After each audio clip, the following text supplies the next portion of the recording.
מי שלא ראה שדה קרב שיראה אותו עכשיו. בוא.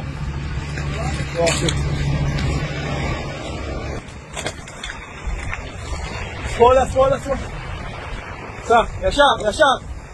ישר. ישר.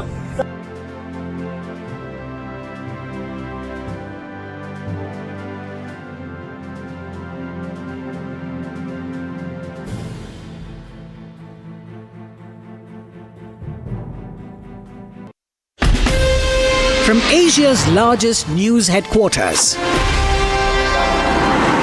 setting the agenda for Bharat.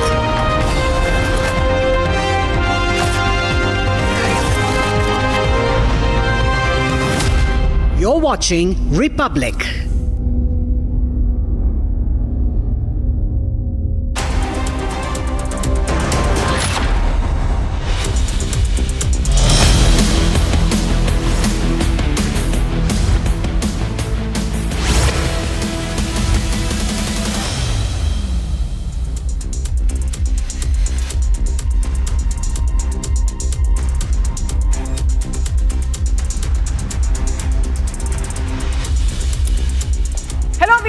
We are live this morning. I'm Shivangi Shukla, getting you the latest coming in, and the top story is that as we count down to the Amarnath Yatra 2025, Jammu and Kashmir security forces have begun mock drills. We'll be tracking the story very closely, but we have a lot more lined up for you. The headlines first.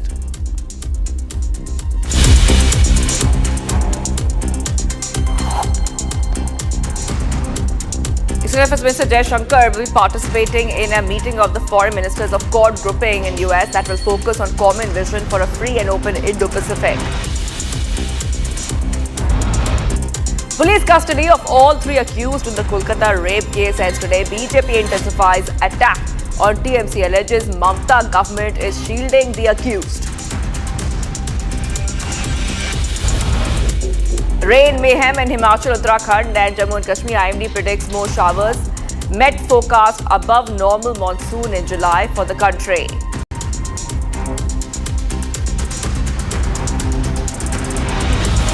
China calls border dispute with India complex but says it's ready for talks to maintain peace and discuss delimitation.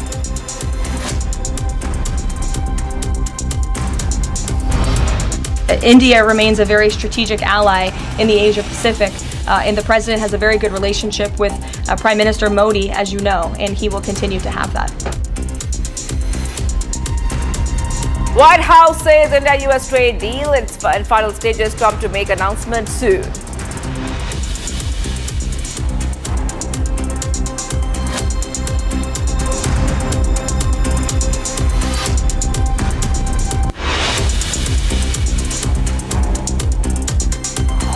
We have a sudden violent attack on Bhubaneswar Municipal Corporation's Additional Commissioner Ratnakar Sahu by unidentified men has triggered massive outrage across Odisha's capital. The BJD took to the streets demanding swift action while police scrambled to restore order. Here's a full report.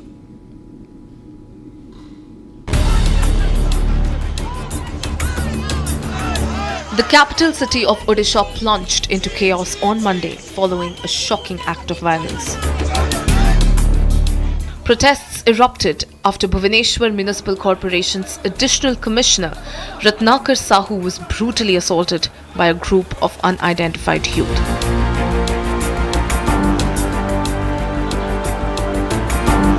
According to the FIR, 6 to 7 youths attacked Sahu, attempted to drag him into a vehicle and tried to misuse his mobile phone. The assault triggered widespread anger among the BJD leaders and Bhubaneswar Municipal Corporation employees. More than 1,000 BMC workers took to streets, staging a major protest. The demonstration led to a massive blockade on Janpath, paralyzing traffic and stranding commuters for hours. Senior BJD leader Ashok Panda demanded immediate arrest of the main conspirator behind the attack. This is a barbaric act. This is totally complete failure of law and order in the capital city of Bhubaneswar. This city has always poster promoted peace and non-violence. But this is the aberration. The present government, the chief minister, who is the minister for the home affairs, right under his nose, the gundas, they have ransacked BMC office and tortured and brutally assaulted a senior Odisha administrative officer. It is condemnable. The BJT accused the BJP of orchestrating the incident, a charge BJP leaders promptly denied. ये सब झूठा allegation लगा रहा है BJD. उनका डर है, भय है, क्योंकि जगन्नाथ प्रधान का लीडरशिप पार्टी का पुराना कार्यकर्ता ऐसा ग्रो होना नहीं चाहिए और सर्वथा वो चाहते हैं कि जगन्नाथ प्रधान के ऊपर थोड़ा अंकुश लगना चाहिए। ये पार्टी का मेन लीडर है भुवनेश्वर में, राजधानी में, इसीलिए उनका जो अंदर का बात है मैं समझ सकता हूँ, इसीलिए वो ढंगी नाटक कर रहे हैं, ड्रामा कर रहे हैं सब, और मेरे विरोध में ये झूठा आरोप लगा रहे हैं। ये कुछ हुआ बीएमसी में, जो भी घटना हुआ निंदनीय है, इसको हम सपोर्ट नहीं करते। As protests intensified, several BJT leaders were detained by police. Among those detained was BMC Mayor Sulochana Das, who also demanded immediate arrests.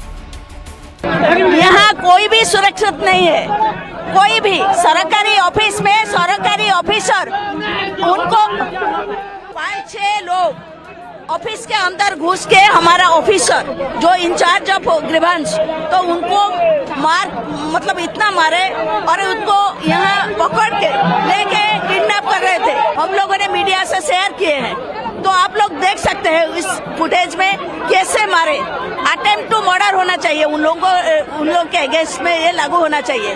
हम लोगों ने एफआईआर दिए थे, लेकिन 3 लोगों को उनने अरेस्ट किए हैं और बाकी जो लोग हैं और उनके पीछे जो है, जो जिसके नाम वो बोल रहे थे, तो उनको भी अरेस्ट करना चाहिए।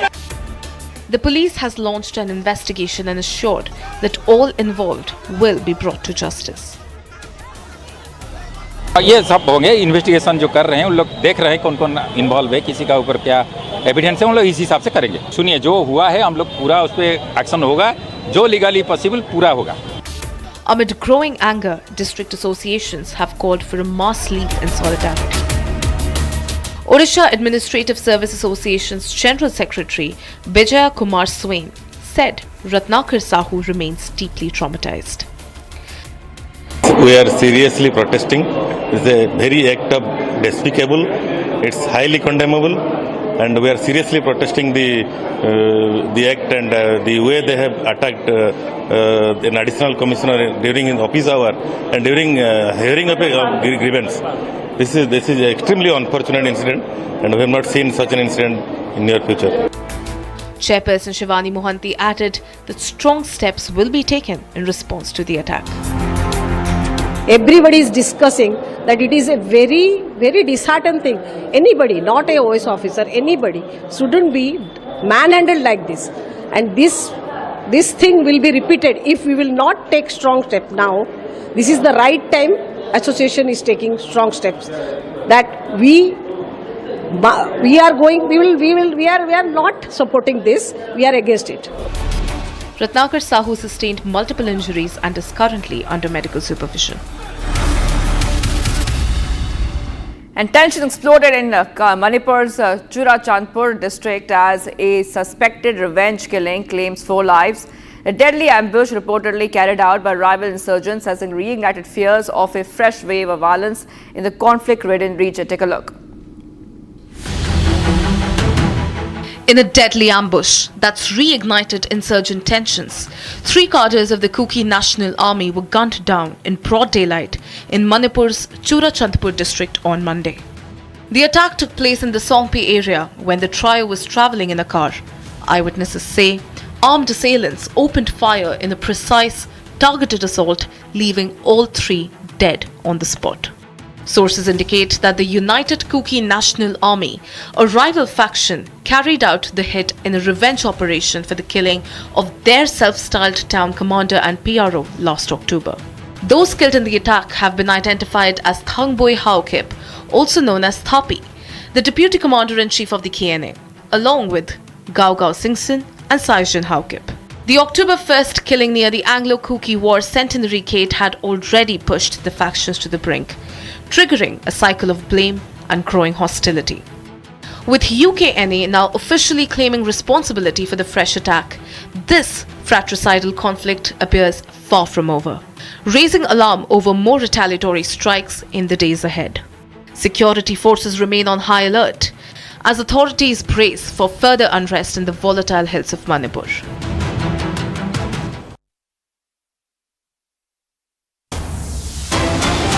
There's some breaking up is coming in right now, viewers. AIMIM Chief Asuddin Owaisi hits out at the RSS, says RSS has a list of mosques, dargahs it wants to grab, sharpening his attack on NDA allies. Owaisi said Chandrababu Naidu and Pawan Kalyan are pushing the Sang's agenda. That's what we see right now, viewers, where we see that Owaisi saying Naidu, Pawan Kalyan pushing the Sang's agenda, and also adding that RSS has a list of mosques and dargahs that they want to grab. Now, this is coming in the backdrop of multiple updates. We have seen in the past as well how Asuddin Owaisi has hit out at the RSS chief. He's hit out at the RSS over population remarks earlier.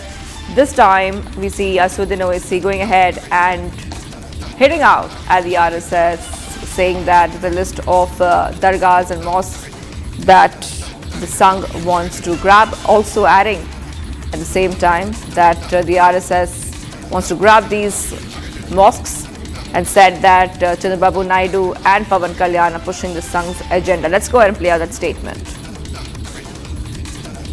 किसी भी मस्जिद को, दरगाह को, खानखा को आपसे छीन सकती है। आरएसएस यही चाहती है कि इस मुल्क में उनके पास एक लिस्ट है उन मस्जिदों की, दरगाहों की, खानकाहों की, वो उसको हासिल करना चाहते हैं। गवर्नमेंट किसी भी मस्जिद को, दरगाह को, खानका को आपसे छीन सकती है। आरएसएस यही चाहती है कि इस मुल्क में उनके पास एक लिस्ट है उन मस्जिदों की, दरगाहों की, खानकाहों की, वो उसको हासिल करना चाहते हैं। As the anger mounts over Kolkata gang rape case, Republic's editor-in-chief Arnab Goswami spoke exclusively to former Union Minister and member of BJP's fact-finding committee, Meenakshi Lekhi, over the issue. Let's listen in. Can you tell us whether you believe there has been political involvement behind this incident? Was the main accused someone who was getting political 100%, patronage? Absolutely, it's a clear case of political patronage. In fact, there is a pattern, and that pattern is that there is criminalization of politics, and all these criminals are being protected and get the political patronage, and I'll tell you how. In this case, this man is found to be involved in 4 existing cases, like these are registered cases. So what happens is, if a state government or state aided, any college needs to appoint any regular person on any job for any financial benefit, you need to get a police clearance report, police verification report. True. And if you take out an advertisement in the newspaper and police has to verify these people, if this was the case, this person's cases would have come out and he could not have gotten appointed. But what is the pattern? The pattern is that in all these aided institutions, they have generated something called SSDT, where they give the appointment. Irregular appointments are regularized. And through this process, without going into the details, people get the money and they get paid by the organization. In this case, the college. In RG Car's case, again the college. As a volunteer, the person was kept as an, you get some emoluments and you get access. So what has happened is there's a general body which controls this college. General body, a governing body, sorry, not general body but governing body. Governing body is chaired by an MLA called Mr. Ashok Dev, who's a sitting MLA of TMC, and he's a chairperson of 9 other colleges. And he becomes the appointing authority, and through him the governing body acts. So this man, who could not have gotten any appointment anywhere because of his criminal track record, gets appointed as a staff member even on ad hoc basis, because for regular basis they have to take out an advertisement and do something. On ad hoc appointment he gets 500 rupees as a sitting fee for every day, and in addition he gets access to the law college. So flouting the law both in terms of his appointment and maybe even in terms of admissions. So it's a racket, and this racket I'm sure is prevalent, because this very gentleman we've come to know is a chairperson of 9 such colleges. So I'm sure a similar process is what one can see. Even in RG Kar's case, we saw that this volunteer got access to the hospital and also the medical college by virtue of being a TMC member. So what they are doing in essence is that criminals get to be part of the political party and political system. In return, political system provides them the patronage by giving them assignments and appointments to educational institutions, thanas and other places, and through their access they control the system. This is precisely what is going on, and this is exactly the case what is happening. So regular people who need employment, who need staff appointments, who need regularization of processes, all those things are flouted from beginning till the end, and in turn criminals get to be appointed in these colleges and educational institutions. So just one quick point. So are you saying that this man Monojit Mishra is a Trinamool Congress, a political appointee, is effectively like a Mamata Banerjee's party's appointee to that college, and hence the party is also accountable? Everybody in the system is accountable. So I am giving you without giving the exact details, but I'm just telling you the flow chart. I'm telling you the process. Of course, the documents, etc. I have a document. I have a document with me, but Meenakshi Lekhi. I have a document with me. Listen, which I can't access. Arnabji, just bear up with me. Please bear up with me. I can't see the document, so I'm unable to. But comment. I can talk about it for a minute. I take responsibility for it. The document I have is signed by Ashok Kumar Dev, President of the college, and co-signed by Dr. Nayana Chatterjee, Vice Principal, and it mentions 3 people appointed by resolution, and number 2 is a person called Monojit Mishra, and they've said the governing body has directed to the Vice Principal to issue the appointment letter. So I have this appointment letter as per relevant resolution. Does this make the state government complicit? See, I'll tell you something. Why I'm not making a comment, there is a reason, because there is a deeper investigation which needs to be done. How much of Naina, a lady who's the vice principal, is involved or not, for me, it's not for me to comment. What we have to see, the signing authority under whose directions are given to the vice principal. As per her, she is not a partner in the crime, but she has been asked to do certain things and she has done those things. It is a matter of further investigation whether she opted to do those things volitionally or she was coerced into doing. That's why I'm restraining myself from answering those questions, not getting into it, and I'm restricting myself to the role of Ashok Dev, who is a sitting MLA and is a chairman of 9 such colleges.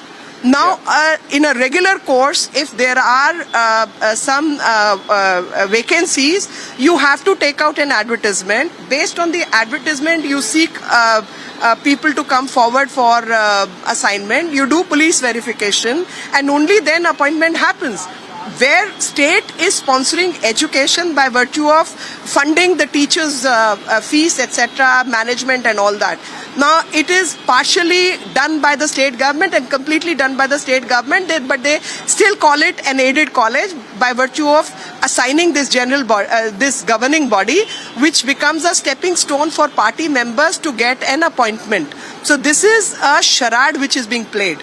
ideally, if there is a state appointment, state has to take out the advertisement, and rightfully people who are meritorious should get appointed. In this case, a person who has 4 registered cases against himself manages to get in. How did he get in, and how does he misuse his access to the college by exploiting youngsters? So that is where I am resting my case. I'm not crossing that line where further investigation and deeper details will come forward. And viewers, with the annual Amarnath Yatra underway, security has been intensified across Jammu and Kashmir. The National Security Guard will now take charge of the key sites, including the Yatra base camp in Jammu, as top officials gear up for a crucial security review. Here's a report. In a major security upgrade, the National Security Guard is set to take over for the Amarnath Yatra base camp in Jammu. Anti-drone systems will be deployed to counter aerial threats as part of a wider security overhaul ahead of the peak pilgrimage days. Lieutenant Governor Manoj Sinha is scheduled to visit the base camp today evening for a final review of the arrangements.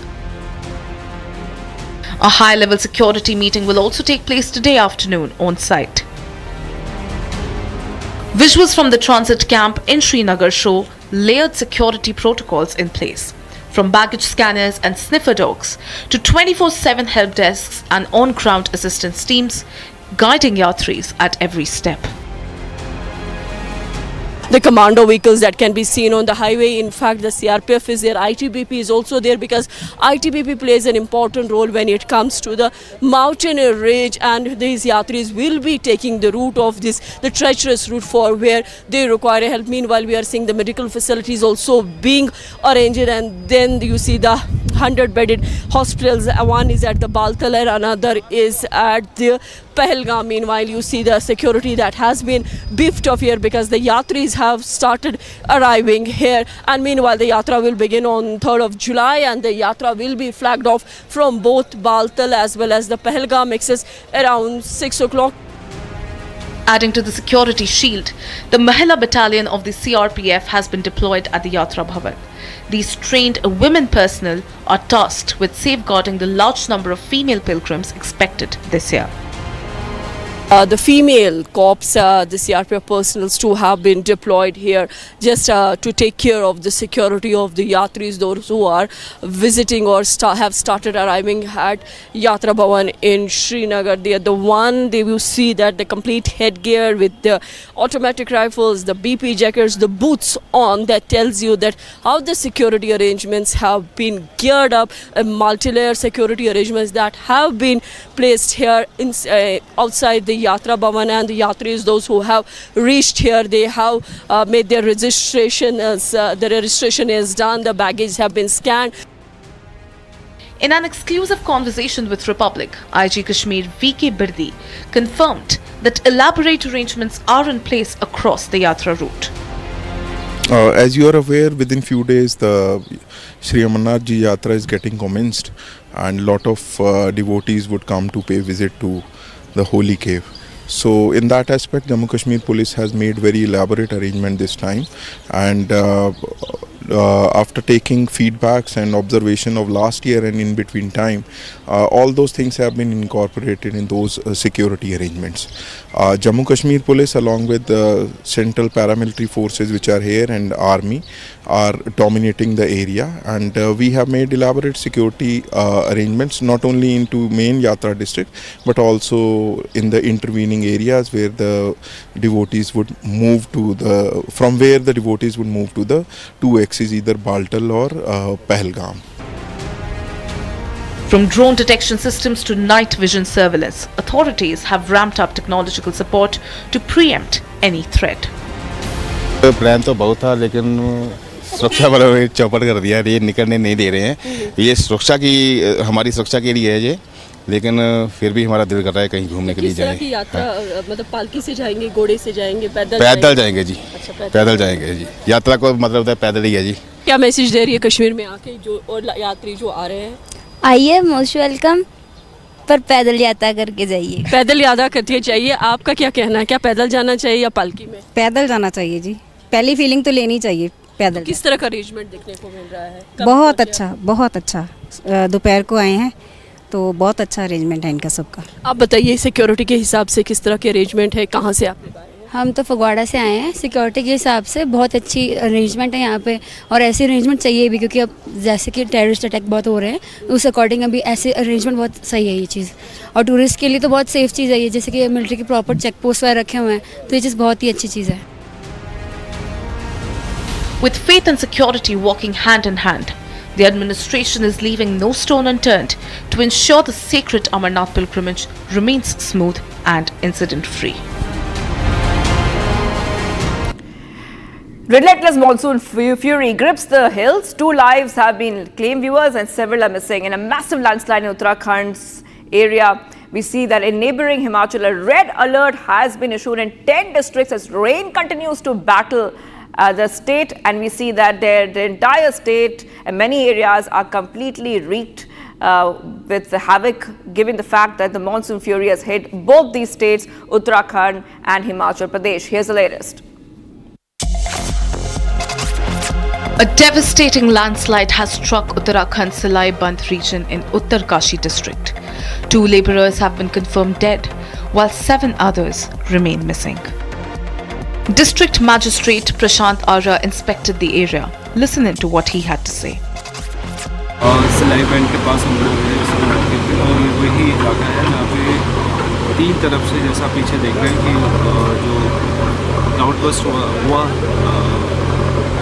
प्रातः कल, उससे 3 जगह सड़क हमारी wash out हुई है, क्योंकि वो कर्व में थी। तो अभी काम चल रहा है, हमारा पोर्टलैंड मशीनें हैं, अप एंड डाउन दोनों पोजीशन में है, जेसीबी भी है। चूँकि ये पहली बार स्लाइड हुआ है तो वो स्टेबल नहीं है, जैसे जैसे बारिश आ रही है तो वापस से वो रीस्टेबल हो जाएगा। तो थोड़ा सा सेंसिटिव तो है, परंतु जैसा अभी हमारा टीम से बात हुई थी, NH की टीम से, हम लोग साथ ही थे कंपनी में, तो रिस्टोरेशन हम लोग इसको कर लेंगे इस वाले स्लाइड को। नेक्स्ट इसके बाद ओजरी का है, ओजरी वाले के लिए अल्टरनेट रूट के लिए हमारी टीम ITBP और फॉरेस्ट को मैंने बोल दिया है, एक अल्टरनेट पैदल रास्ता उसमें बनाना पड़ेगा, क्योंकि वो थोड़ा ज़्यादा है इससे और वो थोड़ा रिस्की भी है। तो पैदल रूट पे करते ही हम लोग इसको रिस्टोर करते ही कल का मेरा उम्मीद है कल हम मूवमेंट पैदल और यहाँ तक गाड़ियों से स्टार्ट करेंगे। In the Ojri region, road access remains a key challenge. The DM said that the ITBP and the Forest Department have been tasked with creating an alternative footpath route to ensure safe movement. Meanwhile, in neighbourhood Himachal Pradesh, the situation is equally grim. The Indian Meteorological Department has issued a red alert for 10 districts including Shimla and Mandi. As heavy monsoon rains continue to trigger widespread landslides and flash floods, emergency and rescue teams are working round the clock to restore essential services. Coming up, China calls border dispute with India complex but says it's ready for talks to maintain peace and discuss delimitation. White House says India-US trade deal in final stages. Trump to make announcement soon. Stay tuned, viewers. We're live this morning.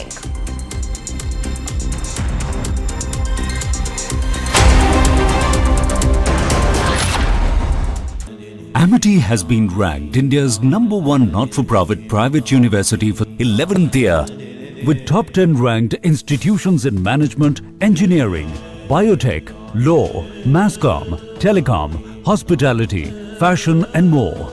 Yet another top ranking for Amity University.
External Affairs Minister Jaishankar will be participating in meeting of the foreign ministers of the Quad grouping in US that will focus on common vision for a free and open Indo-Pacific. Police custody of all three accused in the Kolkata rape case ends today. BJP intensifies attack on the TMC, alleges Mamata government is shielding the accused. Rain mayhem in Himachal, Uttarakhand and Jammu and Kashmir. IMD predicts more showers. Met forecast above normal monsoon in July for the country. China calls border dispute with India complex but says it's ready for talks to maintain peace and discuss delimitation. India remains a very strategic ally in the Asia Pacific, and the president has a very good relationship with Prime Minister Modi, as you know, and he will continue to have that. White House says India-US trade deal in final stages. Trump to make announcement soon.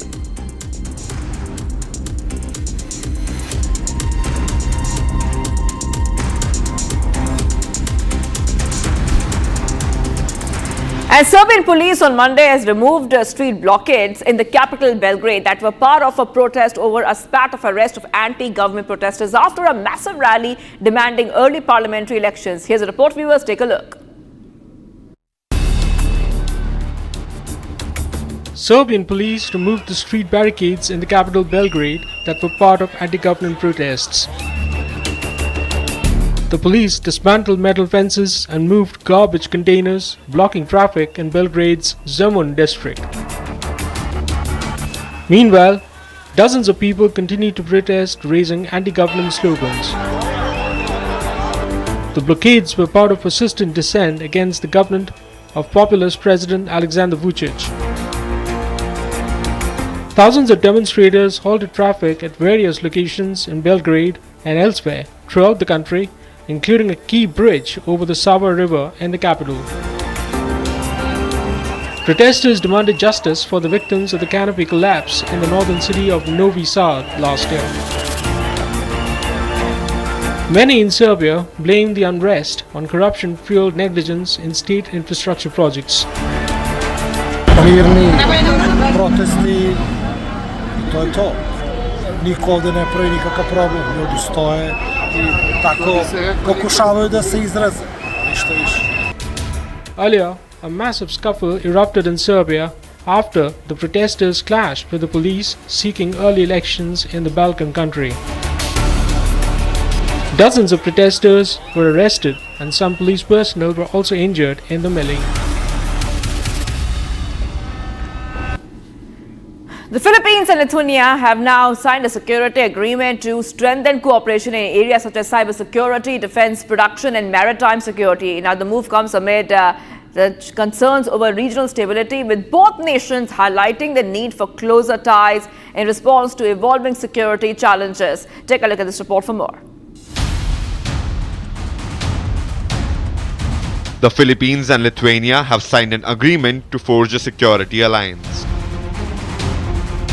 The two nations signed a comprehensive pact for defense cooperation, given their mutual alarm over growing aggression by regional actors like China.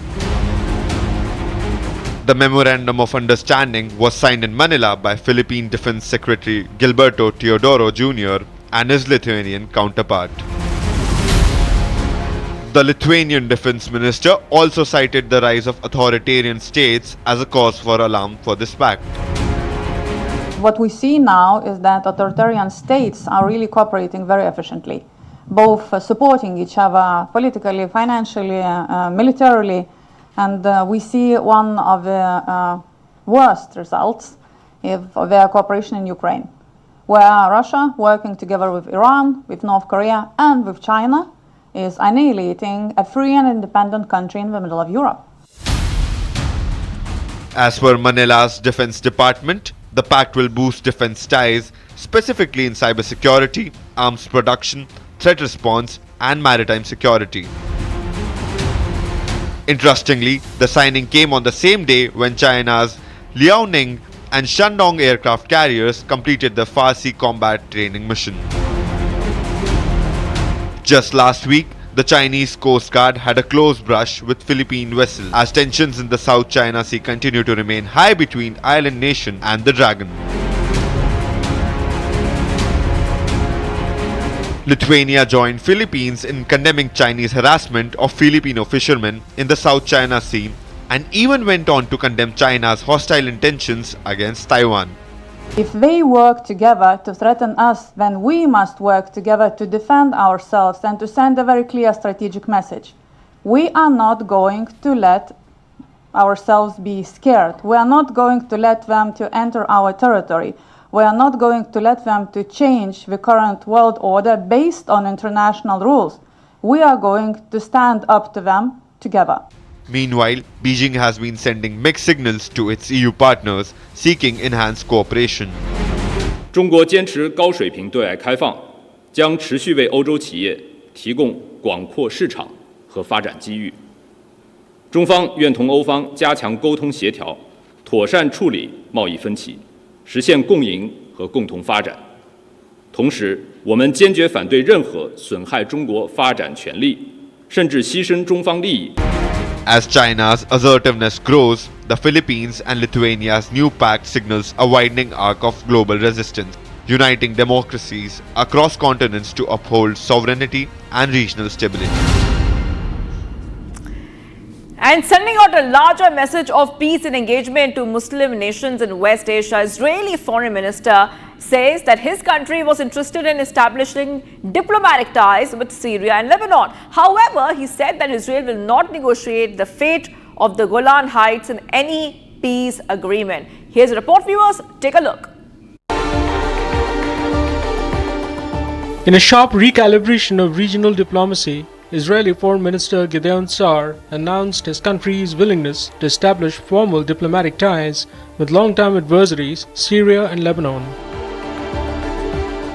Israel is interested in expanding the Abraham Accord circle of peace and normalization.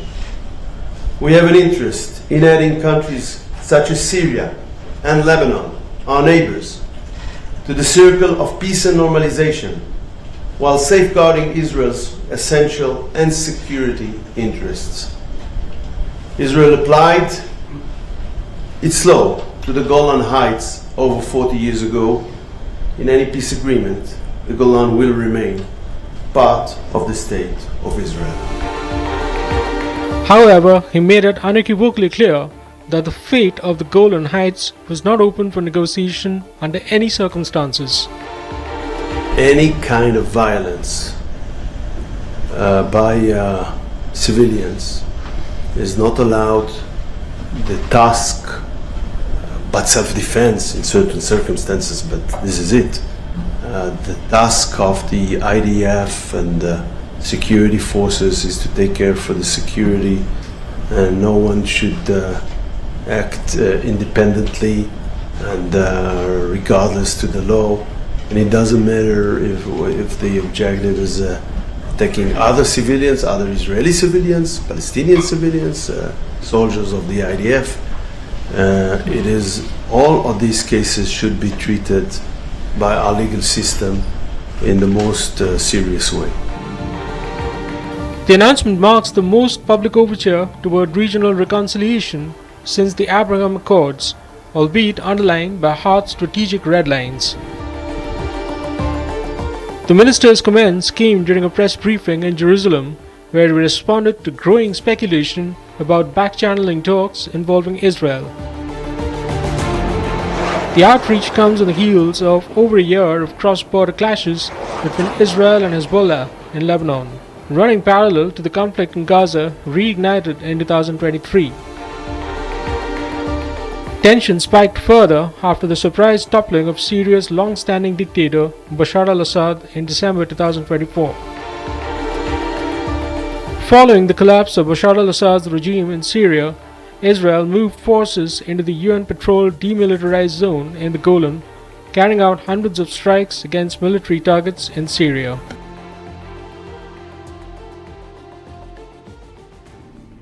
And President Vladimir Putin chaired a meeting on Monday to discuss the development of the Russia-controlled regions of Ukraine. In the meeting, he said that more than 5,000 kilometers of roads have been rebuilt or repaired in the region, and that his main aim was for the people of the region to come back to their native land. His comments come 48 hours after Russia launched its biggest aerial attack on Ukraine over the weekend. Here's a full story, viewers. Take a look. Russian President Vladimir Putin chaired a key meeting on Monday. The meeting was aimed at the development of Russia-controlled regions of Ukraine. Putin said more than 5,000 kilometers of roads have been built or repaired in the region. Отремонтировано свыше 5,4 тысяч километров автодорог, включая участки трассы Новороссия, которая не только по сухопутному коридору связала Крым со всей страной, но и стала частью маршрута Азовское кольцо, современной автомобильной дороги вокруг Азовского моря, ставшего внутренним морем России. Эта трасса даст хороший импульс развитию Крыма, Севастополя, Краснодарского края, Донецкой Народной Республики, Ростовской, Запорожской, Херсонской областей. Дополнительно свяжет все эти регионы, плотнее интегрирует их в транспортную сеть страны. He added that Russia needs to reveal at a new stage where they can realize their enormous potential. В то время, когда они входили в состав Украины, особенно вот в последние десятилетия, конечно, все финансировалось там по так называемому остаточному принципу и приходило в упадок. И нам нужно уже на новом этапе в полной мере раскрыть, реализовать этот огромный потенциал, обеспечить мощный перезапуск и развитие экономики наших исторических регионов. He mentioned further that his only agenda was for the people of the region to see changes for the better. Главное, чтобы люди видели перемены к лучшему, возвращались домой, на своей, на родной земле работали, учились, растили детей и строили планы на будущее. The comments come less than 48 hours after Russia launched its biggest aerial attack against Ukraine over the weekend. The escalating bombing campaign has wrecked all hopes of a breakthrough in the restoration of peace between the two countries. And viewers, thousands of protesters gathered in front of the Georgian parliament on Sunday, marking the beginning of 7th month of non-stop protests calling for a new parliament elections and the release of prisoners arrested during a government crackdown on protesters and political opponents. Here's a report, take a look.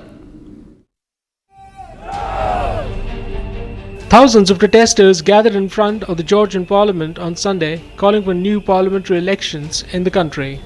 The demonstrators demanded the release of those arrested during a government crackdown on protesters and political opponents. Nearly all leaders of Georgia's opposition are now behind bars as protests continue against the ruling Georgian Dream Party. The country is in a standoff. Nothing is happening except repression. They have now put political leaders, almost all of them, into jail. But still, the protest is ongoing, and the protest will go on until, with unity between the parties, they were all behind me today, unity with the protest movement, with the families of those that are jailed, unity until the regime, which is now showing signs of erosion and inner fighting, until the regime dissolves itself. The demonstrators in Tbilisi claimed that the vote on October 26 that handed the Georgian Dream Party another term in power was neither free nor fair. 7 opposition figures were jailed for refusing to testify in an official inquiry investigating alleged wrongdoings by the government of ex-president Mikhail Saakashvili.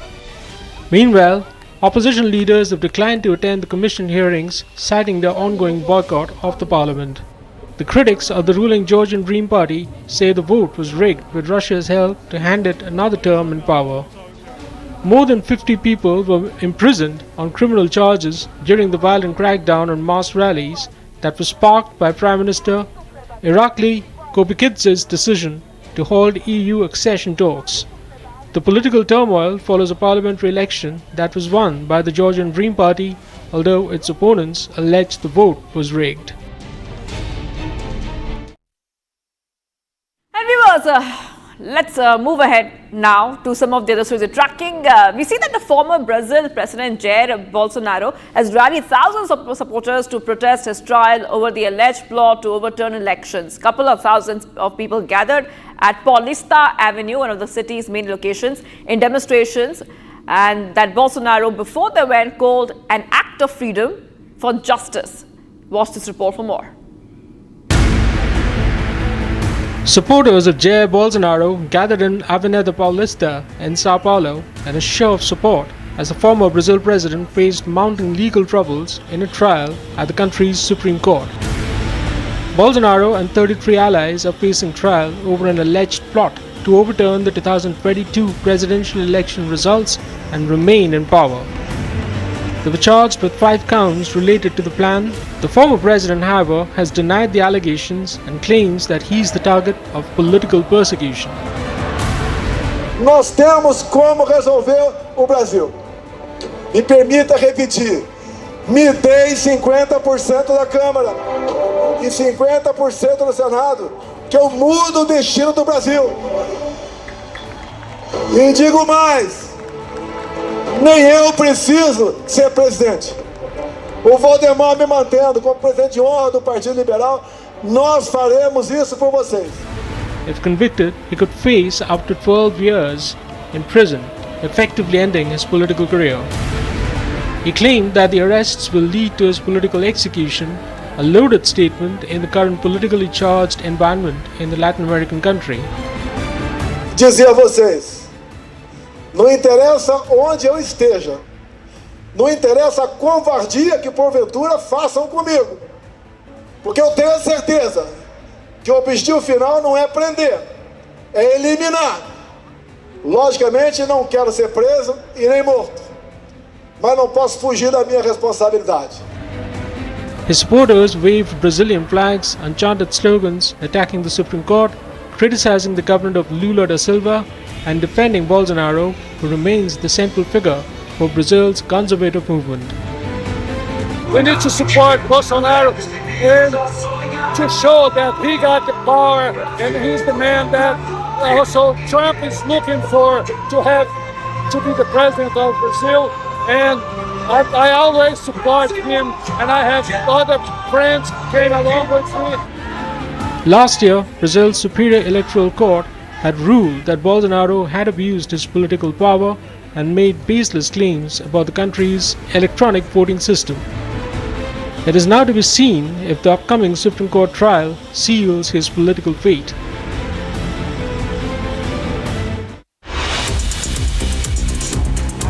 And getting some updates coming in, the UN discussed the situation in Gaza on Monday as Khalid Khayari, the Assistant Secretary General for Middle East, Asia Pacific Department of Political and Peace Building Affairs and Peace Operations, told the Security Council that level of suffering and brutality in Gaza is unbearable. The Deputy Permanent Observer to the UN for the State of Palestine said that there is nothing that can justify a genocide, while criticizing the two-state solution. White House press secretary says Trump will sign an executive order ending U.S. economic sanction on Syria, promoting a path to prosperity and peace. The U.S. granted Syria sweeping exemptions from sanctions in May. The press secretary said it was an action that the president promised. It said that Trump wants Syria to be stable, unified and at peace with itself and its neighbors. Trump is set to sign the executive order on Monday afternoon. Israeli forces killed 11 people who had been seeking food in southern Gaza, according to witnesses. Hospitals and Gaza's health ministry, Nasser Hospital in the southern city of Khan Yunis, said it received the bodies of people shot while returning from an aid site associated with the Israeli and US-backed Gaza Humanitarian Fund. The shootings happened around kilometers from the GHF site in Khan Yunis as Palestinians returned from the site along the only accessible route. Senior Chinese envoy on Monday condemned attack on civilians in Gaza and urged the international community to demand accountability. Addressing a UN Security Council meeting on West Asia, Fu Kong, China's permanent representative to the world body, said seeking food must never mean seeking death. He also lamented the Security Council's failure to take decisive action to end the conflict in Gaza. Firefighters were back at the scene Monday of a blaze where 2 firefighters died and another was wounded the day before in an ambush shooting attack. Authorities said a man intentionally set the fire on Sunday to lure the fighters there to ambush them on Canfield Mountain just north of that area. And firefighters took cover behind the fire trucks, but 2 died and a third was wounded during a barrage of gunfire over several hours. Shooter was later found dead. Zookeepers at the Berlin Zoo on Monday gave all the elephants there, the residents who are, you can see, a refreshing shower to cope with soaring temperatures as a Europe-wide extreme heat wave slowly reached Germany. Elephant Bang Fa and her daughter Anchali enjoyed water being splashed on them by a zookeeper using a hose. The 3 bear brothers enjoyed a bucket of frozen fruits each, while 2 otters got little ice blocks with fish and mice inside.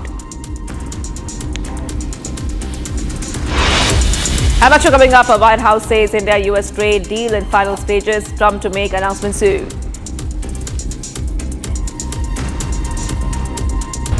And plus, rain mayhem in Himachal, Uttarakhand and Jammu and Kashmir. IMD predicts more showers. Met forecasts above normal monsoon in July for the country. Stay tuned, viewers. We're live this morning.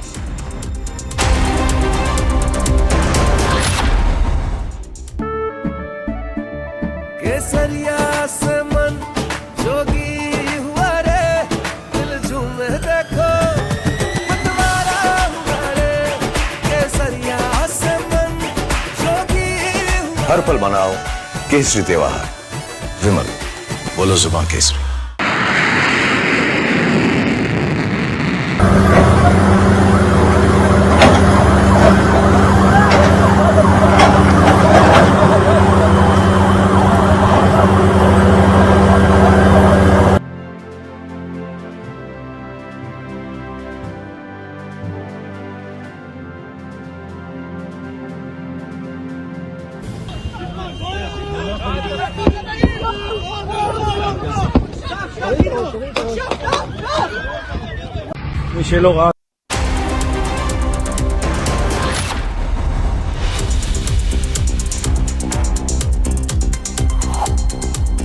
Welcome back, viewers. We're live this morning. Despite the unfavorable global headwinds and a showdown of the US economy, the Indian economy is not only holding itself strong and resilient, but also driving growth across the world. Reserve Bank of India has stated in its latest financial stability report, states that the sound macroeconomic fundamentals and policies are helping the country tackle and ride out fiscal challenges while also enabling global markets to recover. Take a look at this report. The latest financial stability report by the Reserve Bank of India has affirmed the country's growth and its impact on the world economy. The report states that the Indian economy remains strong and resilient in the face of unfavorable global headwinds. What's more, strong macroeconomic fundamentals and policies have not only made the Indian economy immune to global challenges, but have also ensured fiscal stability across the world. The report, however, states that elevated economic and trade policy uncertainties are testing the resilience of the global economy. However, the resilient Indian economy is helping the global financial system absorb the shocks and stay strong. The report states further that India's strong economic outlook could be attributed majorly to the healthy balance sheets of banks and non-banking institutions. It adds that an accommodative monetary policy and low market volatility have eased fiscal stress in the country.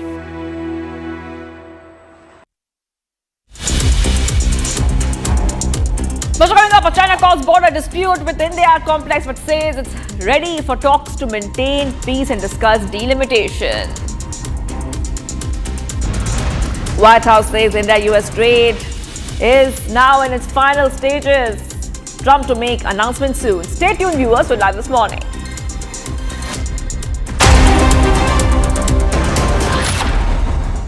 Amity has been ranked India's #1 not-for-profit private university for 11th year, with top 10 ranked institutions in management, engineering, biotech, law, mass comm, telecom, hospitality, fashion and more.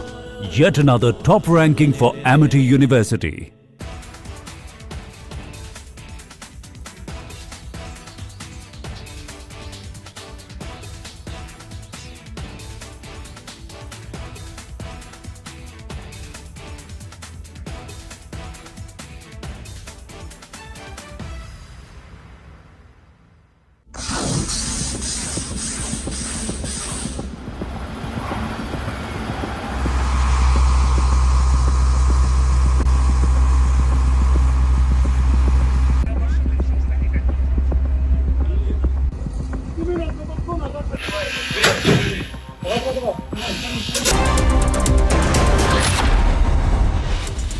former Grand Slam champion Daniil Medvedev made a shocking first-round exit from the Wimbledon Championship on Monday. Now, the current men's world number 9 went down in 4 sets to unheralded Frenchman Benjamin Bonzi. Two-time Grand Slam finalist Stefanos Tsitsipas also made a premature exit from the year's third major after coming down with severe back pain in his tournament opener against another Frenchman. Here's a report. Take a look. The Wimbledon Championships threw up twin shockers on the opening day. In an outcome that few saw coming, former Grand Slam champion Daniil Medvedev was dumped out of the tournament in the opening round. Coming into the tournament as the 9th seed, the Russian lost to unseeded Frenchman Benjamin Bonzi in 4 sets. Displaying signs of a meltdown during an air-strewn performance, the former US Open champion lost 6-7, 6-3, 6-7, 2-6 to the French player. If there would, no, I can come back to this Halle tournament, but if it would not be there, I would be here and I would say, look, something is definitely missing. But no, just a matter of couple of matches, win matches. Like I feel like this year I lost a lot of close calls, and when I start winning them, I can grab up the rankings and everything. So for the moment, I'm not that worried. If I finish the year somewhere around 15 in the world, maybe I will be more worried. For the moment, I'm not. Meanwhile, two-time Grand Slam finalist Stefanos Tsitsipas also made a premature exit from the year's third major. Going up against another unheralded Frenchman, Valentin Royer, Tsitsipas dropped 2 sets back-to-back before slumping to the ground with severe back pain. Despite a medical intervention on court, the current world number 26 decided against continuing and retired hurt. Reflecting on his recurring injury woes of late, Tsitsipas said he was fighting many wars within and it hurt to see himself like this. It's tough to describe. I mean, I'm battling many wars these days and it's really painful to see myself in a situation like this. One thing that I absolutely hate doing is retiring or stopping a match. But I've never pictured myself being in a situation like this multiple times since the NATO ATP finals in Turin a couple of years back. And since that time, I've been very fragile with my body. And I've been battling a war of feeling healthy and feeling comfortable. Going to the extremes, which has been a difficult battle. So I really don't know. I mean, I feel completely. I feel like I'm left without answers. I don't know. I've tried everything. I've done an incredible job with my fitness.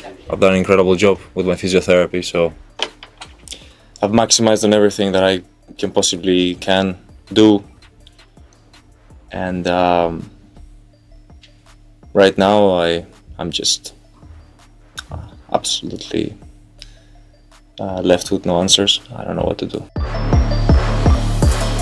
The Greek tennis star now faces a challenge to recover in time for the US Open.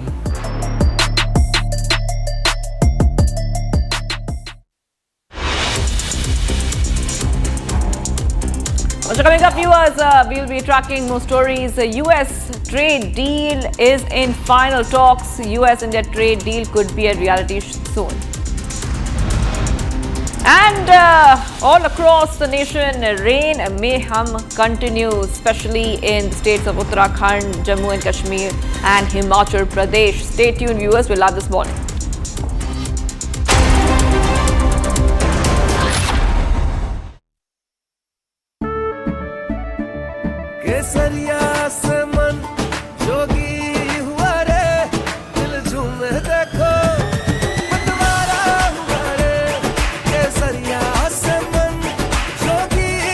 हर पल मनाओ केसरी त्योहार विमल बोलो जुबान Kesari.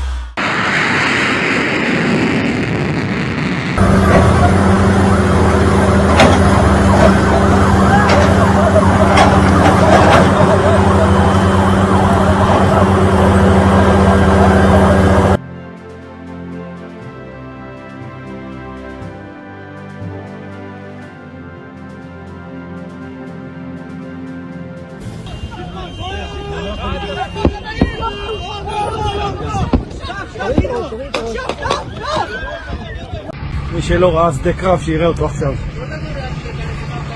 בוא. בוא עכשיו. שמאלה, שמאלה, שמאלה. סע, ישר, ישר. ישר. ישר.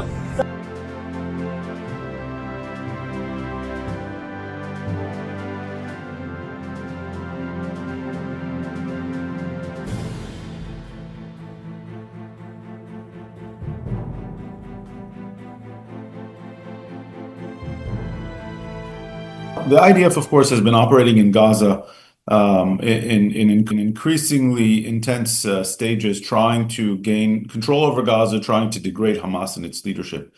Since the beginning of Israel's retaliation against Hamas and its leadership in Gaza following the October 7th attack, Israel has gone after, of course, senior Hamas leadership, masterminds, planners, or executors or participants in the October 7th attack.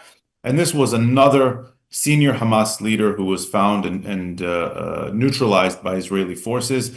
At this point, virtually all of their military leadership in Gaza. From Asia's largest news headquarters, setting the agenda for Bharat.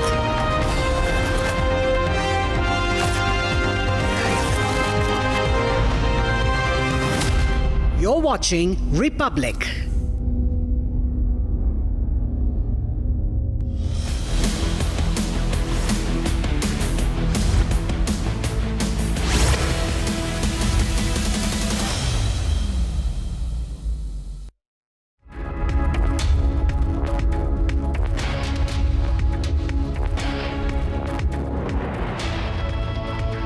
Very good morning, viewers. It's 9 a.m. and you're watching Republic TV. I'm Deepak Suresh Kumar. The death toll at the Telangana reactor blast site has now mounted to 35. We'll get you all the latest, but first a quick check on the headlines.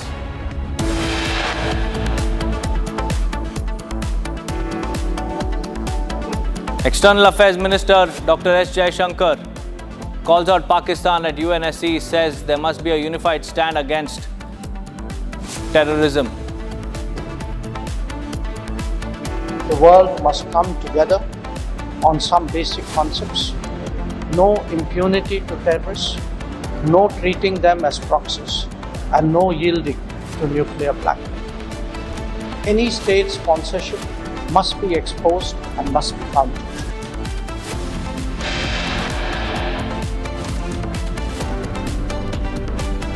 BJP claims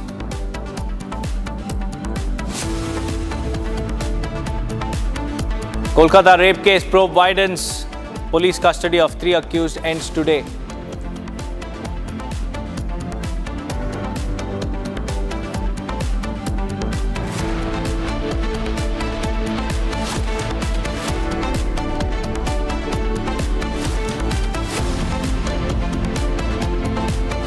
BJP claims Chief Minister Himanta Biswa Sarma's supporters were attacked by Congress workers. Investigation is underway.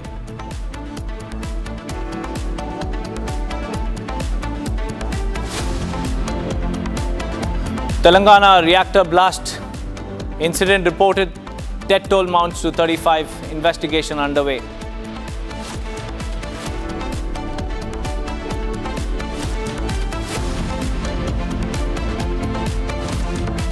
India remains a very strategic ally in the Asia Pacific, and the president has a very good relationship with Prime Minister Modi, as you know, and he will continue to have that. White House press secretary issues a statement, says Donald Trump will soon announce India-US trade deal.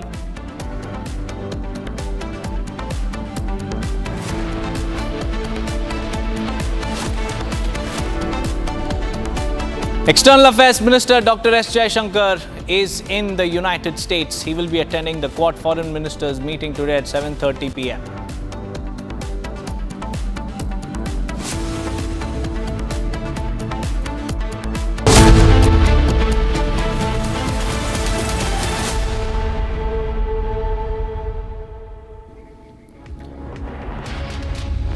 Viewers, we have some big breaking news coming in. External Affairs Minister Dr. S. Jaishankar has called out Pakistan at UNSC. Jaishankar has said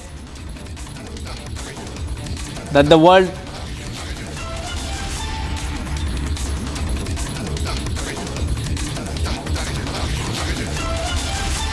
must unite against state-sponsored terrorism and cannot treat terrorists as proxies. Let's listen in.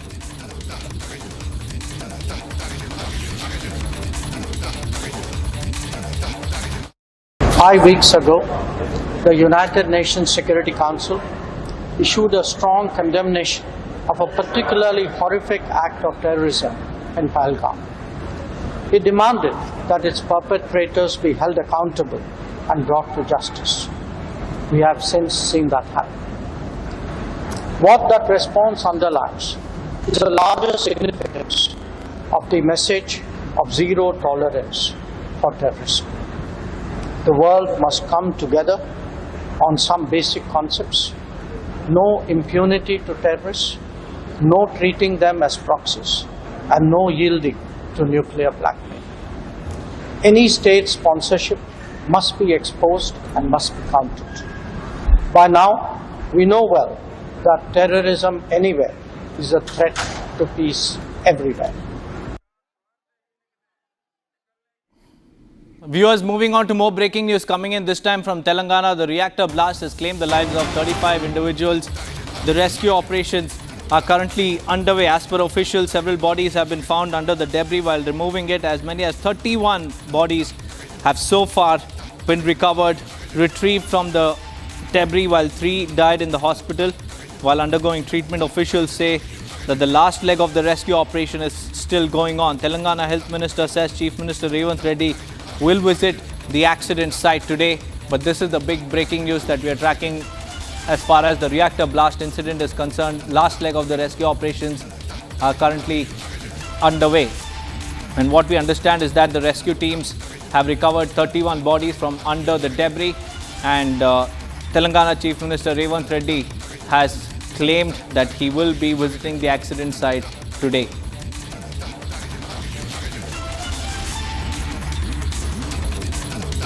Well, this happened in the wee hours in Telangana, and the rescue operations have now entered the last leg. In fact, Aneri is joining me live to give us more insights. Aneri, what exactly happened at this particular reactor site? Tell us about the rescue operations that are currently underway and what the Health Ministry of the Telangana state has said so far. Well, Deepak, what we see is that near about 35 people have lost their life. The death toll has now risen to 35 as the rescue operations continue, where we see that last evening, the whole night, the rescue operations were underway, and the authorities, NDRF, SDRF, and fire department officials, police officials were continuing to clear all the debris, because there was a massive explosion that had taken place at the Sigachi Industries Private Limited in Medak district of Telangana, where we see that thick smoke had come out, and also at the same time what we were being told is that the about 3-story building had also collapsed due to that very explosion that had taken place. It is being said that there was a dryer that had blast, and which led to a massive explosion. Near about 90 to 100 people were working in that shift when the incident had taken place, and now what we are being told is that the injured are being undergoing treatment at 3 to 4 different hospitals in the nearby area. And also as the rescue operations and as the authorities continue to clear the debris there, they have been recovering bodies from the debris, and that is the reason why we see that now the death toll has risen to 35. Yesterday it was around 12 to 15, and now the death toll has risen to 35. Right, Aneri, thank you for joining me with those details. In fact, please also help our viewers understand the rescue operations which are in the last leg, Aneri. What is happening right now at the moment? In fact, we'll go back to Aneri in just a few moments from now, as and when we have an update. But let's now shift our focus to another big breaking news that we're tracking from Assam this time around. Assam Minister Piyush Hazarika has alleged that Assam Chief Minister Himanta Biswa Sarma was attacked by Congress workers. BJP says that the Congress workers hurled bottles at Himanta's convoy in Golaghat and called this incident an assault on democracy. We have visuals of the attack as well. We'll just put that out in just a few seconds from now. These are the pictures. There you can see bottles being hurled at Himanta Biswa Sarma's convoy. This in Golaghat, and the BJP leader has now called it an attack on democracy. There you see, this is Assam Chief Minister Himanta Biswa Sarma's convoy, and while his convoy was passing through Golaghat, BJP claims that Congress workers hurled bottles at the Chief Minister's car. There you can see that green bottle being hurled at Assam Chief Minister Himanta Biswa Sarma's convoy, and the BJP leader and Assam Minister Piyush Hazarika has called this an assault on democracy.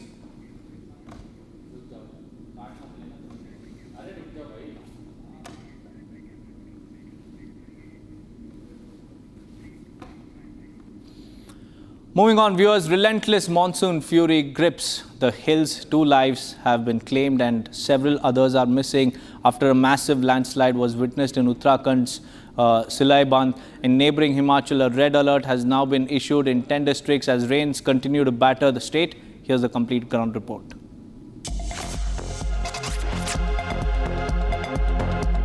A devastating landslide has struck Uttarakhand's Silai Bandh region in Uttarkashi district.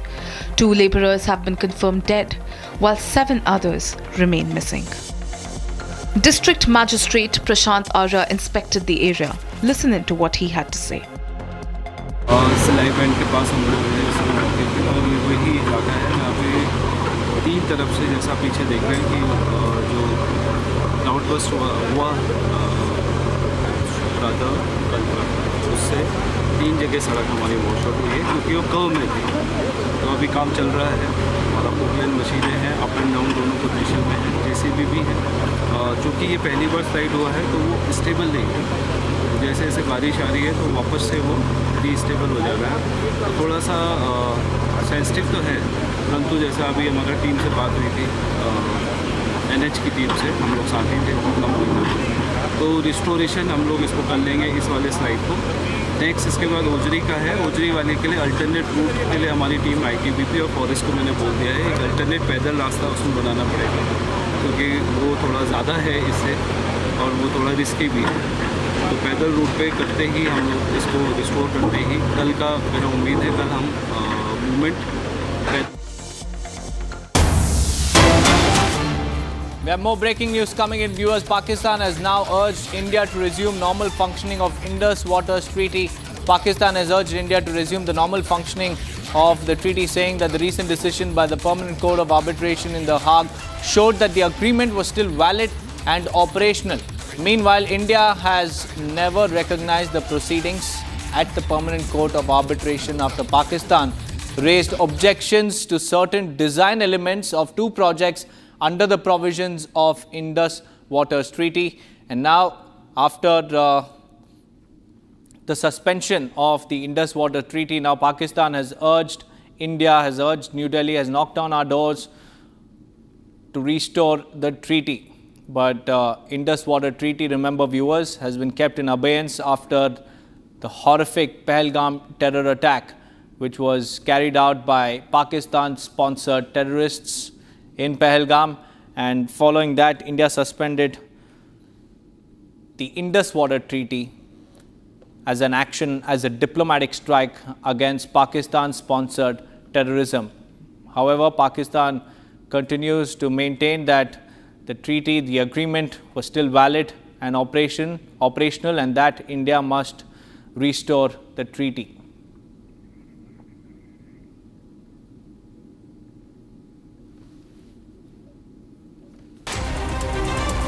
Bharat 1 Minute brought to you by Canara Bank. Together we can. Massive fire broke out in a private factory in the Bairaghad, causing panic in the area. The fire broke out in a factory named Singh Vishwas Industries located in village Vainsa Khedi, where disposable boxes made of aluminium were kept. No casualty was reported. An elderly woman named Kushamma was tied to a pole and brutally assaulted after she questioned her neighbor about dumping garbage in front of her house. A woman named Prema and 3 others allegedly tied and assaulted the elderly woman. A case has been registered at the Anandapura police station against Prema and the other accused.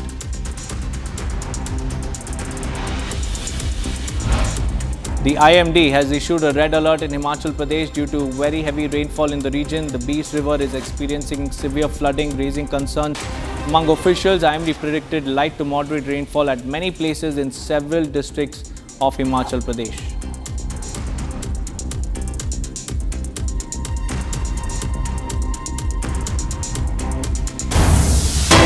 Moving on to more breaking news coming in. A video of the brutal murder of an 18-year-old nursing student at Narsinghpur District Hospital in Madhya Pradesh has surfaced on social media. The chilling footage was captured by a bystander on his mobile phone, and this has drawn widespread attention. Nursing student's throat was slit in broad daylight after entering the Narsinghpur District Hospital.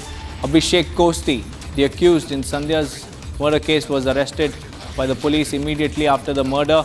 It is being told that at the time of the incident, the student was on duty and was taking care of the patients in the hospital. Then suddenly the accused entered the hospital and in one stroke slit the student's throat with a knife. And this is the accused being taken into police custody. It's a horrific crime that has come to light from a hospital in Madhya Pradesh. There you see on the left side of your screens, that's the deceased nursing student whose throat was slit in broad daylight by the accused, who is now arrested by the Madhya Pradesh police. The investigation is currently underway to determine the motive behind the horrific crime against the murder. What was the motive behind the murder? Whether there was any past angle, that is something that is being probed at the moment. Satya Vijay is also joining us live. Satya Vijay, a very good morning to you, Satya Vijay. Tell us what's the latest. We've seen the video of this particular crime, this murder. It's gory to say the least. What's happening as far as the investigation is concerned? बिल्कुल देखिए, मध्य प्रदेश के नरसिंहपुर जिले में ये खतरनाक और दिल दहलाने वाली घटना हुई है, जहां पर कि आरोपी युवक ने जिला अस्पताल में, डिस्ट्रिक्ट हॉस्पिटल में, जहां पर कि हजारों लोगों की चहल पहल रहती है, वहां घुसकर लड़की जो कि नर्सिंग की स्टूडेंट है, नर्सिंग की प्रैक्टिस कर रही थी हॉस्पिटल में, उसका गला रेतकर उसको मौत के घाट उतार दिया। बड़ी बात यह है कि जब आरोपी इस लड़की को, जो कि नर्सिंग की प्रैक्टिस कर रही थी, इसके साथ वारदात को अंजाम दे रहा था, वहां पर सैकड़ों लोग थे, डॉक्टर भी थे, पेशेंट भी थे, परिजन भी थे। सभी ये खूंखार मंजर देखते रहे, किसी ने भी पीड़िता को बचाने की कोशिश नहीं की। फिलहाल जो पुलिस है उसने इस घटना के बाद आरोपी को अरेस्ट कर लिया है, क्योंकि जो पूरा मामला है वो वन साइडेड दिख रहा है, एक तरफा प्रेम प्रसंग का ये मामला दिख रहा है। लड़की लड़के से बात करने से मना करती थी और इसी से नाराज होकर वो हॉस्पिटल में आता है, उसके हाथ में हथियार होता है और उसी हथियार से वो लड़की का गला रेत के हत्या कर देता है। इसके बाद जो आरोपी है वो खुद अपनी भी जान देने की कोशिश करता है, सुसाइड की कोशिश करता है, लेकिन उसमें कामयाब नहीं होता है और वहां से भाग जाता है। अच्छी बात है कि पुलिस ने आरोपी को अरेस्ट कर लिया है, जेल भेज दिया है, लेकिन डिस्ट्रिक्ट हॉस्पिटल में, जहां पर कि हजारों लोगों की चहल पहल होती है, वहां पर पहले ये लड़का घुसता है, मारपीट करता है लड़की से, उस दौरान उसे रोका जा सकता था। इसके बाद वो गला रेत के हत्या कर देता है और लोग वहां तमाशा देखते रहते हैं, कोई भी उसे रोकने की कोशिश नहीं करता, इवन उसके वीडियो बनाते हैं। अगर कोई वहां पर करता, इस लड़की को बचाने की कोशिश करता, आरोपी को ये वारदात करने से रोकता, तो शायद जो लड़की है, जो नर्सिंग की प्रैक्टिस कर रही है, उसकी जान बच सकती थी। That's right. Thank you, Satya Vijay, for joining us with those latest details. In fact, viewers, we have more breaking news coming in, and this from the United States. Let's now go across to those updates that we have for you. Trump is all set to host Netanyahu in Washington next week. This is the big breaking news that we are tracking. US President Donald Trump will be hosting Netanyahu, Israeli Prime Minister, at the White House on July 7th. In just about 6 days from now, the all-important meeting between Trump and Netanyahu will happen at the White House on July 7th. This could also focus on Israel's war with Hamas, Israel's conflict with Iran, and other regional issues will be discussed by both the leaders. And the update is that Donald Trump will be hosting Israeli Prime Minister on the 7th of July at the White House. That's the big breaking news update that we have at the moment.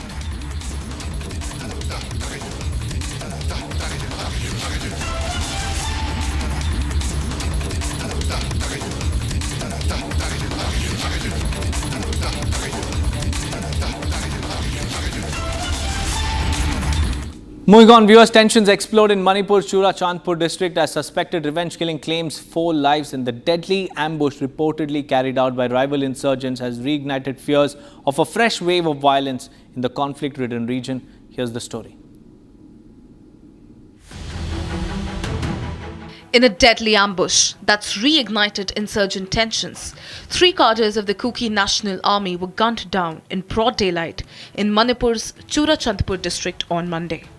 The attack took place in the Songpi area when the trio was travelling in a car.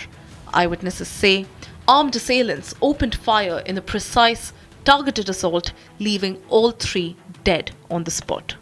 Sources indicate that the United Kuki National Army, a rival faction, carried out the hit in a revenge operation for the killing of their self-styled town commander and PRO last October. Those killed in the attack have been identified as Thangboy Haokip, also known as Thapi, the deputy commander-in-chief of the KNA, along with Gao Gao Singson and Saijin Haokip. The October 1st killing near the Anglo-Kuki War centenary gate had already pushed the factions to the brink, triggering a cycle of blame and growing hostility. With UKNA now officially claiming responsibility for the fresh attack, this fratricidal conflict appears far from over, raising alarm over more retaliatory strikes in the days ahead. Security forces remain on high alert as authorities brace for further unrest in the volatile hills of Manipur. It's time for a quick break, viewers. On the other side, we'll tell you about External Affairs Minister Dr. S. Jaishankar, who is in Washington, D.C. He will be participating in the meeting of foreign ministers of Quad at 7:30 p.m. Indian Standard Time today. Along with that, we'll also tell you about the deadly explosion at the chemical plant in Telangana. 35 dead, over 31 bodies have been recovered. Stay tuned.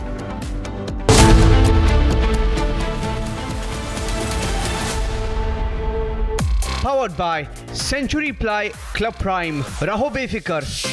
पैसा लगाना है तो century ply club prime पे लगाओ। डूबेगा नहीं, जलेगा भी नहीं, कोई खा नहीं जाएगा, धोखा नहीं देगा, ऊपर नीचे भी नहीं होगा, सेफ रहेगा, सिक्योर्ड मिनिमम 30 साल का रिटर्न देगा। अब इससे बेटर इन्वेस्टमेंट है तो बताओ। सेंचुरी प्लाई क्लब प्राइम, रहो बेफिक्र।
Welcome back, viewers. We have some more breaking news coming in. China says that the long-standing boundary dispute with India is complicated and it will take time to resolve. However, it has expressed readiness to hold discussions on delimiting the border assets and maintaining peace in the border areas. The statement came in response to remarks made by Defense Minister Rajnath Singh during his meeting with Chinese Defense Minister Dong Jun on June 26th in Qingdao on the sidelines of the Shanghai Cooperation Organization, or the SCO Defense Ministers Conclave. So this is a breakthrough because the Chinese side has said that it is ready to hold talks on the border dispute, but it has also said that the boundary dispute with India, which is a long-standing one, is very, very complicated and it will take time to resolve. The statement came in response to Rajnath Singh's discussions with his Chinese counterpart during the SCO summit sidelines. The defense minister made it very, very clear with China about the border dispute, and now we have an update, and the update is that China has said that it is ready to hold discussions on the complicated and long-standing border issue with India.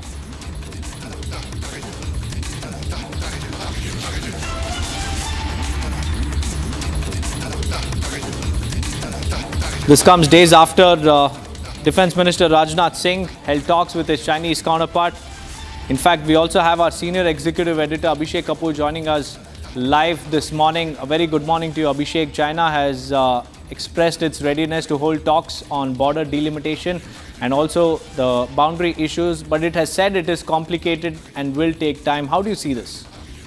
Well, if you read and if you follow the way the Chinese use English language, this is clearly delaying tactics. This is clearly obstructionism, and traditionally China does not really want to solve the border dispute between India and with India, and that's the takeaway, and that's the understanding that most of the interlocutors who have worked on the China boundary question come back with.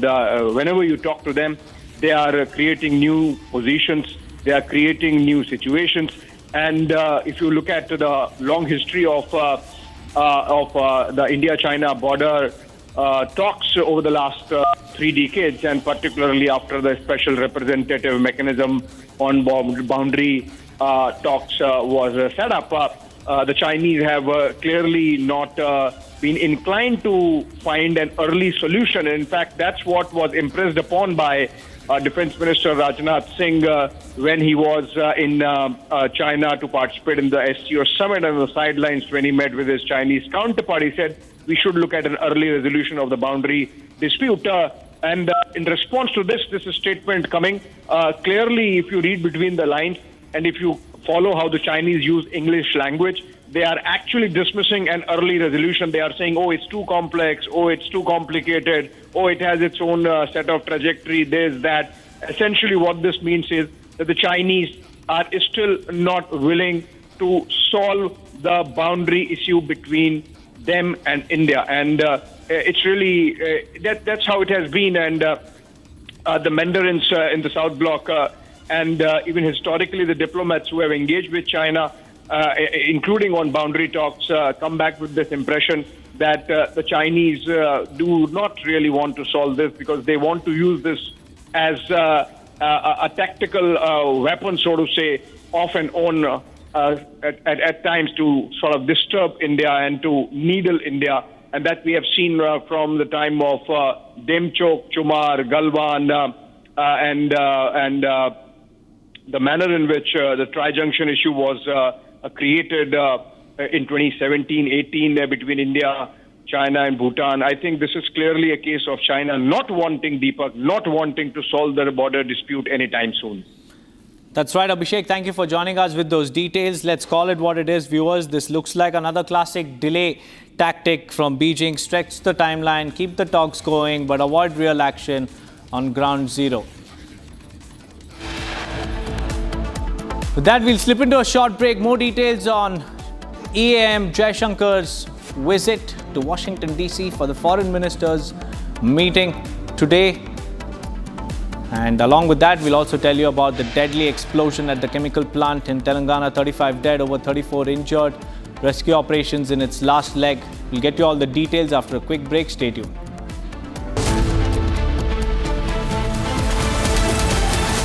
Powered by Century Ply Club Prime. Raho befikar.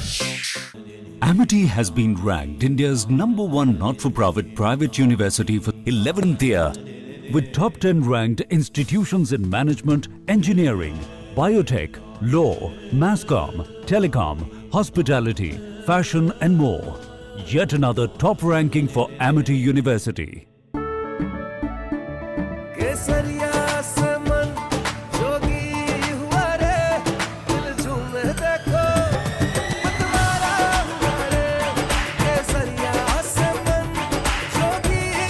हर पल मनाओ केसरी त्योहार।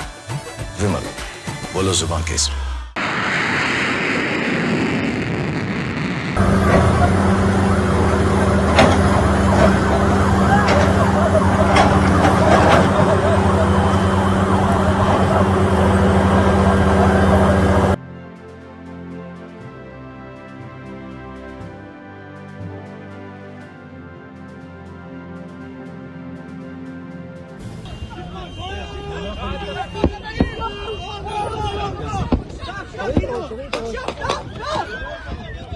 מי שלא ראה שדה קרב שיראה אותו עכשיו.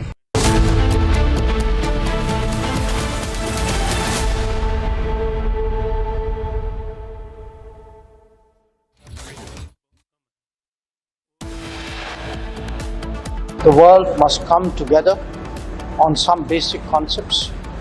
No impunity to terrorists, no treating them as proxies, and no yielding to nuclear blackmail. Any state sponsorship must be exposed and must be countered. External Affairs Minister Jai Shankar calls out Pakistan at UNSC, says state-sponsored terrorism must be exposed and urges for global unity against terror. Probe widens in Kolkata rape case. Police says evidence backs Kolkata rape survivor's statement.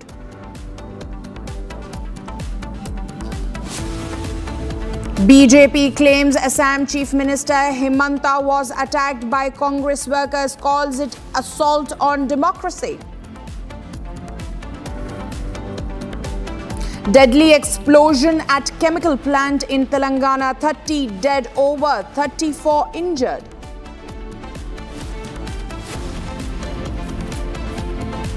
India remains a very strategic ally in the Asia Pacific, and the president has a very good relationship with Prime Minister Modi, as you know, and he will continue to have that.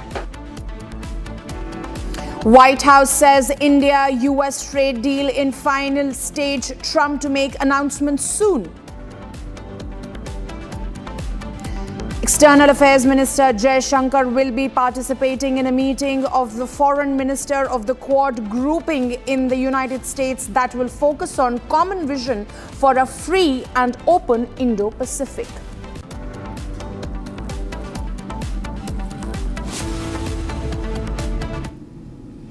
Well, we are getting some breaking news, viewers, amid the ongoing issues in the state of Karnataka. There's been an internal tussle over the CM's post in the Chief Minister's post in the state of Karnataka. Now, Congress MLA Iqbal Hussain has said that before meeting the party General Secretary Randeep Surjewala, he now goes on and bats for DK Shiv Kumar as the Chief Minister.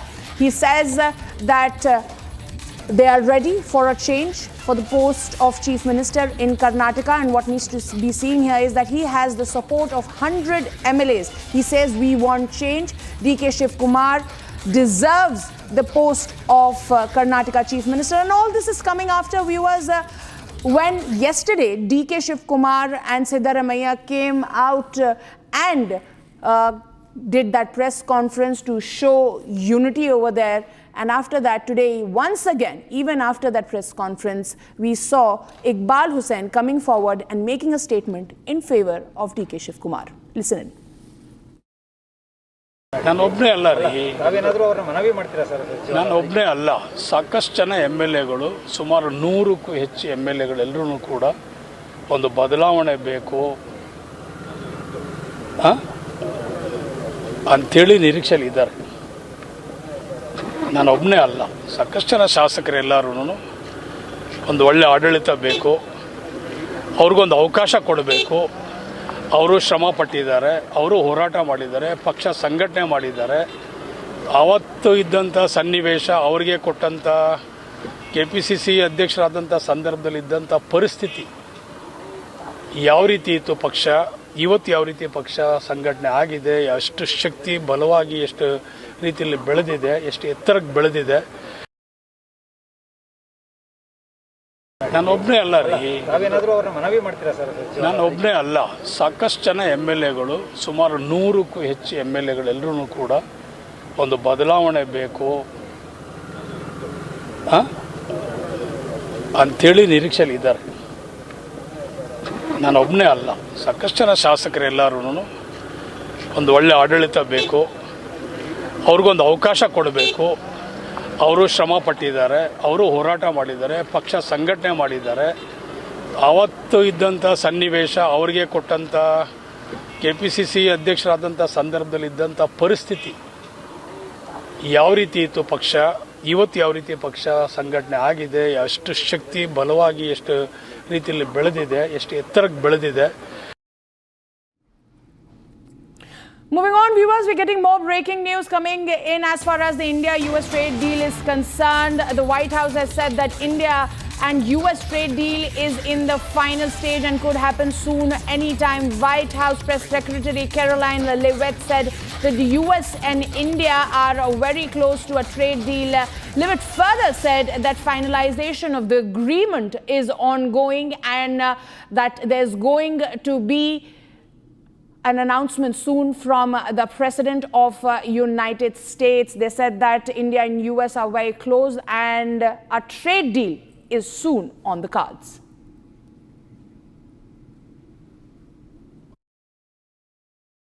The President did announce last week that the trade deal with India is close and this could happen anytime soon. Are there any roadblocks as of now? Are there any updates on that? And how does the President see this about China's role or its influence in the Indo-Pacific region? Sure, yes. The President said that last week and it remains true. I actually just spoke to our Secretary of Commerce about it. He was in the Oval Office with the President. They are finalizing these agreements and you'll hear from the President and his team, his trade team, very soon when it comes to India. And on China? How do we counter China on that front? Yes, I mean, look, India remains a very strategic ally in the Asia Pacific, and the President has a very good relationship with Prime Minister Modi, as you know, and he will continue to have that.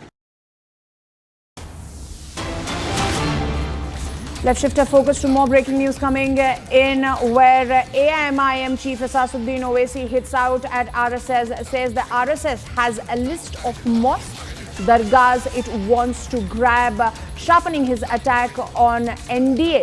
He says that Chandrababu Naidu and Pawan Kalyan are pushing the Sangh's agenda. So there you have, viewers, Asaduddin Owaisi once again targeting the RSS and saying that the Chief Minister Chandrababu Naidu and Pawan Kalyan are trying to propel the Rashtriya Sevak Sangh's agenda. Listen in.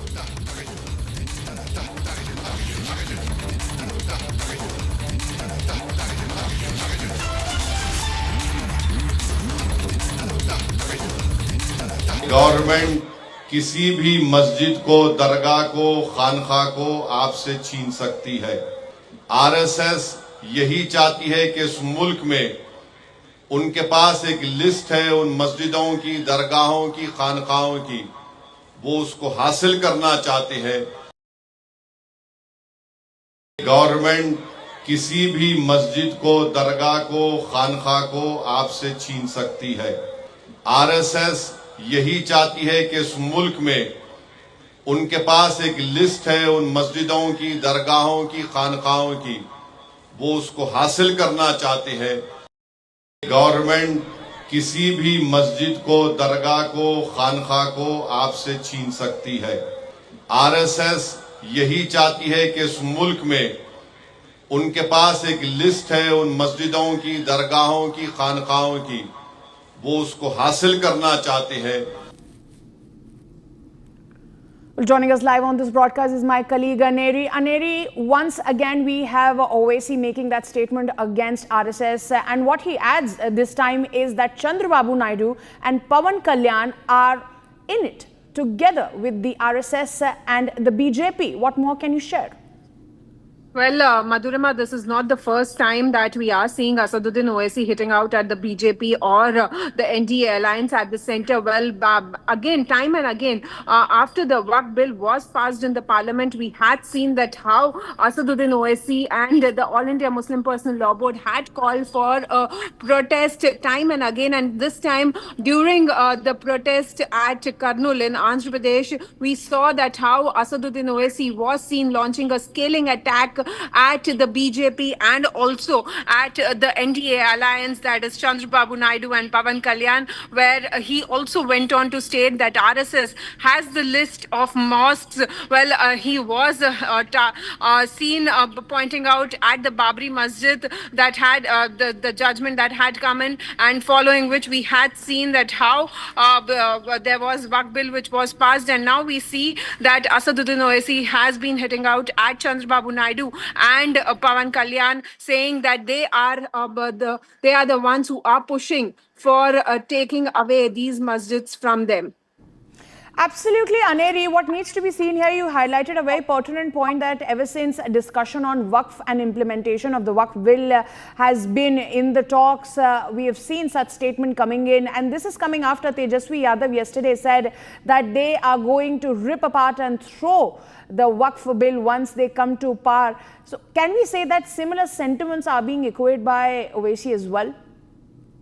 Well, definitely similar sentiments, because remember during the Waqf bill discussion in the parliament, Asaduddin Owaisi was the one who had torn apart the Waqf bill in the parliament itself, and now we see that after a massive discussion and after the bill was passed in the parliament in Rajya Sabha and Lok Sabha, we saw that how Asaduddin Owaisi's AIMIM and also the All India Muslim Personal Law Board had called for various protests demanding that the Waqf bill should be rolled back, and now we see that various programs have been held time and again at various days.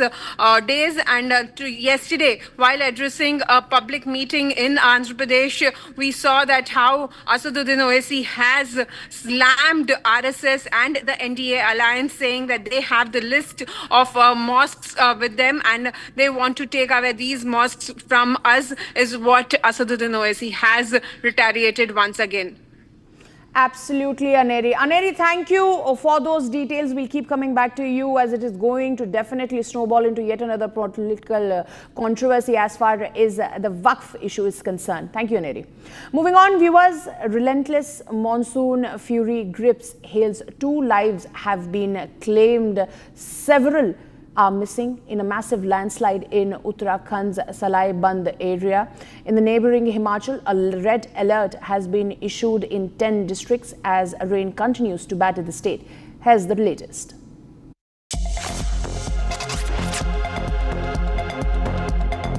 A devastating landslide has struck Uttarakhand's Salai Band region in Uttarkashi district. 2 labourers have been confirmed dead, while 7 others remain missing. District Magistrate Prashant Arya inspected the area. Listen in to what he had to say. सिलाई band के पास हम लोग हैं इस मौके पे, और वही इलाका है जहाँ पे 3 तरफ से, जैसा पीछे देख रहे हैं कि जो क्लाउडबस्ट हुआ प्रातः कल उससे 3 जगह सड़क हमारी वॉशआउट हुई है, क्योंकि वो कर्व में थी। तो अभी काम चल रहा है, हमारा पोर्टलैंड मशीनें हैं, अप एंड डाउन दोनों पोजीशन में है, जेसीबी भी है। चूँकि ये पहली बार स्लाइड हुआ है तो वो स्टेबल नहीं है, तो जैसे जैसे बारिश आ रही है तो वापस से वो रीस्टेबल हो जाएगा। तो थोड़ा सा सेंसिटिव तो है, परंतु जैसा अभी हमारा टीम से बात हुई थी, NH की टीम से, हम लोग साथ ही थे, तो रिस्टोरेशन हम लोग इसको कर लेंगे इस वाले स्लाइड को। नेक्स्ट इसके बाद ओजरी का है, ओजरी वाले के लिए अल्टरनेट रूट के लिए हमारी टीम ITBP और फॉरेस्ट को मैंने बोल दिया है, एक अल्टरनेट पैदल रास्ता उसमें बनाना पड़ेगा, क्योंकि वो थोड़ा ज़्यादा है इससे और वो थोड़ा रिस्की भी है। तो पैदल रूट पे करते ही हम लोग इसको रिस्टोर करते ही कल का मेरा उम्मीद है कल हम मूवमेंट पैदल और यहाँ तक गाड़ियों से स्टार्ट करेंगे। In the Ojari region, road access remains a key challenge. The DM said that the ITBP and the Forest Department have been tasked with creating an alternative footpath route to ensure safe movement. Meanwhile, in neighbourhood Himachal Pradesh, the situation is equally grim. The Indian Meteorological Department has issued a red alert for 10 districts including Shimla and Mandi. As heavy monsoon rains continue to trigger widespread landslides and flash floods, emergency and rescue teams are working round the clock to restore essential services. Breaking news coming in, viewers. 3 insurgents belonging to different proscribed outfits have been arrested by security forces in Manipur's Imphal, West and East districts. According to the police, an insurgent belonging to the band People's Liberation Army, the PLA, was arrested from Lamding Awang Lekai in Imphal's West district on Sunday. The arrested militant has been identified as Yumnam Singh, 31 years old, and was involved in extortion from elected representatives such as Panchayat Pradhans and members, as well as from private and government schools in the district. So it's a big win for the Manipur police over there, as 3 insurgents who were involved in a major extortion racket have been arrested from Imphal's West district.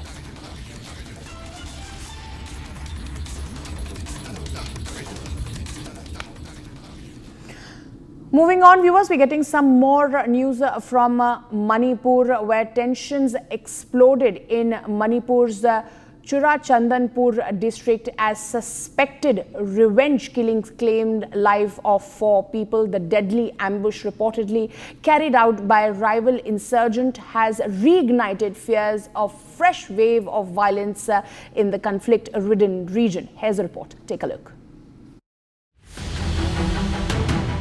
In a deadly ambush that's reignited insurgent tensions, 3 cadres of the Kuki National Army were gunned down in broad daylight in Manipur's Churachandpur district on Monday. The attack took place in the Songpi area when the trio was travelling in a car. Eyewitnesses say armed assailants opened fire in a precise, targeted assault, leaving all 3 dead on the spot. Sources indicate that the United Kuki National Army, a rival faction, carried out the hit in a revenge operation for the killing of their self-styled town commander and PRO last October. Those killed in the attack have been identified as Thangboy Haokip, also known as Thapi, the deputy commander-in-chief of the KNA, along with Gao Singson and Saijin Haokip. The October 1st killing near the Anglo-Kuki War Centenary Gate had already pushed the factions to the brink, triggering a cycle of blame and growing hostility. With UKNA now officially claiming responsibility for the fresh attack, this fratricidal conflict appears far from over, raising alarm over more retaliatory strikes in the days ahead. Security forces remain on high alert as authorities brace for further unrest in the volatile hills of Manipur.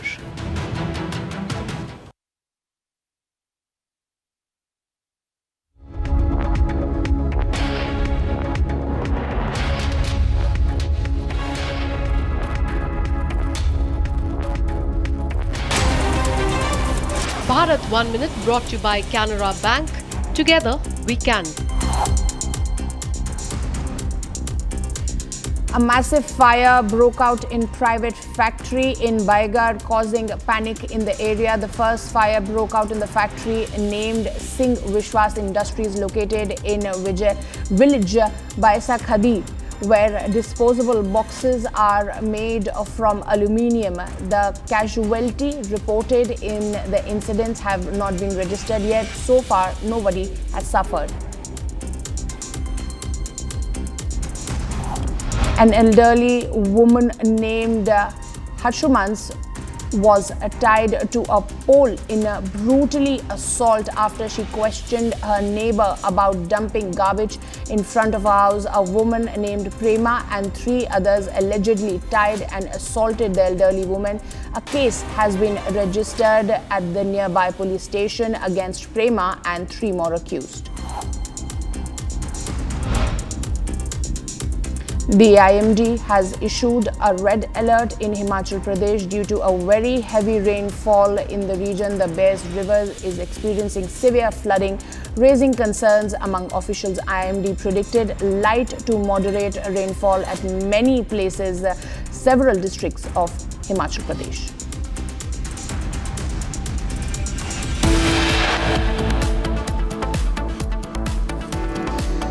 Coming up on the other side, viewers, External Affairs Jai Shankar to participate in Quad Foreign Ministers meet in the US. Telangana reactor blast, 35 dead, over 34 injured. We'll get you more on this, but right after a very short break.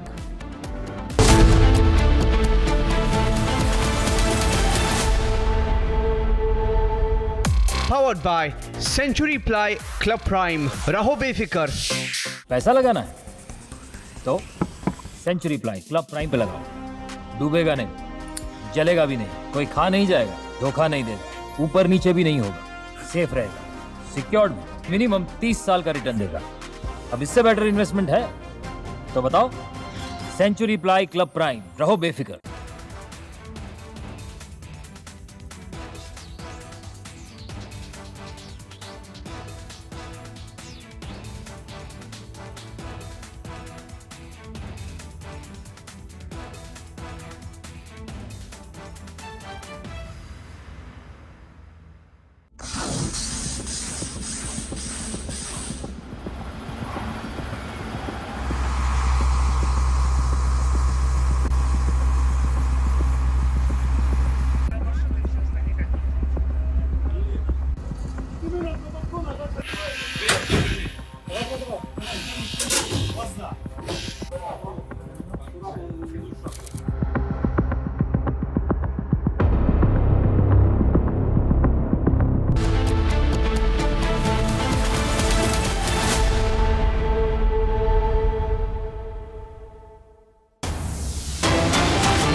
Breaking news coming in, viewers, the Kolkata gang rape case. The police has said that several pieces of evidence corroborate the statement made by the 24-year-old law student who was allegedly gang raped in the South Calcutta Law College on June 25th. These includes the result of the survivor's medical test, CCTV footage found in accused mobile phone, and other circumstantial evidence. In the ongoing investigation into the alleged gang rape at South Calcutta Law College, 3 accused were granted police custody till July 1, which ends today.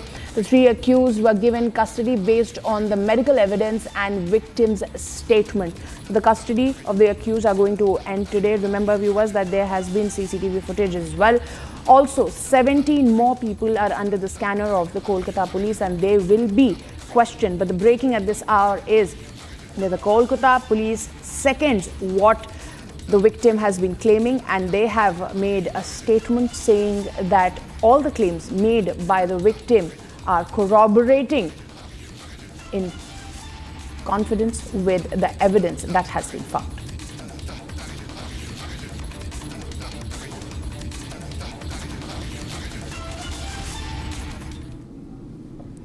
Hundreds of pilgrims have reached the base camp as Yatra to start from Jammu early tomorrow morning. Multi-layer security arrangements have been made at the base camp of Amarnath Yatra. Pilgrims are now being allowed to move inside the base camp. Our colleague Gursimran brings you this exclusive report from the ground.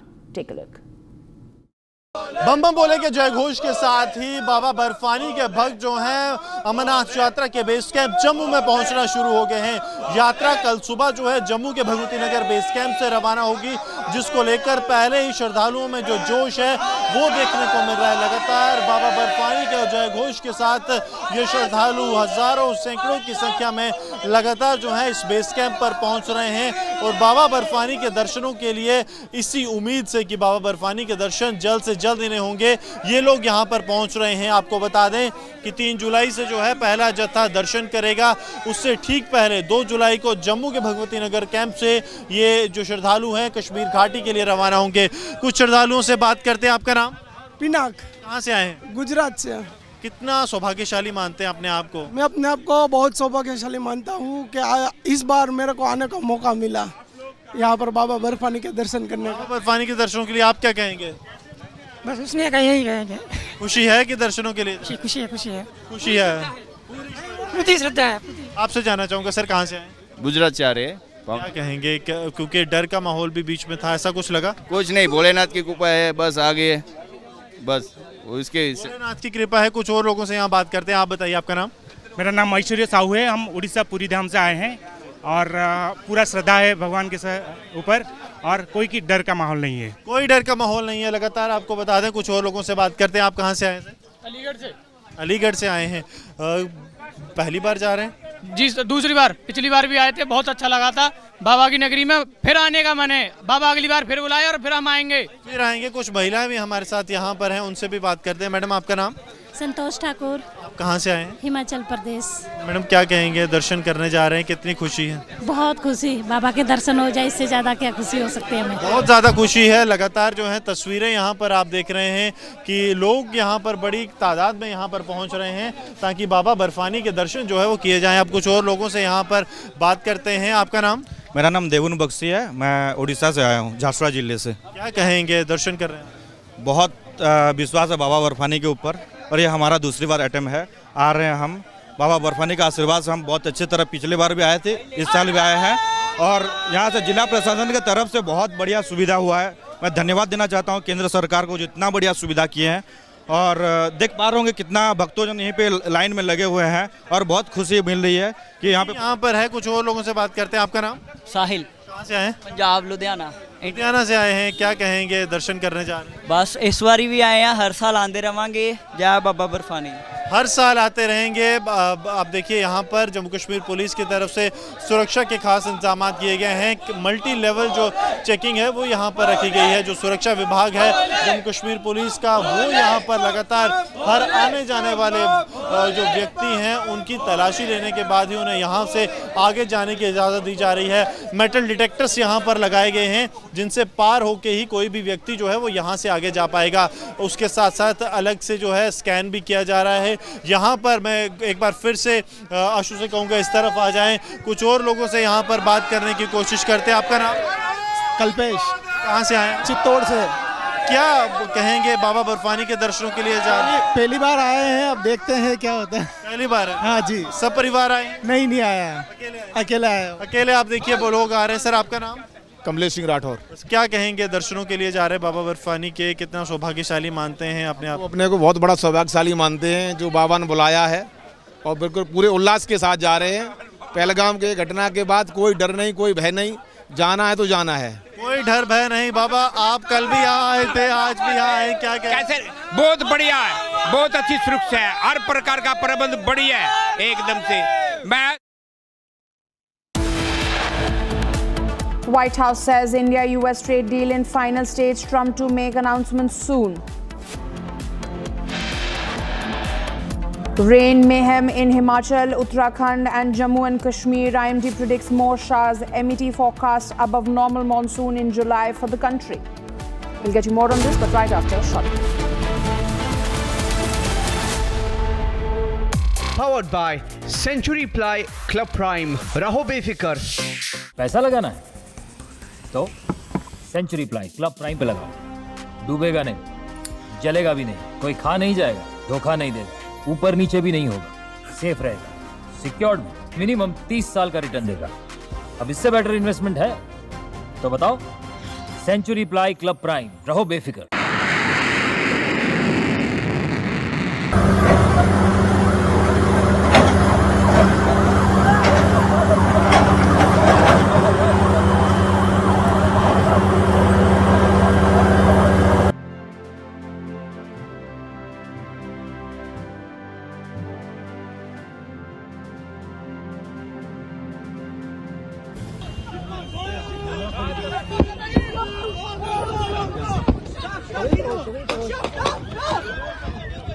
מי שלא ראה שדה קרב שיראה אותו עכשיו.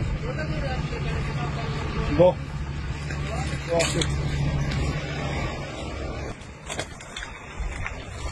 שמאלה, שמאלה, שמאלה. סע, ישר, ישר. ישר. ישר.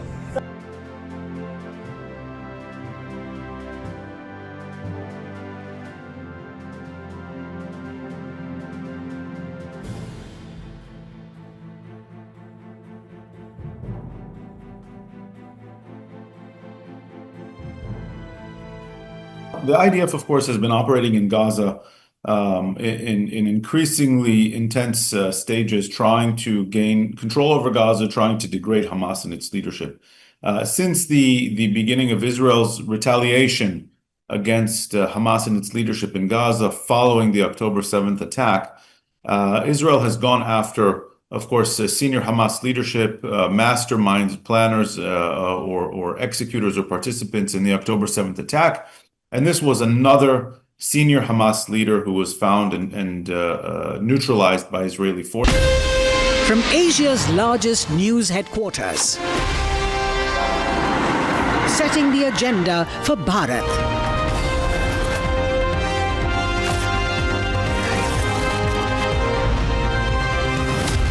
You're watching Republic.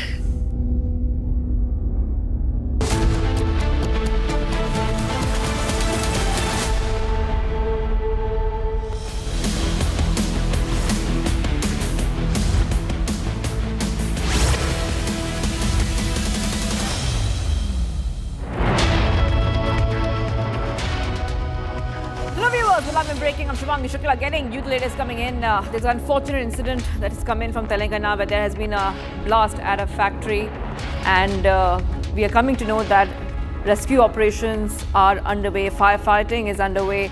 Many people have lost their lives. This is a developing story. We'll get to all the details, but as usual, the headlines first. Let's get started.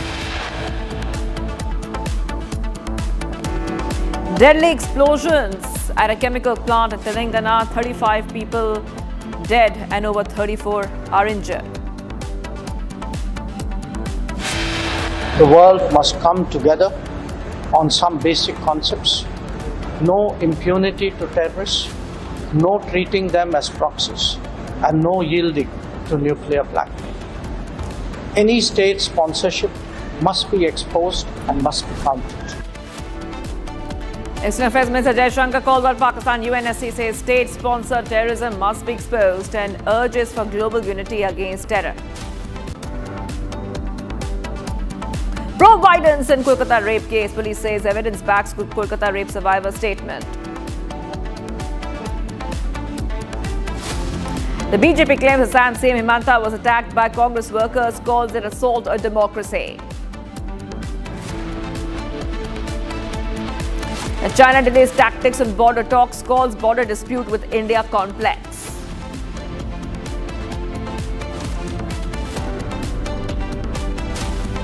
And External Affairs Minister Jai Shankar will be participating in a meeting of the foreign ministers of the Quad grouping in US that will focus on common vision for a free and open Indo-Pacific.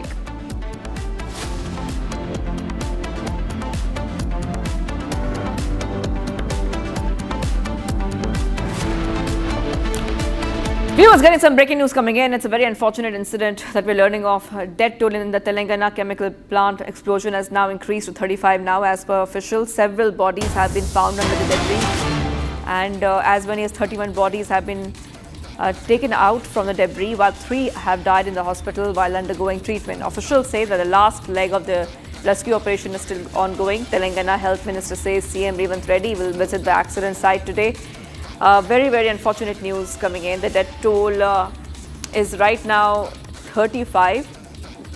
More bodies are being recovered during the rescue operation. And we're coming to know that some bodies have been found under the debris while removing debris. The last leg of the operation is ongoing. That is what the police is saying as the rescue operations are still continuing. CM Revanth Reddy will be visiting the accident site later on. We'll be tracking that very closely. This incident occurred on Monday when a suspected reactor explosion triggered a blast and fire at a chemical industry factory. And we are coming to know that there were many employees who were working in the factory at the time of the incident. These pictures are coming in right now.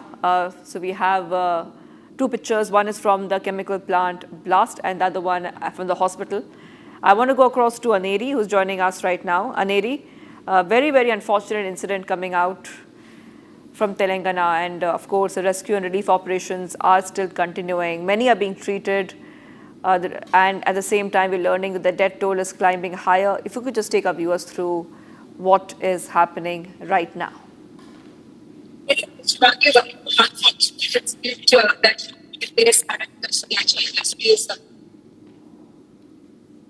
Okay, we'll try to go across to Aniri in a short while.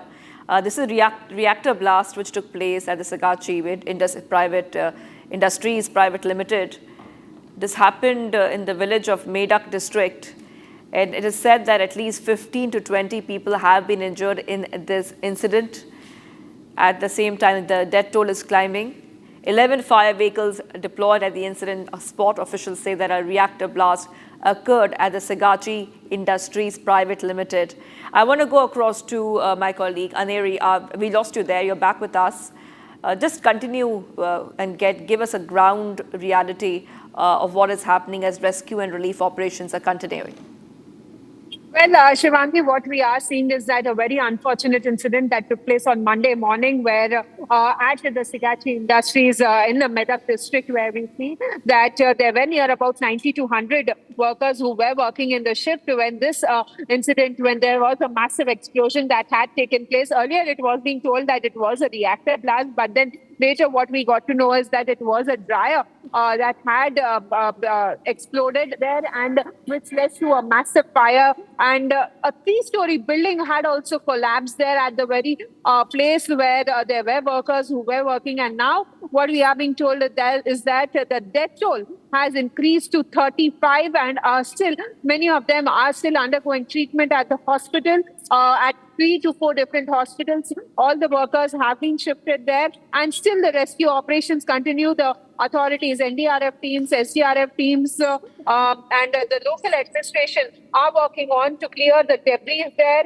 to ensure that there's no one else who is stuck inside the debris. But as of now, 35 people have already lost their life. One of the biggest incidents that have taken place in the history of Telangana and Andhra Pradesh.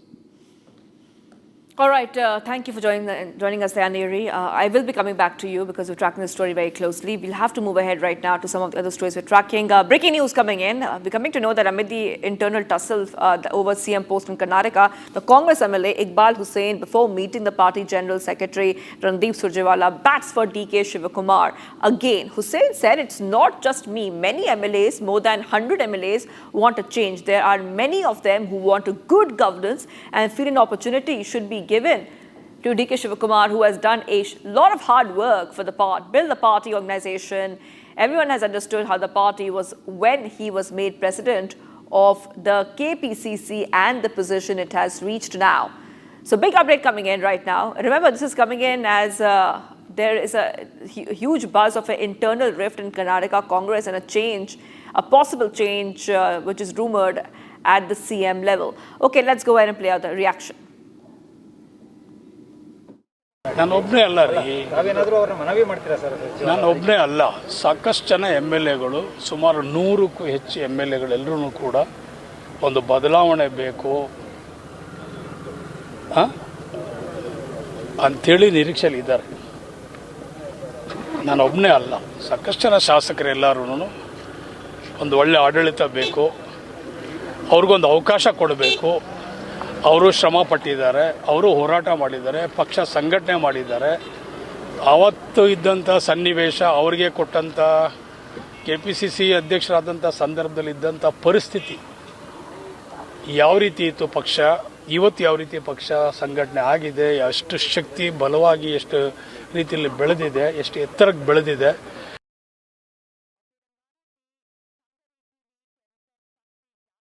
A day after Khadgeji said that High Command will decide what will happen in Karnataka as far as CM is concerned, Surjewala ji tried to broker peace between the warring factions.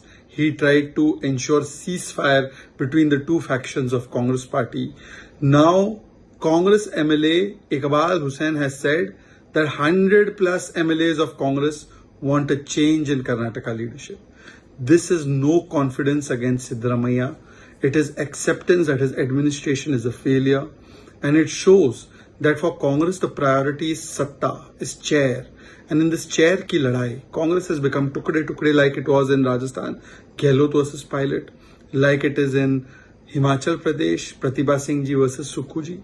The administration and governance is suffering. People are suffering, paying high taxes and are being subjected to loot, Muda scam, the housing scam, other kinds of scams, Valmiki scam. All of this is taking place under their watch and they are not fulfilling the guarantees. The only thing they want to fulfill is their own lust for power and ambition. Congress versus Congress. Congress party needs ceasefire and that should be brokered by somebody in the Congress who considers himself as high command, because Khadge ji does not consider himself as high command. All right, let's go straight across to Abhishek, who's joining us live from Bengaluru. Abhishek, you're reporting for us on this story, and now there's so many speculations doing the rounds, and one is that there is a camp, it looks like, which is pro-DK Shivakumar, and they want to see him as the new CM, and that is creating a huge buzz in Karnataka. Well, Tiwani, for the Congress party in the state of Karnataka, it looks like it is DCM DK Shivakumar versus the other congressmen who wanted DCM DK Shivakumar to be the CM of Karnataka in the next couple of days. However, when previously speaking to the various other media houses, CM Siddaramaiah had very clearly mentioned. Right, Abhishek, we're getting some issue with your audio, so we will come back to you in a moment, in just a short while. But like we are telling our viewers, there is a lot of internal rift that can be seen there. We are seeing that there is a divided camp within the Karnataka Congress, a lot of unhappy leaders in Karnataka Congress. And now the update that we're getting for our viewers is that some breaking news is coming in. Let's go ahead to the next breaking update. Assam Minister Piyush Hazarika alleges that Assam CM Himanta Biswa was attacked by Congress workers. BJP says that the Congress workers hurled bottles at Himanta convoy in Golaghat and called this incident assault on democracy. So this is what we see right now, viewers. Back to work is coming in right now, Republic TV, where we are learning that the BJP is saying that CM Himanta was attacked. That is right, he was attacked. And they're also saying that it's a big claim which is being made right now against the Congress, that they're saying that bottles were hurled. So we can see that on the right hand of the screen, you can see that there's a bottle which is being hurled at the vehicle, a water bottle hurled at the convoy of Assam CM Himanta Biswa Sarma. And the BJP is saying the Congress is behind this. This incident occurred in the upper Assam's Golaghat when the CM was passing through the area during an official visit. Now, the BJP has made a huge claim saying that this is the work of the Congress. Back-to-back updates coming in right now, Republic TV viewers. And the Minister Piyush Hazarika has shared a video of the incident on X and says, Aniruddha is joining us right now. Aniruddha, I'm reading out what the Minister Piyush Hazarika is saying. This is how INC Assam tried to sabotage democracy in Assam. Today, the goons attack CM of Assam with bottles. Tomorrow, will these same goons launch grenades? This is a quote from the Minister Piyush Hazarika's post on social media platform X. Aniruddha. Yes, this attack that the bottle was thrown at the Chief Minister's convoy has been condemned, and this has been taken very seriously.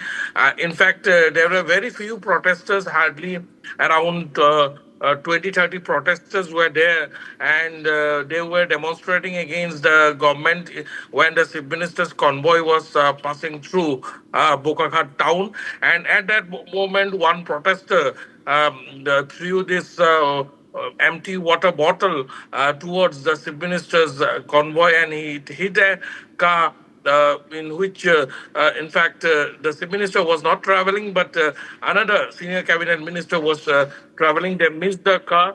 However, this launching of this bottle has been condemned, and it has been taken seriously. Security measures are being also looked into, and apart from the developments that have followed, we are also picking up that 4 Congress workers have been arrested last night itself. 4 Congress workers have been arrested. This is a very unprecedented incident. Never in the history of Assam there have been demonstrations before the Chief Minister's convoy. There have been demonstrations before the Chief Minister's office, but never in All right. Okay, Aniruddha, I will have to come back to you on this. BJP has made a huge claim in the Congress. I really have to move ahead right now, viewers, because an encounter between the police and criminals late last night in Moradabad's Bhagatpur area has brought to light a string of thefts in the region. One criminal was injured and arrested, while others managed to escape. Here is a quick report.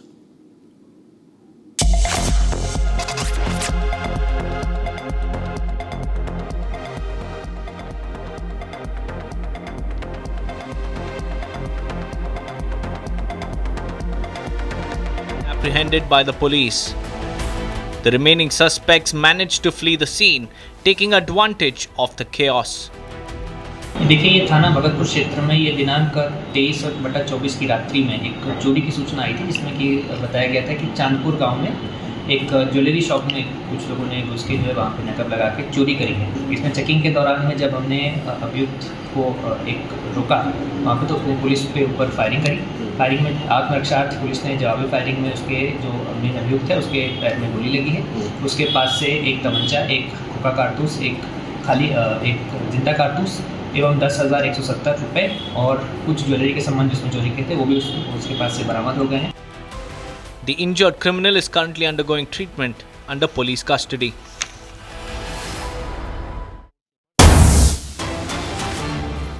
All right, getting some updates coming in. The custody of the 3 accused in Kolkata rape case ends today. The 3 accused were granted police custody till July 1st. The 3 accused were given a police custody based on medical evidence, a victim statement. Big update coming in right now. The accused in the South Kolkata Law College gang rape case will be produced in court again, as police will now look to seek an extension of their custody. So today is a day when the custody of these accused will be ending. Now, once again, we can expect the police to extend their custody.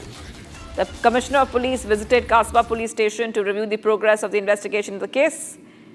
And this case, remember, has once again highlighted crimes against women in the state of West Bengal. Back-to-back updates coming in right now on Republic TV, viewers. And remember that the main accused in this case are Manojit Mishra, Pratim Mukherjee and Zaib Ahmed. That is right. These are the 3 main accused in the case. The 4th accused, a security guard, was also taken into custody on Saturday. Back-to-back updates coming in right now on Republic TV, viewers. The survivor has been taken to the scene of the crime. A statement has been recorded before a magistrate under Section 164, and she has also undergone a medical examination. Now, remember that as we keep getting you back-to-back updates, the BJP is alleging that once again the state of West Bengal is not safe for women. The BJP has been holding back-to-back protests in multiple parts of West Bengal. We also saw that the BJP president, JP Nadda, has constituted a panel to investigate this incident independently. I want to go across to my colleague who's joining us right now. We have with us Madhurima from our newsroom. Madhurima, so now the cops may seek extension of custody of these accused. Over to you, Madhurima. Well, absolutely, Shivangi, and this is coming on the heels of the fact that the Kolkata police has asserted that how whatever the claims that were made by the victims can be corroborated from the circumstantial evidence. So in a way, they have much more information against these accused in their kitty too, that they're going to present in front of the court and ask for further custody. So this the custody as it ends today. On the same day, today we know that all the claims that were made by the victims are being corroborated. All the statements that she gave, all the evidence, CCTV, all of them are matching, and which is why the police is going to ask for further custody. And it would be an easy task because of the fact that whatever the accused said is in fact matching with the CCTV footage, the statements and the primary evidence that has been collected by the Kolkata police. That's right, Madhurima. Thank you for getting those details. I will be coming back to you and our team as we track the story very closely. Let's move ahead right now, viewers, where a massive fire broke out in a private factory in the Bairaghar, causing panic in the area. The fire broke out in a factory named the Vishwash Industries, located in village, where disposable boxes are made from aluminium. Let's have a look at this report. Bharat 1 Minute brought to you by Canara Bank. Together we can. A massive fire broke out in a private factory in Baraghar, causing panic in the area. The fire broke out in a factory named Sain Vishwas Industries, located in the village of Bhena Sakedi, where disposable boxes are made from aluminium. No casualty was reported in the incident. An elderly woman named Hucha Amma was tied to a pole and brutally assaulted after she questioned her neighbor about dumping garbage in front of her house. A woman named Prema and 3 others allegedly tied and assaulted the elderly woman. The case has been registered at the Anandapura police station against Prema and the 3 accused. And the Indian Met Department has issued a red alert in Himachal Pradesh due to the very heavy rainfall in the region. The rivers are experiencing severe flooding, raising concerns among officials.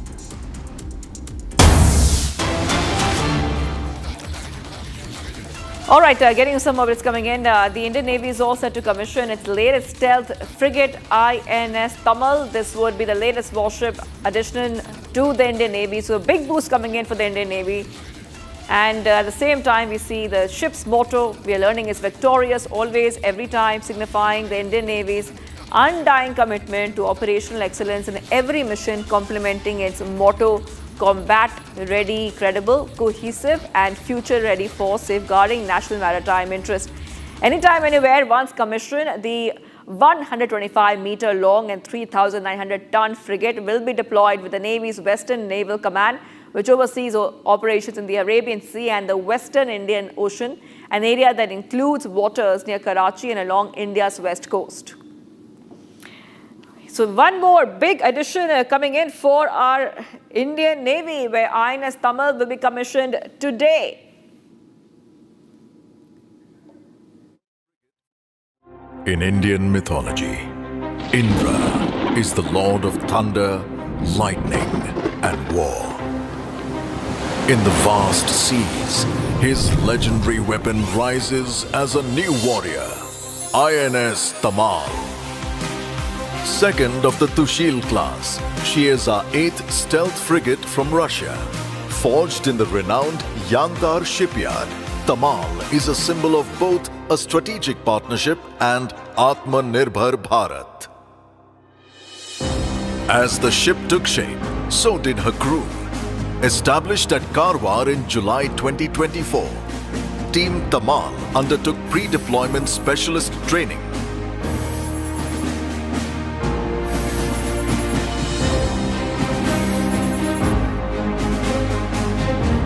Alongside, they set the standard and forged a spirit of camaraderie, transforming them into a credible, cohesive unit.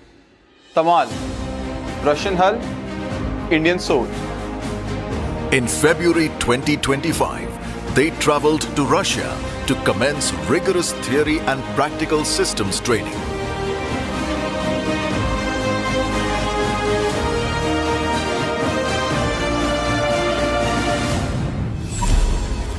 At 125 meters and 4,000 tons, Tamal punches well above her weight, quick in the ring, with a powerful sting.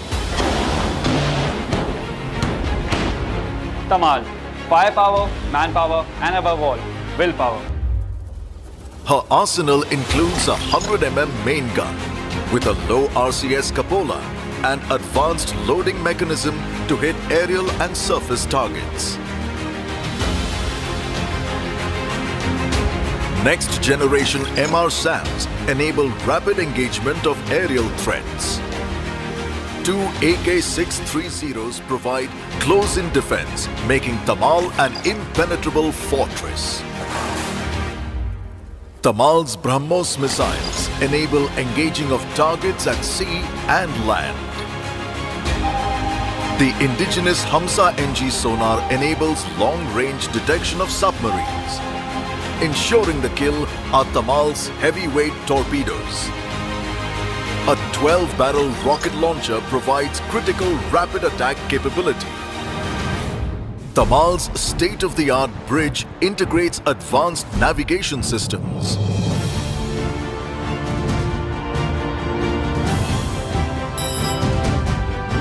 The operations room features a next-generation combat management system, which fuses all sensor data, ensuring complete battle space awareness.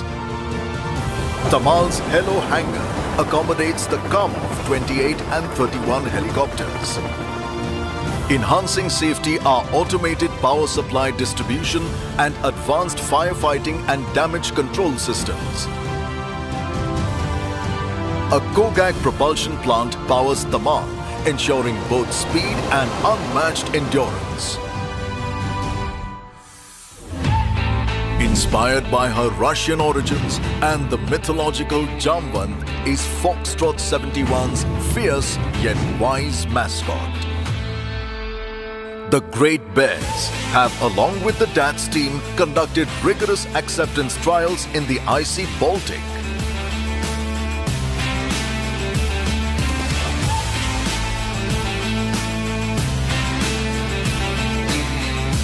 Their efforts and diligence have ensured combat readiness.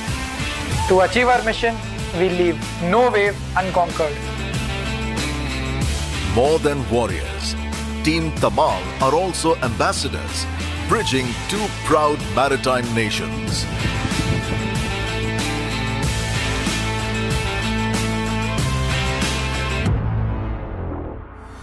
Team Tamal is combat ready with cutting-edge technologies, weapons and sensors. We will ensure maritime dominance anytime, anywhere and always, true to our motto of Sarvatra Sarvada Vijayaha.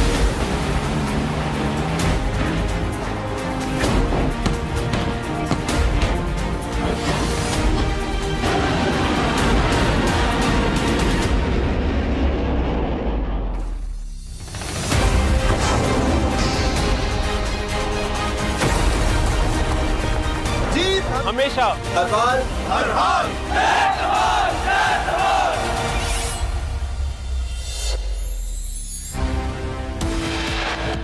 Viewers, much coming up. China delays tactics on border talks, calls border dispute with India complex. And External Affairs Minister Jaishankar will be participating in a meeting of the foreign ministers of the Quad grouping in US that will focus on common vision for a free and open Indo-Pacific. Stay tuned, viewers. We're live and breaking.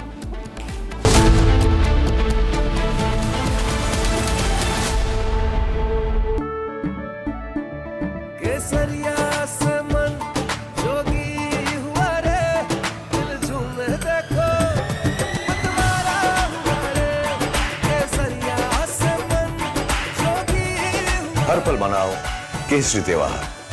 विमल, बोलो जुबान Kesari.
Було більш ніж 500 ударних.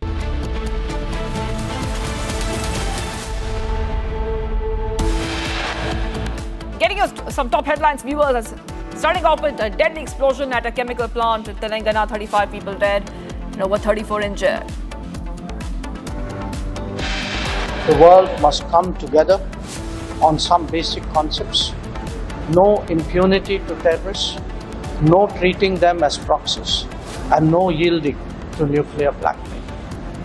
Any state sponsorship must be exposed and must be counted. External Affairs Minister Jai Shankar calls on Pakistan at UNSC, says state-sponsored terrorism must be exposed and urges for global unity against terror.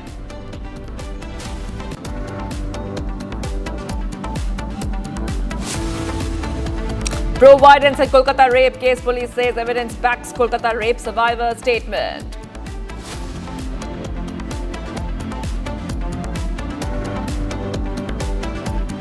BJP claims Assam CM Himanta was attacked by Congress workers, calls it assault on democracy. China delays tactics on border talks, calls border dispute with India complex. External Affairs Minister Jai Shankar will be participating in a meeting of the foreign ministers of Quad grouping in US that will focus on common vision for a free and open Indo-Pacific.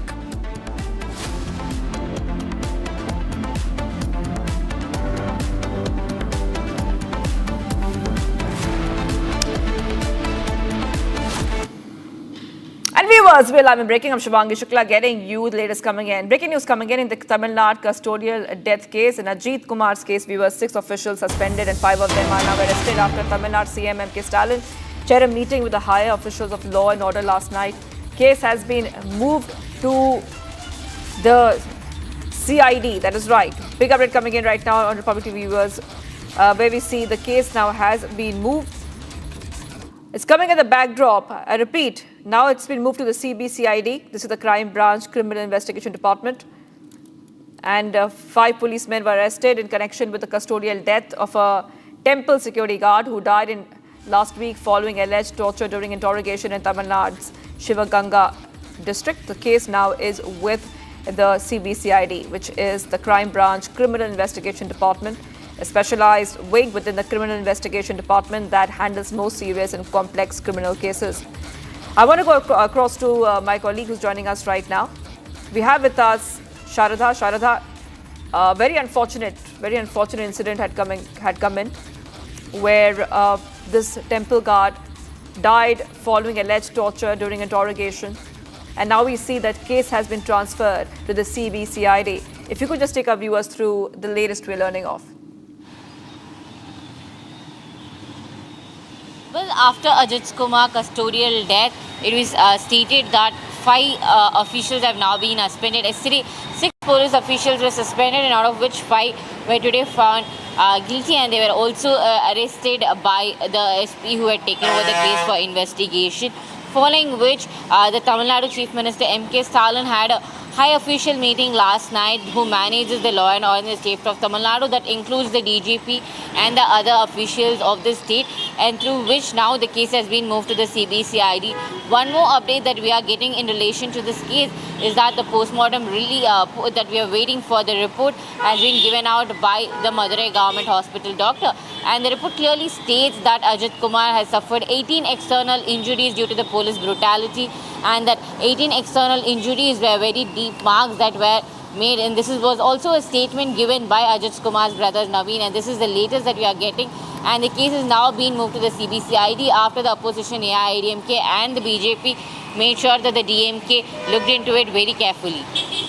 That's right. Okay. Thank you for getting those details, Sharda. I'll be coming back to you right now. Tamil Nadu custodial death case investigation is continuing. 6 officials suspended and 5 policemen were arrested. I have to come back to you, Sharda. We have some more questions. Because there are many more suspicions being raised over the death. This is Ajit Kumar was questioned over theft complaint involving missing gold from a devotee's car. Then he was picked up again by a special team next day and later died in the hospital last Saturday.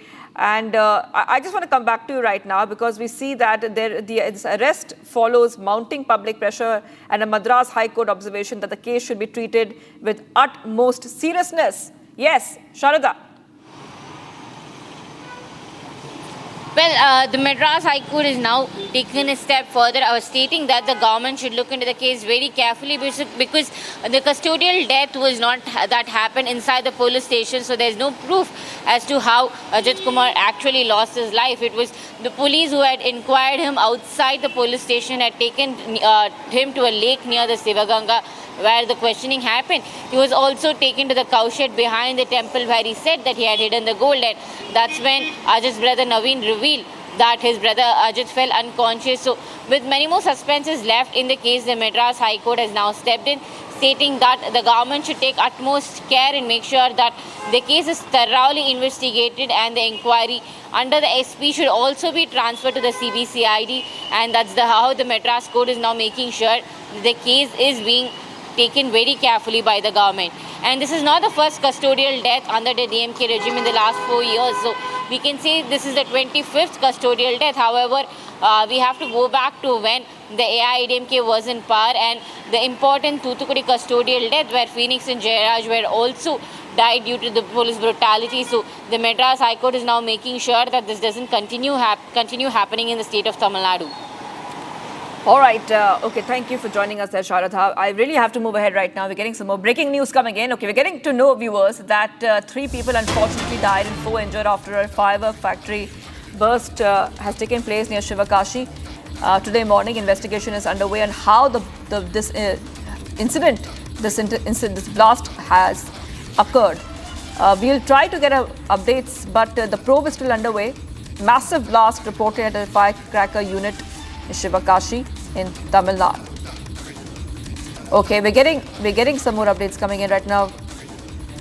The death toll seems to have risen, viewers. The death toll seems to have risen in this case. 4 people have died, 5 injured in the factory blast. The death toll has risen to 4 now, and 5 people have been injured. This is a blast which has rocked Shivakashi firecracker unit. Casualties have now risen to 4. And we'll try to put those pictures out once we get them for you. This is a case coming in as thick smoke could be seen coming from the unit as crackers were bursting inside the premises. 5 people have been injured in the blast.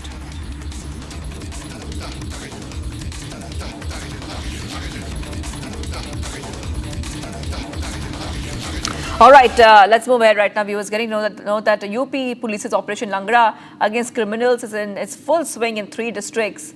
In Bagpat, police had encounter with shooter Master, who killed Constable. In Bagpat, Constable Ajay Panwar, who came on leave due to cricket dispute, was killed during an evening walk. In Moradabad, encounter took place between police and criminals. 1 criminal was shot in the leg, and the rest of the criminals fled the spot. In Fatehpur, the police station has achieved a major success by arresting a cow slaughterer after injuring him in an encounter. Police have recovered 1 illegal pistol, 315 bore 01 live cartridge, 315 bore and 2 empty cartridges, 315 bore, 1 mobile phone, and cash from the accused possession. I want to go straight across to my colleague who's joining us, Ajay. Ajay, I was reading out what has been recovered by the police and the fresh encounters which have been quite successful in Operation Langra. If you could just take our viewers through the latest coming in and who these criminals are.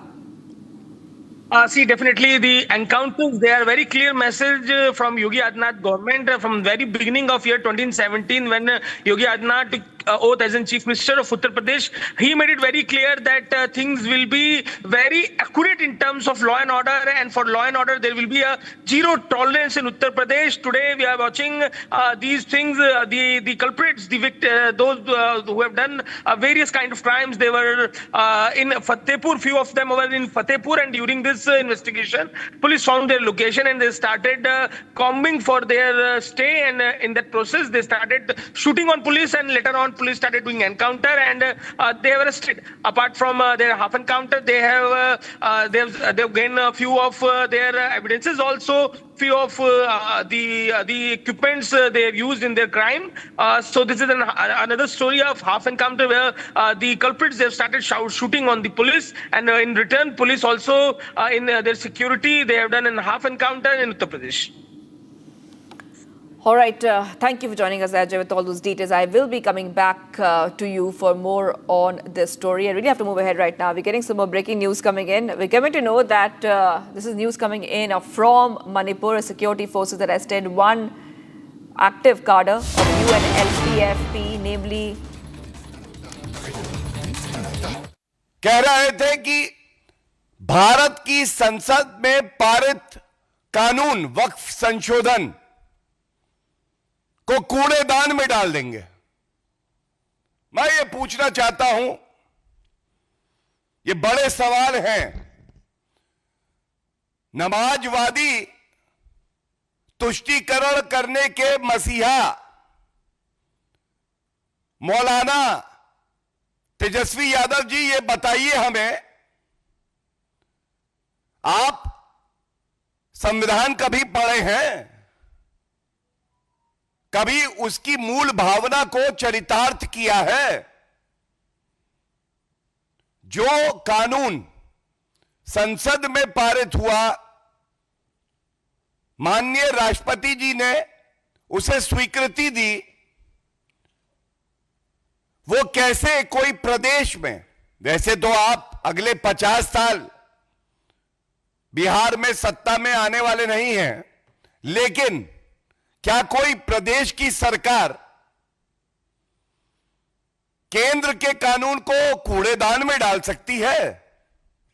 पहला सवाल। दूसरा सवाल यह है, हम सब जानते हैं ये मामला सर्वोच्च न्यायालय में लंबित है। माननीय सर्वोच्च न्यायालय ने अंतरिम आदेश के लिए इस मामले को ऑर्डर के लिए रिजर्व किया हुआ है। तो मैं ये पूछना चाहता हूं, दूसरा सवाल तेजस्वी यादव जी, इतना अराजक रवैया आपका क्यों है? सर्वोच्च न्यायालय की अवमानना क्यों कर रहे हैं? जब सर्वोच्च न्यायालय का फैसला अभी आया नहीं, आप कैसे कह रहे हैं कि यह कानून असंवैधानिक है? क्या यह पूछा नहीं जाएगा? सर्वोच्च न्यायालय से ऊपर 9वीं फेल तेजस्वी यादव हो गए।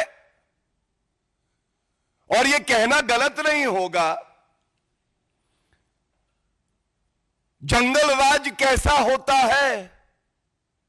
जंगल राज बिल्कुल लालू और तेजस्वी जैसा होता है। जंगल राज का पहला नियम है, संविधान और कानून की धज्जियां उधेड़ दी जाती हैं। बाबा साहब का संविधान तार तार किया जाता है और वही काम विपक्ष में रह के तेजस्वी यादव कर रहे हैं। और यह स्पष्ट हो गया है कि अभी चुनाव की घोषणा नहीं हुई है, लेकिन आरजेडी, तेजस्वी यादव और लालू प्रसाद यादव के मन में क्या है? सांप्रदायिक राजनीति करेंगे। जैसा मैंने कहा, हम संविधान संविधान संविधान कहेंगे, वो शरिया शरिया शरिया कहेंगे। ध्रुवीकरण करो, हिंदू मुस्लिम करो, सांप्रदायिकता के बीज बो दो। सांप्रदायिक दंगे चाहते हैं ये लोग। मैं सवाल पूछता हूं तीसरा, क्या तेजस्वी यादव ऐसे मंच पे थे जहां पे सरकार से सवाल पूछे जा रहे हों रोजगार पे, विकास पे, कानून व्यवस्था पे? नहीं, तेजस्वी यादव ऐसे मंच पे थे जहां बात हो रही थी शरिया कानून लागू करने की, जहां हमारे संविधान के तहत एक कानून पारित हुआ और उसको कूड़ेदान में डालने की बात हो रही थी। तो एक बात जान लीजिए तेजस्वी यादव, बिहार की जनता भारत की जनता यह सुनिश्चित करेगी कि जो बाबा साहब का संविधान और हमारे संसद के पारित कानून को कूड़ेदान में डालने की बात कर रहे हैं, उनकी सांप्रदायिक राजनीति को कूड़ेदान में डाल दिया जाए, यह सुनिश्चित होगा। एक सवाल जो कल से लाखों लोग पूछ रहे हैं, भारत के लोकतंत्र में किसी की हिम्मत कैसे होती है कि वो संविधान को तार-तार करके शरिया की बात मंच से करे। तो हमने भी थोड़ी रिसर्च करी, समझ में आया ये जो घमंडिया कहें, महाठगबंधन कहें,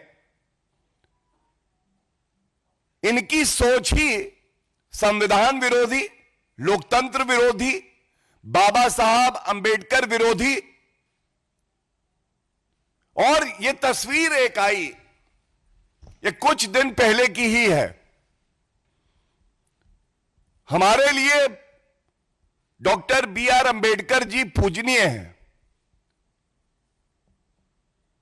जिन्होंने भारत को संविधान दिया, जिन्होंने पिछड़े शोषित वर्ग के सशक्तिकरण का मार्ग खोला।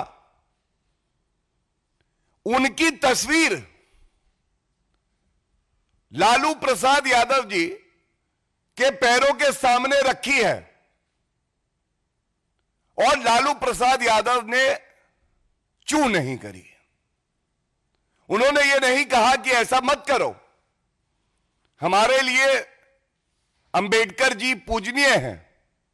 और क्या आज तक लालू प्रसाद यादव जी ने, तेजस्वी जी ने इस दुष्कर्म के लिए, इस कृत्य के लिए माफी मांगी है? उत्तर है नहीं। यही स्पष्ट करता है कि महाठगबंधन घमंडिया की सोच संविधान विरोधी है और इनका केवल एक मकसद है, शरिया कानून को लागू करना। और देखिए, आपको याद होगा लोकसभा चुनाव के दौरान भी और उससे पहले भी एक तस्वीर और है। ये जंगल राज आरजेडी के साथी कांग्रेस पार्टी और राहुल गांधी हैं। वो बैठे हैं आराम से ठाट से कुर्सी पर। नीचे तस्वीर है बाबा साहब अंबेडकर जी की। यह केवल एक मामला नहीं था, ऐसी तमाम तस्वीरें हैं। और ये तस्वीरें पूरी कहानी बयां करती हैं। कहानी एक प्रयास की जिसमें यह भारत को एक इस्लामिक मुल्क बनाने का प्रयास करना चाहते हैं। इनकी सोच इतनी जहरीली है कि ये शरिया कानून लागू करना चाहते हैं। ये नमाजवादी लोग, इनका संविधान से कोई लेना देना नहीं है। और मैं आपको एक और तथ्य बता दूं, 2024 के लोकसभा चुनाव के दौरान कांग्रेस का मैनिफेस्टो आया था। कांग्रेस के मैनिफेस्टो को सभी घमंडिया के घटक दलों ने स्वीकारा था। आप याद करिए उसमें क्या लिखा था। उसकी रूपरेखा भी बिल्कुल ऐसी ही थी, शरिया कानून को लागू करेंगे, पर्सनल लॉज लागू होंगे, आरक्षण धार्मिक आधार पर दिया जाएगा जो गैर संवैधानिक है। मैं आपको प्रश्न बता सकता हूं, लेकिन केवल इतना ही कहूंगा, ये जो जहरीली सोच है, इसके खिलाफ भारतीय जनता पार्टी, एनडीए के सभी घटक दल, JDU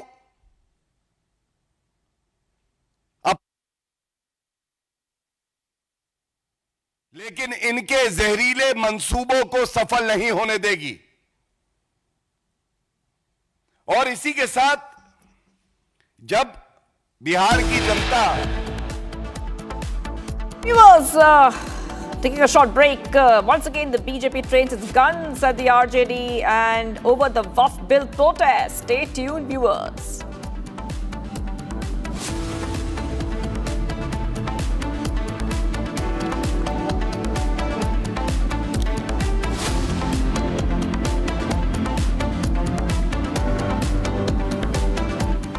And viewers, tune in to our Positive Influencer program where we celebrate the power of good vibes and uplifting stories. We are on the hunt for talented individuals who are making a difference in their communities, and we want you to be a part of it. Drop in your videos showcasing your passion, creativity, and positive impact, and you could be featured on our show. Whether you're a student, artist, activist, or simply someone with a heart of gold, we want to hear from you. Join our mission to amplify the good, share the love, and inspire a wave of positivity across the nation. Send us your videos now and get ready to shine on the Positive Influencer program.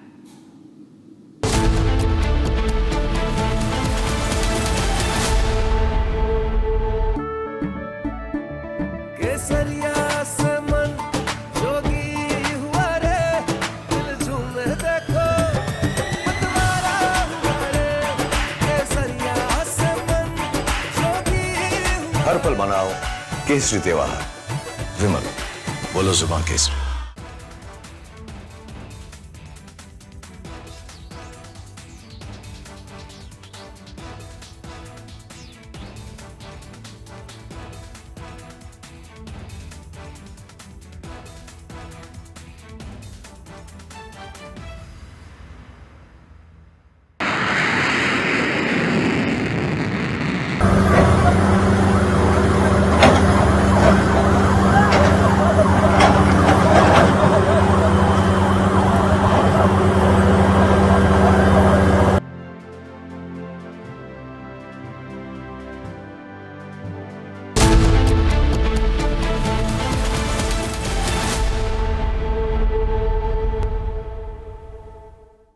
Viewers, hundreds of pilgrims have reached base camp as Yatra will begin from Jammu early tomorrow morning. Multi-layer security arrangements have been made at the base camp of Amarnath Yatra. Pilgrims are now being allowed to move inside the base camp. Our colleagues Gursimran and Zeenat bring you these reports from the ground. Take a look. बम बम बोले के जय घोष के साथ ही बाबा बर्फानी के भक्त जो हैं अमरनाथ यात्रा के बेस कैंप जम्मू में पहुंचना शुरू हो गए हैं। यात्रा कल सुबह जो है जम्मू के भगवती नगर बेस कैंप से रवाना होगी, जिसको लेकर पहले ही श्रद्धालुओं में जो जोश है वो देखने को मिल रहा है। लगातार बाबा बर्फानी के जय घोष के साथ ये श्रद्धालु हजारों सैकड़ों की संख्या में लगातार जो है इस बेस कैंप पर पहुंच रहे हैं और बाबा बर्फानी के दर्शनों के लिए इसी उम्मीद से कि बाबा बर्फानी के दर्शन जल्द से जल्द इन्हें होंगे, ये लोग यहां पर पहुंच रहे हैं। आपको बता दें कि 3 जुलाई से जो है पहला जत्था दर्शन करेगा, उससे ठीक पहले 2 जुलाई को जम्मू के भगवती नगर कैंप से ये जो श्रद्धालु हैं कश्मीर घाटी के लिए रवाना होंगे। कुछ श्रद्धालुओं से बात करते हैं। आपका नाम? पिनाक। कहाँ से आए हैं? गुजरात से। कितना सौभाग्यशाली मानते हैं अपने आप को? मैं अपने आप को बहुत सौभाग्यशाली मानता हूँ कि इस बार मेरे को आने का मौका मिला यहाँ पर बाबा बर्फानी के दर्शन करने का। बर्फानी के दर्शनों के लिए आप क्या कहेंगे? बस उसने कहा यही कहेंगे। खुशी है कि दर्शनों के लिए? खुशी है, खुशी है, खुशी है, पूरी श्रद्धा है। आपसे जानना चाहूँगा सर, कहाँ से आए? गुजरात से आ रहे हैं। क्या कहेंगे, क्योंकि डर का माहौल भी बीच में था, ऐसा कुछ लगा? कुछ नहीं, भोलेनाथ की कृपा है, बस आगे बस उसके भोलेनाथ की कृपा है। कुछ और लोगों से यहाँ बात करते हैं। आप बताइए, आपका नाम? मेरा नाम ऐश्वर्य साहू है। हम उड़ीसा पूरी धाम से आए हैं और पूरा श्रद्धा है भगवान के ऊपर और कोई की डर का माहौल नहीं है। कोई डर का माहौल नहीं है। लगातार आपको बता दें, कुछ और लोगों से बात करते हैं। आप कहाँ से आए हैं? अलीगढ़ से आए हैं।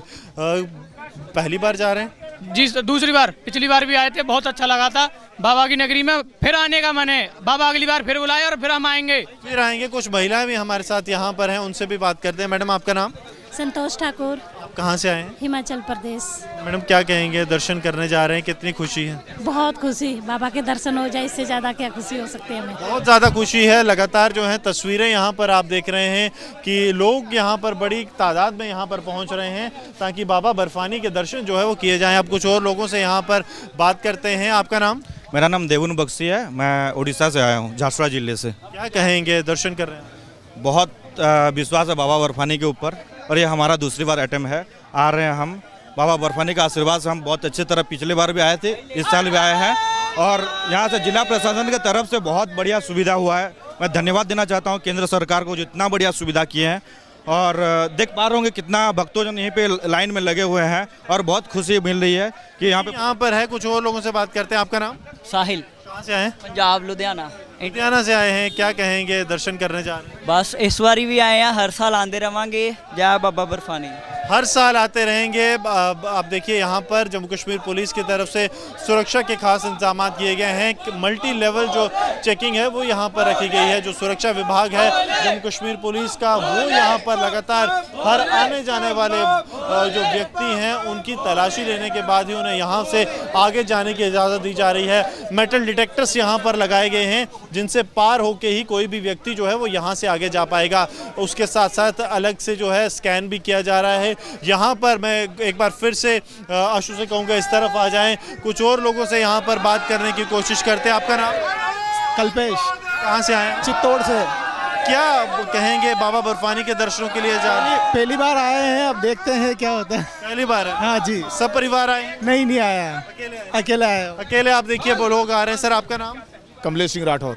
क्या कहेंगे? दर्शनों के लिए जा रहे हैं बाबा बर्फानी के, कितना सौभाग्यशाली मानते हैं अपने आप? अपने को बहुत बड़ा सौभाग्यशाली मानते हैं जो बाबा ने बुलाया है और बिल्कुल पूरे उल्लास के साथ जा रहे हैं। पहलगाम के घटना के बाद कोई डर नहीं, कोई भय नहीं, जाना है तो जाना है, कोई डर भय नहीं। बाबा, आप कल भी आए थे, आज भी आए, क्या कैसे?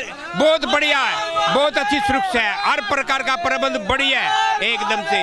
मैं 17 में आया था एक बार, अब 8 साल के बाद फिर दोबारा आया और आपसे मिला, बड़ी खुशी हुई है। भाग्यशाली मानते हैं कि बाबा के दर्शन करेंगे? 100% कोई डर नहीं, हमें कोई कुछ नहीं, जहाँ भी जाएंगे हर हर महादेव, हर हर महादेव के जय घोष के साथ जो है लोग यहाँ पर पहुँचे हैं और ये जय घोष जो है ये बताते हैं कि डर नहीं है। जय घोष ये बताते हैं कि भक्तों का हौसला जो है वो बाबा बर्फानी पर जो उनका विश्वास है, आस्था जो है वो आतंक पर भारी है।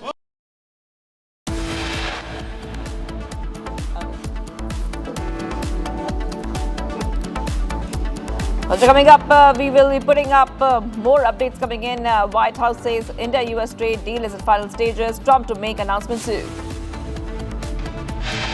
And rain mayhem in Himachal, Uttarakhand and Jammu and Kashmir. IMD predicts more showers. Met forecast above normal monsoon in July for the country. Stay tuned.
Було більш ніж 500 ударних дронів і ракет тільки за одну минулу ніч.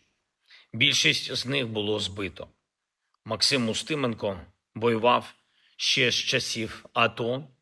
Він освоїв 4 типи літаків, і на його рахунку дійсно важливі результати для України. Боляче втрачати таких людей. Мої співчуття рідним, близьким, друзям та побратимам. Вічна пам'ять. Не тільки зараз, у війні проти України. Це фірмовий почерк російських вбивць. Знищувати життя всіма методами, які в них є.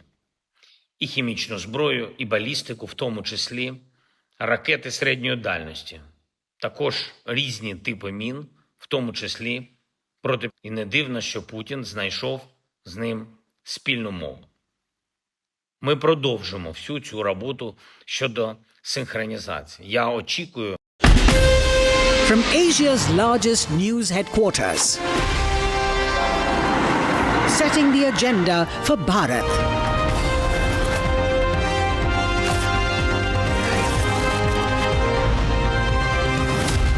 You're watching Republic.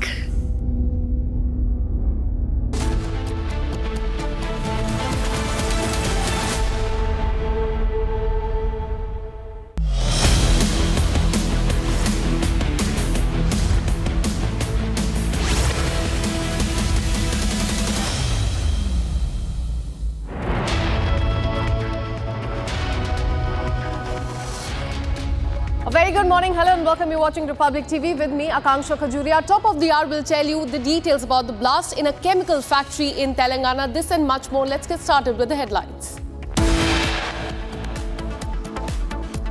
Deadly explosion at chemical plant in Telangana, 35 dead and over 34 injured. 3 people died, 4 injured after explosion at another firework factory in Tamil Nadu.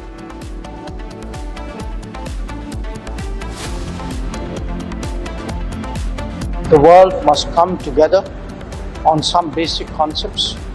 No impunity to terrorists, no treating them as proxies, and no yielding to nuclear blackmail. Any state sponsorship must be exposed and must be countered.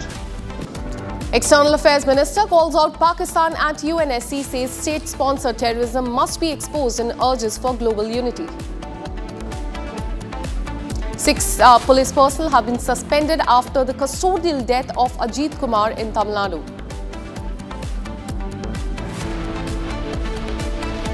Tejashwi Yadav कह रहे थे कि भारत की संसद में पारित वक्फ संशोधन को कूड़ेदान में डाल देंगे।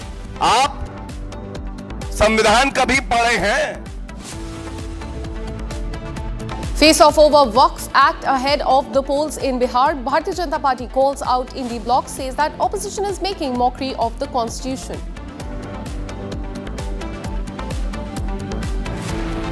Investigation has widened in Calcutta gang rape case. Police says that evidence backs Calcutta rape case survivor statement.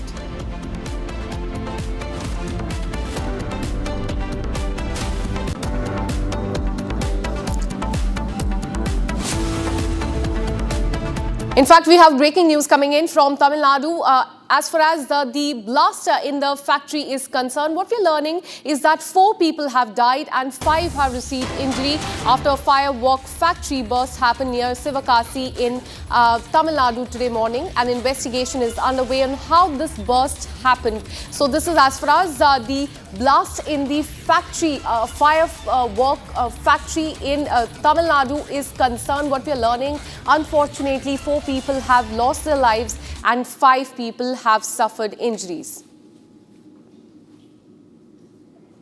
Let me go across to my colleague Sarda, who joins us live on the broadcast with more details. Sarda, give us more details about this, because Sivakasi is said to be the hub of firework. There are a lot of factories there as well. How did this incident happen? Yes, Akanksha, as you mentioned, Sivagasi is one of the most important places where the fireworks factories are set place. Surrounding it is multiple villages, and the employment in these fireworks factories are much more when compared to the daily wage labours that is across the state of Tamil Nadu. So being the most important place, Sivagasi, the factories often get into this issue where the burst happens unknowingly. But over the past few months, there have been multiple measures taken up by the government of Tamil Nadu to make sure that these attacks don't happen, these factories bursts don't happen automatically. However, now the probe is underway to figure out and check what led to this factory blast. So what we are learning right now is that 4 have been died now and then 5 have been injured in this particular blast. Absolutely. Very concerning news coming in from Tamil Nadu. As we told you, Sivakasi is the hub of fireworks. Thank you, Sarda, for all the details. We'll keep coming back to you for more on this story. Now shifting our focus to Karnataka. In a shocking expose, Republic Kannada has uncovered a major lapse in the ongoing caste census in Bangalore.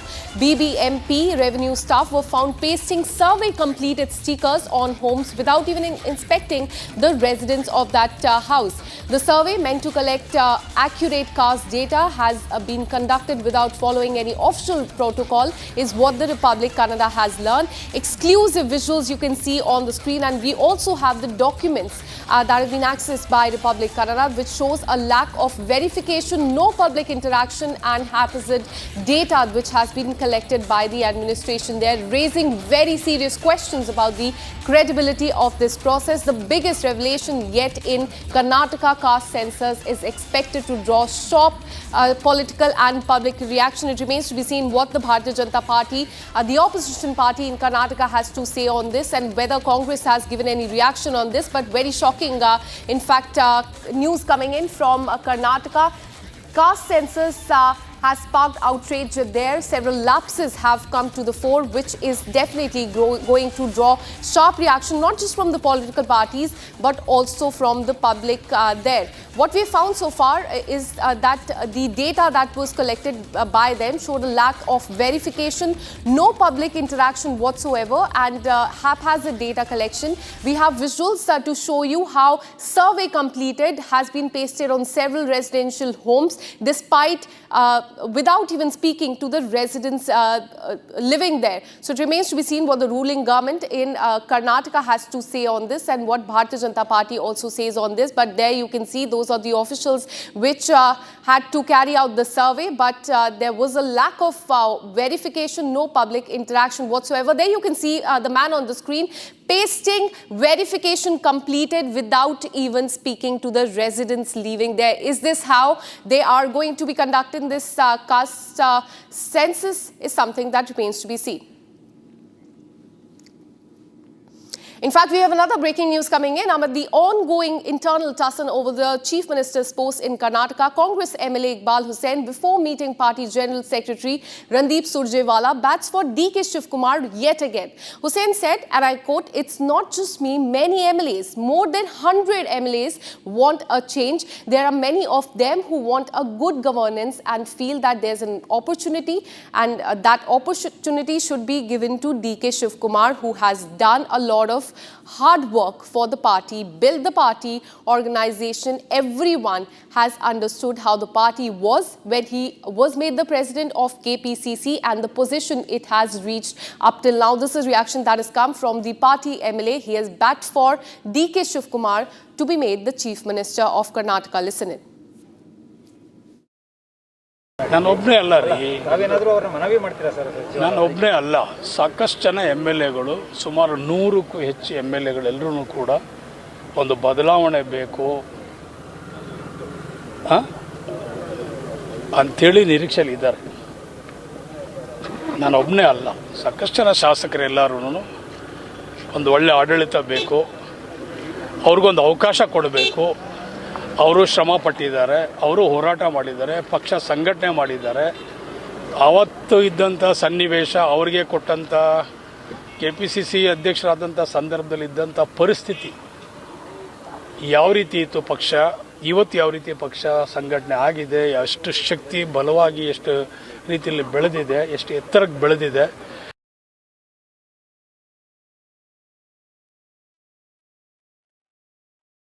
A day after Khadgeji said that High Command will decide what will happen in Karnataka as far as CM is concerned, Surjewala ji tried to broker peace between the warring factions. He tried to ensure ceasefire between the two factions of Congress party. Now, Congress MLA Iqbal Hussain has said that 100 plus MLAs of Congress want a change in Karnataka leadership. This is no confidence against Siddaramaiah. It is acceptance that his administration is a failure. And it shows that for Congress, the priority is satta, is chair. And in this chair ki ladai, Congress has become tukde like it was in Rajasthan, Gehlot versus Pilot, like it is in Himachal Pradesh, Pratibha Singh ji versus Sukhu ji. The administration and governance is suffering. People are suffering, paying high taxes and are being subjected to loot, Muda scam, the housing scam, other kinds of scams, Valmiki scam. All of this is taking place under their watch and they are not fulfilling the guarantees. The only thing they want to fulfill is their own lust for power and ambition. Congress versus Congress. Congress party needs ceasefire and that should be brokered by somebody in the Congress who considers himself as high command, because Khadgeji does not consider himself as high command. And amid growing speculation over the change in leadership, General Secretary in charge of Karnataka, Randeep Surjewala, continue to meet a series of, in fact, the ruling party MLAs for the second consecutive day on Tuesday. Now, as part of the first phase of his one-on-one meeting with the MLAs for 3 days, Surjewala is today slated to meet about 20 MLAs from Bengaluru City, Bengaluru Rural and also Bengaluru South is what we are learning. He'll also be meeting with the MLAs from Mysuru district and also from Dakshina Kannada, Kolar party as well. So he's going to be meeting a lot of MLAs today as well. And this is coming amid the speculation over the change in leadership in Karnataka. But yesterday we saw those visuals coming in of, in fact, the Chief Minister and the Deputy Chief Minister holding hand and dismissing any sort of speculation over the rift in the party. But Randeep Surjewala is in Karnataka. He has met a lot of MLAs. He will be meeting even more to control the situation. Let me go across to my colleague Abhishek, who continues to track the story live for us. Abhishek, tell us what is happening in Karnataka, because yesterday we saw Chief Minister and Deputy Chief Minister holding hand, dismissing the speculation. But on the other, Randeep Surjewala is there. Their own MLA is saying that we want DK Shivkumar to be the Chief Minister. What is happening there? Because there seems to be some sort of a rumble in the party there in Karnataka. Give us more details.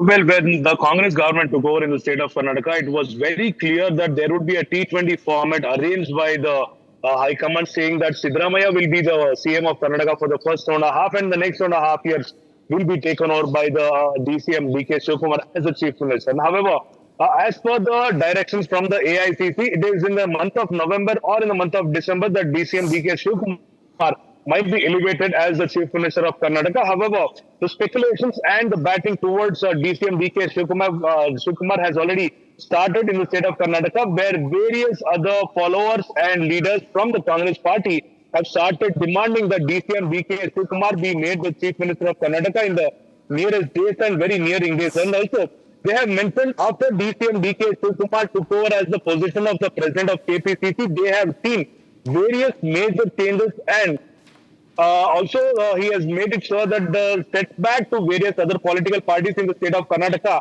happened with his leadership. So, the entire MLAs who are batting for DCM DK Shivkumar claims at least 100 Congress MLAs want DCM DK Shivkumar to take over the throne of CM in the next couple of days.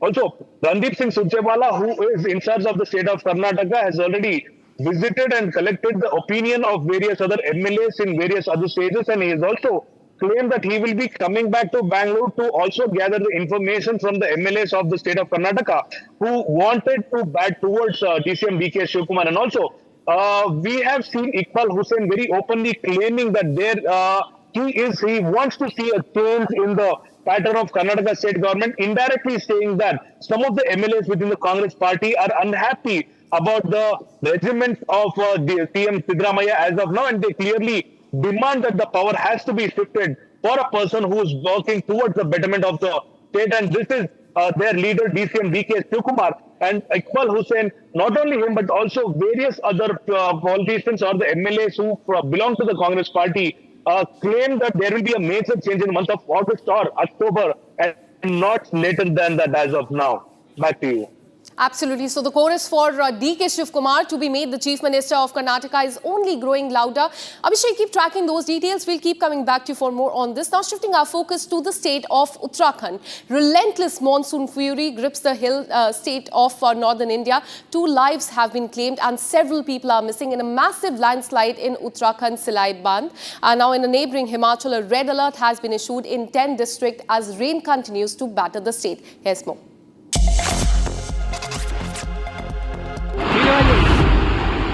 A devastating landslide has struck Uttarakhand Silai Bandh region in Uttarkashi district. 2 labourers have been confirmed dead, while 7 others remain missing. District Magistrate Prashant Arya inspected the area. Listen in to what he had to say. सिलाई band के पास हम लोग थे और ये वही इलाका है जहाँ पे 3 तरफ से जैसा पीछे देख रहे हैं कि जो क्लाउडबर्स्ट हुआ रात कल उससे 3 जगह सड़क हमारी वॉश आउट हुई है क्योंकि वो गाँव में थी तो अभी काम चल रहा है हमारा।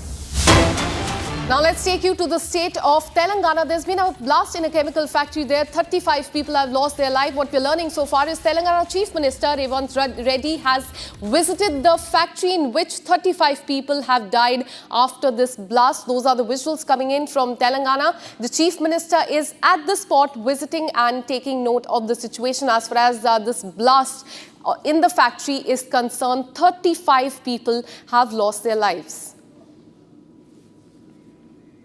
Let me go across to my colleague Aneri, who joins us live in the broadcast with more details. Aneri, we can see that Telangana Chief Minister has visited the spot where this incident has taken place. First, tell us, how did this incident take place? Because this is a chemical factory that we are talking about. 35 people have lost their life. Give us more details. Well, that's right. What we are seeing is right now Telangana Chief Minister reached the accident site where there was a massive explosion that had taken place on Monday morning, and now what we are getting to know is that as the rescue operations are underway and as the authorities are clearing the debris there, we see that now the death toll has risen to 35, and also many of the workers who were working in that very shift when the incident had taken place, many of them have been injured and they are undergoing treatment at the hospital as well. And also not only that, what we see is that Telangana Chief Minister Revant Reddy has ordered for a thorough probe into this very matter, and also seeked an investigation as to what has led to this very accident. And now after visiting the accident site, Minister Revant Reddy will also be visiting the victims at the hospital who have been undergoing treatment. Absolutely. So these are visuals coming in from Telangana as far as this blast is concerned. Thank you, Aneri, for all the details. We'll keep coming back to you for more on this story.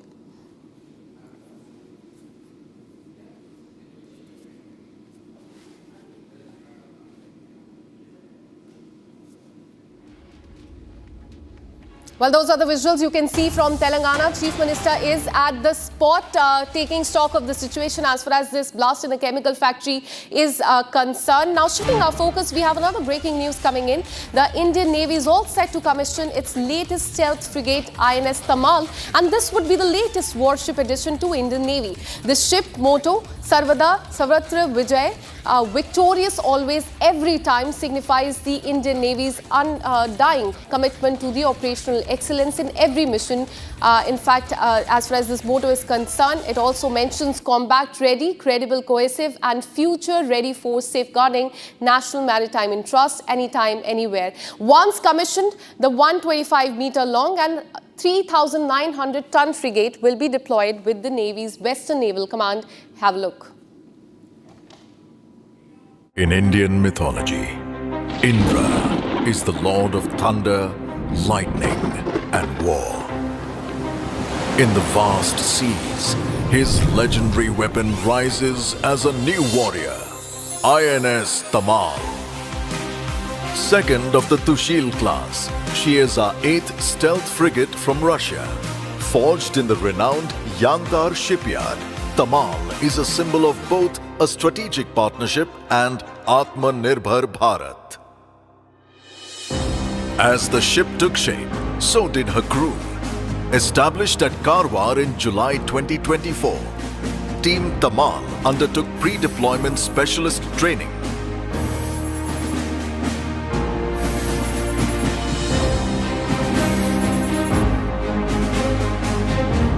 Alongside, they set the standard and forged a spirit of camaraderie, transforming them into a credible, cohesive unit. Tamal, Russian hull, Indian soul.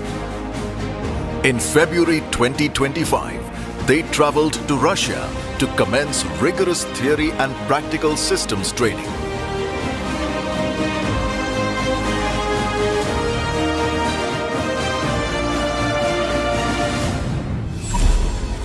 At 125 meters and 4,000 tons, Tamal punches well above her weight, quick in the ring, with a powerful sting. Tamal, firepower, manpower, and above all, willpower. Her arsenal includes a 100 mm main gun with a low RCS cupola and advanced loading mechanism to hit aerial and surface targets. Next generation MR SAMs enable rapid engagement of aerial threats. Two AK-630s provide close-in defense, making Tamal an impenetrable fortress. Tamal's BrahMos missiles enable engaging of targets at sea and land. The indigenous Hamsa NG sonar enables long-range detection of submarines. Ensuring the kill are Tamal's heavyweight torpedoes. A 12-barrel rocket launcher provides critical rapid attack capability. Tamal's state-of-the-art bridge integrates advanced navigation systems.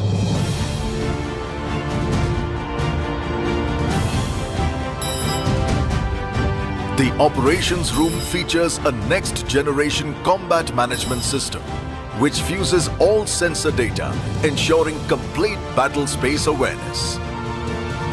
Tamal's Hello Hangar accommodates the Kamov 28 and 31 helicopters. Enhancing safety are automated power supply distribution and advanced firefighting and damage control systems. A Kogak propulsion plant powers Tamal, ensuring both speed and unmatched endurance.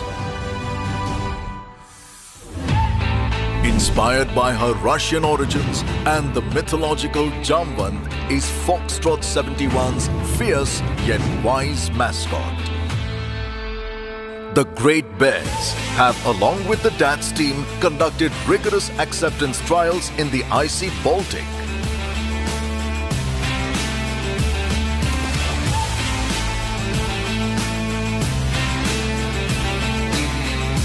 Their efforts and diligence have ensured combat readiness. To achieve our mission, we leave no wave unconquered. More than warriors, Team Tamal are also ambassadors, bridging two proud maritime nations.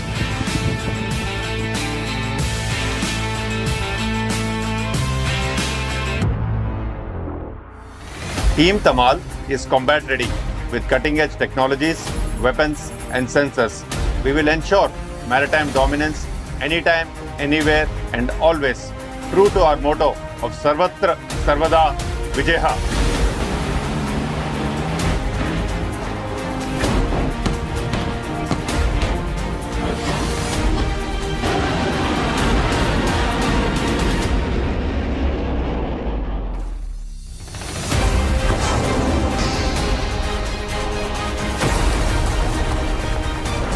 हमेशा हर हाल हर हाल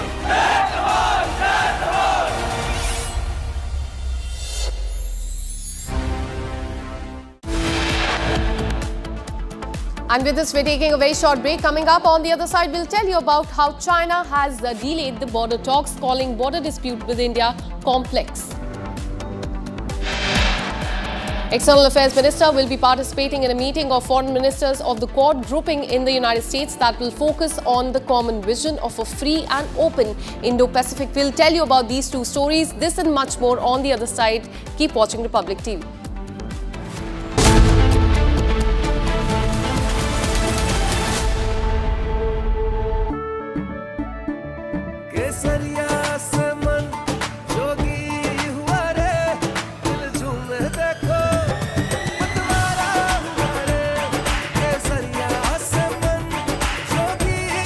हर पल मनाओ केसरी त्योहार। विमल, बोलो जुबान Kesari.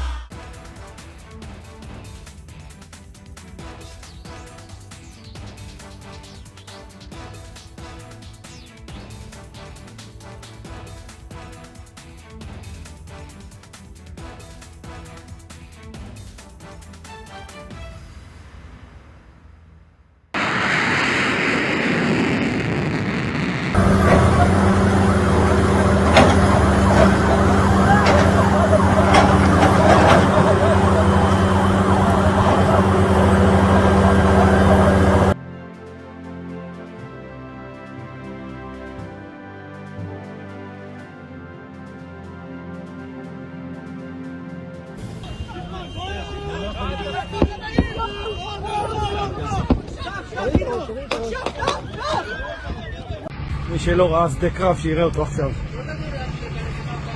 בוא. בוא אחי. שמאלה, שמאלה, שמאלה. סע, ישר, ישר. ישר. ישר.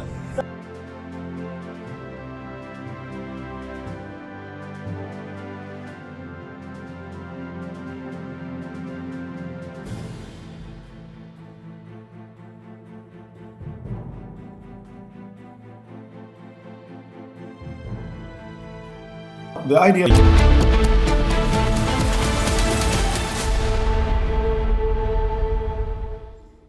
Welcome back. Let's have a look at the top national stories in 1 minute.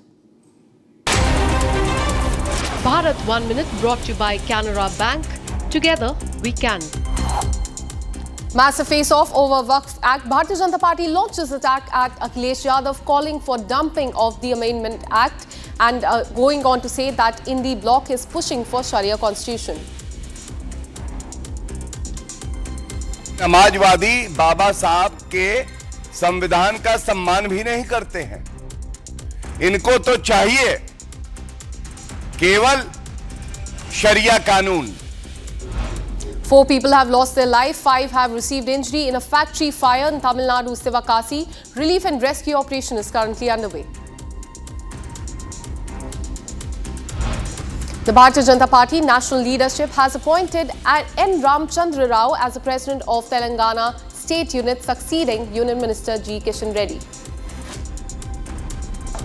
Vehicles above 15 years won't get fuel in the National Capital petrol pumps from today. This decision has been taken to curb the vehicular pollution in the National Capital.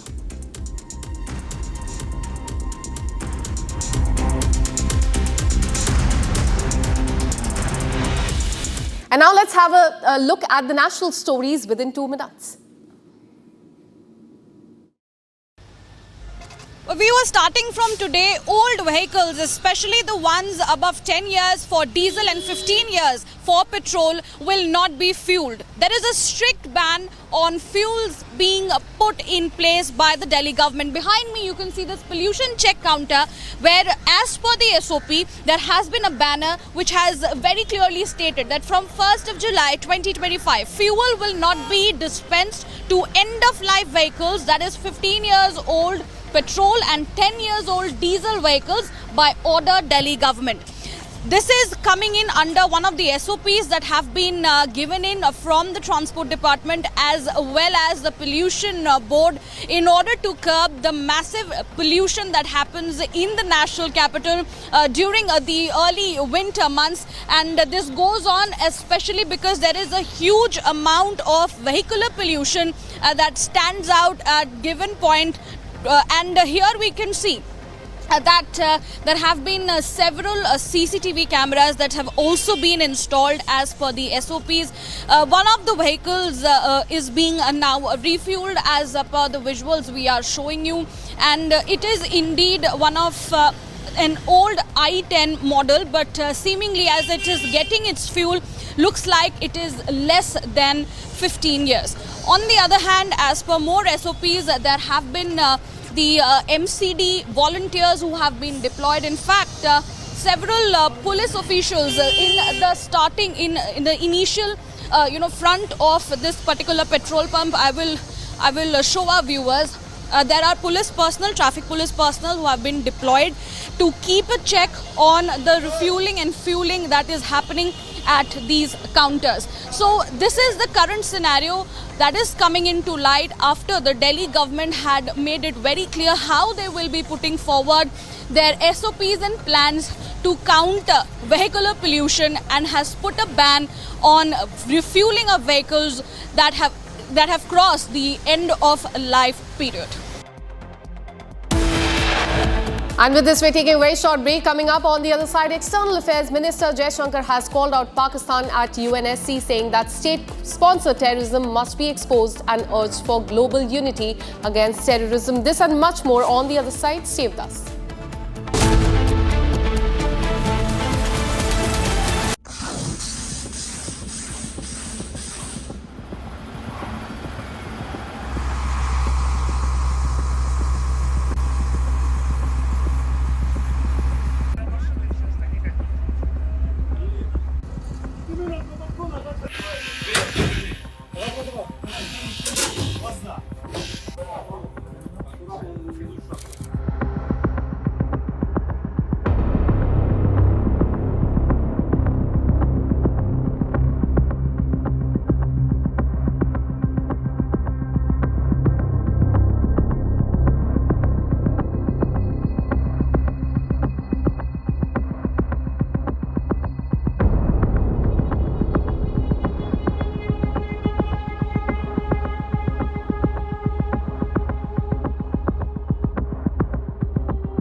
Було більш ніж 500 ударних дронів і ракет тільки за одну минулу ніч. Більшість з них було збито. Максим Устименко воював ще з часів АТО. Він освоїв 4 типи літаків, і на його рахунку дійсно важливі результати для України. Боляче втрачати таких людей.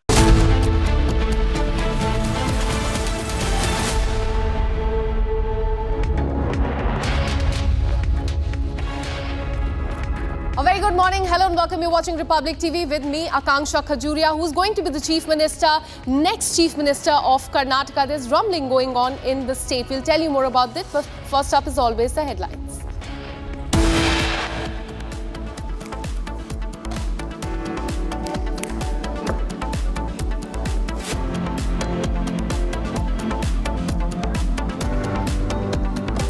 Delhi explosion at a chemical plant in Telangana. 35 people have lost their lives.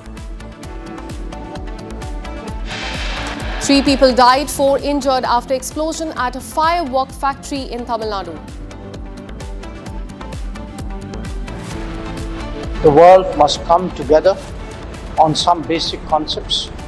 No impunity to terrorists, no treating them as proxies, and no yielding to nuclear blackmail.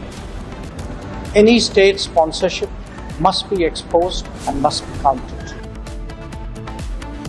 External Affairs Minister Jaishankar calls out Pakistan at UNSC, says state-sponsored terrorism must be exposed and urged for global unity against terrorism. 6 police officers have been suspended after the custodial death of one person's temple security guard in Tamil Nadu.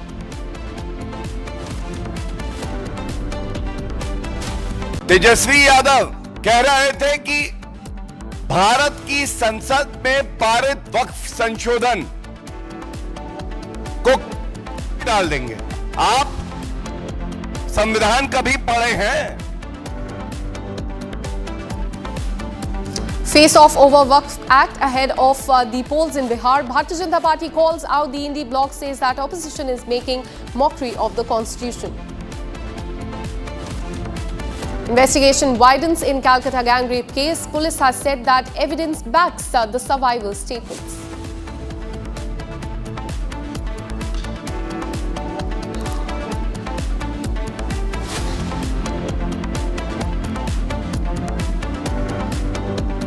There's been a blast in a chemical factory in Telangana. 35 people have lost their life. In fact, let's get you the breaking news. What we're learning is that Telangana Chief Minister Revanth Reddy has visited the factory to take stock of the situation. He's visiting the chemical factory where this blast has taken place. As we told you, 35 people have lost their life and many others are injured. You can see there on the screen, that is the Chief Minister of Telangana at the spot where this huge explosion took place yesterday. Unfortunately, 35 people have lost their life. Listen into what he said at the spot. You tell me, that's okay. What is your this thing?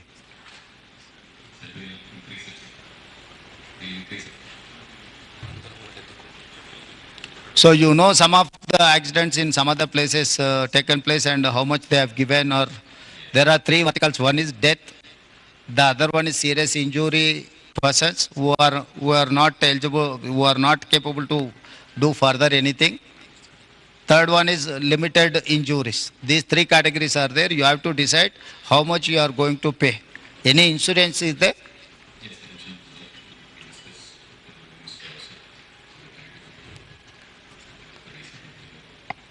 So this is the time to act with humanity. So this is not, you cannot see as an accident. Now company has to think in a way.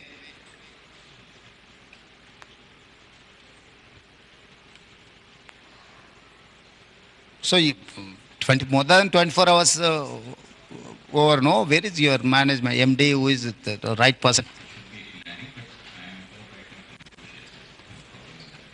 He has to come, no? The major accident taken place in your premises, he has to come, he has to see, he has to visit deceased persons or who is alive. So he cannot avoid the situation, no? He has to come. Ask him to come and meet our district minister and labor and employment minister. Yes, I mean, that's it. We've been talking for the last 1 hour also, trying to come to some kind of an... So anything is there? You know, CM garu cheppinattu, what CM Saab has told, we have to now act on humanity basis. Agreed. And we are sorry to say that your top management is not here after 24 hours. So if he's so preoccupied, why he has to run the factories? Now, such a major incident, fatal incident, accident has taken place. And our government will definitely take it as a very serious view. And our Minister for Labour and Minister for Medical and Health are supervising from the past 24 hours. They can spare some time. Your management doesn't have some time to come here, right? So the executive chairman, the founder, and executive vice chairman, the co-founder, both had come yesterday to see everything. It's only when people saw... Now let me go across to our colleague Aneri, who's been tracking this story very closely. Aneri, tell us what chemical was this industry manufacturing? And secondly, we just heard the Chief Minister say that the management, top management of the country is still not at the spot even after 24 hours. Give us more details about that as well. Well, what we see is that it's been almost 24 hours, more than 24 hours. On Monday morning, this incident had taken place where there was a massive explosion, and due to the chemical, there was hazardous smoke and the reactor blast. The blast that had taken place led to a massive explosion and thick smoke coming out of that very incident site, where we see that almost a 3-story building was also collapsed, where almost 90 to 100 workers were there present in the shift. And also at the same time, now we see is that 35 people have lost their life, and almost other people who were working there who have been injured are still undergoing treatment at the hospital. And now what we see is that Telangana Chief Minister Revanth Reddy has visited the accident site, and also at the same time he continues to question the management as to where is the top members of the company, like the MD, chairman, where where are they? Because they haven't yet visited or given any word or spoken any word on the incident yet.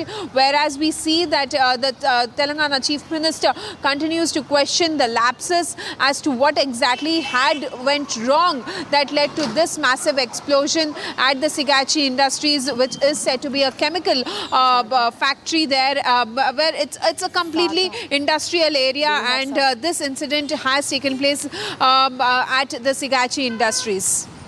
Absolutely, quite shocking what has panned out there in the state of Telangana. Chief Minister there talking about the lapses and saying that the top management has still not shown up on the side even after 24 hours. Now let's take you to the state of Tamil Nadu. Some more breaking news coming in. 4 people have lost their lives, 5 have received injury after a firework factory burst happened near Sivakasi in Tamil Nadu today morning. An investigation is underway on how this burst happened, but again a very concerning news coming in from the neighboring state. This is Tamil Nadu, where a factory blast has taken in Sivakasi. As we told you that this is the hub of firecracker manufacturing. They supply to all the states across the nation, and this is the area where there's been a blast in the firecracker factory. Not the first time that a blast in fact has taken place in this area. Every year we hear such news coming out of this area, but as you can see on the screen, this is the place where that factory was, and as you can also see, the rescue and the search operation is underway, but unfortunately 4 people have lost their life, 5 people have received injuries. Let me go across to my colleague Sharda. Sharda, as you were telling us before as well, this is a hub of firecracker manufacturing. They supply to all the states across the nation. In fact, tell us what happened there, because not the first time that we're hearing that there's been a blast in Sivakasi. Well, the probe is now underway, checking as to what caused the blast exactly, because being it a fireworks factory, the blasts that is there are very common, and it's not the first time, as you mentioned, that Sivakasi has seen these blasts. However, now this is a major blast when compared to what happened in the previous years or in the last few months, because Tamil Nadu government had taken multiple measures to make sure that these accidental blasts do not happen, especially where the fireworks are being made in Sivakasi. Now, this particular blast has triggered what is going to happen if the fireworks continue to be in Sivakasi, because surrounding Sivakasi is multiple villages, and people from there on daily wage basis go as laborers to these firework factories. So this particular blast is the one that has caused almost 4 deaths. So what we are expecting is the government to check what is going to happen, and the probe will soon reveal what's going to happen. Back to the studio. Absolutely, very concerning visuals coming in from Tamil Nadu there. In fact, we are shifting now our focus to the state of Karnataka.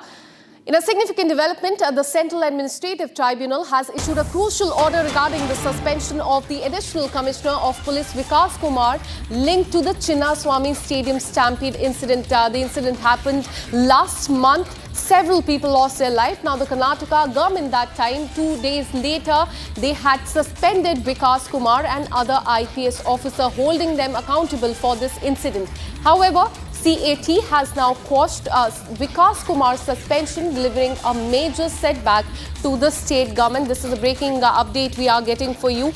Almost a month after this deadly stampede took place in the state of Karnataka. Now, in a significant development, the Central Administrative Tribunal has quashed the suspension of Vikas Kumar, who was the Additional Commissioner of Police at that time. And few days later, he was suspended by the Karnataka government. Now his suspension has been revoked, and this definitely is a huge setback to the state government. It remains to be seen what they have to say on this. But for now, the suspension of this officer, who was suspended after the Bangalore stampede, he was blamed for the incident. Now his suspension has been quashed. Let me go across to my colleague Deepak, who joins us live from the newsroom.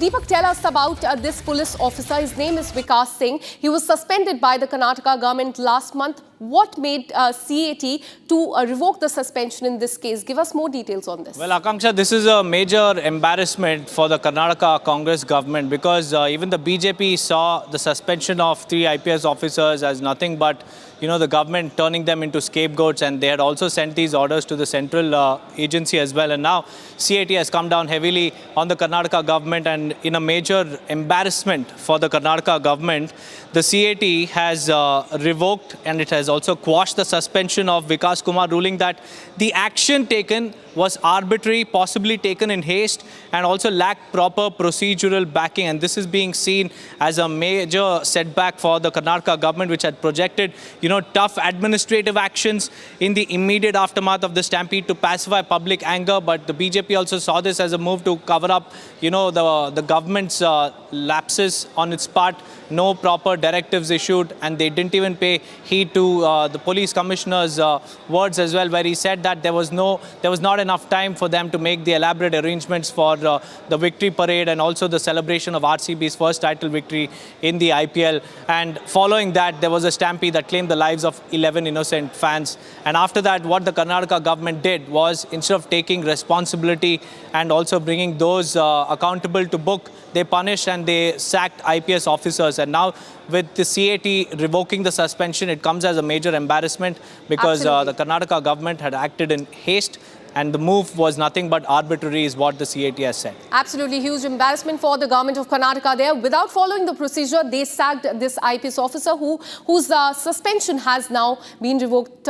In fact, Deepak, stay on with us. We have another breaking news coming in. What we're learning is that Tesla CEO Elon Musk is hinting at launching a political outfit. In a social media post, in fact, he stated, and I quote, "If this insane spending bill passes, the America Party will be formed the next day." Musk further added, "Our country needs an alternative to the Democratic Republican Uniparty so that the people actually have a voice." This is what Elon Musk has said, and clearly, in fact, hinting at starting his own political outfit and also taking a jibe at Donald Trump as far as the big and beautiful bill is also concerned. He said that if this insane spending bill passes, the America Party will be formed the very next day. Deepak, coming across to you once more, we see that he's hinting at, in fact, starting his own political party, but also a jibe at Donald Trump. So the Donald Trump and Elon Musk saga continues.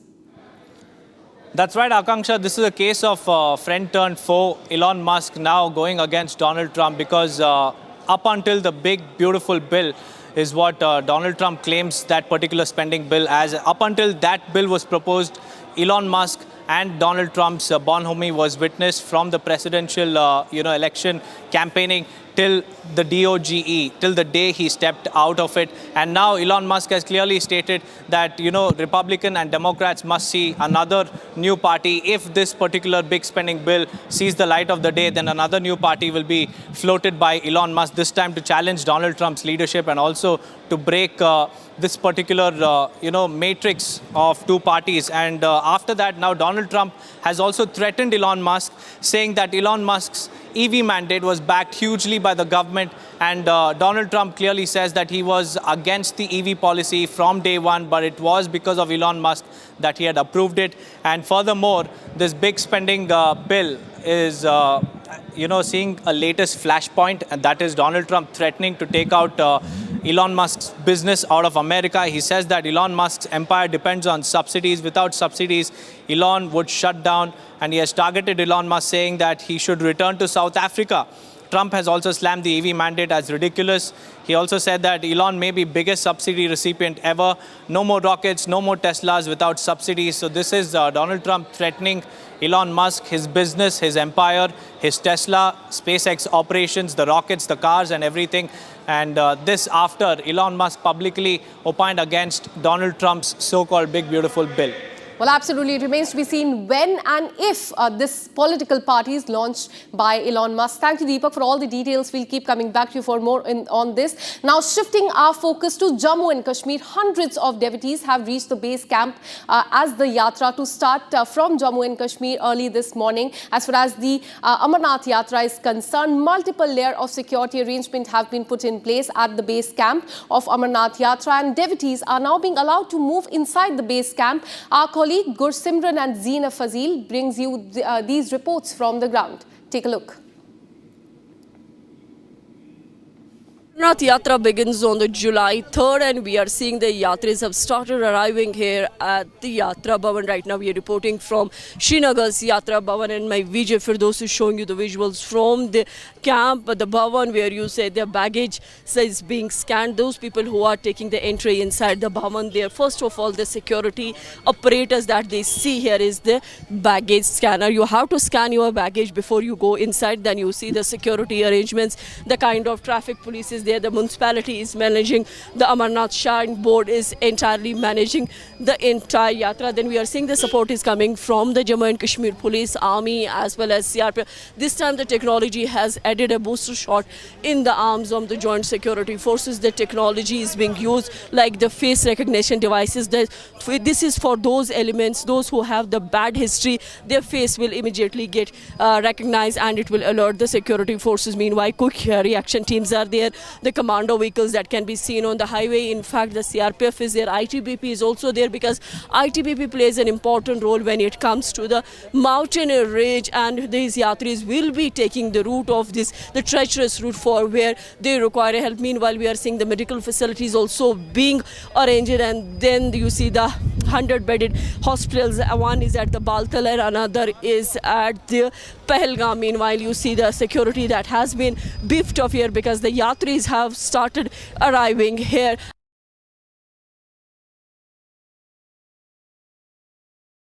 Amarnath Yatra to begin on the 3rd of July, and we see the high security measures on Baltal as well as Pahalgam access. To know more about the security grid on the ground, I'm joined by IG Kashmir, VK Bridhi. Thank you so much for talking to the public. Sir, how do you see the security arrangement? Because this is the last leg of preparations, I believe. As you are aware, within few days the Sri Amarnath Ji Yatra is getting commenced, and lot of devotees would come to pay visit to the holy cave. So in that aspect, Jammu Kashmir Police has made very elaborate arrangement this time, and after taking feedbacks and observation of last year and in between time, all those things have been incorporated in those security arrangements. Jammu Kashmir Police along with the central paramilitary forces which are here and army are dominating the area, and we have made elaborate security arrangements not only into main Yatra district but also in the intervening areas where the devotees would move to from where the devotees would move to the two axes, either Baltal or Pahalgam. Sir, what different protocols are this time than if we compare it with 2024? Protocols of the security. That's true. We have made multi-tier arrangements and very in-depth deployments. So I would not like to reveal what are these, but still we have done a very multi-tiered arrangement and very in-depth corridor protections to the area so that we can take care, we have more control of those two axes. So this time we are seeing that the technology has been added as a booster shot in the arms of the forces. Would you like to talk about the technologies that has been implemented now? Certainly, mostly in policing, technology helps, and this time we have started with one FRS system.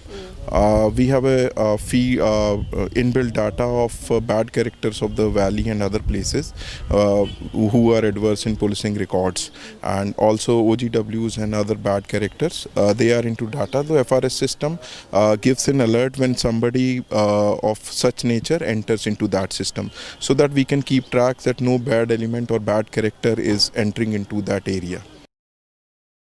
Now shifting our focus to West Bengal, as far as the gang rape case is concerned, what we are learning is that the custody of 3 accused in this case ends today.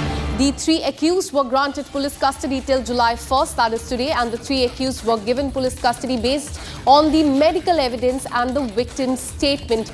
So today their custody is going to end. The police, it remains to be seen whether police will seek further extension of their custody or not. But as far as the investigation in this case is concerned, the probe has picked up. A CCTV footage has in fact also come to the fore that corroborates the victim's statement as far as this case is concerned. Several allegations against those 4 accused who have now been arrested. Allegation are that assault was done, assault was filmed, and survivor was dragged, and that is what the CCTV also goes on to show, that she was dragged from the gate to inside of the law college where this incident has taken place. Several allegations coming to the fore, and the politics also continues as far as this case is concerned. But as far as investigation is concerned, today these accused will be produced before the court. It remains to be seen whether their custody will be extended or not. Let me go across to my colleague Shivang, who joins us from the newsroom. Shivangi, tell us about the probe in this matter, because what we are learning is that the accused will be produced before the court once again. It remains to be seen whether their custody will be extended or not. But tell us about the allegations and the probe in this case. That is right. Akansha, as we're tracking the story very, very closely here in Republic TV, we're coming to know that today is the last day of the custody, which will be ending. And like you are pointing out, it is very possible that the police might want to extend that custody. There are 4 accused in this case, and we are seeing that as the probe is continuing, the survivor has also given a statement before the magistrate. It's been recorded under section 164, and she has also undergone medical examination in this case. So one part is, of course, the accused custody is ending today. Now, what will happen next in court will be followed very quickly. Like we said, that the police might extend the custody.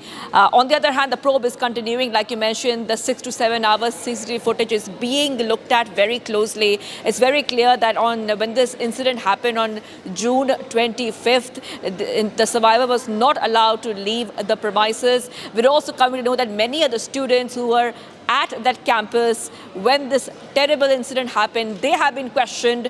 The probe is intensifying. Simultaneously, Akansha, let's also not forget that the kind of pressure that the BJP is putting on the Mamata Banerjee government, a 4-member committee has already reached that campus, and they have said that once again we see that politics is being criminalized in West Bengal, and the Mamata government is shielding the criminals. This allegation has come in from the BJP earlier when we have seen similar crimes against women in the state of West Bengal. So next would be, of course, we will be seeing what will happen next once the custody ends and the police tries to seek extension of the custody of the accused. Back to Absolutely. You, so these accused will be produced before the court today. It remains to be seen whether their custody is extended. Thank you, Shivangi, for all the details. We'll keep coming back to you for more on this. Now, let's get you more as far as the vehicles in the national capital are concerned. Vehicles above 15 years will not get fuel at the petrol pumps in the national capital from today. And this decision has been taken to curb the pollution in the national capital. Delhi police personnel and the transport department have been deployed to ensure the implementation. Here's a ground report.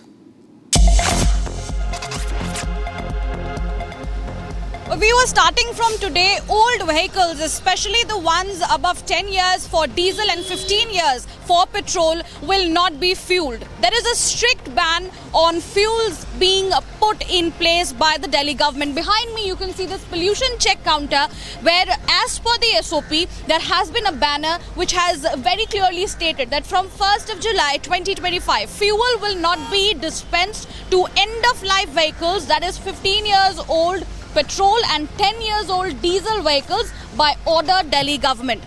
This is coming in under one of the SOPs that have been given in from the transport department as well as the pollution board in order to curb the massive pollution that happens in the national capital during the early winter months. And this goes on especially because there is a huge amount of vehicular pollution that stands out at given point. And here we can see that there have been several CCTV cameras that have also been installed as per the SOPs. One of the vehicles is being now refueled as per the visuals we are showing you, and it is indeed one of an old i10 model, but seemingly as it is getting its fuel, looks like it is less than 15 years. On the other hand, as per more SOPs, there have been the MCD volunteers who have been deployed. In fact, several police officials in the initial front of this particular petrol pump. I will show our viewers. there are police personnel, traffic police personnel who have been deployed to keep a check on the refueling and fueling that is happening at these counters. So this is the current scenario that is coming into light after the Delhi government had made it very clear how they will be putting forward their SOPs and plans to counter vehicular pollution, and has put a ban on refueling of vehicles that have crossed the end of life period. Taking a very short break. Coming up on the other side, we'll tell you about External Affairs Minister's hit at Pakistan at UNSC. He said that state-sponsored terrorism must be exposed.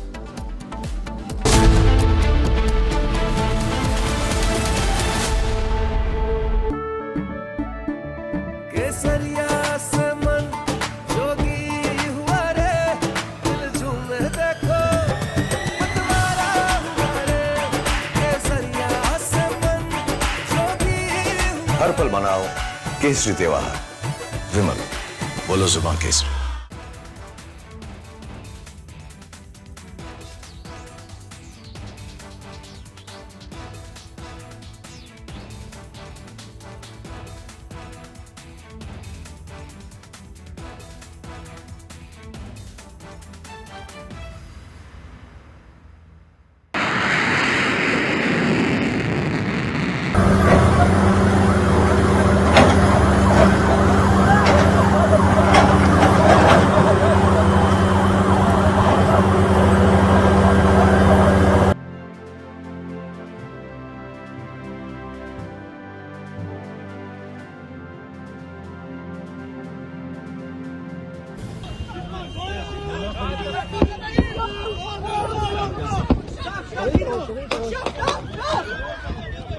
מי שלא ראה שדה קרב שיראה אותו עכשיו. בוא.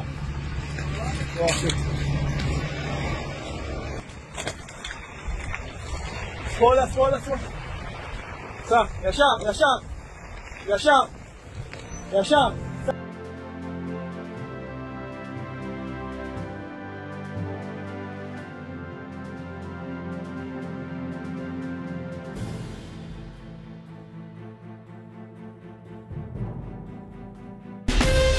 From Asia's largest news headquarters, setting the agenda for Bharat.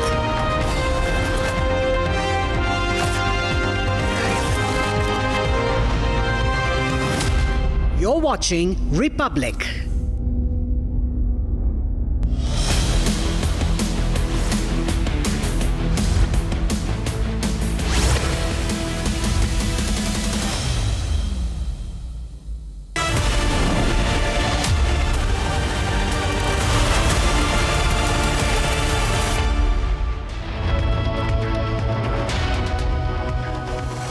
Hello and thank you for tuning into Republic TV. I'm Deepak Suresh Kumar. It's 12 and our focus remains on the Karnataka Chief Minister's suspense because it continues to deepen with each passing day as Randeep Surjewala is camping in Bengaluru. He will be holding a series of one-on-one meetings with the MLAs from across the state. We'll get you all that and much more after a quick check on the headlines.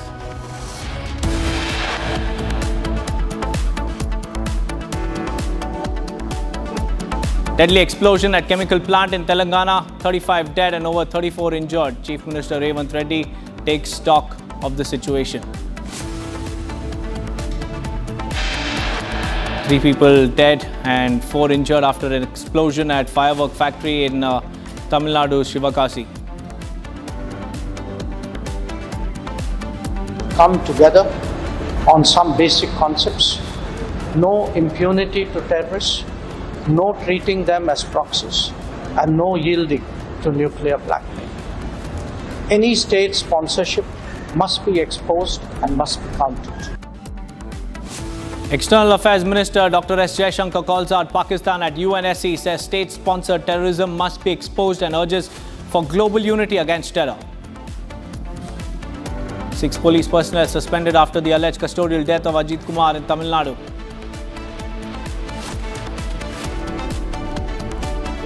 Major lapses in the ongoing Karnataka caste census exposed.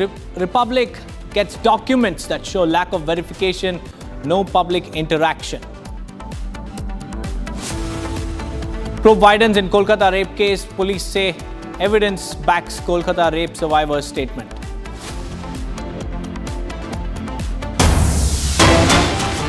We have some big breaking news coming in, viewers.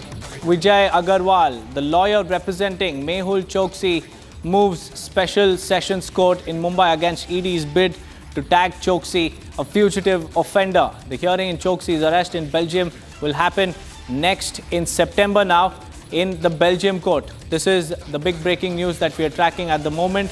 It's a crucial update that we have right now. Choksi's lawyer has moved the Special Sessions Court in Mumbai against ED's bid to tag Choksi a fugitive offender.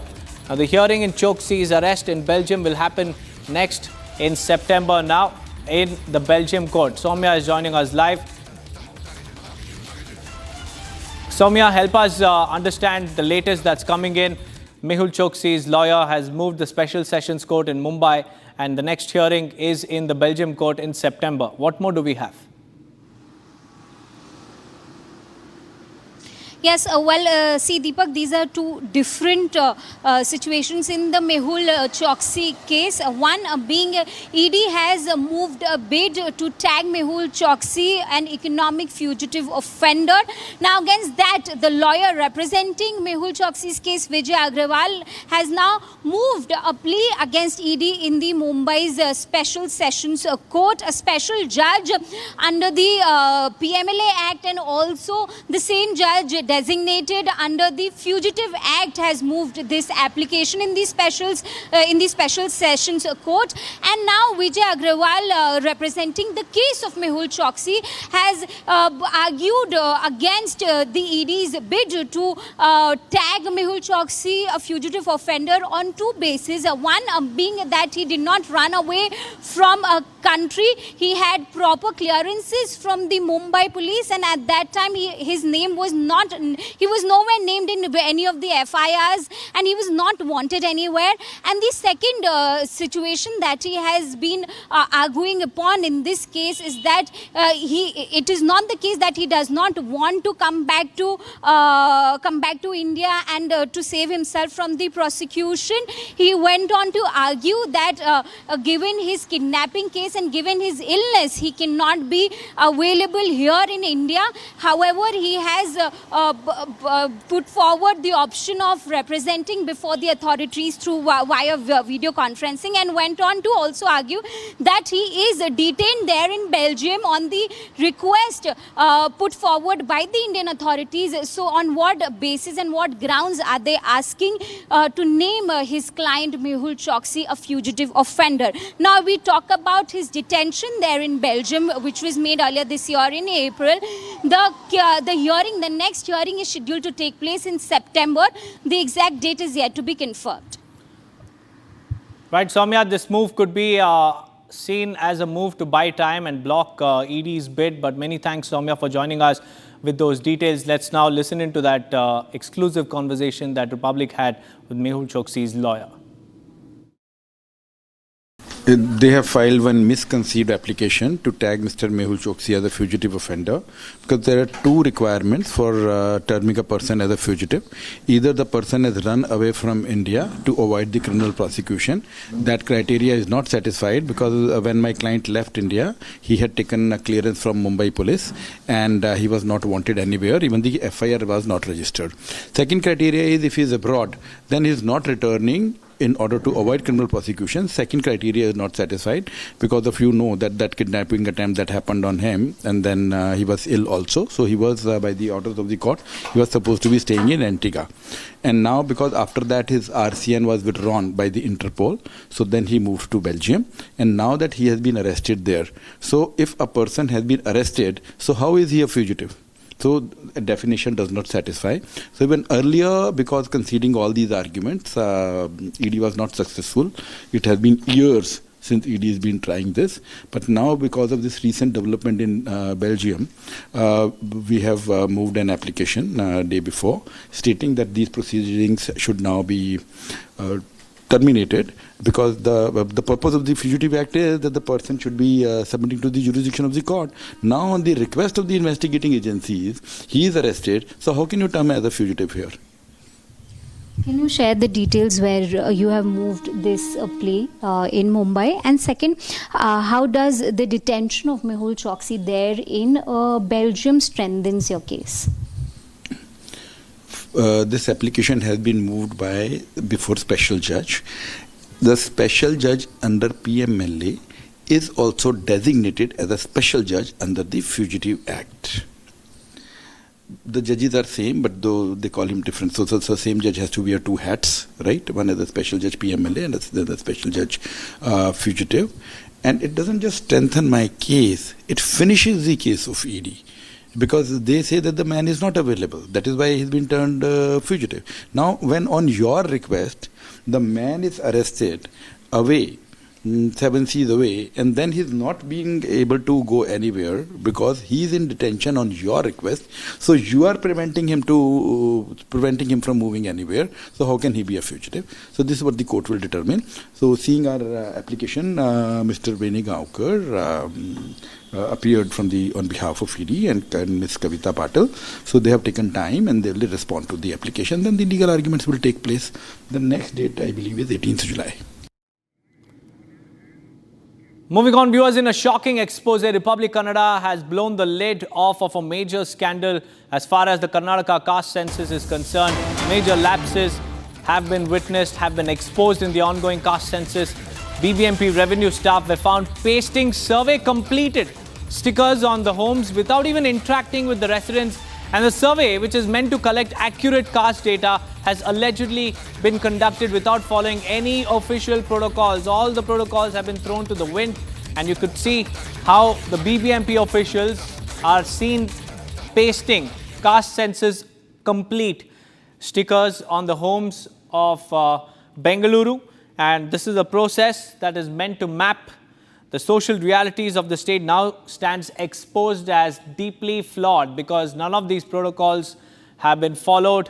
In fact, Abhishek is joining us live. Abhishek, this is this is another major scandal of Karnataka, where you can see how, without even following any protocol, without interacting with the people of the state, caste census complete posters have been pasted on homes. Tell us about what the state's response has been to this. Deepak, looking at the work style of the BBMP staff for the Karnataka state government, it is very clear that the intention of the government is not to support the people of Karnataka to get the equality in the society. However, we have very clearly shown and we have very clearly seen the visuals where the officials have visited various other places. They just visit the doors of the houses. They run to each and every place and they just make sure that the sticker is pasted on their walls, which claims that the survey has been completed by taking all the necessary data. If the survey isn't completed, there is a QR code in which the person will have to scan himself and then provide the data to the Karnataka state government or the survey department. So the basic problem is when the government doesn't want to complete the survey in the scientific way, why is it also using the staff from various other wings of government to only make sure the BJP also claims that the government is doing this to make sure or to wipe the tears from the eyes of people and probably to misconduct and misdirect them, stating that the government might be doing something for the betterment of the people. However, the clarity is that the officials aren't directing the staff to make sure that the survey is completed only by taking the actual data from the person themselves. In the entire city of Bangalore, various other political leaders also have seen these kind of posters pasted on their walls of their homes, which also clearly mentions and who also directly complained that none of the staff from the BBMP or the survey department or the government actually visited their house, but just in the span of seconds, they could only see a person running towards their house, pasting the sticker, and then running towards another house. So if this is the style the survey is being conducted, there is 100% guarantee that the equality or the caste census report will obviously be unscientific and will obviously hinder the facts what the Karnataka state government is actually working on. Deepak. That's right, Abhishek. This is nothing but, the caste census exercise has been reduced to a nothing but, tick box farce. As you can see on our screens, viewers, there you see BBMP officials, BBMP personnel just running from one house to another, plastering stickers that, clearly goes on to show that this was nothing but a token of an experiment that was planned and conducted by the Karnataka government. No real interactions, no protocols followed. In fact, Abhishek, stay on with us as we take our viewers through these pictures coming in. This is the visual of the BBMP officials there, just clicking a picture of every poster, every sticker that has been plastered at different houses, and without even speaking to a single resident, no questions asked, no forms filled, and no verification done. This is a process that appears to have been reduced to a tick box farce. It's a facade. It's a Karnataka caste census facade that has been exposed by Republic's investigation team.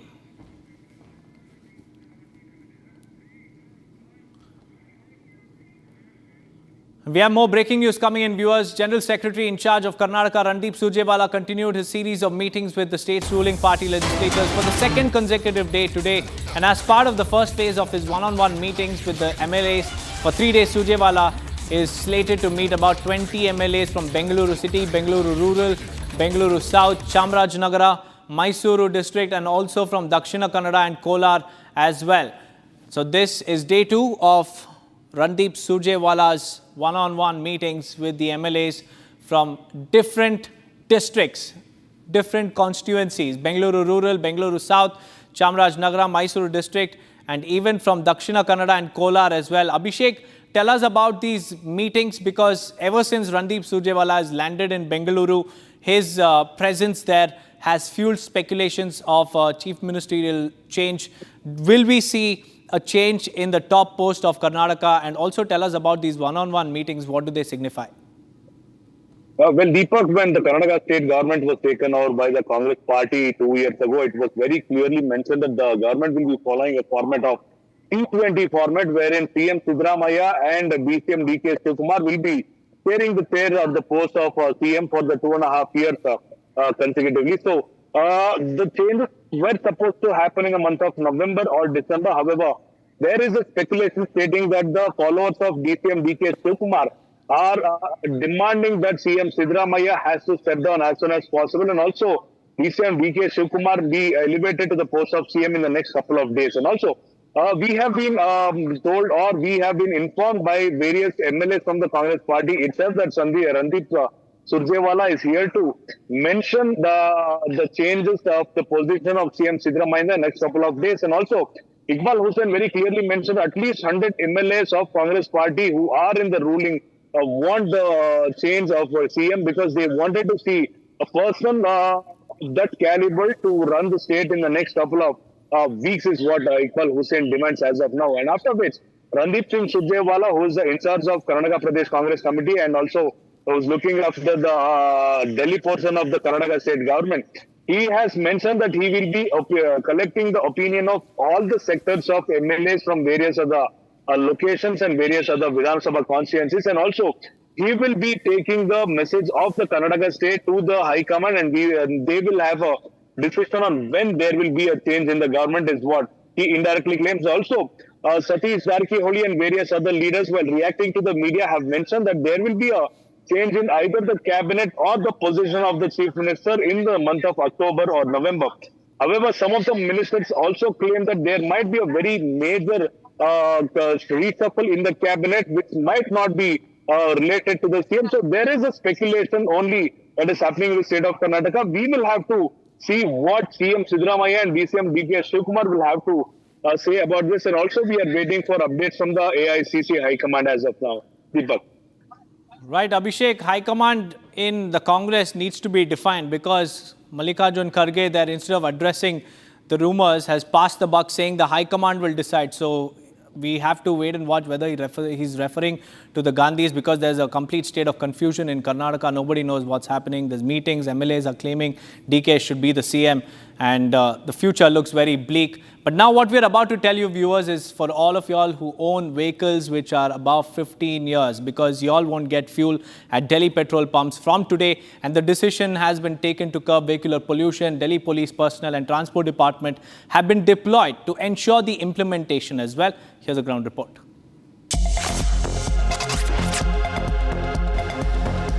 We were starting from today, old vehicles, especially the ones above 10 years for diesel and 15 years for petrol, will not be fueled. There is a strict ban on fuels being put in place by the Delhi government. Behind me, you can see this pollution check counter where, as per the SOP, there has been a banner which has very clearly stated that from 1st of July 2025, fuel will not be dispensed to end-of-life vehicles, that is 15 years old petrol and 10 years old diesel vehicles, by order Delhi government. This is coming in under one of the SOPs that have been given in from the Transport Department as well as the Pollution Board in order to curb the massive pollution that happens in the national capital during the early winter months. And this goes on especially because there is a huge amount of vehicular pollution that stands out at given point. And here we can see that there have been several CCTV cameras that have also been installed as per the SOPs. One of the vehicles is being now refueled as per the visuals we are showing you, and it is indeed one of an old i10 model, but seemingly as it is getting its fuel, looks like it is less than 15 years. On the other hand, as per more SOPs, there have been the MCD volunteers who have been deployed. In fact, several police officials in the initial front of this particular petrol pump. I will show our viewers. There are police personnel, traffic police personnel who have been deployed to keep a check on the refueling and fueling that is happening at these counters. So this is the current scenario that is coming into light after the Delhi government had made it very clear how they will be putting forward their SOPs and plans to counter vehicular pollution, and has put a ban on refueling of vehicles that have crossed the end of life period. Moving on, viewers, Telangana Chief Minister Revanth Reddy has visited the factory in which 35 people have lost their lives after a blast was reported. The death toll in Telangana chemical plant explosion has risen to 35, and as per officials, several bodies have been found from under the rubble while removing it, and as many as 31 bodies have been extricated from the debris, while 3 died in the hospital while undergoing treatment. Officials say that the last leg of rescue operations was still underway. And now Telangana Chief Minister has taken stock of the situation by visiting the blast site where once a factory was present. Now Telangana Health Minister has said that Chief Minister Revanth Reddy will take stock of the situation, and the future course of action will be decided. But what we understand is that the investigations have begun to understand what the reason is for the blast. సిబ్బంది, revenue సిబ్బంది అన్ని శాఖలను సమన్వయం చేసుకుంటూ అక్కడ చర్యలకు ఉపక్రమించడం జరిగింది. మంత్రుల పర్యవేక్షణతో పాటు ఈరోజు నేనే స్వయంగా ఇక్కడికి వచ్చి దుర్ఘటనను పరిశీలించి దీనికి సంబంధించిన వివరాలను సేకరించి దానికి సంబంధించిన ప్రభుత్వం తీసుకోవాల్సిన చర్యలను అన్నిటిని కూడా ప్రభుత్వం చేపట్టవలసిన బాధ్యతను కూడా ఈరోజు అధికారులకు ఆదేశాలు ఇవ్వడం జరిగింది. ఈ దురదృష్టకరమైన సంఘటనలో ప్రాణాలు కోల్పోయిన వాళ్ళు బీహార్, ఒడిశా, మధ్యప్రదేశ్, ఆంధ్రప్రదేశ్, తెలంగాణ రాష్ట్రాలకు సంబంధించిన వాళ్ళు ఉన్నారని ప్రాథమిక సమాచారం అందింది. ఇప్పటి వరకు అధికారులు అందిస్తున్న సమాచారం మేరకు దాదాపుగా 36 ప్రాణాలు పోయినాయి. ఇంకా కొంతమంది అచూకీ లేదు.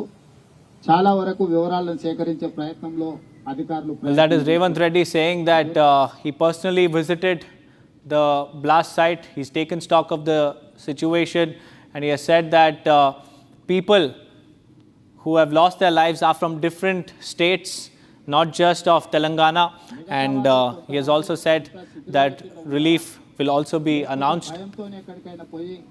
Let me try and understand what he's saying further. ఈరోజు పర్యవేక్షిస్తున్నారు. ఏది ఏమైనా ఈ దురదృష్టకరమైన సంఘటనను ప్రభుత్వము చాలా తీవ్రంగా పరిగణిస్తుంది. దీనికి సంబంధించి చనిపోయిన కుటుంబాలకు ₹1 కోటి నష్టపరిహారం ఇప్పించాలి పరిశ్రమ వాళ్ళతో మాట్లాడి. He has announced a relief package as well for the kin of the deceased, and he's also expressing his condolences to the bereaved families. మంత్రులు పరిశ్రమ యజమానులతో మాట్లాడి ప్రభుత్వం వైపు నుంచి సహకారం తీసుకొని వాళ్ళకి said that the government is extending all kind of help to the families. పాలైన వాళ్ళకి పని చేసుకోలేని పరిస్థితులు, ఒకవేళ వాళ్ళు బ్రతికి బాగా ఇంటికి వచ్చిన పని చేసుకోలేని పరిస్థితిలో ఉంటే వాళ్ళకు 10 లక్షల రూపాయలు ఇవ్వాలి అని, అదే విధంగా 10 lakh rupees compensation is being offered పరిస్థితిలో ఉండి to the families of the deceased. వాళ్ళు పనులకు వెళ్ళే పరిస్థితి ఉంటే వాళ్ళకు 5 లక్షల రూపాయలు ఇవ్వాలని, అదే విధంగా ఈ దుర్ఘటనలో ఏదైతే వైద్య సహాయం అందించాలనో 100% వాళ్ళకి And 5 lakh rupees has been announced for all those who have suffered injuries in this particular blast incident. The government, the doctors, and every administrative person will support the families of the deceased. Labor and Employment Principal Secretary. The disaster management teams were also present at the site. They were also involved in the rescue and relief operations. దీనికి బాధ్యులైన అందరి మీద కూడా ప్రభుత్వం చర్యలు తీసుకుంటుంది. ఇందులో ఎవరిదైనా నిర్లక్ష్యం ఉన్నదా లేకపోతే దురదృష్టకర సంఘటన ఏ విధంగా? Well, viewers, it's time for us to get you the top stories from across the nation in Bharat in 1 minute.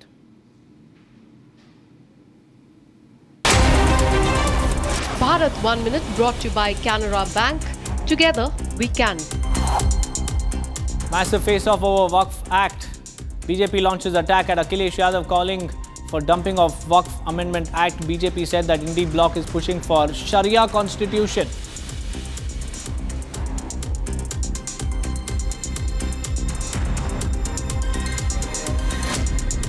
ये नमाजवादी बाबा साहब के संविधान का सम्मान भी नहीं करते हैं। इनको तो चाहिए केवल शरिया कानून। 4 people have lost their lives while 5 others have suffered injuries in a factory fire in Tamil Nadu, Sivakasi. Relief and rescue operations are underway.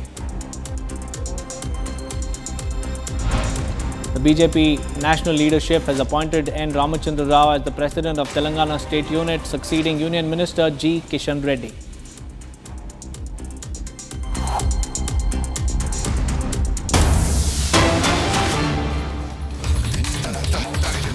Viewers, we have some big breaking news coming in. A truck has now plunged into the Baraka River in Giridih in Jharkhand. The driver was rescued after intense rescue operations. A cargo truck broke through the railing of a bridge over the Baraka River between Giridih and Dumri in Jharkhand, and it has plunged into it from a height of approximately 40 feet. And due to heavy rainfall, the river was flowing with great force at the time of the accident.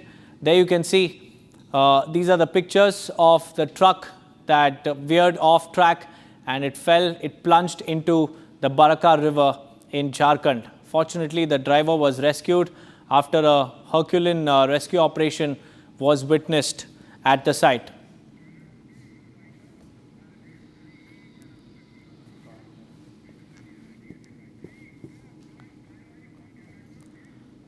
With that, viewers, it's time for a quick break. On the other side, we'll tell you more about External Affairs Minister Dr. S. Jaishankar calling out Pakistan at the UNSC.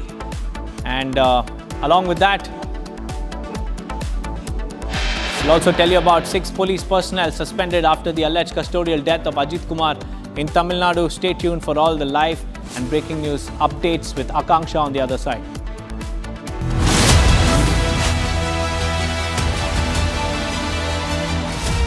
Amity has been ranked India's #1 not-for-profit private university for 11th year, with top 10 ranked institutions in management, engineering, biotech, law, masscom, telecom, hospitality, fashion and more.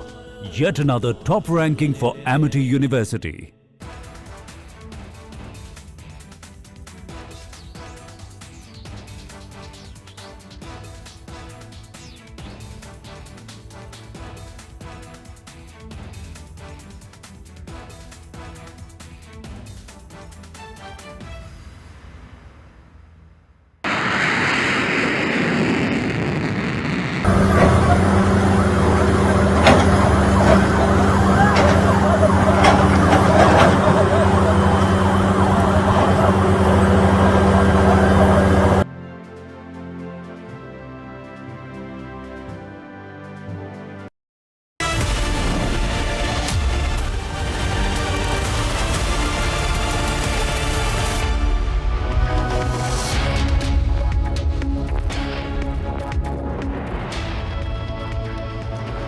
welcome you watching Republic TV with me, Akanksha Khajuria. Ahead of the Bihar elections, now we are seeing BJP versus RJD over the Waqf Act. We'll get you more on this, but first up, as always, the headlines.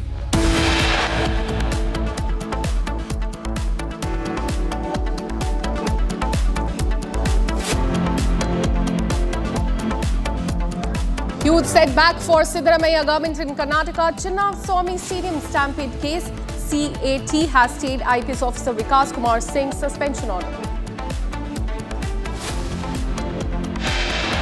Major lapses in the ongoing Karnataka caste census expose. Documents show a lack of verification and no public interaction whatsoever.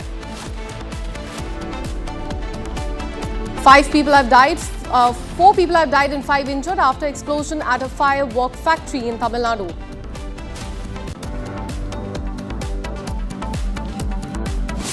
The world must come together on some basic concepts. No impunity to terrorists, no treating them as proxies, and no yielding to nuclear blackmail. Any state sponsorship must be exposed and must be countered. Well, External Affairs Minister Jai Shankar calls out Pakistan at UNSC, says state-sponsored terrorism must be exposed and urged for global unity. Investigation has widened in the Calcutta gang rape case. Police has said that evidence has backed the survivor's statement. Deadly explosion at a chemical factory in Telangana. 35 people have lost their life.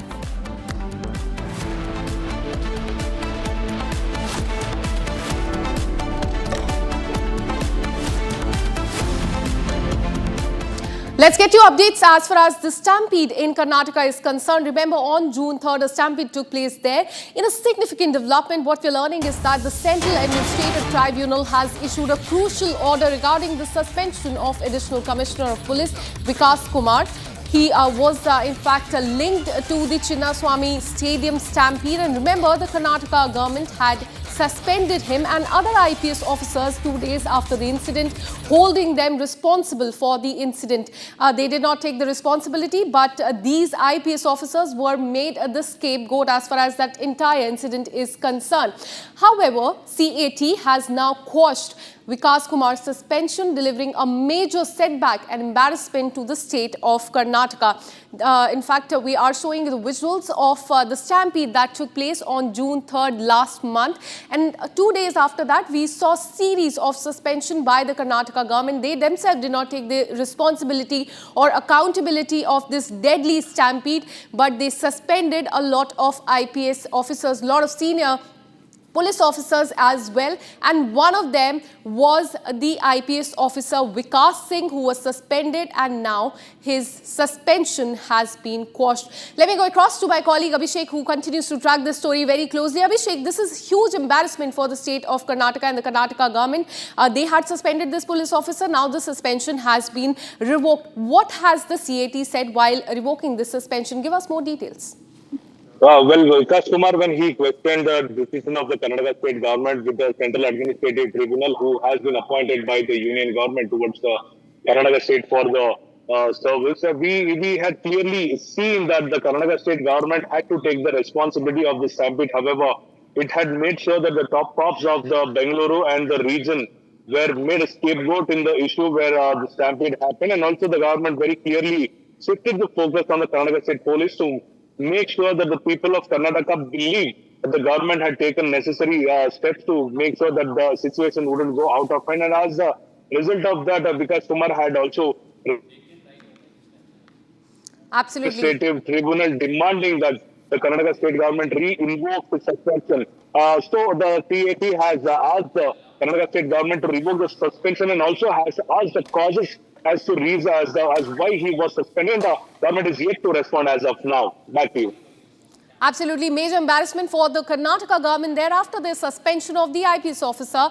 Now that suspension has been revoked. As we told you that these IPS officers were made the scapegoat of this incident.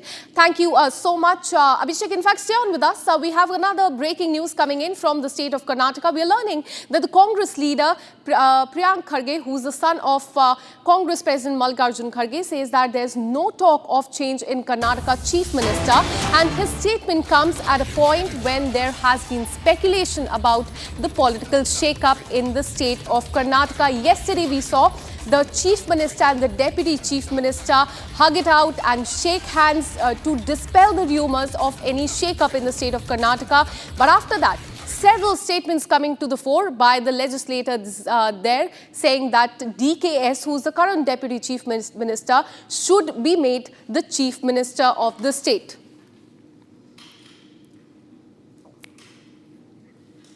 Let me go across once again to my colleague Abhishek. Abhishek, what is happening in the state of Karnataka? On one hand, several MLAs are saying that DKS should be made the Chief Minister from the Deputy Chief Minister. But here, Mallikarjun Kharge or his son Priyank Kharge, they are dismissing these rumours that have been going around, the speculation. Tell us what is happening on the ground.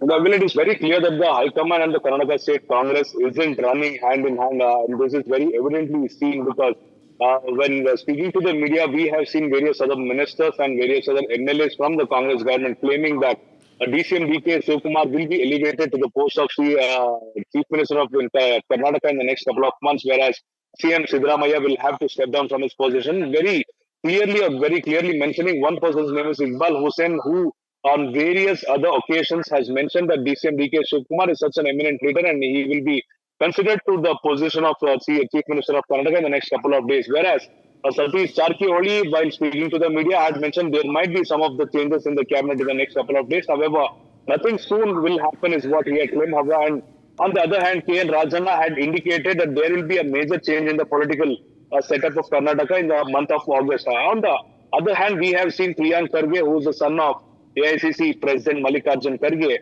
mentions that there is no such talk in the AICC itself and this is only a speculation. So it very clearly mentions that the Congress leaders are in indifference of opinion. They have various other thoughts. They are still working on their thoughts and the High Command is unable to help the Karnataka State Congress as of now. And it is very clear that CM and DCM are not working hand in hand towards the state of Karnataka. So this might be a political hiccup in the next couple of months, Akansha. Absolutely clear rift coming to the fore as far as Karnataka is concerned. Thank you, Abhishek, for all the details. We'll keep coming back to you for more on this. But meanwhile, the Congress party MLA in Karnataka was seen backing DK Shivkumar as the Karnataka Chief Minister. Listen into what he said.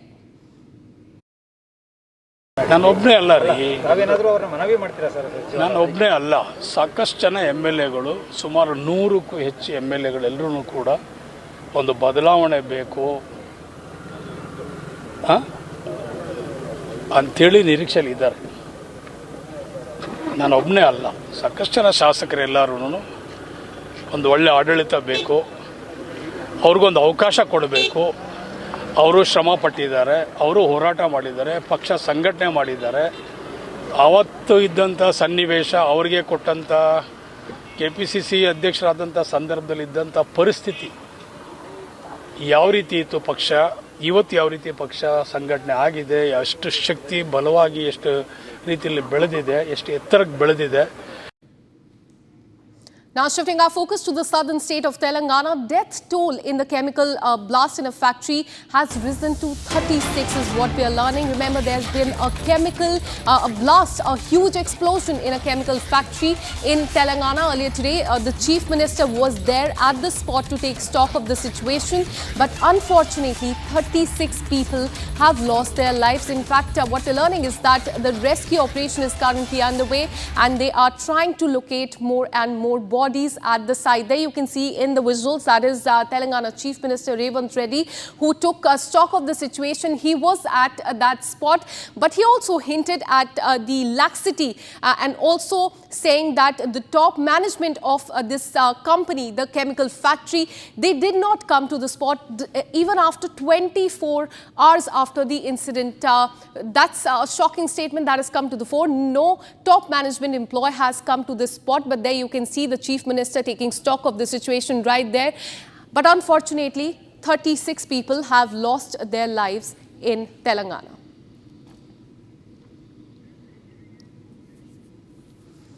In fact, let's tell you what happened there. There was a chemical factory and there was a huge explosion in that factory yesterday. Since yesterday, search and rescue operation was underway in that area, and what we're learning is that 36 dead bodies have been recovered. Several people have also received injuries. As far as this huge explosion is concerned, those are the visuals of the rescue operation on the left side of your screen, and on the right side you can see that the Chief Minister was at the spot. He met with the district administration there as well, spoke to the people of that area. Let me go across to my colleague Aneri, who's been tracking that story very closely. But before that, let's continue to show you these visuals of very concerning visuals, in fact, coming in from the state of Telangana. Now let's get you more details. A fresh political face-off has broken out after the Bharatiya Janata Party has launched a no-holds-barred attack on the Bihar Assembly leader of opposition, Tejasvi Yadav, over the Waqf Amendment Act. Now take a look at this quick report about the fight between BJP and RJD.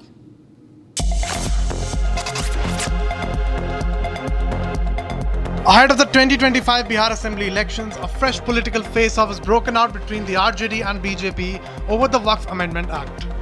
The BJP launched a scathing attack at RJD leader and Bihar Assembly's leader of opposition Tejasvi Yadav, saying those who call themselves socialists are siding with the Muslim community. Sharpening the attack, BJP leader Gaurav Bhatia said that the India Alliance wants to establish Sharia law in the state of Bihar. जो बिहार में अपने आप को समाजवादी बताते हैं, उनका असली चेहरा अगर कुछ है तो वो नमाजवादी है।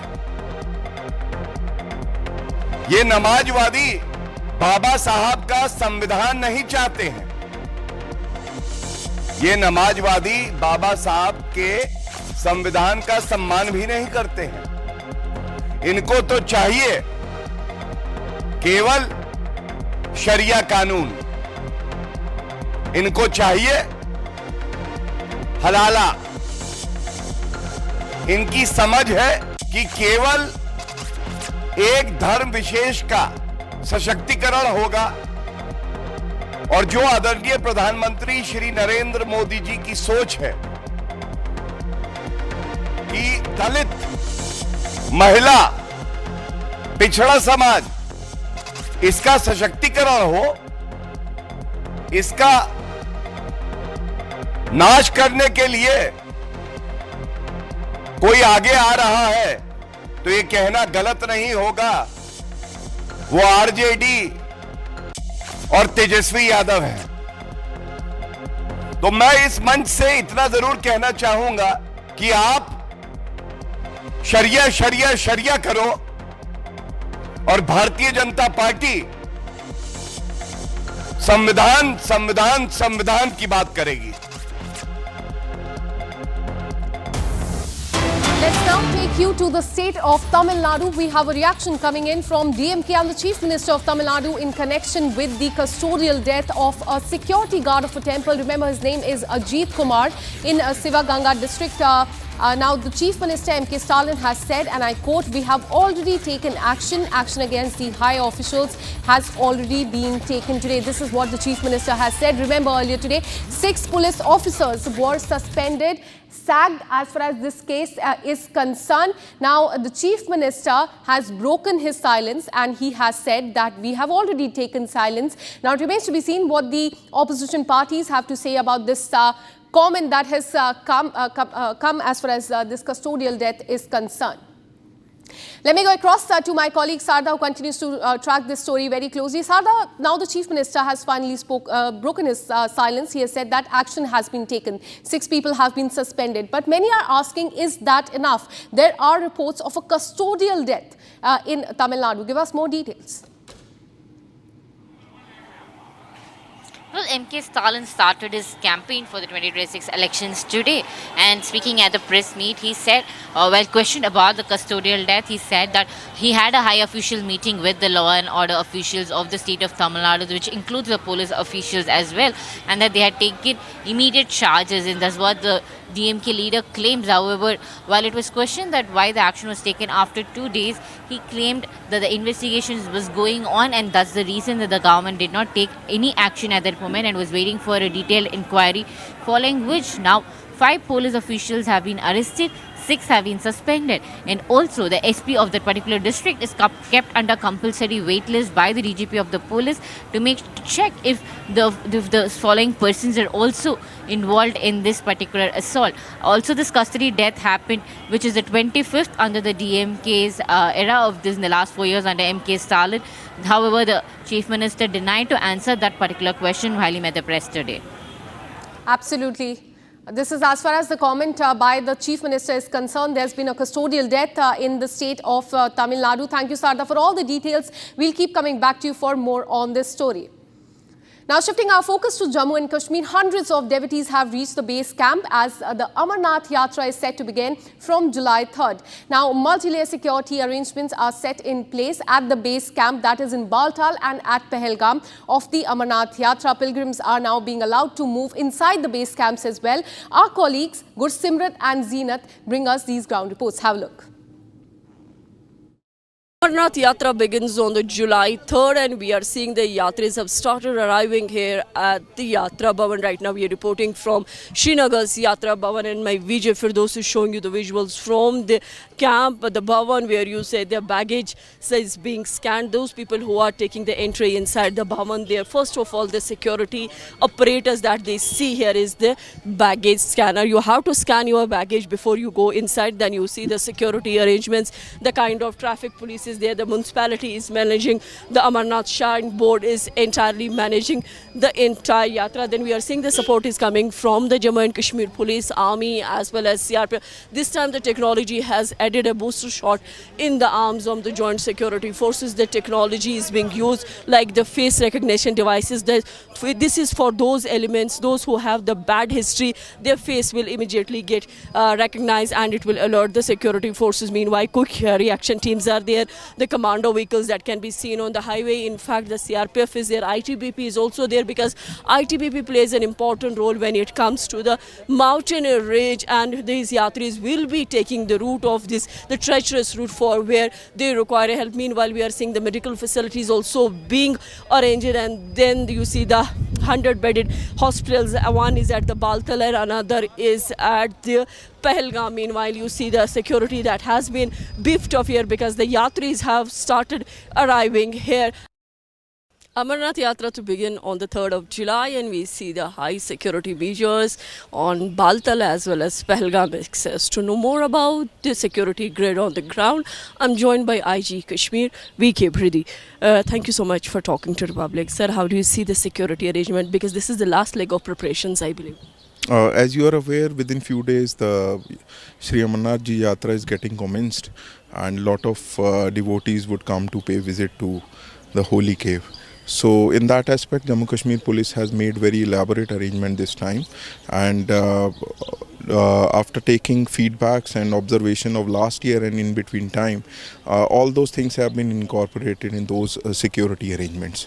Jammu Kashmir Police along with the central paramilitary forces which are here and army are dominating the area, and we have made elaborate security arrangements not only into main Yatra district but also in the intervening areas where the devotees would move to the, from where the devotees would move to the two axes, either Baltal or Pahalgam. Sir, what different protocols are this time than if we compare it with 2024? Protocols of the security. That's true.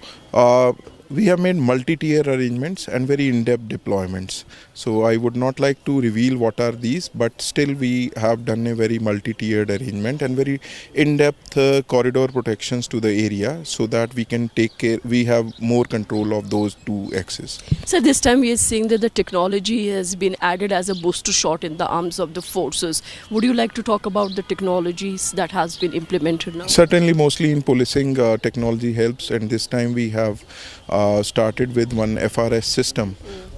We have a inbuilt data of bad characters of the valley and other places who are adverse in policing records, and also OGWs and other bad characters. They are into data. The FRS system gives an alert when somebody of such nature enters into that system, so that we can keep track that no bad element or bad character is entering into that area. In fact, we have a breaking news coming in. FIR has been filed against Cabinet Minister Anirudh Singh. Anirudh Singh is the Minister of Rural Development and Panchayati Raj in the state of Himachal Pradesh. Singh is accused of assaulting NHAI manager Achal Jindal, and this assault case came up on Monday. Now, FIR has been registered on the complaint of National Highway Authority of India manager Achal Jindal. Case has been registered under various sections 132, 121, 352 of the BNS. The entire incident took place in front of Shimla Rural SDM. A letter was also written to the Union Minister Nitin Gadkari seeking justice as far as this case is concerned. The Central Engineering Service Officer Association also wrote a letter to Nitin Gadkari as far as this case is concerned. So what we are learning is that FIR has been filed against Cabinet Minister Anirudh Singh. He is the Minister of Rural Development and Panchayati Raj in the Himachal government. He is accused of assaulting NHAI manager Achal Jindal, and this happened in front of the office in Shimla of SDM. And this came up on Monday. FIR has been registered on the complaint of the National Highway Authority of India. Several letters were also written to Nitin Gadkari regarding this. But there is now an FIR, an action that has been taken against him. It remains to be seen what more action the police takes in this matter. Well, this case is coming in from the state of Himachal Pradesh. What we're learning is that there's action that has been taken against Himachal Pradesh minister. His name is Anirudh Singh. He is accused of assaulting the NHAI manager Achal Jindal. We'll get more details about this assault that was done. But this came up on Monday, and now FIR has been registered in this case. Let me go across to my colleague Lalit, who joins us live in the broadcast with more details. Lalit, tell us about this case, but because what we are learning is that FIR has been registered against this Cabinet Minister of Himachal Pradesh. He assaulted NHAI manager. What happened there in Shimla? In fact, before I go to my colleague Lalit, let us show you the video of the assault that has come to the fore. This assault took place on in fact, this is as far as another story is concerned. This is coming in from Tamil Nadu. This is the video of Ajit Kumar, who has died in the custody of the police. These are the visuals that you can see on the screen. This is the video exclusively accessed by Republic TV. There on the screen you can see police officers beating Ajit Kumar. He has died in the custody just a while back. The Chief Minister of Tamil Nadu said that action has been taken against police officer. But there you can see in the visuals, they are beating him with a stick in hand. That is Ajit Kumar, the temple security guard who was nabbed by the police. But look at what police is doing when he was taken into custody. He's being beaten with the stick.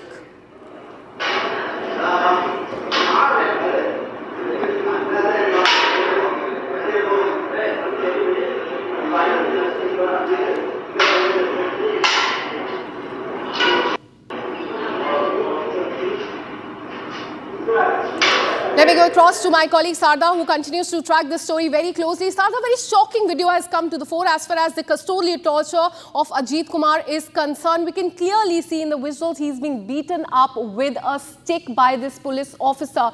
Just a while back, Chief Minister spoke up. He said that action has been taken, but by looking at this video, many are asking, is that action, just the suspension, enough? Well, this is the gruesome video that recently came out, like literally minutes back, where we can see Ajit Kumar, the accused of theft, and talking to the police and then beating him up in the particular case where we've been talking about the custodian death. Well, MK Stalin addressed stating that the action has been taken. As you mentioned, the suspension and arrest is not alone enough. And now multiple people have been speaking about this, asking if the Tamil Nadu government would be taking action, because this is the 25th custodian death that's under the MK Stalin regime in the last 4 years. Well, comparing it to the AIADMK regime, the opposition party has been stating that the DMK has been treading on this matter matter very lightly. But when they were the opposition, they took on a heavy stand on the same custodian death that happened for Jairaj and Phoenix under the AIADMK's leader Uniparty K. Palniswamy. So now it is expected that the government would be taking serious actions against this, because the DGP has also taken over the case, as he has mentioned that the SP Ashish Rewat of the Sivaganga district is kept on a continuous wait, and he would also soon be suspended, is what we are learning at the moment.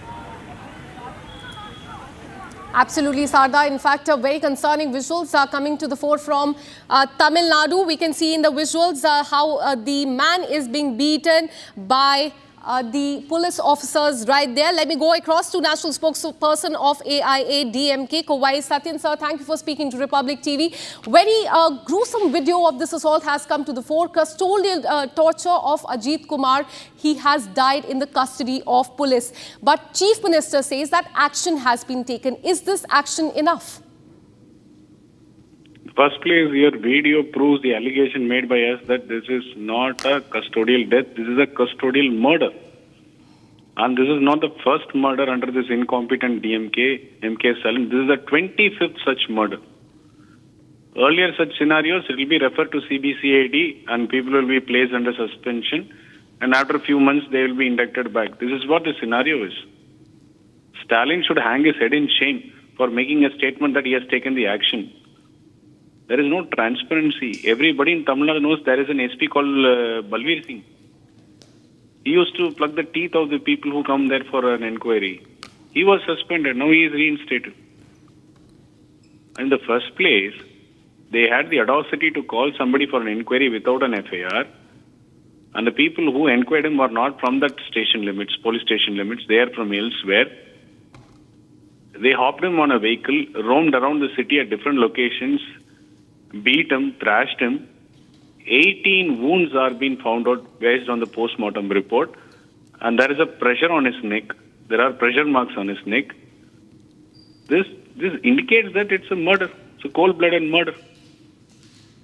And what does Mr. Stalin is taking pride as saying that I have taken the action just by suspending 6 people and putting that SP under a wait list? The same incident when it happened during AIADMK, our leader said CBI inquiry is the right way. Based on the court direction, CBI conducted an inquiry, and that policeman who took the law into his hands is in jail now. He is not able to come out on bail. The justice was delivered. Such a similar incident took place in AIADMK regime. But this is the 25th murder in this DMK's government. What answers do they have for all those victims who were murdered by this police force? Absolutely. Who is accountable? Where is the accountability? Where is the responsibility? Absolutely, sir. So what will be your demands from the DMK? Because DMK and their chief minister is saying that action has been taken. Police officers have been suspended. What more demands do you have from the ruling government in Tamil Nadu? We have filed a case and it is listed at Madurai bench today. We have sought for a CBI inquiry for a transparent probe.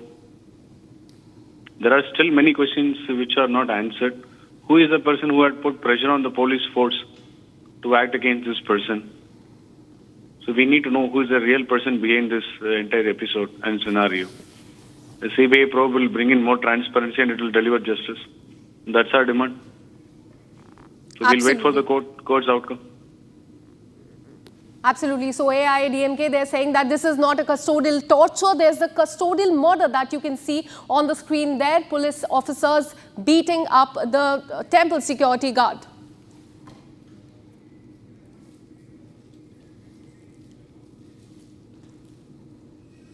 In fact, on your screens, you can see these are the visuals of the custodial torture that you can see. I'm also joined by BJP's Vinod P. Selvam, sir. We all have seen these gruesome visuals that have come to the fore. How do you see this and what are your demands from the DMK government?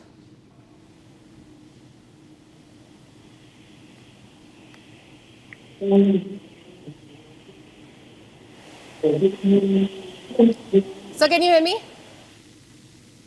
Hello?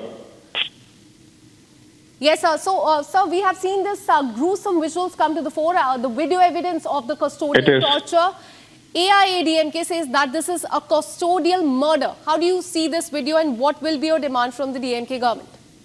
It is rather horrendous, the episode, the incident which has happened in Tirupavaram, which has come to light now.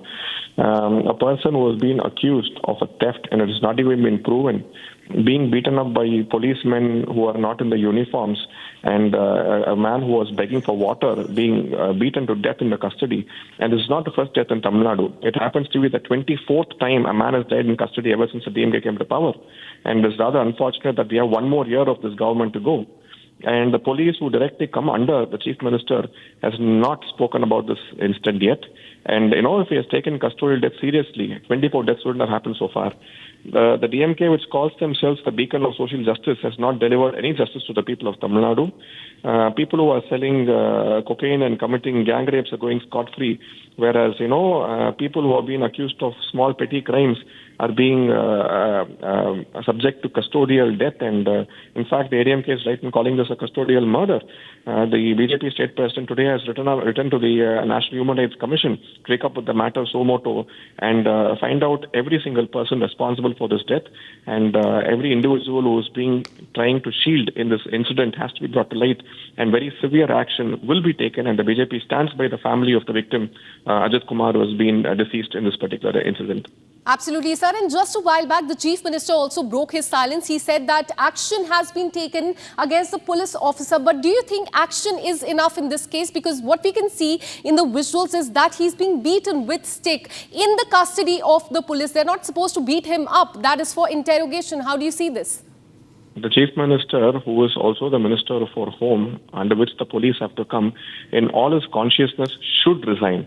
He should resign from his post. And that is the only way justice can be served and justice can be delivered. It is not enough that an SP gets transferred. These are just eyewash gimmicks which the DMK government is trying to do. The CM should go. He should resign. This is an absolutely unacceptable behavior. In 2020, when father and son duo was beaten up in Thoothukudi, we saw all the cinema stars of Tamil Nadu come out in big numbers and tweet and in demanding justice for the father and son, which is very acceptable. But today, where are all these people? They've all gone into silent mode. We don't see or we don't hear anything from any of these people. So, it all feels like a very sold out ecosystem. The government should act. The people of the state and the BJP and the alliance parties of the NDA stand firmly with the family of the deceased. And we will be on the streets till justice is completely delivered and every single person responsible for this death being brought to justice. Absolutely. In fact, sir, we are learning that there's a hearing going on in the High Court in Tamil Nadu. And the High Court has also questioned Tamil Nadu police over the custodial death and said that this is a completely illegal police death. This is what the High Court has said. So this matter has now reached the High Court as well. How do you see this? Absolutely, ma'am. We really hope that the court takes this up. It is high time that the judiciary pulls up this hooliganism. The arrogance of the DMK needs to be curtailed right here, right now. And we are happy that the High Court of Madras is pulling up this issue. That they've taken this issue seriously, and we are very hopeful that justice will prevail. Absolutely. Thank you so much, Mr. Selvam, for speaking to Republic TV. So, Bharatiya Janata Party, they're raising the demand of the resignation of the Chief Minister. Let me now also go across to Narayan Tirupati from the Bharatiya Janata Party in Tamil Nadu. Sir, how do you see this video? Gruesome visuals have come to the fore as far as custodial torture is concerned. Another leader from Tamil Nadu has raised up the demand of resignation of the Chief Minister. What do you have to say? We'll try and reconnect that line with the BJP spokesperson Narayan Tirupati. In fact, let's get you more details as far as this custodial torture is concerned.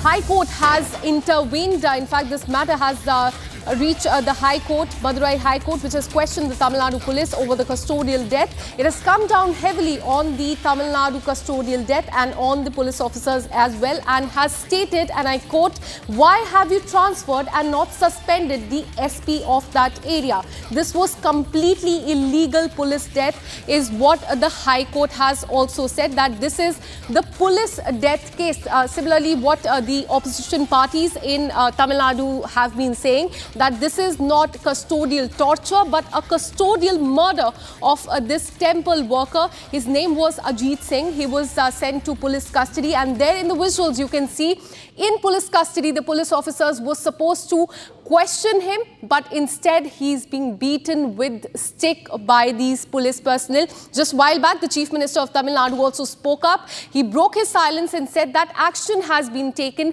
by the DMK government in Tamil Nadu. But BJP is asking if that suspension is enough, and that is a question that Madurai High Court has also raised, that why have you transferred and not suspended the SP of that area? The SP of that area should also have been suspended by the government there as well. But very concerning visuals coming to the fore. This is the video evidence of the custodial torture that took place. Ajit Kumar has lost his life in the custody of the police, and these allegations in fact earlier came to the fore because family raised up this issue. What we are learning is that chili powder was also used during the custody, during the interrogation, and as we can see in the visuals, that police officer is beating that man with a stick that is in the police station.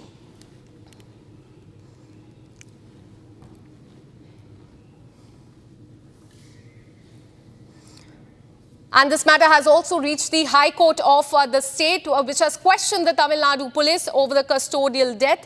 Let me go across to ANS Prasad. He is from the Bharatiya Janata Party from Tamil Nadu. Sir, very gruesome visuals coming to the fore there. How do you see this? Because DMK is saying that action has been taken. Several police officers, 6 of them have been suspended. But is that enough?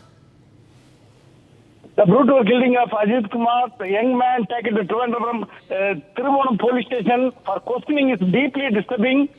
This incident is a stark reminder of custodial violence and the abuse of power by law enforcement agencies. The Tamil Nadu government must register a murder case against the police officers involved in Ajit Kumar's custodial death and ensure that they face due punishment. This action is essential to uphold the rule of law, protect human rights, and demonstrate the government's commitment to accountability and justice. The district superintendent of police also should be suspended and face criminal investigation for failing to ensure adequate oversight, thereby potentially enabling the circumstance leading to the lockup deaths. Mainly, CM Stalin, Tamil Nadu CM Stalin must relinquish police portfolio. Tamil Nadu demands justice and reform. Tamil Nadu people demands justice and reform in Ajit Kumar death. Absolutely, sir. We've been speaking to several other leaders of the Bharatiya Janata Party in Tamil Nadu. They are raking up the demand of the resignation of the Chief Minister. Would you also rate such a demand as far as this case is concerned? Actually, madam, the alarming number of custodial deaths since the DMK came to power from 2000 to 2003, individual raises serious concerns. More than 25 individuals raises serious concerns about the police brutality and the human rights violations. A true judicial inquiry into these incidents is imperative to uncover the truth and hold the responsibility accountable. The Chief Minister N.K. Stalin must take immediate action to address these allegations and restore public trust in the police force. Absolutely, sir. And one last question before I let you go. This matter has also reached the High Court in Tamil Nadu. They have questioned the lack of action by the Tamil Nadu police and the government there, asking why have they transferred and not suspended the SP of that area? What would you say to that?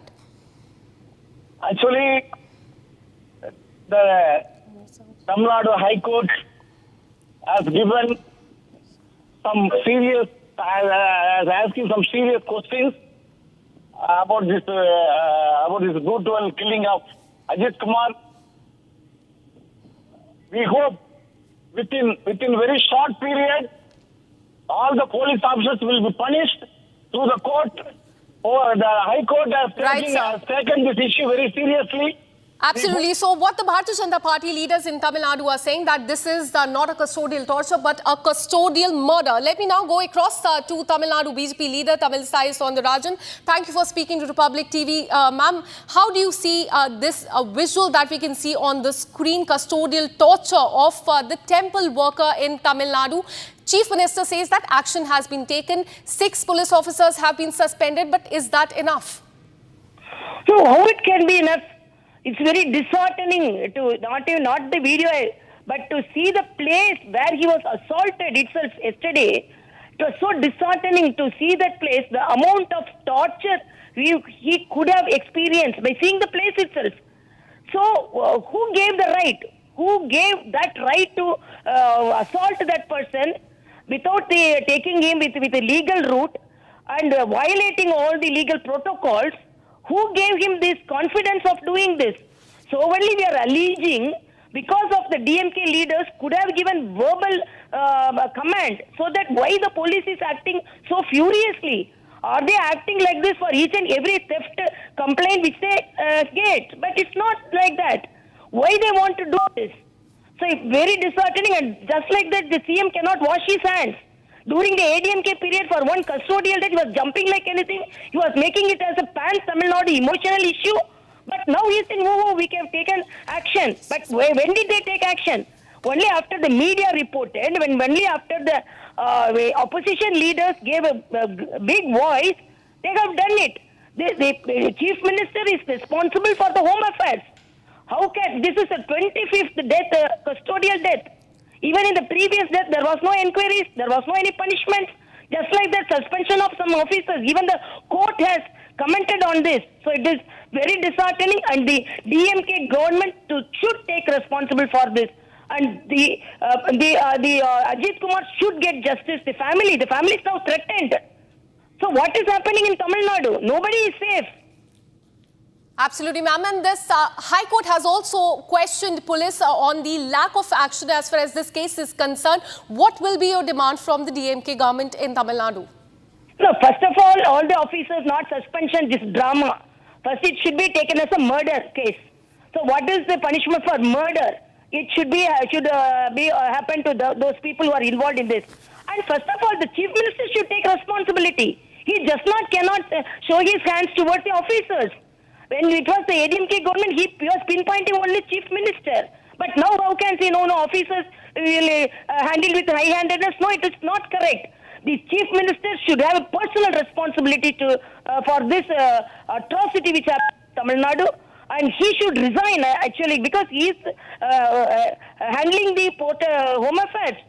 Apart from that, what demand we could have?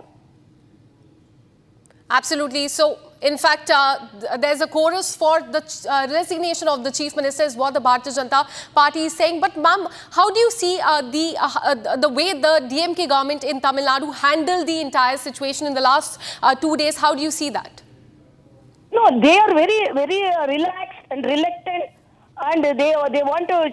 They were very serious in our party activities, and their video conferences with our party officials want to win the elections. Only winning the elections is their motto. Nobody is safe. Women are not safe. Even in the custodial deaths are happening repeatedly. There is no law and order. Law and order is in a very poor situation. But the Chief Minister is just relaxed, and he is pinpointing the fingers to the officials. So this is very disheartening, and the CM should take the responsibility of what all the atrocities happening in Tamil Nadu, but what he is not taking. Absolutely. So BJP there, in fact, seeking the resignation of the Tamil Nadu Chief Minister. Thank you so much for speaking to Republic TV.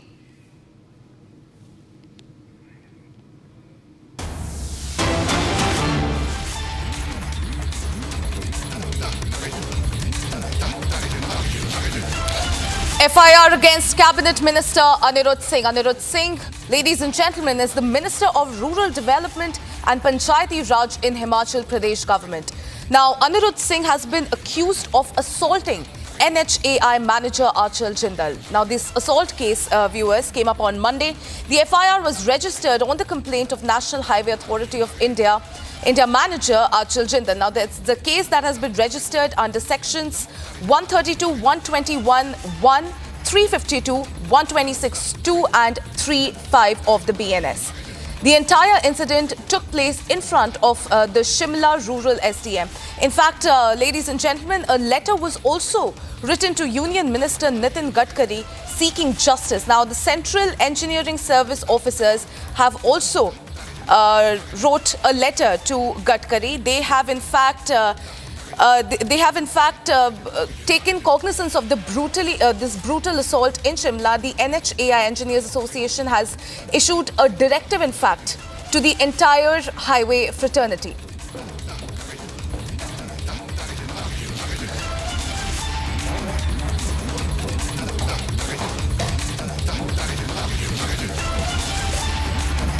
Let's cut straight across to Lalit, who joins me live on this bulletin. Lalit, there is an FIR that has been lodged against Cabinet Minister Anirudh Singh. In fact, Anirudh Singh, who is the Minister of Rural Development and Panchayati Raj in Himachal Pradesh government, has been accused of an assault case. What more can you tell us? If you talk about this whole case came into light yesterday in the capital of Himachal Pradesh, that is Shimla, in the Dhali area.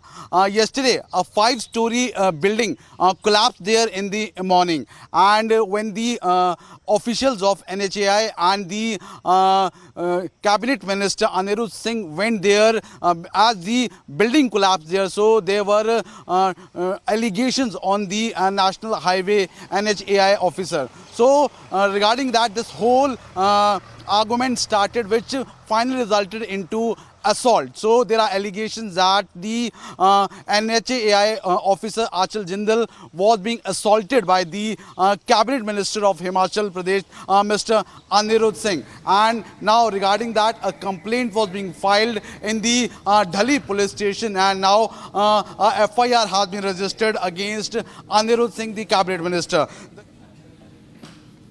Well, thank you, Lalit. Thank you for getting. निवेदन है, वहाँ पे प्रशासन ने school और सभी educational colleges बंद करने का निर्णय भी लिया है, तो केवल और केवल आवश्यक कारणों से ही घर से बाहर निकले। मेरा सबसे पहले तो ये विनम्र निवेदन जो है वो प्रदेश की जनता और खास करके जो ये 2 जिले हैं वहाँ के लोगों से है, और साथ ही और अब गुंडाराज और जंगलराज लेकर आई है।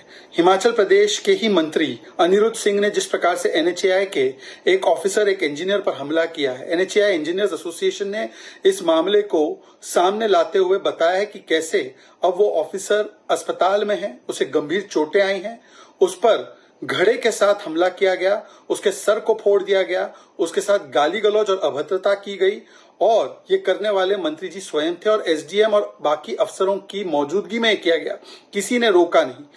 इस इंजीनियर के साथ साथ और भी कुछ लोगों के साथ मारपीट की गई है। ये पहली बार ऐसा नहीं है कि हिमाचल प्रदेश में कांग्रेस ने ऐसी गुंडाई दिखाई है। उनके नेता अमूमन ऐसी गुंडाई और दादागिरी दिखाते हैं।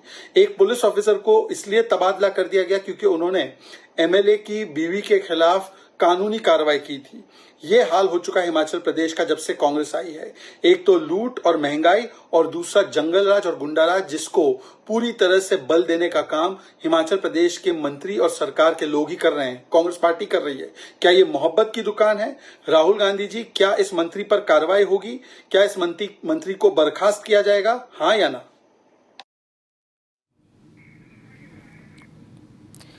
Ladies and gentlemen, we are tracking another big breaking news that is coming in.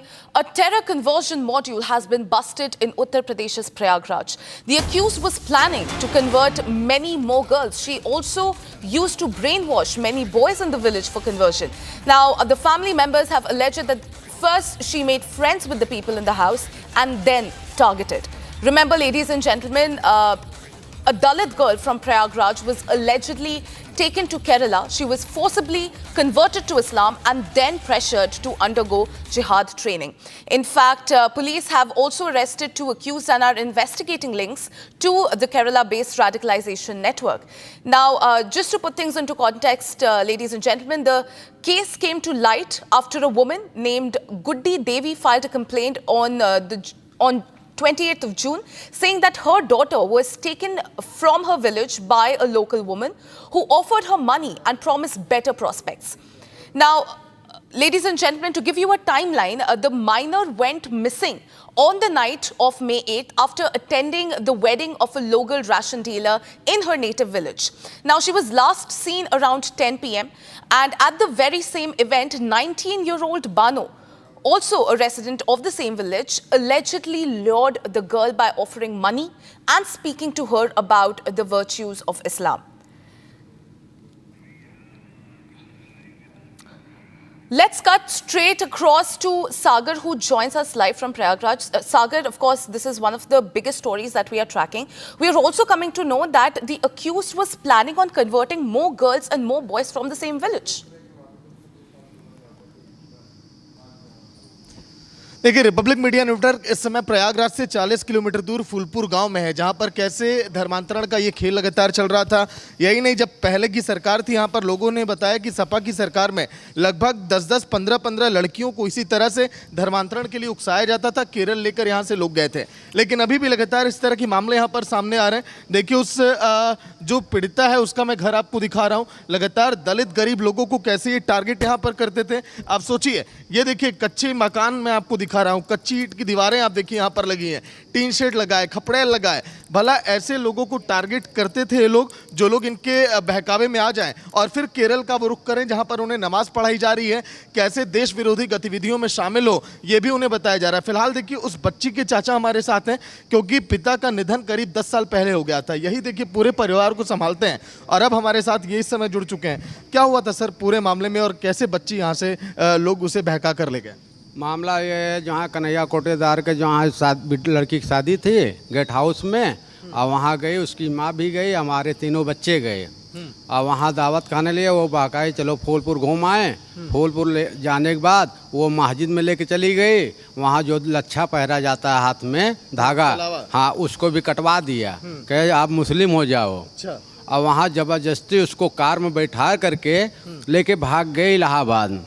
Allahabad भाग गए। इलाहाबाद से जहाँ टिकट कटा के दिल्ली तक के बैठा दिया गाड़ी पे। अच्छा, मतलब कि शादी में लेकर गए, उसके हाथ का रक्षा सूत्र जैसा मैंने पहना कटवा दिया गया, उसके बाद उसे केरल लेकर गए। लेकिन ये सब इतने दिनों से खेल चल रहा था, आप लोग को भनक नहीं लगी? घर में आप लोग रहते हैं। भनक लगी थी जब मस्जिद में यहाँ पढ़ रही थी, जब मस्जिद में लेके गई 2 फेरे, तो हम लोग सुने तो अपनी लड़की को मारा, गरियाया और उसके बाद उसको भगाया। हम क्या मेरे घर मत आओ, तो कुछ दिन शांत थी। और वो शादी मौका पा गई, अकेले गई तीनों बहन, और वहाँ से लेके फरार हो गई। अच्छा, क्या गांव के और लोगों को भी टारगेट किया जा रहा था? गांव में कई केस कर दिया है, अभी मुकदमा लोगों को चल रहा है। उसके बाद जो यहाँ चूड़ियार से पैसा ले करके उसके साथ शादी भी लड़की के अपने कर दिया वो। Demonstrating rapid operational readiness and its unwavering commitment to seafarer safety, the Indian Navy undertook a high-risk firefighting and rescue operation on board Palau flagged tanker MT Yi Cheng 6 on the 29th of June 2025 in the North Arabian Sea. In fact, it successfully stabilized the situation, ensuring the safety of the 14 Indian crew members. This is indeed a remarkable display of rapid operational readiness and the commitment to seafarer safety.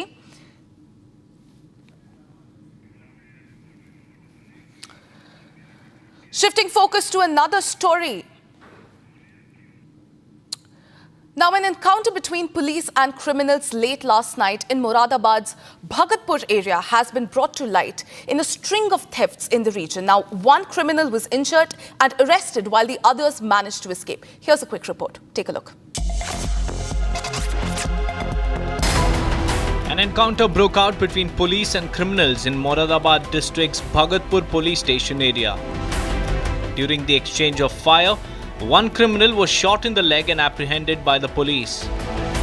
The remaining suspects managed to flee the scene, taking advantage of the chaos.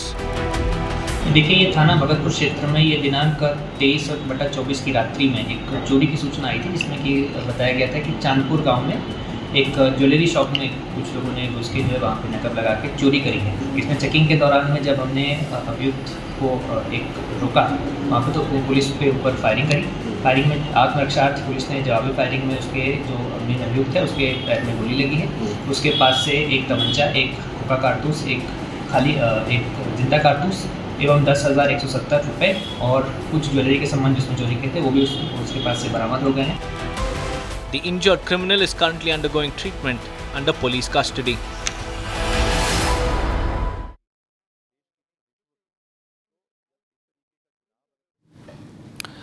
Another breaking news that we are tracking in this hour, Vijay Agarwal, a lawyer representing Mehul Choksi, has moved the Special Sessions Court in Mumbai against ED's bid to tag Choksi as a fugitive offender.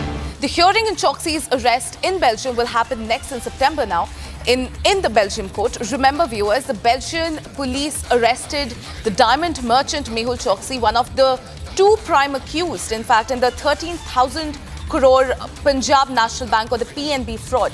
In fact, Choksi's arrest in Belgium was a result of relentless pursuit by the Indian agencies for over 7 years and spanning 3 countries that faced multiple setbacks. So, in the breaking news that is now coming in, we are coming to know that Vijay Agarwal, who is a lawyer, will be moving to Special Sessions Court in Mumbai against ED's bid to tag Choksi as a fugitive offender.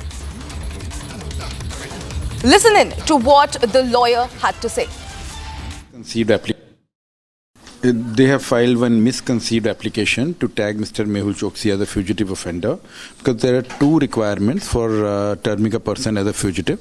Either the person has run away from India to avoid the criminal prosecution. That criteria is not satisfied because when my client left India, he had taken a clearance from Mumbai police and he was not wanted anywhere. Even the FIR was not registered.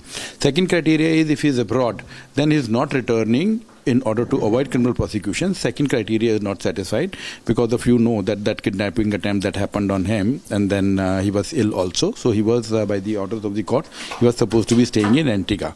And now because after that his RCN was withdrawn by the Interpol, so then he moved to Belgium. And now that he has been arrested there, so if a person has been arrested, so how is he a fugitive? So a definition does not satisfy.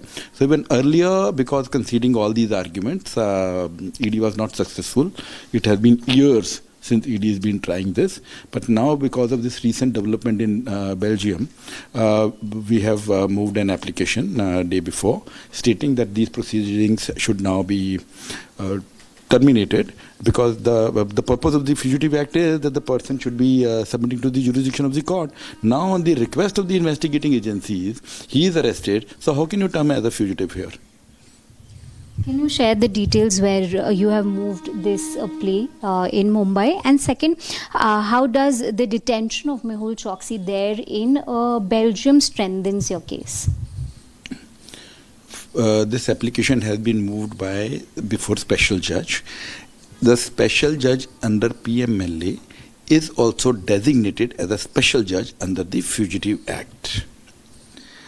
The judges are same, but though they call him different. So the same judge has to wear 2 hats, right? One is the special judge PMLA and the special judge fugitive. And it doesn't just strengthen my case, it finishes the case of ED. Because they say that the man is not available. That is why he's been turned fugitive. Now, when on your request, the man is arrested away, 7 seas away, and then he's not being able to go anywhere because he's in detention on your request. So you are preventing him from moving anywhere. So how can he be a fugitive? So this is what the court will determine. So seeing our application, Mr. Veni Gaonkar appeared on behalf of ED and Ms. Kavita Patil. So they have taken time and they will respond to the application. Then the legal arguments will take place. The next date, I believe, is 18th July.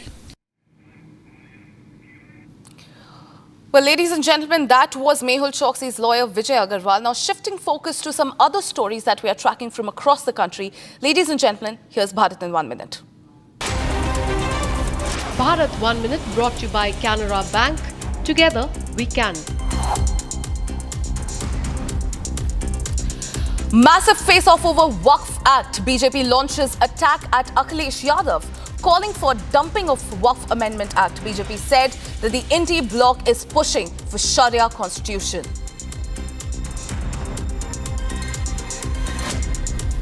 ये नमाजवादी बाबा साहब के संविधान का सम्मान भी नहीं करते हैं। इनको तो चाहिए केवल शरिया कानून। 4 people have been killed while 5 have been injured in a factory fire in Tamil Nadu's Sivakasi. Relief and rescue operations are currently underway. The Bharatiya Janata Party national leadership has appointed N. Ramachandra Rao as the president of Telangana State Unit, succeeding Union Minister G. Kishan Reddy. Vehicles above 15 years will not get fuel at Delhi petrol pumps from today. The decision has been taken to curb vehicular pollution. Delhi Police Personnel and Transport Department have been deployed to ensure the implementation. Viewers, it's time to slip into a very short break. On the other side, major lapses in the ongoing Karnataka caste census has been exposed.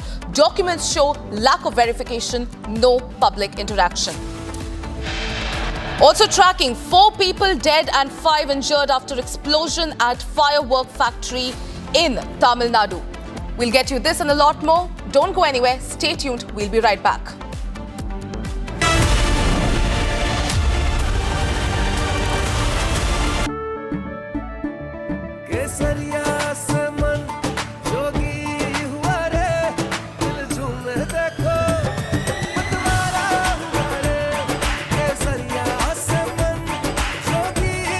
हर पल मनाओ केसरी त्योहार। विमल, बोलो जुबान Kesari. We are not surprised, nor we are shocked with the reaction of Nasruddin Shah on Diljit Dosanjh. But we would like to tell him that the way the Federation has reacted on this entire issue is with some solid reasons. And it's very important for you to know about it. First of all, you say that he is a true Indian and true nationalist. A person holding an American passport, American citizenship, and not Indian cannot be called an Indian. I think it's very simple to understand. Somebody who remains silent on the terror attack on a country cannot be Indian, cannot be a true Indian. Somebody who doesn't condemn the act supporting terrorism and killings of innocent Indians, that is his heroine in his film, cannot be an Indian. Somebody who has always remained silent on the attacks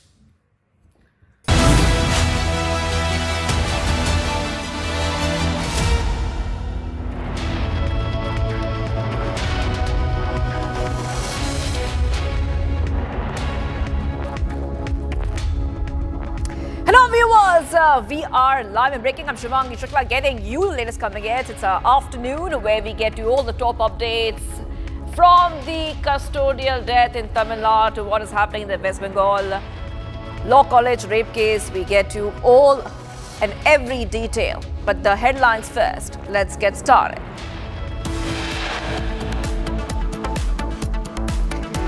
Republic accesses clincher video of custodial torture of Ajit Kumar by the Tamil Nadu police.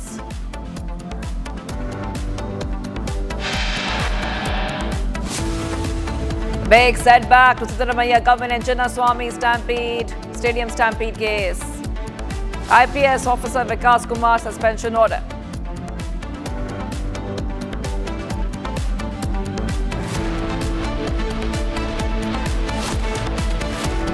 Major lapses in the ongoing Karnataka caste census exposed. Documents show a lack of verification, no public interaction.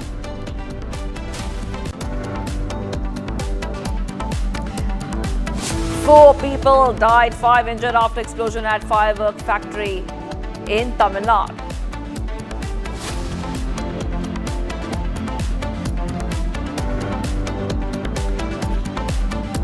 On some basic concepts, no impunity to terrorists, no treating them as proxies, and no yielding to nuclear blackmail. Any state sponsorship must be exposed and must be counted. International Affairs Minister Jai Shankar calls on Pakistan at UN, says state-sponsored terrorism must be exposed and urges for global unity against terror.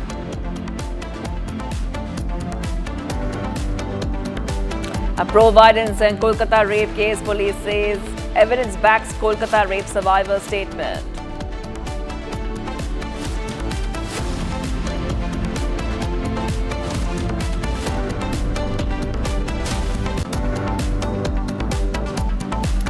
We're getting some big breaking updates coming in right now. Lawyers and law students stage protests against Mamata government in Kolkata. Let's go to that because the call for justice for rape survivors is growing louder and louder by the day. That is right. We have Bhaskar. Let's go to Bhaskar if we have Bhaskar with us. And Bhaskar, we have seen multiple protests all across West Bengal. We see students, we have seen the West Bengal BJP. Now we see lawyers and law students staging a protest against the Mamata government in Kolkata. Call for justice and also asking for accountability. Bhaskar.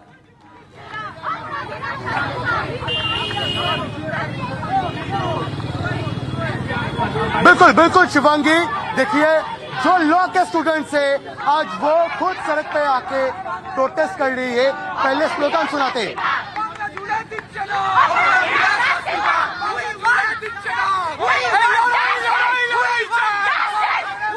आप देख सकते हैं किस तरह से गुस्सा फैल रहा है पूरे बंगाल के अंदर। ये साउथ कलकत्ता लॉ कॉलेज के अंदर जिस तरह से एक बच्ची की, एक फर्स्ट ईयर के स्टूडेंट की गैंगरेप किया गया है, इसके खिलाफ जस्टिस के डिमांड पर आप लॉ के स्टूडेंट सड़क पे आके प्रोटेस्ट कर रहे हैं। बात करना चाहूंगा, कैंपस के अंदर सेफ फील कर रही है आप कैंपस के अंदर आपको सेफ लग रहा है? नहीं, अभी तो किसी भी जगह पे हमें सेफ नहीं लगता। जिस तरह से कॉलेज के अंदर एक फर्स्ट ईयर के स्टूडेंट की गैंगरेप की गई है, आप लोगों को क्या सेफ फील हो रहा है अपने कॉलेज पे जाने के लिए? सेफ नहीं फील रहा है। आप लोग ये मांग कर रहे हैं कि जल्द से जल्द न्याय विचार जस्टिस हो जाए, लेकिन जैसे तृणमूल कांग्रेस के काफी सारे लीडर्स ये सवाल उठा रहे हैं कि वो लड़की क्या कर रही थी कॉलेज आवर्स के बाद, कॉलेज अथॉरिटी पे भी सवाल आ रहे हैं। देखिए शिवाजी, आपको तस्वीरें दिखाते हैं इस वक्त कलकत्ता के अंदर जो साउथ कलकत्ता लॉ कॉलेज के बिल्कुल सामने से प्रोटेस्ट रैली चल रहा है और मैं आपको तस्वीरें दिखाऊंगा। We demand immediate justice for the victim and extemporary punishment for all those responsible. सुनिए, आप लोग जो जस्टिस की मांग कर रहे हैं, जिस तरह से कॉलेज के अंदर एक फर्स्ट ईयर की बच्ची की गैंगरेप की गई है, कल और काफी सारे स्टूडेंट्स के साथ भी तो ये नहीं हो पाएगा, ये नहीं होगा, ऐसा कोई एश्योरेंस क्या आप लोगों को मिल रहा है? हम कुछ महीने पहले आरजी कोर्ट इंडिशन देखा, government RG court hold India hold Bengal काम किया, कोई वन जस्टिस तब कर रहा है। गवर्नमेंट क्या कर रहा है? कमांड लपट कर रहा है। कमांड सरकार क्या कर रहा है? सरकार को क्या, कॉलेज अथॉरिटी को क्या कुछ नहीं पता था? सरकार है, दलाल है। गवर्नमेंट का हमारा पास कोई जरूरत नहीं है, भरोसा नहीं है, भरोसा उड़ गया। गवर्नमेंट लड़कियों की और मेरा माँ बहन की कोई इज्जत नहीं दे रहा है, तो इसके इसलिए इस इंसिडेंट घटा। ये मनोजीत मनोजीत को इतना पावर कहाँ से आया ताकि वो इस तरह की हरकतें कर सके? मनोजीत को इतना पावर कहाँ से मिला ताकि वो इस तरह से हरकत कर पाए कॉलेज के अंदर? पावर तो है, गवर्नमेंट है ना, उसका क्या पावर है? पावर तो नाम तो मैं मेंशन नहीं कर पाऊंगा, मैं पॉलिटिकल है। पुलिस क्या कर रहा था? पुलिस है 700 मीटर का दूर पुलिस है। बिल्कुल, देखिए शिवांगी, आपको तस्वीरें दिखा रहे थे लॉ कॉलेज के जो स्टूडेंट्स है, सारे लॉ कॉलेज के स्टूडेंट्स मिलाकर यहाँ पे प्रोटेस्ट रैली पे निकले हैं और इन लोगों का बस एक ही मांग है, जल्द से जल्द इन लोगों को जस्टिस मिल जाए। और देखिए, मैं आपको वापस स्लोगन सुना रहा हूँ।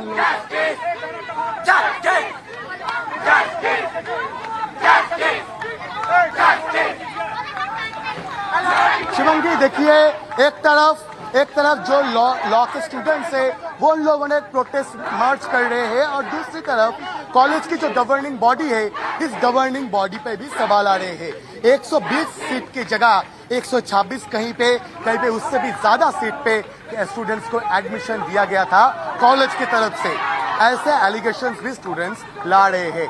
आखिर ये कॉलेज एडमिनिस्ट्रेशन जो गवर्निंग बॉडी का रोल अब सवाल से बाहर नहीं है। जिस तरह से कॉलेज के अंदर हर रोज कुछ न कुछ इरेगुलरिटी चलता रहा, इसके ऊपर कॉलेज अथॉरिटी ने एक भी कदम नहीं उठाया। और देखिए इस वक्त जो लॉ के स्टूडेंट्स है सब मिलके प्रोटेस्ट पे आए हैं। Shubhangi, Right. You know, Bhaskar, you know, this is what we see right now. Anger on the streets of Kolkata. This is coming from Kolkata, West Bengal.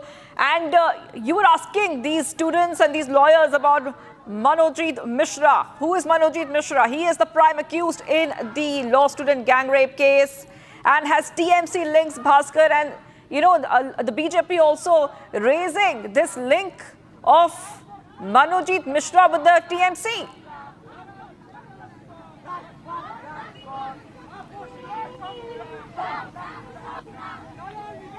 बिल्कुल शिवांगी, देखिए ये मनोजीत मिश्रा जो है वो तृणमूल कांग्रेस के छात्र परिषद जो कि स्टूडेंट्स विंग है, इस स्टूडेंट्स विंग का एक लीडर था।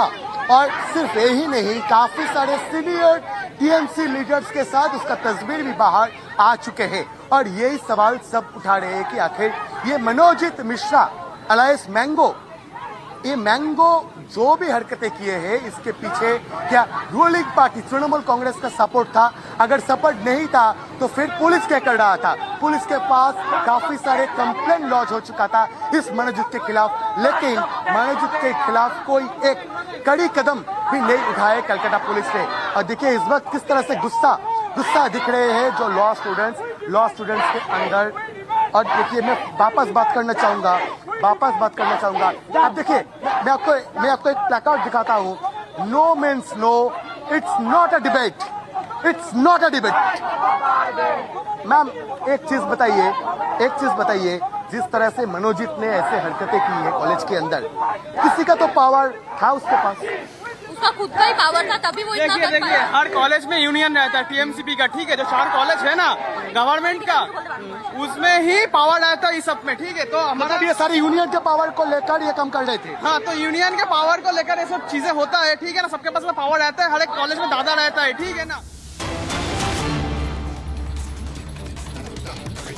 All right, getting some breaking news coming in. We have to move ahead right now. Speeding car went out of control and entered the Rajaji Haveli Hotel located at, this is in the NH9. It crushed 4 people standing outside the hotel. 1 youth died on the spot, 3 injured. The car driver fled after the accident. There was chaos at the spot. CCTV footage of the incident came to light. We have the picture. This is the picture, the CCTV footage. Now, in this footage, is what you will see next is a speeding car going absolutely out of control and it's entering into a hotel. This is a Rajaji Haveli Hotel. The car is out of control, enters the hotel. It crushes 4 people standing outside the hotel. 1 youth has lost his life. Very unfortunate. 3 people injured and the car driver fled after the accident. There was chaos at the spot. And this CCTV footage of the incident has come to light. You can see one more case of a driver who is absolutely out of control and ramming right into the hotel, leading to 1 death.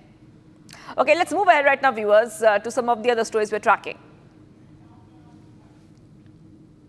We're getting some more breaking updates coming in right now, and let's put our focus on some of the other stories we're tracking. Republic has accessed the clincher video of custodial torture of Ajit Kumar by Tamil Nadu police.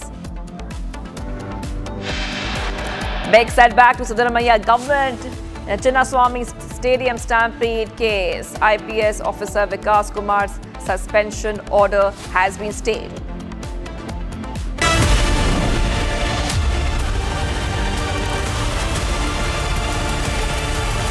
Amity has been ranked India's #1 not-for-profit private university for 11th year, with top 10 ranked institutions in management, engineering, biotech, law, masscom, telecom, hospitality, fashion and more. Yet another top ranking for Amity University.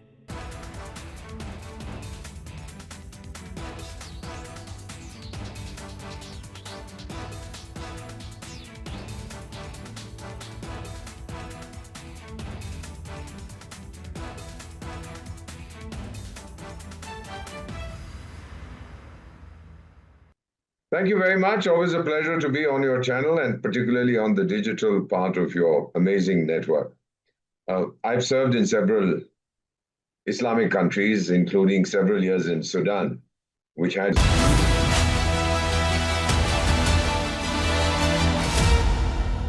All right, viewers, getting you some more breaking news coming in. Unknown armed men stormed the Tehsil office in the district of Balochistan. The attackers set fire, I repeat, the attackers set fire to vehicles in the government compound while the sounds of firing explosions echoed in the area for a long time. Back to what was coming in here, Republic TV viewers, and let's see those pictures which have come out for you. On your screen, this is the picture coming in from Balochistan. You can see how unknown armed men have stormed the Tehsil office in the Mustang district of Balochistan. The attackers set fire to vehicles in the government compound. And while the sounds of firing and explosions can be heard very, very clearly in the area for a long time.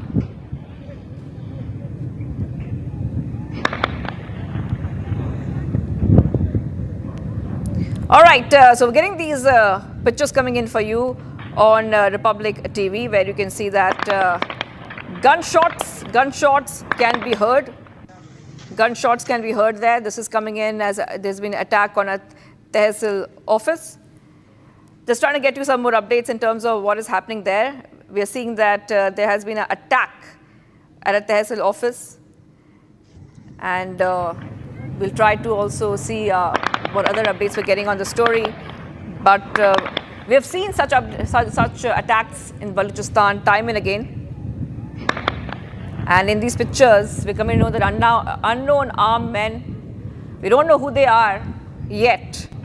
These unknown armed men stormed the Tehsil office in Balochistan. The attackers set that office on fire and gunshots could be heard. Okay, let's move ahead right now to some of the other stories we're tracking. And the annual Amarnath Yatra is all set to begin, and this year the focus is not just on faith but also on security. Massive multi-layered arrangements are in place to ensure the safety of thousands of pilgrims. Let's take you through the ground reports and the situation.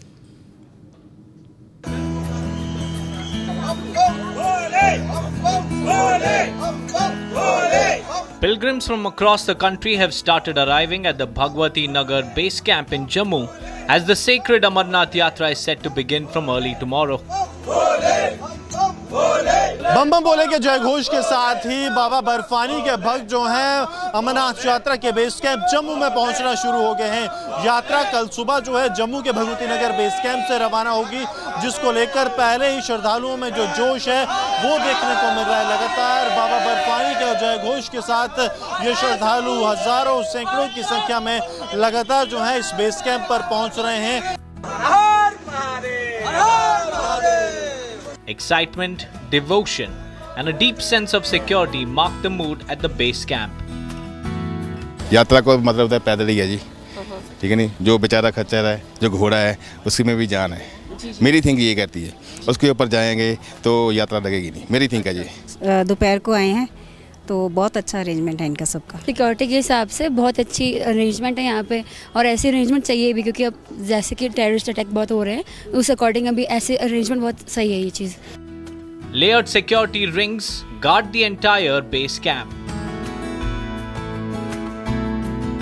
Baggage scanners are in place, sniffer dogs comb through every corner, and each pilgrim undergoes strict frisking before entry.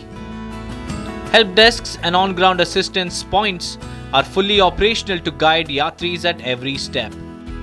Baggage is being scanned. Those people who are taking the entry inside the Bhavan, there first of all the security apparatus that they see here is the baggage scanner. You have to scan your baggage before you go inside. Then you see the security arrangements, the kind of traffic police is there, the municipality is managing, the Amarnath Shrine Board is entirely managing the entire yatra. Then we are seeing the support is coming from the Jammu and Kashmir Police, Army as well as CRPF. This time the technology has added a booster shot in the arms of the joint security forces. The technology is being used like the face recognition devices. This is for those elements, those who have the bad history, their face will immediately get recognized and it will alert the security forces.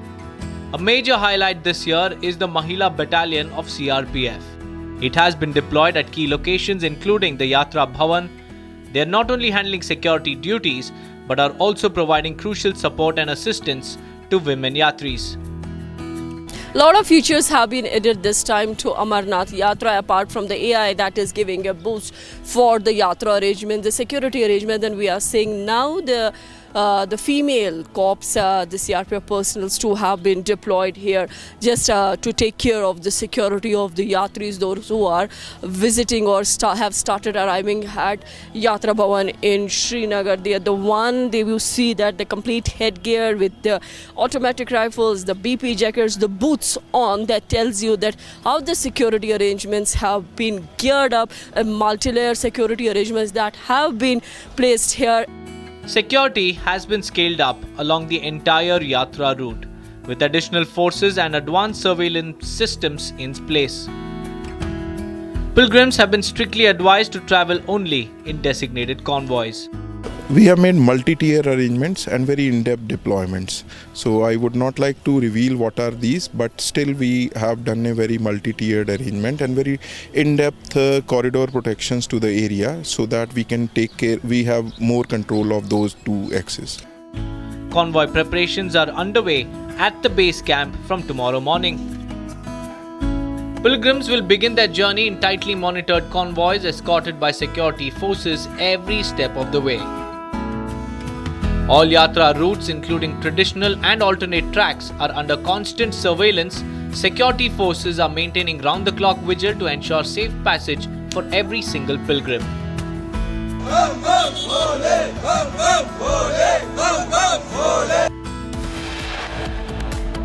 Viewers, getting you some more updates. Viewers, major lapses in the ongoing Karnataka caste census exposed. Documents show a lack of verification, no public interaction. And 4 people have died, 5 injured after explosion at a fireworks factory in Tamil Nadu.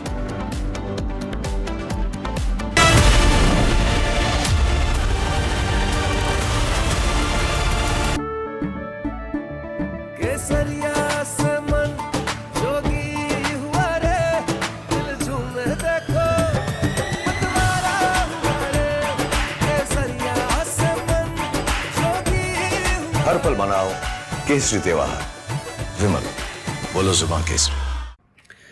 We are not surprised nor we are shocked with the reaction of Nasruddin Shah on Diljit Dosanjh. But we would like to tell him that the way the Federation has reacted on this entire issue is with some solid reasons. And it's very important for you to know about it. First of all, you say that he is a true Indian and true nationalist. A person holding an American passport, American citizenship, and not Indian cannot be called an Indian. I think it's very simple to understand. Somebody who remains silent on the terror attack on a country cannot be Indian, cannot be a true Indian. Somebody who doesn't condemn the act supporting terrorism and killings of innocent Indians, that is his heroine in his film, cannot be an Indian. Somebody who has always remained silent on the attacks on India by Pakistan cannot be an Indian.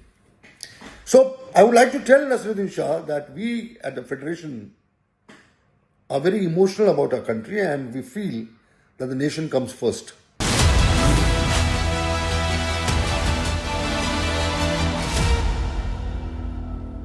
Welcome back, viewers. We're live and breaking. Getting you some more updates coming in. A major fire broke out late last night at Victoria Hospital in Bengaluru, sparking concern among patients and hospital staff. Here's more on the incident and how the situation was handled.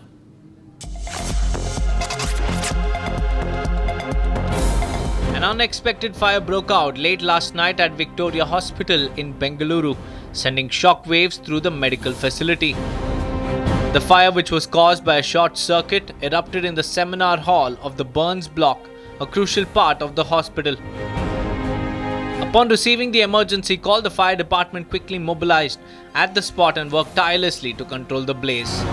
At the time of the incident, 26 patients were inside the building, including 5 critically ill patients in the ICU. Fortunately, all patients were safely evacuated and transferred to the nearby H block without any injuries or casualties. The fire brigade managed to extinguish the flames in a swift and coordinated operation, preventing further damage. While no casualties have been reported, authorities have launched an investigation into the cause of the short circuit. The hospital is now reviewing safety protocols to avoid any future incidents. Viewers, getting you much more. Coming right up, Republic accesses the clincher video of custodial torture of Ajit Kumar by the Tamil Nadu police. Plus, big setback to the Siddaramaiah government in the Chinnaswamy Stadium stampede case. IPS officer Vikas Kumar's suspension order has been stayed.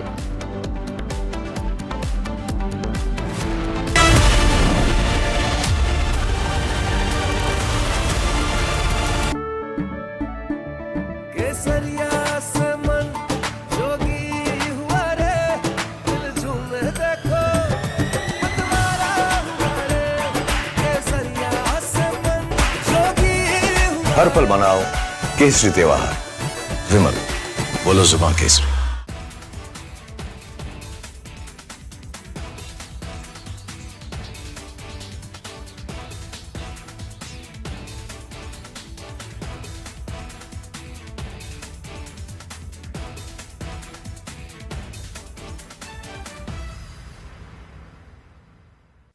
Thank you very much. Always a pleasure to be on your channel and particularly on the digital part of your amazing network. I've served in several Islamic countries, including several years in Sudan, which had Sharia law when I was there. And somebody even issued a fatwa against me, whatever that meant. Question here is, what does this Ayatollah, Grand Ayatollah, whatever titles they give each other, Supreme Ayatollah or Major Ayatollah or Captain Ayatollah,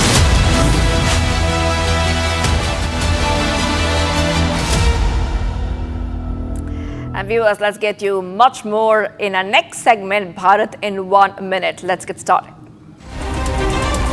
Bharat 1 minute brought to you by Canara Bank. Together we can. Massive face-off over WAF Act. BJP launched attack at Akhilesh Yadav, calling for dumping of WAF Amendment Act. BJP said Indy bloc is pushing for Sharia constitution.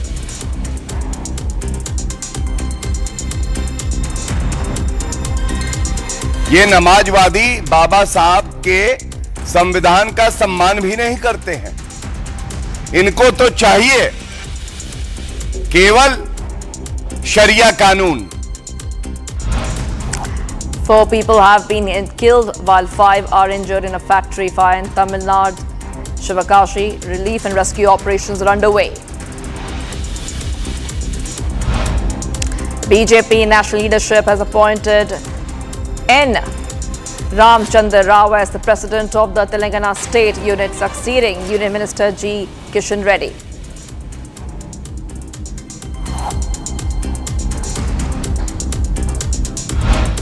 Vehicles above 15 years will not get fuel at Delhi petrol pumps from today. The decision has been taken to curb vehicular pollution. Delhi police personnel and transport department have been deployed to ensure the implementation.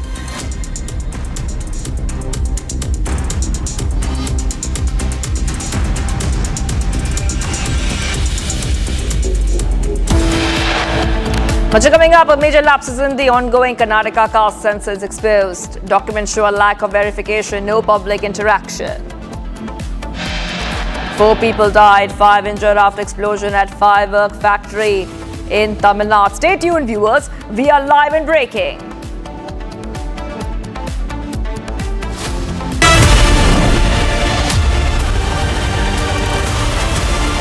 Amity has been ranked India's #1 not-for-profit private university for 11th year, with top 10 ranked institutions in management, engineering, biotech, law, mass comm, telecom, hospitality, fashion and more. Yet another top ranking for Amity University. We are not surprised nor we are shocked with the reaction of Nasruddin Shah on Diljit Dosanjh. But we would like to tell him that the way the Federation has reacted on this entire issue is with some solid reasons. And it's very important for you to know about it. First of all, you say that he is a true Indian and true nationalist. A person holding an American passport, American citizenship, and not Indian cannot be called an Indian. I think it's very simple to understand. Somebody who remains silent on the terror attack on a country cannot be Indian, cannot be a true Indian. Somebody who doesn't condemn the act supporting terrorism and killings of innocent Indians, that is his heroine in his film, cannot be an Indian. Somebody who has always remained silent on the attacks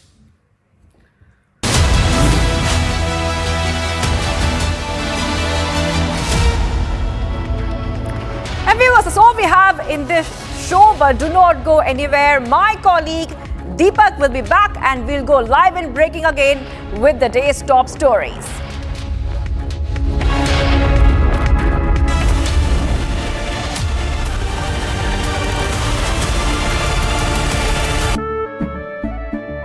केसरिया से मन जोगी हुआ रे दिल झूमे देखो मतवारा हुआ रे केसरिया से मन जोगी हर पल मनाओ केसरी त्योहार विमल बोलो जुबान Kesari.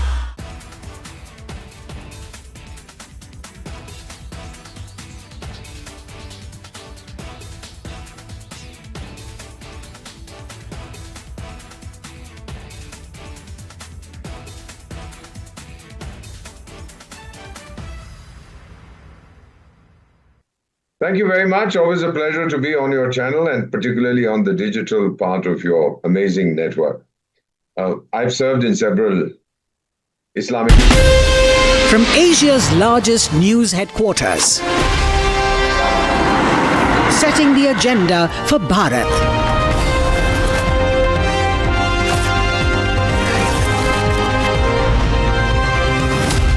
You're watching Republic.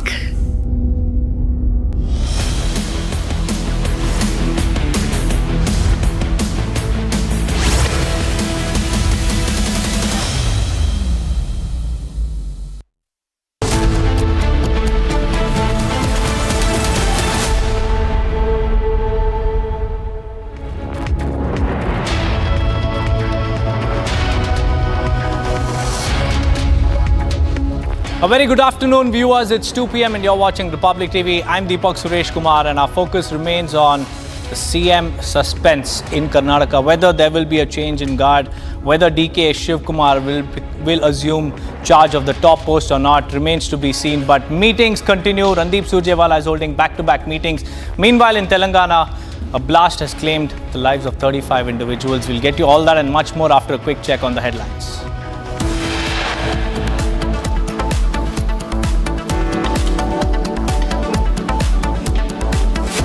Republic accesses video proof of police brutality. Ajit succumbs to custodial torture.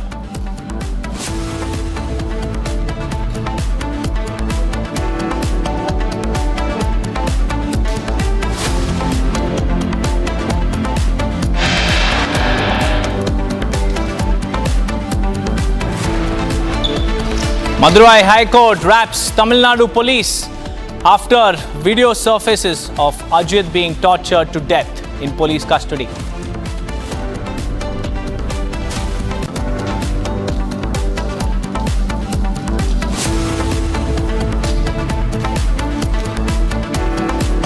Shocker comes in from Himachal Pradesh. A Congress minister seen assaulting a National Highway Authority of India official.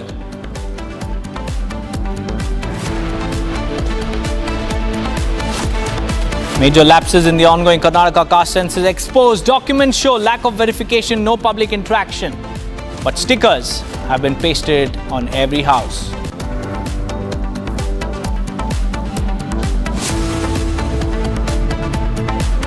Deadly explosion at chemical plant in Telangana, 36 dead and over 34 injured. CM Revanth Reddy visits accident sites, interacts with the injured at a hospital.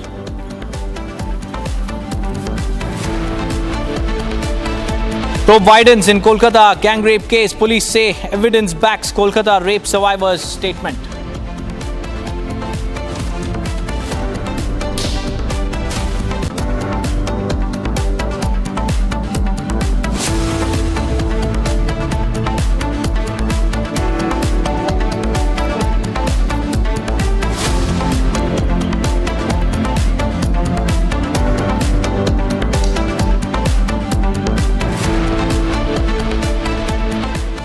Viewers, we have some big breaking news coming in as far as the Kolkata gang rape case is concerned. The prime accused is now being seen as a history sheeter because 6 FIRs have been registered against him.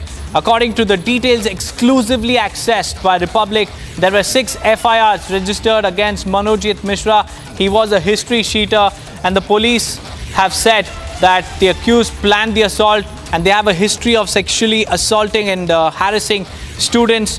And 3 out of the 4 persons who have been arrested in connection with the gang rape of a law college student had pre-planned the assault. And this has been confirmed by the police as well. But what we understand in the latest details that we have accessed is the fact that the prime accused has 6 FIRs registered against him, making him a history sheeter.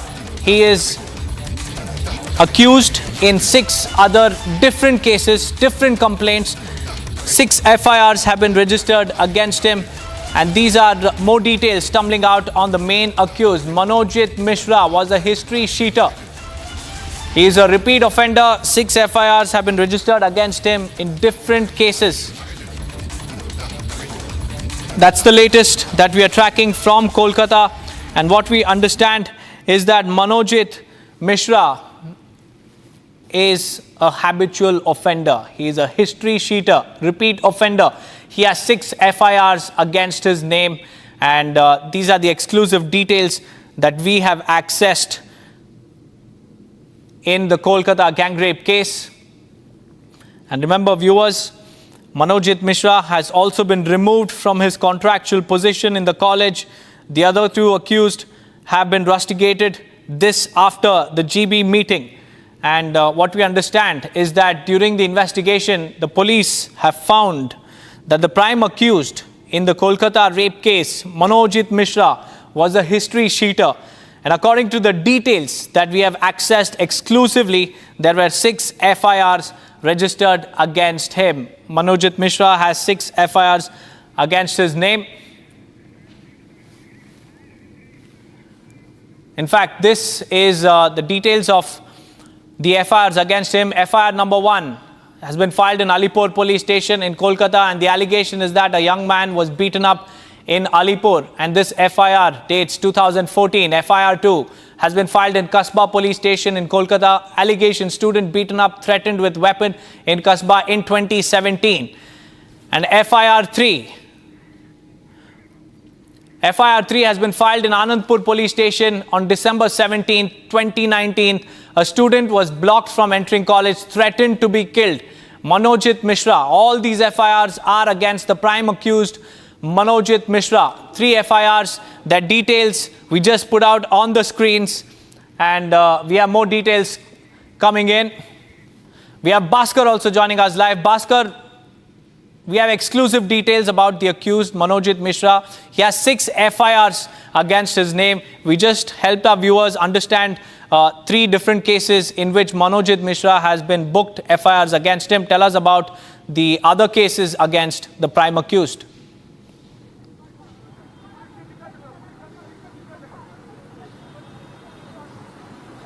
बिल्कुल, देखिए, ये मनोजित मिश्रा जो है, इसके खिलाफ इसके पहले भी 6 FIR दर्ज हो चुका था कलकत्ता पुलिस के पास, और ये सारे जो डॉक्यूमेंट, ये सारे जो FIR कॉपीज, ये कॉपीज हम लोग रिपब्लिक मीडिया नेटवर्क पे दिखा रहे हैं। और देखिए कलकत्ता पुलिस के पास 6 FIR दर्ज होने के बावजूद मनोजीत मिश्रा के खिलाफ कोई सख्त कार्रवाई नहीं किया गया। आखिर सवाल तो ये जगह पे है दीपक कि कलकत्ता पुलिस के पास FIR लॉन्च होने के बाद भी, जहां पे फिजिकल असॉल्ट है, मॉलेस्टेशन जैसे सीरियस एलिगेशंस है, रिपीटेड ऑफेंडर था ये मनोजीत मिश्रा, फिर भी कलकत्ता पुलिस ने उसको छोड़ क्यों दिया? कैसे मनोजीत मिश्रा कलकत्ता पुलिस के हवाले से बाहर आके वापस वही घिनौना काम शुरू कर वो काम चालू रखा, यही तो सबसे बड़ा सवाल है। देखिए हम लोगों के पास जैसे इंफॉर्मेशन आ रहे हैं, इसके पहले 6 FIR दर्ज हुआ था, जहां पे सीरियस फिजिकल असॉल्ट के साथ साथ और भी काफी सारे सीरियस एलिगेशंस थे। और दीपक ये बता दूं आपको कि कलकत्ता पुलिस के पास ये सारे FIR दर्ज होने के बावजूद कलकत्ता पुलिस की तरफ से कोई कार्रवाई नहीं किया गया। हर एक बार कोई एक पावर की वजह से मनोजीत मिश्रा को छुटकारा मिल गया पुलिस के हाथों से। और आखिर लोग ये सवाल उठा रहे, बंगाल के लोग ये सवाल उठा रहे, पूरे देश का लोग ये सवाल उठा रहे हैं कि मनोजीत मिश्रा का पीछे क्या सिर्फ रूलिंग पार्टी तृणमूल कांग्रेस और उसका स्टूडेंट्स विंग TMCP का हाथ था, या फिर स्पेसिफिक कोई लीडर उसके साथ था जो हर एक बार 6 बार उसको बचाया कलकत्ता पुलिस के हाथों से। नहीं तो कलकत्ता पुलिस के पास FIR दर्ज होने के बावजूद कलकत्ता पुलिस ने क्यों उसको कोई जो सख्त वो कार्रवाई मनोजीत के खिलाफ शुरू क्यों नहीं किया? कोई इन्फ्लुएंशियल पर्सन या फिर मनोजीत खुद इतना इन्फ्लुएंशियल था अपने पार्टी से, अपनी तृणमूल कांग्रेस हो या फिर तृणमूल कांग्रेस छात्र परिषद जो किया तृणमूल कांग्रेस के स्टूडेंट्स विंग है, इसी वजह से क्या कलकत्ता पुलिस ने उसको छोड़ दिया? ये सवाल भी आ रहे हैं। और जहां तक विपक्ष दलों का सवाल है, भाजपा की तरफ से यह सवाल बार बार किया जा रहा है कि कलकत्ता पुलिस के साथ मनोजीत मिश्रा जैसे तृणमूल कांग्रेस के लीडर्स का क्या संजोग है? नहीं तो 6 FIR दर्ज होने के बावजूद मनोजीत मिश्रा को छोड़ दिया कोलकाता पुलिस, ये सवाल भी अब आ रहे हैं। और देखिए जो साउथ कलकत्ता लॉ कॉलेज की गवर्निंग बॉडी के प्रेसिडेंट हैं तृणमूल के विधायक अशोक देव, उनसे भी मैंने सीधा तौर से पूछा था कि आपको क्या पता था कि मनोजीत के खिलाफ ऐसे एलिगेशंस भी है, क्यों उसको छुटकारा मिल गया? लेकिन अशोक देव के पास, TMC विधायक के पास, या फिर ये साउथ कलकत्ता लॉ कॉलेज की जो गवर्निंग बॉडी का प्रेसिडेंट जिसने रेकमेंड किया था मनोजीत का नाम, उसके पास ये सवाल का कोई जवाब है नहीं। और गवर्निंग बॉडी का एक हिस्से का ये मानना है कि कॉलेज के पास सारे के सारे इंफॉर्मेशंस था, कॉलेज के साथ जुड़े हुए कोई एक सीनियर लीडर के साथ होने के नाते मनोजीत के खिलाफ कलकत्ता पुलिस ने कोई कदम नहीं उठाया। अब ये भी एक जांच की बात है भाजपा की तरफ से, इस चीज का ये 6.5 FIR का भी जांच की, निष्पक्ष जांच की मांग किया जा रहा है। दीपक, right, Bhaskar, stay on with us because we have more breaking news coming in, and this, as far as the action is concerned, Manojit Mishra, the prime accused, has been removed from his contractual position, and the other 2 accused have been rusticated after the governing body meeting of the law college. And this is the big breaking news development that we have from the college. Action has been taken. Manojit has now been officially removed from his contractual position. And this is not all. The other 2 accused have also been rusticated, meaning they can no longer continue in the institution. The decision came after the crucial governing body meeting, and the pressure was mounting. The outrage is continuing to grow, and now the college has been forced to act. But Bhaskar, the question is this enough?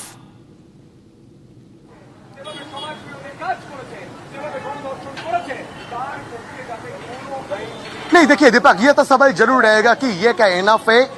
College की तरफ से अब मनोजीत का जो contract dismiss किया जा रहा है, और 2 जो एक्यूज है उन लोगों को रस्टिकेट किया जा रहा है। लेकिन मनोजीत को तो पहले ही इसी कॉलेज ने रस्टिकेट किया था, लेकिन उसके बाद भी मनोजीत को रिकमेंडेशन मिला कॉलेज में कॉन्ट्रेक्चुअल स्टाफ के हिसाब से ज्वाइन करने के लिए। ऊपर से सिर्फ यही नहीं, जो GB मीटिंग के बाद आप कर रहे थे, जो जनरल बॉडी मीटिंग जहां पे जनरल बॉडी मेंबर्स के एक हिस्सा था, वो GB मीटिंग में और भी काफी सारे डिसीजंस लिया गया है।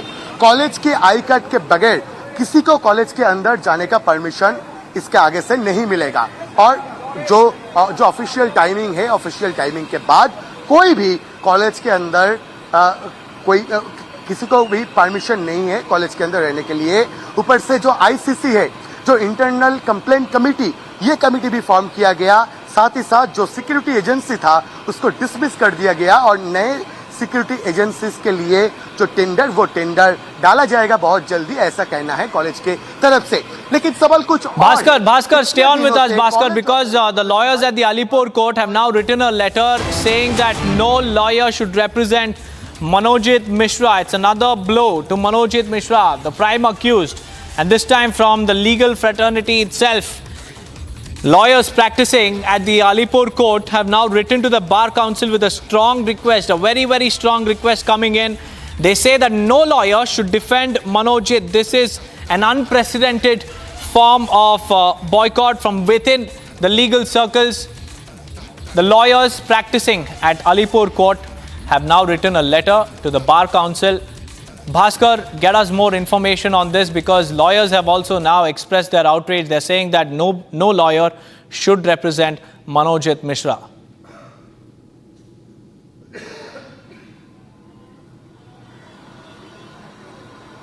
एब्सोल्युटली दीपक, और रिपब्लिक के पास वो जो एप्लीकेशन, वो एप्लीकेशन का कॉपी है, मैं आपको दिखाना चाहूंगा। मेरा वीडियो जर्नलिस्ट रोहित को बताऊंगा कि रोहित एक बार जूम करो इधर, जहां पे लिखा हुआ है request to take resolution by our Alipur bar association requesting all the learned advocates of Alipur Bar Association to not participate or move on behalf of the accused persons of this case. मतलब जो accused है मनोजीत और उसके साथ और दो जो accused है, इन लोगों के लिए कोई लॉयर आर्ग्यू करने के लिए तैयार नहीं है, कोई लॉयर आर्ग्यू ना कर पाए, इसीलिए बार एसोसिएशन के पास लॉयर्स की तरफ से एक जो डेपुटेशन दिया गया है कि कोई भी लॉयर मनोजीत मिश्रा या फिर और दो जो एक्यूज है, इन लोगों के फेवर पर कोर्ट के अंदर जो बहस, जो लीगल बहस, वो लीगल बहस नहीं करने वाले हैं। एवं और साथ ही साथ मनोजीत से घिनौना काम करने वाले को कोई लॉयर नहीं मिलना चाहिए, ऐसा भी कहना है अलीपुर बार एसोसिएशन के लॉयर्स का।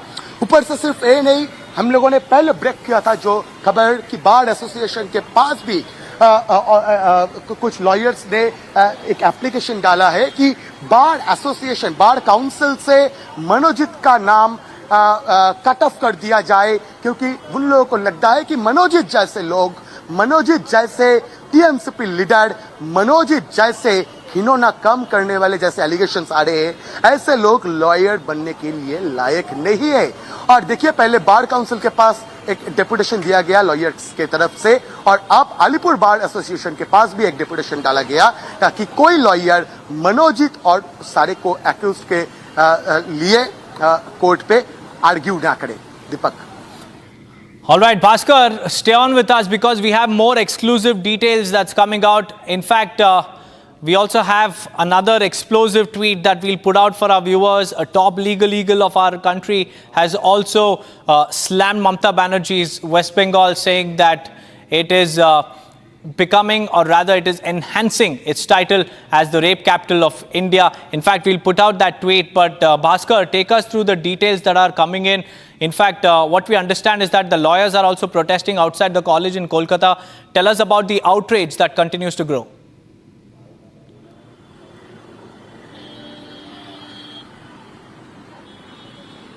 बिल्कुल, देखिए दीपक, लॉयर्स, जो लॉ के स्टूडेंट्स है, आम लोग, विपक्ष दल के सारे कार्यकर्ता, सबके अंदर जो गुस्सा, ये गुस्सा बढ़ता जा रहा है। आखिर ममता बनर्जी और ममता बनर्जी के एडमिनिस्ट्रेशन ने आरजीकर के अभया के घटना के बाद क्या कदम उठाए थे, और एक इंस्टीट्यूशन देखिए, ये है वो इंस्टीट्यूशन जिसके अंदर एक 19 साल की बच्ची को गैंग रेप करने का एलिगेशंस आ रहे हैं। अब यहाँ पे पुलिस पोस्टिंग किया गया, लेकिन कॉलेज और यूनिवर्सिटी के जैसे जो इंस्टीट्यूशंस है, इसके अंदर सेफ्टी और सिक्योरिटी, वो कैंपस लड़कियों के लिए सेफ है या नहीं है, ये देखने के लिए ममता बनर्जी और उनकी सरकार ने क्या कदम उठाए थे, ये सवाल भी अब आ रहे हैं। और जहां तक लोगों का कहना है, ममता बनर्जी और उनकी एडमिनिस्ट्रेशन पूरी तरह से फेल हो चुके हैं। कॉलेज कैंपस हो या फिर शहर कलकत्ता या फिर पूरी पश्चिम बंगाल, कहीं भी लड़कियों का सेफ्टी सिक्योरिटी इंश्योर करने के लिए। और देखिए कुछ देर पहले ही यही जगह से जो प्रोटेस्ट मार्च, वो प्रोटेस्ट मार्च भी की लॉ के स्टूडेंट्स ने। दीपक। Well, Bhaskar, stay on with me because we have a massive political charge that's coming in from Mahesh Jethmalani. He has launched a blistering attack on the Mamata Banerjee-led TMC government, calling West Bengal the rape capital of India in a hard-hitting statement, Bhaskar. Jethmalani has now linked growing crimes against women to what he calls seamless partnership between TMC, the police and the criminal elements. And he has referred to the shocking gang rape inside the South Kolkata Law College as well. Jethmalani has alleged that such crimes continue because perpetrators find protection and also patronage within the ruling party, the TMC. He has also connected this incident to the brutal Abhaya rape and murder case, claiming that criminals are not just roaming free, but are being elevated to positions of power under TMC. This is a big charge that's coming in. In fact, let's now move on to more breaking news, viewers. We have accessed a clinching video footage of how Ajit was tortured to death. This is a clear-cut proof of police brutality in Tamil Nadu. There you can see how Ajay is being tortured, beaten up, and he's being thrashed behind bars. And after the brutality meted out by Tamil Nadu police, Ajit has succumbed to injuries. 18 injuries and internal trauma have been reported. In fact, Sharda is also joining us live. Sharda, we have accessed that explosive video footage. It's a clincher tape of the horror file in Tamil Nadu where Ajit is seen being brutally thrashed by the police. Tell us about what the Madras High Court has said and also the action and the silence of Stalin government.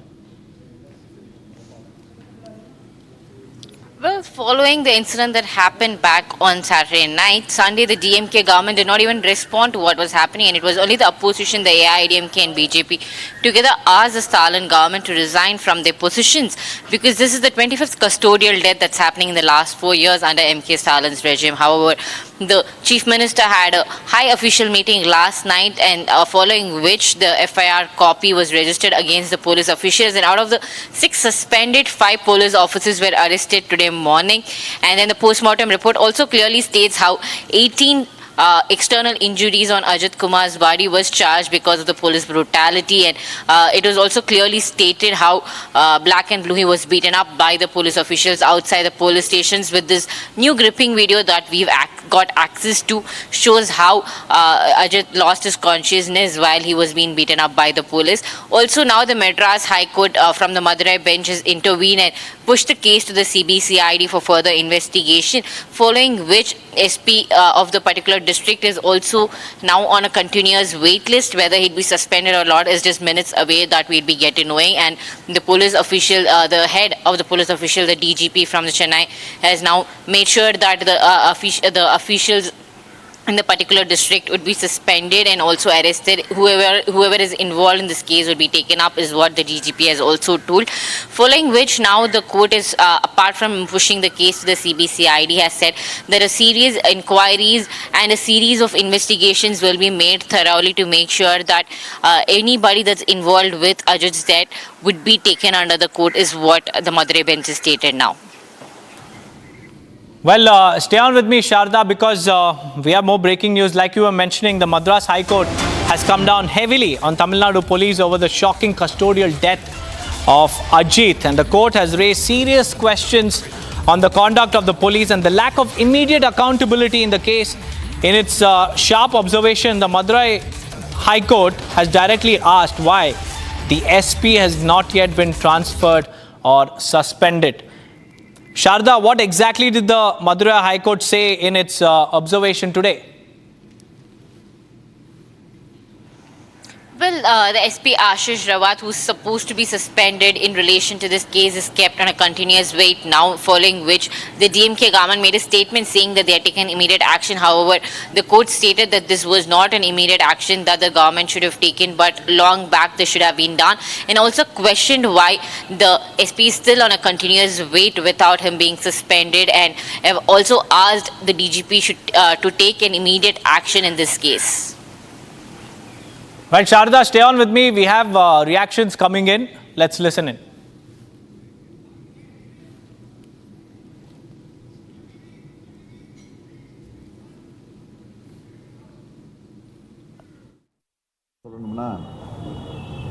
அனைத்திலும் இழந்த தமிழ்நாட்டை ஒன்றிய அரசு பல்வேறு வழிகளில் பல்வேறு நிலையில் தொடர்ந்து புறக்கணிச்சிட்டு இருக்கு. தமிழ்நாட்டிலிருந்து வசூலிக்கப்படக்கூடிய வரியை தமிழ்நாட்டுடைய வளர்ச்சிக்கு தர்றதில்லை. தமிழ்நாட்டுடைய நிதி உரிமைகள் ஜிஎஸ்டி கொள்கை மூலமாக அது புறக்கணிக்கப்படுது. எதிர்க்கட்சிகள் ஆளக்கூடிய மாநிலங்களுக்கு உரிய நிதி ஒதுக்கிறதில்லை. தமிழ்நாட்டுக்கான சிறப்பு திட்டங்களும் கிடையாது. பள்ளி கல்விக்கான நிதியும் மறுக்கப்படுது.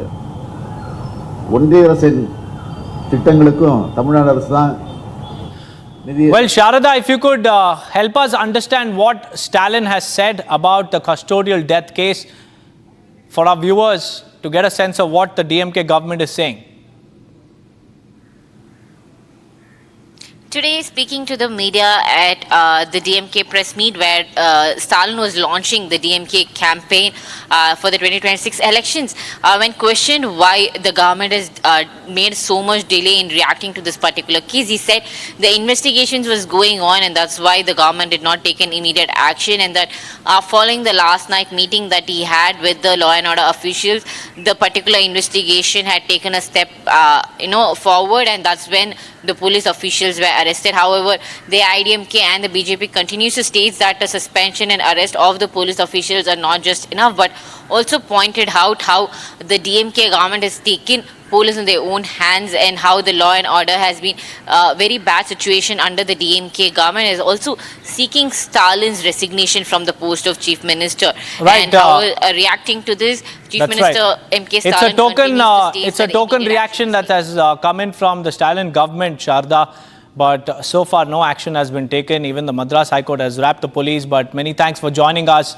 Moving on, viewers, we have more breaking news coming in. A sitting cabinet minister in the Himachal government, Aniruddha Singh, now faces serious criminal charges. An FIR has been filed against him, the Minister of Rural Development and Panchayati Raj, after he was accused of assaulting an NHAI manager. The incident, which took place right in front of the Shimla Rural SDM, has triggered a major storm. The assault complaint was filed by NHAI manager Achal Jindal, and the case has now been registered under multiple sections of the BNS. Lalit is live with us. Lalit, an FIR has been filed against this cabinet minister. Tell us about the latest that has happened in this case. Well, this whole case has come into the light yesterday afternoon when the NHAI manager Achal Jindal was being assaulted by the sitting cabinet minister Mr. Aniruddha Singh in the Dhali area of the state capital Shimla. And as per the inputs, as yesterday in the morning, a 5-story building collapsed in the Dhali area. So the NHAI officials and the cabinet minister reached that spot, and during that time there was a heated argument over the NHAI. As the building collapsed, there were allegations that the NHAI has somehow digged up more space, due to which this whole building collapsed. So there were allegations from both the sides. But after that, when this whole matter came, there are allegations that Aniruddha Singh assaulted the NHAI manager. Right now, the FIR has been registered and opposition is taking up this matter very seriously. Back to the studio. Right, Lalit, thank you for joining us with those details. With that, viewers, it's time for us to slip into a very, very short break. On the other side, we'll tell you about the major lapses in the ongoing Karnataka caste census, which has been exposed. Along with that, we'll also tell you about the Tamil Nadu fireworks factory blast, which has left 4 people dead and many others injured. Stay tuned for more.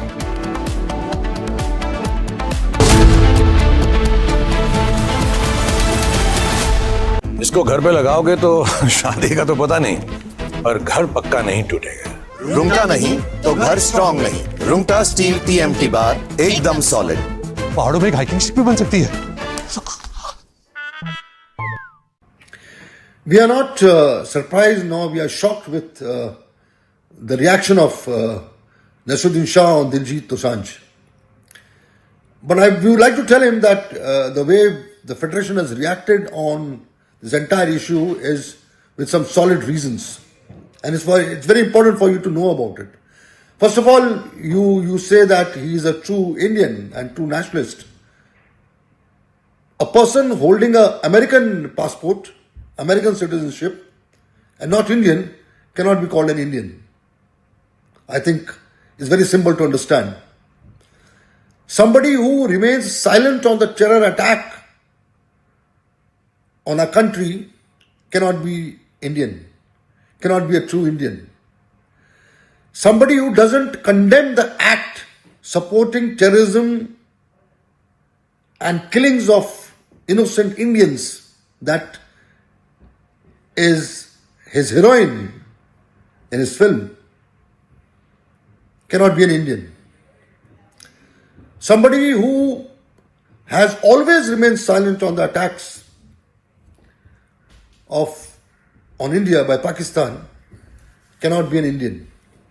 So I would like to tell Nasruddin Shah that we at the Federation are very emotional about our country and we feel that the nation comes first.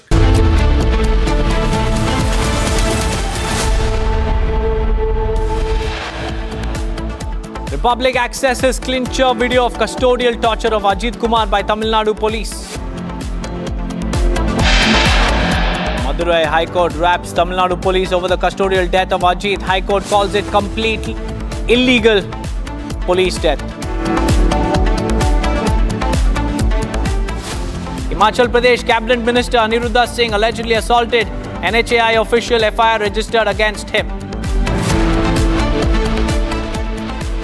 Major lapses in the ongoing Karnataka caste census exposed. Documents show lack of verification, no public interaction. Deadly explosion at chemical plant in Telangana, 36 dead and over 34 injured. Chief Minister Revanth Reddy visits accident site. Probe widens in Kolkata rape case. Police say evidence backs Kolkata rape survivor's statement.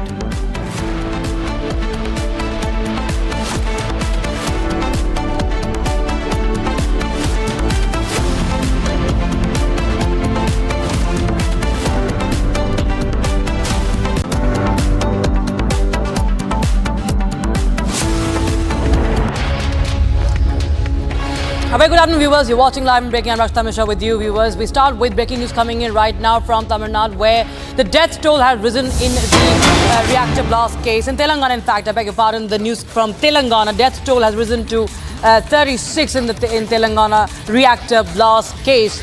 So, this is the breaking news we have right now. And the Telangana Chief Minister has also visited the blast site, wherein at least 36 people have lost their lives. The Chief Minister, Revanth Reddy, has taken stock of the situation as he visited the site, the blast site. And the breaking news is that the death toll has risen to 36 now. Chief Minister Reddy said that there need to be a cause ascertained, need specific reasons behind the blast, along with a detailed report. And someone has to take the responsibility, says the Chief Minister of Telangana, Revanth Reddy. The breaking news is that the death toll has risen. In fact, there you have the blast site. You can understand from those visuals to the left side of your screens the magnitude of the blast, the scale of destruction, leading to the death of at least 36. And of course, many questions loom. What really happened? There are people from different parts of the country. Aneri, my colleague, joins us live on the broadcast for more. Aneri, the death toll has risen, and we have the Chief Minister saying that someone has to take the responsibility. Well, that's right. What we see is that around people have lost their life, and what we have been told is that well, the rescue operations still continue, and also the Chief Minister continues to question the management because many of the senior officials who have been working at this company, they have also lost their life, is what we are being told, and many of them are undergoing treatment at the hospital. This is one of the hospital, Dhruva Hospital, which is just a few kilometers away from the incident site.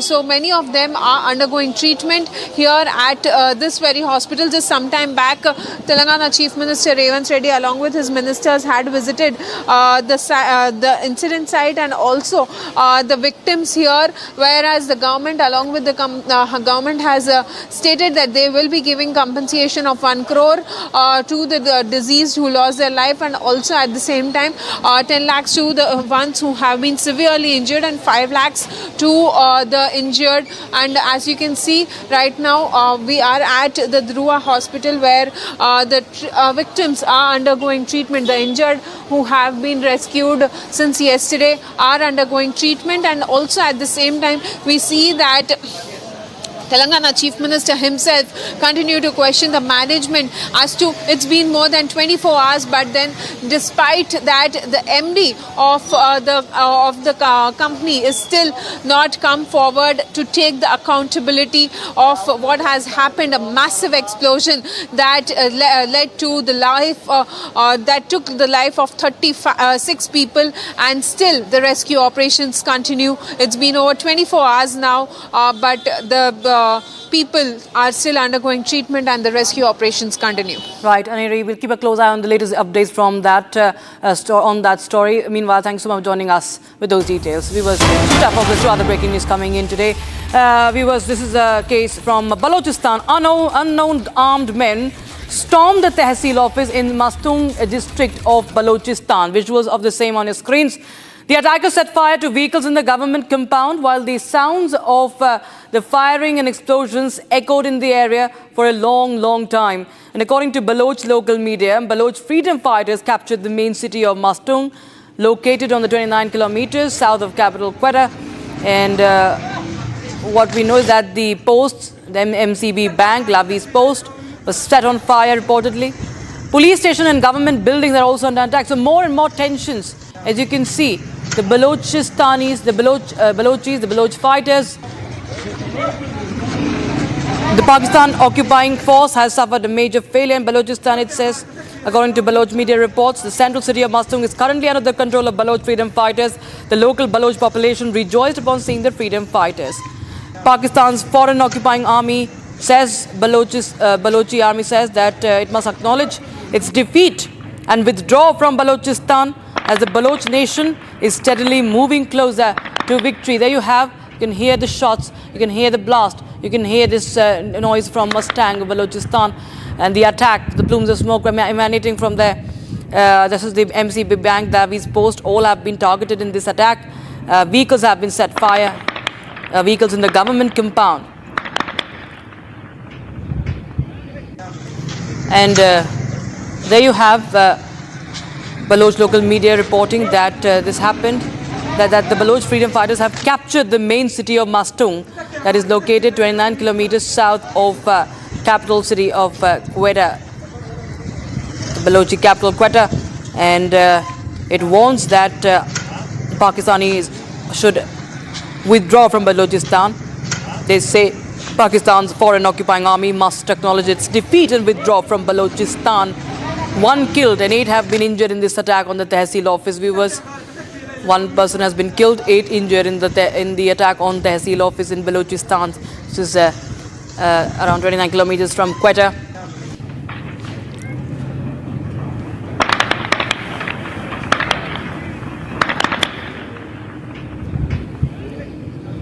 Krutarth, my colleague, joins us live on the broadcast from Krutarth. Well, we see that there is more and more trouble brewing for Pakistan, and now we have Balochistan, this incident coming in from Balochistan nearby Quetta.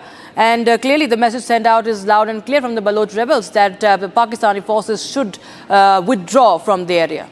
Indeed, Rakshita, and there have been reports that are claims that are being made now by the Baloch Liberation Army that the Pakistani forces are losing ground, particularly in the Matsung area, where this has been a very heated spot where multiple attacks have been taking place over the last few months. In particular, this time the MCB bank visuals that we have seen, and along with that a Levy's post reportedly have been set on fire, and now the BLA is making a very ambitious claim, according to the Baloch media reports, that the freedom fighters of Balochistan have taken complete control of the city. Now, what is interesting here in this entire sequence of events, that this is just a few kilometers, only 29 kilometers south of Quetta. Quetta is the capital of the Balochistan province, which is one of the 4 major provinces of Pakistan. So the proximity of the Baloch Liberation Army and the Baloch Liberation Forces getting into close proximity of the capital city of Quetta and capturing a significant city just 29 kilometers away, which is virtually nothing. It is like a twin city to Quetta at this stage, shows the scope and extent of the influence that the Baloch Liberation Army has been extending. In particular, a police station and government buildings have been attacked in this entire area. We can see it's a Band-like situation there,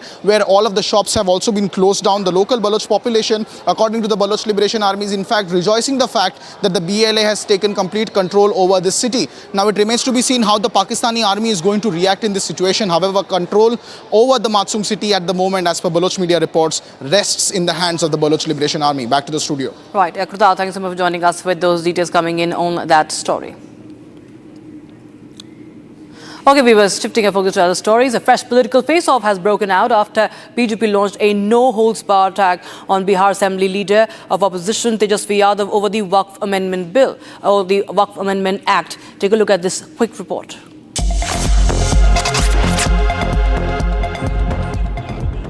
Ahead of the 2025 Bihar Assembly elections, a fresh political face-off has broken out between the RJD and BJP over the Waqf Amendment Act.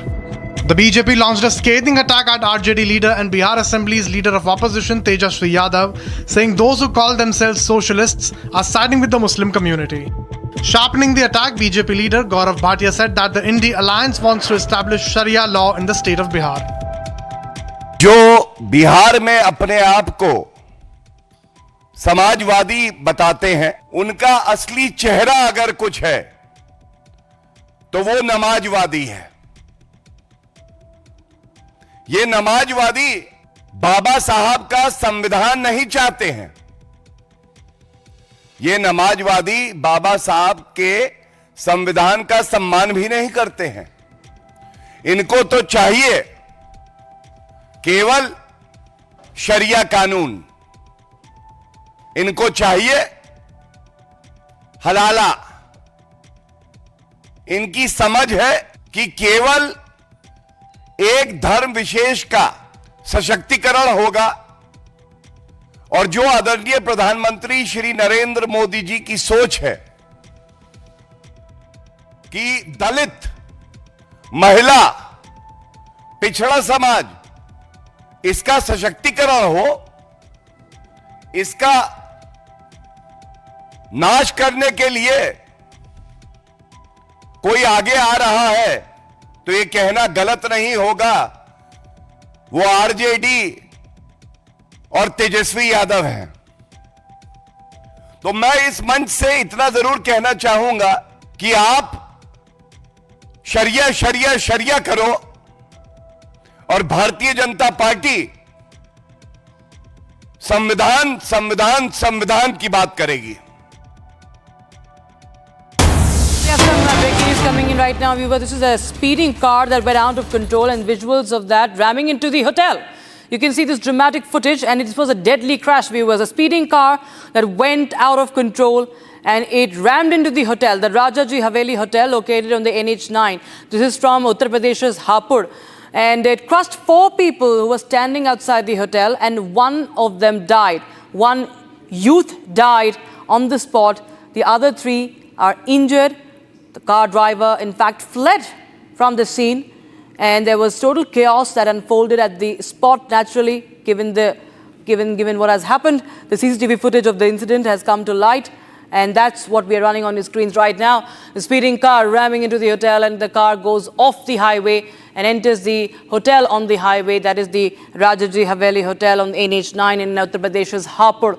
And 1 person has lost his life, 4 others have been injured. You can see. And we do not know yet about the whereabouts of the driver who was behind the wheels. But yeah, this is the update we have right now. And This is breaking news. The driver of the car lost control clearly, and there were people standing outside the hotel. Vehicle rammed into several people. 2 people could be seen thrown in the air by the overspeeding vehicle as well.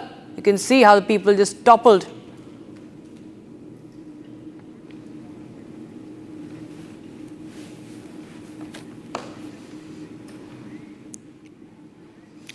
All right, shifting focus, viewers, the annual Amarnath Yatra is all set to begin, and this year the focus is not just on faith but also on security. Massive multi-layer arrangements are in place to ensure the safety of thousands of pilgrims. Let's take you through the ground situation as my colleague files this report.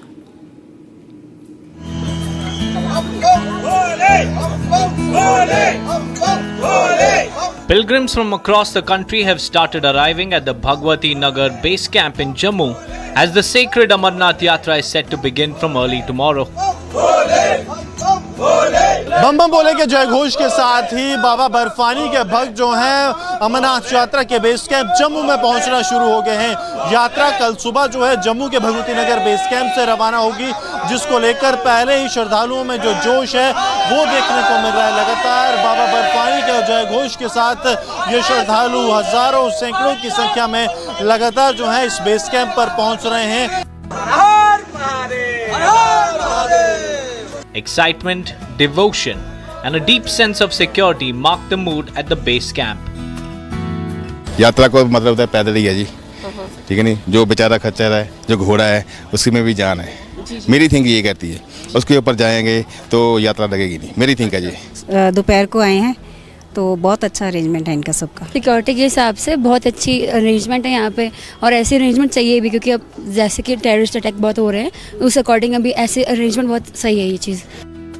Layered security rings guard the entire base camp. Baggage scanners are in place, sniffer dogs comb through every corner, and each pilgrim undergoes strict frisking before entry. Help desks and on-ground assistance points are fully operational to guide yatris at every step. Baggage is being scanned. Those people who are taking the entry inside the Bhavan, there first of all the security apparatus that they see here is the baggage scanner. You have to scan your baggage before you go inside. Then you see the security arrangements, the kind of traffic police is there, the municipality is managing, the Amarnath Shrine Board is entirely managing the entire yatra. Then we are seeing the support is coming from the Jammu and Kashmir Police, Army as well as CRPF. This time the technology has added a booster shot in the arms of the joint security forces. The technology is being used like the face recognition devices. This is for those elements, those who have the bad history, their face will immediately get recognized and it will alert the security forces. A major highlight this year is the Mahila Battalion of CRPF. It has been deployed at key locations including the Yatra Bhavan. They are not only handling security duties but are also providing crucial support and assistance to women yatris.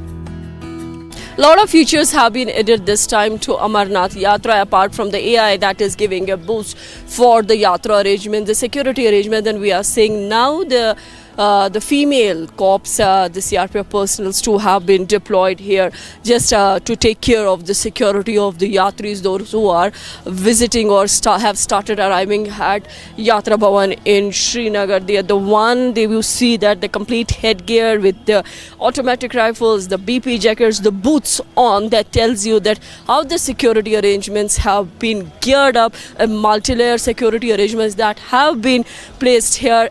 Security has been scaled up along the entire Yatra route, with additional forces and advanced surveillance systems in place.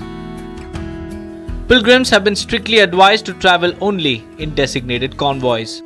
We have made multi-tier arrangements and very in-depth deployments. So I would not like to reveal what are these, but still we have done a very multi-tiered arrangement and very in-depth corridor protections to the area so that we can take care, we have more control of those two axes.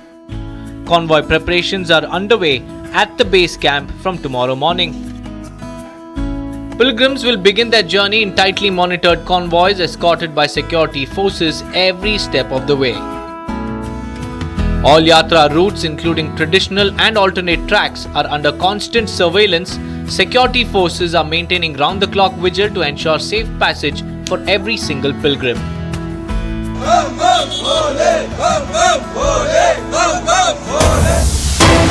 Coming in right now, the Indian Navy undertook a high-risk firefighting and rescue operation on board Palau flag tanker the MT Yi Cheng on 29th of June 2025 in the North Arabian Sea, and it, of course, Indian Navy once again demonstrating the rapid operational readiness and its unwavering commitment to seafarer safety. You can see 14 crew members have been rescued by the Indian Navy and successfully stabilizing the situation, ensuring the safety of the 14 Indian crew member.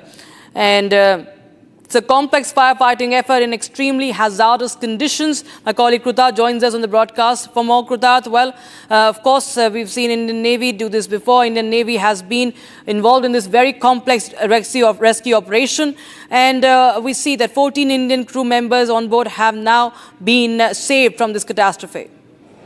Indeed, and these are breaking visuals that we are getting access from the Indian Navy, which is leading a critical firefighting and rescue operation on a Palau-flagged tanker MT Yi Cheng 6, in which swift action was taken by the Indian crew in the North Arabian Sea. And we can see there was a firefighting mission that was underway. INS Tabar is the ship which has responded very swiftly at maximum speed. It reached there to provide assistance. The ship also reached in the vicinity of the distressed vessel, and upon arrival established communications with the master of the vessel and commenced the firefighting operation. That's the update that we're getting from the Indian Navy. The initial firefighting efforts of the Indian naval personnel on the ships resulted in a considerable reduction in the intensity of the fire. There you can see the visuals of the personnel of the INS Tabar also assisting the ship's crew to fight the fire in the initial hours. According to the reports, traditional Indian Navy personnel, 5 officers and 8 sailors were also deployed in the restricted areas of the engine room where the smoke and the fire was emanating from. So there is a valiant effort that has been undertaken by the Indian Navy personnel, which have ensured safety of the crew of this ship along with all the Indian crew members which are also on this Palau flagged ship.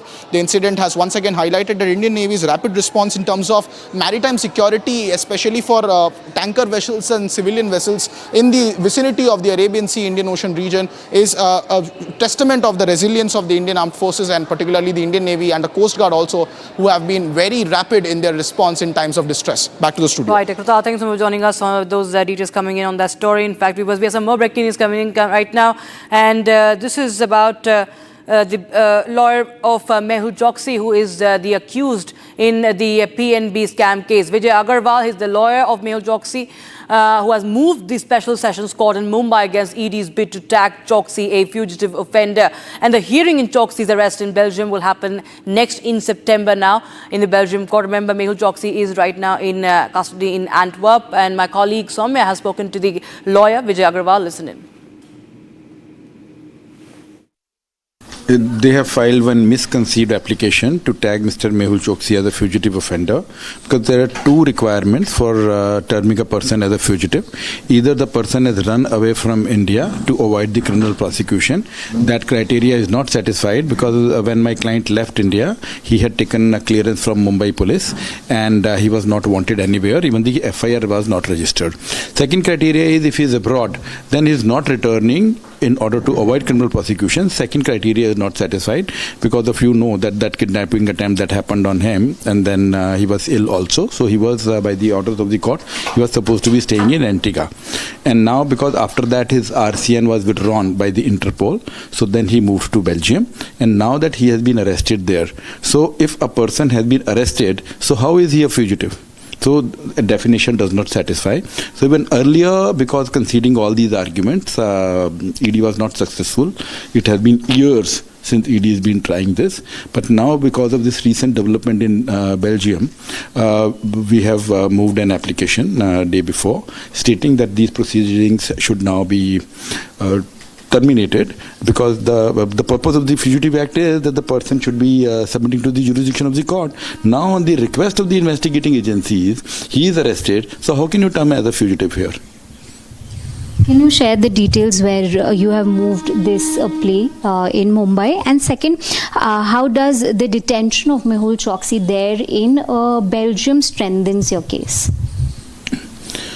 This application has been moved before special judge. The special judge under PMLA is also designated as a special judge under the Fugitive Act. The judges are same, but though they call him different. So same judge has to wear two hats, right? One is the special judge PMLA and the special judge fugitive. And it doesn't just strengthen my case, it finishes the case of ED. Because they say that the man is not available. That is why he's been turned fugitive. Now, when on your request, the man is arrested away, 7 seas away, and then he's not being able to go anywhere because he's in detention on your request. So you are preventing him from moving anywhere. So how can he be a fugitive? So this is what the court will determine. So seeing our application, Mr. Veni Gaonkar appeared on behalf of ED and Ms. Kavita Patil. So they have taken time and they will respond to the application. Then the legal arguments will take place. The next date, I believe, is 18th July. Bharat 1 Minute brought to you by Canara Bank. Together we can. Right, massive face-off over Waqf Act. BJP launches attack at Akhilesh Yadav calling for dumping of Waqf Amendment Act. BJP said that Indie bloc is pushing for Sharia constitution. 4 people have been killed while 5 are injured. साहब के संविधान का सम्मान भी नहीं करते हैं. इनको तो चाहिए केवल Sharia Kanun. 4 people have been killed while 5 injured in a factory fire in Tamil Nadu, Sivakashi. Relief and rescue operations are underway. The BJP national leadership has appointed N. Ramchandra Rao as the president of Telangana State Unit, succeeding Union Minister G. Kishan Reddy. Vehicles above 15 years won't get fuel at Delhi petrol pumps from today. The decision has been taken to curb vehicular pollution. Delhi Police personnel and Transport Department have been deployed to ensure the implementation.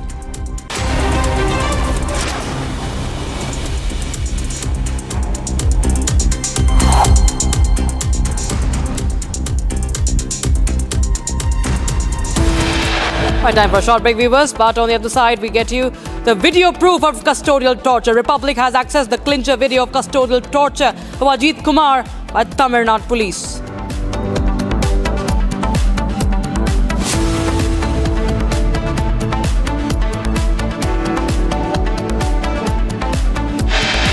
And probe widens in Kolkata rape case. Police says evidence backs Kolkata rape survivor's statement.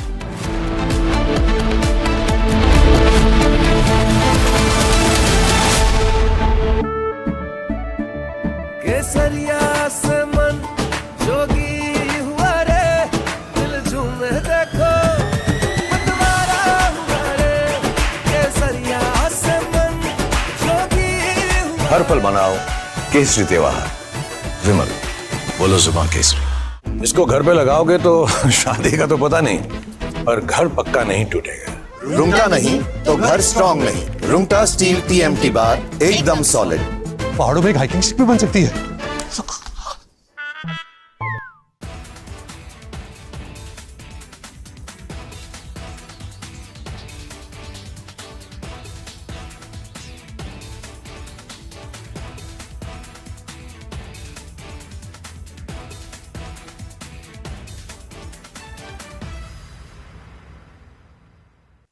Thank you very much. Always a pleasure to be on your channel and particularly on the digital part of your amazing network. I've served in several Islamic countries, including several years in Sudan, which had Sharia law when I was there.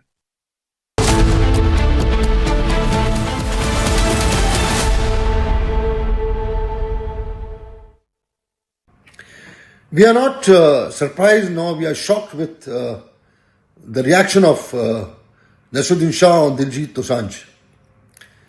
But we would like to tell him that the way the Federation has reacted on this entire issue is with some solid reasons. And it's very important for you to know about it. First of all, you say that he is a true Indian and true nationalist. A person holding an American passport, American citizenship, and not Indian cannot be called an Indian. I think it's very simple to understand. Somebody who remains silent on the terror attack on a country cannot be Indian, cannot be a true Indian. Somebody who doesn't condemn the act supporting terrorism and killings of innocent Indians that is his heroine in his film cannot be an Indian.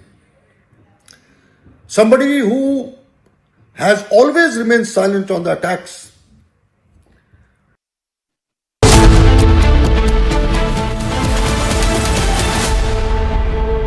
Amity has been ranked India's #1 not-for-profit private university for 11th year, with top 10 ranked institutions in management, engineering, biotech, law, masscom, telecom, hospitality, fashion and more.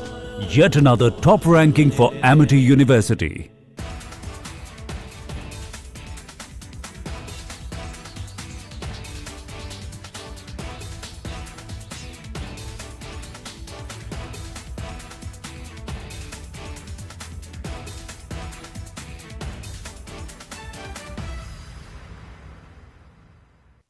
Thank you very much. Always a pleasure to be on your channel and particularly on the digital part of your amazing network. I've served in several Islamic countries, including several years in Sudan, which had Sharia law when I was there. And somebody even issued a fatwa against me, whatever that meant. Question here is, what does this Ayatollah, Grand Ayatollah, whatever titles they give each other, Supreme Ayatollah or Major Ayatollah or Captain Ayatollah or General Ayatollah,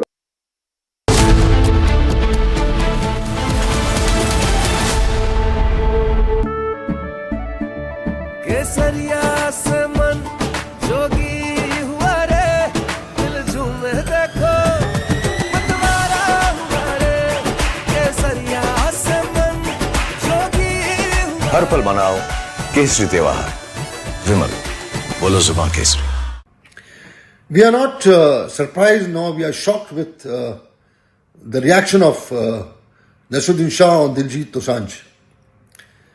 But we would like to tell him that the way the Federation has reacted on this entire issue is with some solid reasons. And it's very important for you to know about it.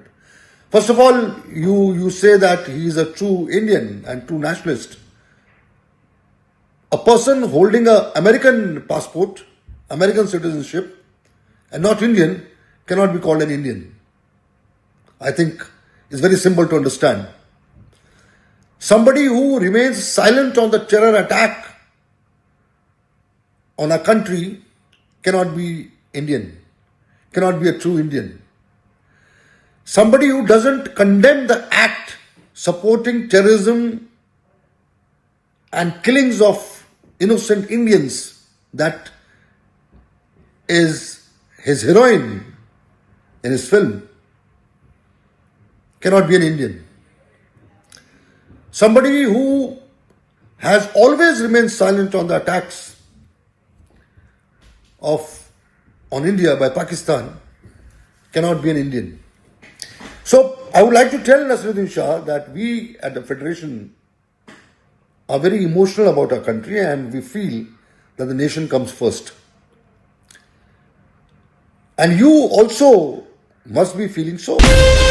From Asia's largest news headquarters, setting the agenda for Bharat.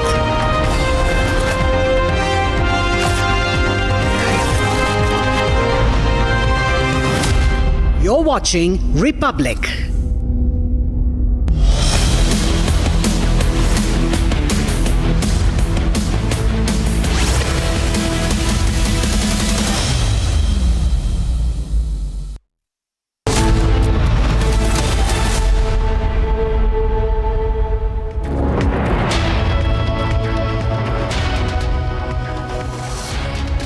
Hello and a very warm welcome. You're watching live and breaking, and I'm Rakshita Mishra with you. Let's get started with all the top stories of the day that we're tracking for you. Republic accesses the clincher video of custodial torture of Ajit Kumar by Tamil Nadu police.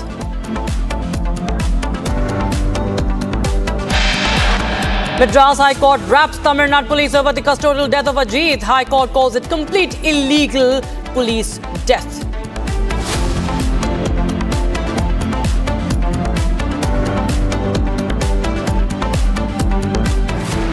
Himachal Pradesh Cabinet Minister Aniruddha Singh allegedly assaults NHAI official. FIR registered against Himachal Minister. Congress goes public, denies cracks within party, says no change in Chief Minister face in Karnataka. Probe widens in Kolkata rape case. Police says evidence backs Kolkata rape survivor's statement.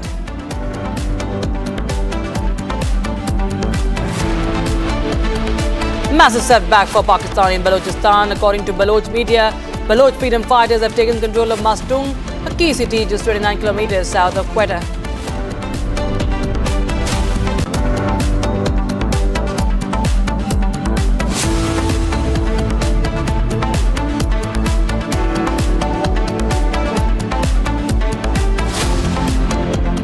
Now, viewers, the death toll due to the explosion at a Telangana chemical factory stood at 36 as more bodies have been recovered during the rescue operations. Remember, this is a suspected reactor explosion on Monday that triggered a blast and fire at the Sighaji chemical industry.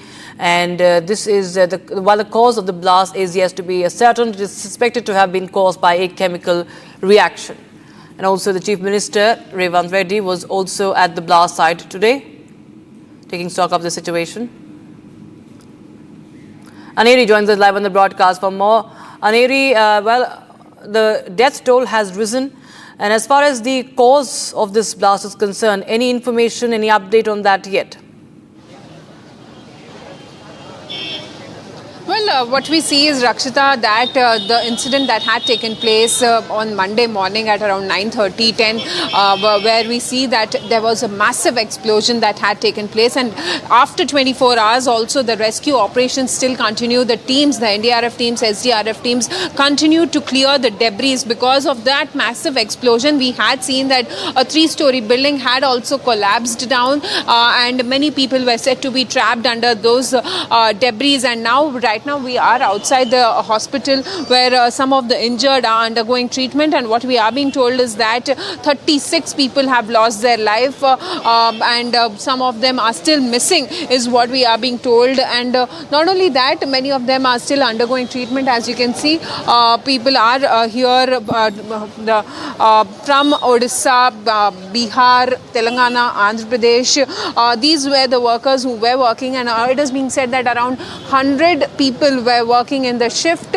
And also in that very incident, top management like the manager and the shift manager, those people have also lost their life, whereas the company's top management, let it be chairman or managing director, they have not yet come forward and taken the accountability, whereas the chief minister has slammed them and asked them to come out and take the accountability as to what exactly what happened. And also at the same time now, the chief minister has announced an compensation, an ex gratia of 1 crore rupees to the deceased and 10 lakhs to the severely injured. But then still the larger question remains is that why is the company's top management not yet come out and taken the accountability of what has happened at the Singhachi Industry Private Limited? Right, Aneri. In fact, the Chief Minister has also taken stock of the situation. He's also sought a report. Any more updates that you are getting in as far as investigation is concerned? Well, Rakshita, as far as the investigation is concerned, what we are being told is that the preliminary investigation is still underway, and once that is done, there will be a report that will be submitted to the government as to what exactly led to this massive explosion. Well, earlier what we were being told it was that it was a reactor blast, but following the massive explosion, we saw that it is being said that there was a dryer that had that led to this dryer blast that led to this massive explosion. And then as it was a chemical factory and hazardous chemicals coming out from that very area, that also could have caused the number of deaths, and that could be one of the reasons is what we are being told. But we'll have to wait for the preliminary investigation that is still underway, and once the report is submitted to the government, we would know exactly what was the reason behind this very incident which took 36 lives. Right. Thanks so much, Aneri, for joining us with those details coming in on that story, viewers. So the death toll has risen, and of course the cause of this blast is yet to be ascertained. We shift our focus to other stories that we are tracking for you now, viewers. This is from West Bengal, the big story. Now, lawyer and law students staged protests against Mamata government in Kolkata calling for justice for the rape survivors, only growing. The anger is palpable. The anger is on the streets. You can see that there are protests after protests. You can see the banners and slogans being raised by these law students and teachers as well, and demanding justice for the student of the South Calcutta Law College that was gang raped. In fact, the key accused is someone who holds links with the Trinamool. And protests mount against Mamata Banerjee government. Questions being raised on who was shielding the perpetrators.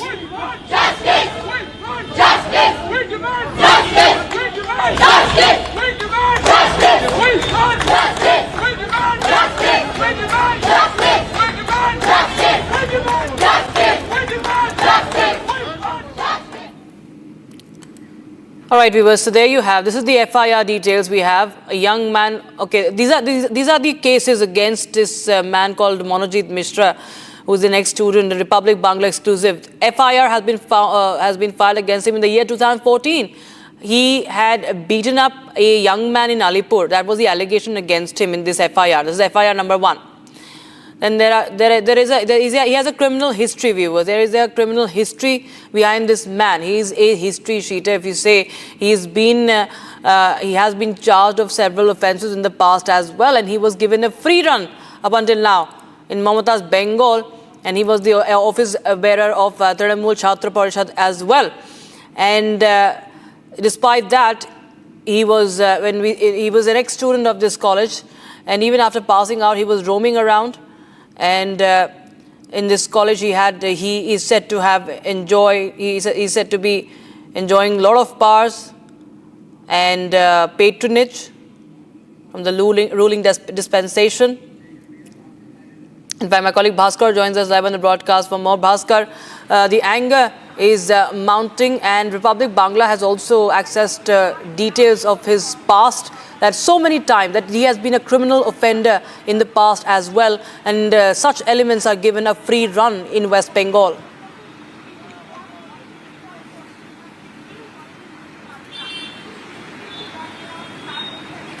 Absolutely रक्षिता, देखिए इसके पहले भी 6 बार मनोजीत मिश्रा के खिलाफ FIR दर्ज हो चुका था कलकत्ता पुलिस के पास, लेकिन हम लोगों को पता नहीं आखिर वो रीजन क्या है जिस वजह से कलकत्ता पुलिस ने कोई एक भी सख्त कदम नहीं उठाया ये मनोजीत मिश्रा के खिलाफ। ये हो सकता है कि वो रूलिंग पार्टी से था, रूलिंग पार्टी का कोई सीनियर लीडर का सपोर्ट मनोजीत मिश्रा के साथ था, इसीलिए कलकत्ता पुलिस 6 एफआईआर दर्ज होने के बावजूद मनोजीत मिश्रा को छोड़ दिया। वो सारे एफआईआर रिपब्लिक बांग्ला से एक्सेस किया हम लोगों ने, और देखिए जिस तरह से एफआईआर दर्ज हो चुका था, इसमें कहीं जगह पे फिजिकल असॉल्ट की जो कंप्लेन वो कंप्लेन भी था, और वापस कई जगह पे जो थ्रेट या मॉलेस्टेशन जैसे एलिगेशंस भी थे मनोजीत मिश्रा के खिलाफ। ये मनोजीत मिश्रा टीएमसीपी के एक लीडर है, बस रूलिंग पार्टी के स्टूडेंट्स विंग का एक लीडर है, और इस लीडर के खिलाफ कलकत्ता पुलिस जैसे पुराना पुलिस फोर्स 6 एफआईआर दर्ज होने के बावजूद कोई एक ठोस कदम नहीं उठाया। क्यों? मनोजीत मिश्रा इतना इन्फ्लुएंशियल कैसे बन गया? बहुत लोगों का यह मानना है कि तृणमूल कांग्रेस से ही कोई ना कोई सीनियर लीडर मनोजीत के सपोर्ट में रह चुके हैं पहले दिन से अब तक, और इसीलिए कोई एक अनजान वजह से कलकत्ता पुलिस ने कोई सॉलिड स्टेप वो इन्वेस्टिगेशन के जैसे हो या फिर जो क्राइम्स, जो रिपीटेड क्राइम्स मनोजीत मिश्रा ने किया है वो रोकने के लिए हो, कोई भी स्टेप कलकत्ता पुलिस ने नहीं उठाया है। और देखिए ये 6 एफआईआर और ऊपर से ये मनोजीत मिश्रा के खिलाफ साउथ कलकत्ता लॉ कॉलेज के अंदर ही फर्स्ट ईयर की एक लड़की, 19 साल की एक लड़की की गैंग रेप के एलिगेशंस भी है, और आप कलकत्ता पुलिस उसको अरेस्ट कर चुका है। और देखिए सिर्फ वही नहीं, लेकिन सवाल भाजपा के तरफ से भी ये उठाया जा रहा है कि ममता बनर्जी के पार्टी से होने के लिए ही क्या सब जगह से छुटकारा मिल जाता है, चाहे वो फिजिकल असॉल्ट हो या फिर 6 एफआईआर दर्ज हो जाए, फिर भी ममता बनर्जी के पार्टी से होना इतना इतना इन्फ्लुएंशियल है Right. कि कलकत्ता पुलिस जैसे पुलिस भास्कर हमारे साथ बने रही है, हमारे पास और डिटेल्स आ रही है. In fact Republic Bangla has accessed these exclusive details which we are going to now play that out on your screens, that how this guy called Manojit Mishra was a history sheeter. According to details exclusively accessed by Republic, there were 6 FIRs registered against him. These are FIRs after FIRs that have been filed against him, but clearly no punishment, no penalty. You can see that he has been given a free run.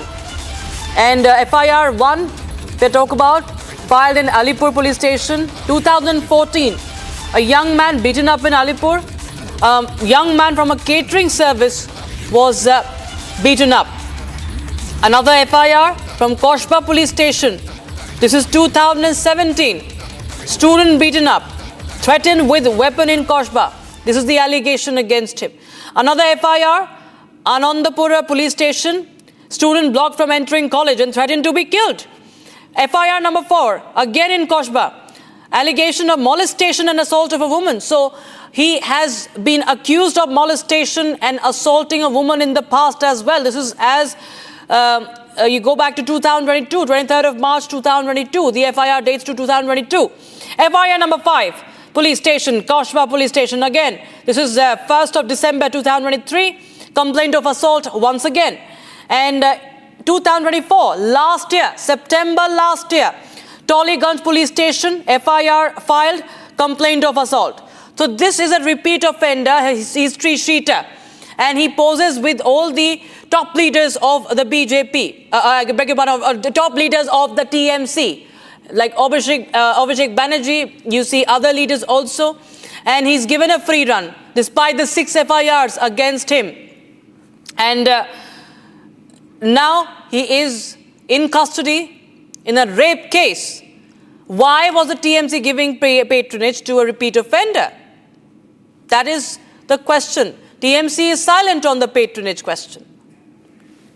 All right, we will keep a close eye on that case, but right now we shift our focus to more breaking news coming in. It's a big statement by the Deputy Chief Minister of Karnataka, DK Shivakumar, amid talks of change in Chief Minister's post. Now, Shivakumar clears the air and says that there will be no change in leadership. That's the breaking news we have right now. Big statement by DK Shivakumar on leadership rejig. And he says that there are no plans of leadership change in Karnataka. That's the breaking news we have right now. So there will be no change as far as DK Shivakumar, what his statement is. But there have been a lot of talks of the tensions brewing. And now we see that the Congress trying to put up a united face. You saw yesterday also they tried to shake hands, raise hands, holding hands, DK Shivakumar and Siddaramaiah, in a bid to display unity. Now DK Shivakumar says that there is going to be no change in leadership. This is the breaking news we have right now. Listen in to what DK Shivakumar said. No change of leadership.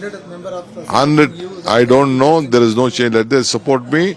I don't want anyone's support. I want them to win back the assembly election. That is my priority. No change of leadership. I don't know. There is no change. Let them support me. I don't want anyone's support. I want them to win back the assembly election. That is my priority. Okay, so there have been mounting speculation over a possible leadership change in Karnataka. And now we have the Deputy Chief Minister saying that there is no such plan, at least. And we have DK Shivakumar saying, and this is coming in right days after of several reports of unease and speculation over alleged factionalism within the ruling Congress. My colleague Abhishek joins us live on the broadcast from Bengaluru. Abhishek, now we have, yesterday we saw that DK Shivakumar and Siddaramaiah tried to put up a united front, and now we have DK Shivakumar very open, in very few words saying that there's nothing like that, there's going to be no leadership change. What really is going on behind the scenes? Well, Rakshita, Iqbal Hussain, B.R. Patil and various other ministers and MLAs from the Congress party who belong to the same government had previously complained and stated that there would be a reshuffle in the cabinet in the next couple of months, starting from either August and probably might end up until December. And also, we had seen K.N. Rajana, who is the cooperation minister, who had claimed that there will be a major jig in the rejig in the Karnataka cabinet in the month of August. However, on the other hand, we had seen Satish Jarkioli stated that there might be some of the minor changes in the month of October, and there is nothing such a changes of a major position as such. And also, Priyanka Khage, on another hand, said there is no rejig at all. After hearing to all these reactions from various other MLAs and ministers, DCM DK Shivakumar has very clearly mentioned that he would strengthen the seat of the CM Siddaramaiah by supporting the entire MLA support to the CM Siddaramaiah on one hand. On the other hand, as the president of Karnataka Pradesh Congress Committee, he has assured that he will issue a notice to the MLA Iqbal Hussain, who is publicly and on the changes of related to the CM in the next couple of days. Would also claim that at least 100 MLAs in the Congress party wanted DCM DK Shivakumar to be elevated as the Chief Minister of Karnataka, and also DCM DK Shivakumar, as the president of Karnataka Pradesh Congress Committee, has informed all the MLAs and the ministers that none of them will have to talk in front of the media, and they are ordered not to talk in front of the media, and they should obviously and only talk with Randeep Surjewala about their opinion, because this is not a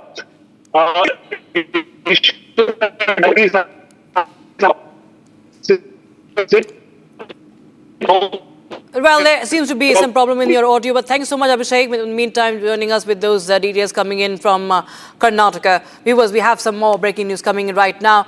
Now, gangster Neeraj Bhavana has been granted one-day parole for custodial parole to visit his ailing wife at a hospital in Shadipur. Heavy security has been deployed amid the fears of a gang war as well. Here's more. High Court granted interim bail to gangster Neeraj Bhavana. Right now, we are just standing outside Metro Heart Institute, where gangster Neeraj Bhavana has been taken for one-day custody parole to visit his ailing wife in this very hospital. Earlier, what we have seen that the court had denied him interim bail, citing the grave nature of the charges he faces. Bhavana had sought temporary release on humanitarian ground to see his wife, whose condition reportedly requires immediate family presence. And earlier, what we have seen that Bhavana's request for bail has been rejected in a 2015 double murder case. But right now, Delhi High Court has granted him a 6 hours of immediate parole for seeing his ailing wife. And right now, the police team in heavy security presence just outside the visuals. You can see outside visuals of this very hospital where he has been taken inside this very Heart Institute to see his ailing wife. And after that, at around 4 p.m., he'll be again taken back to the Tihar jail. And a quick look of some more news from across the country. This is Bharat in 1 minute.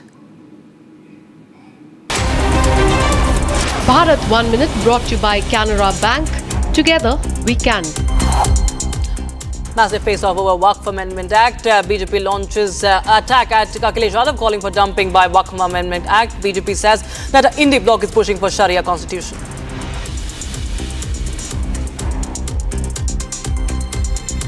ये नमाजवादी बाबा साहब के संविधान का सम्मान भी नहीं करते हैं।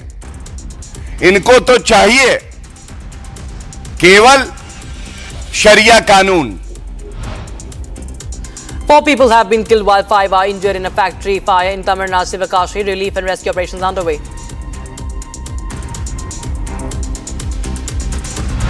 The BJP national leadership has appointed N. Ramchandra Rao as the president of the Telangana state unit, succeeding Union Minister G. Kishan Reddy. Vehicles above 15 years won't get fuel at Delhi petrol pumps from today. The decision has been taken to curb vehicle pollution. Delhi Police Personnel and Transport Department have been deployed to ensure the implementation.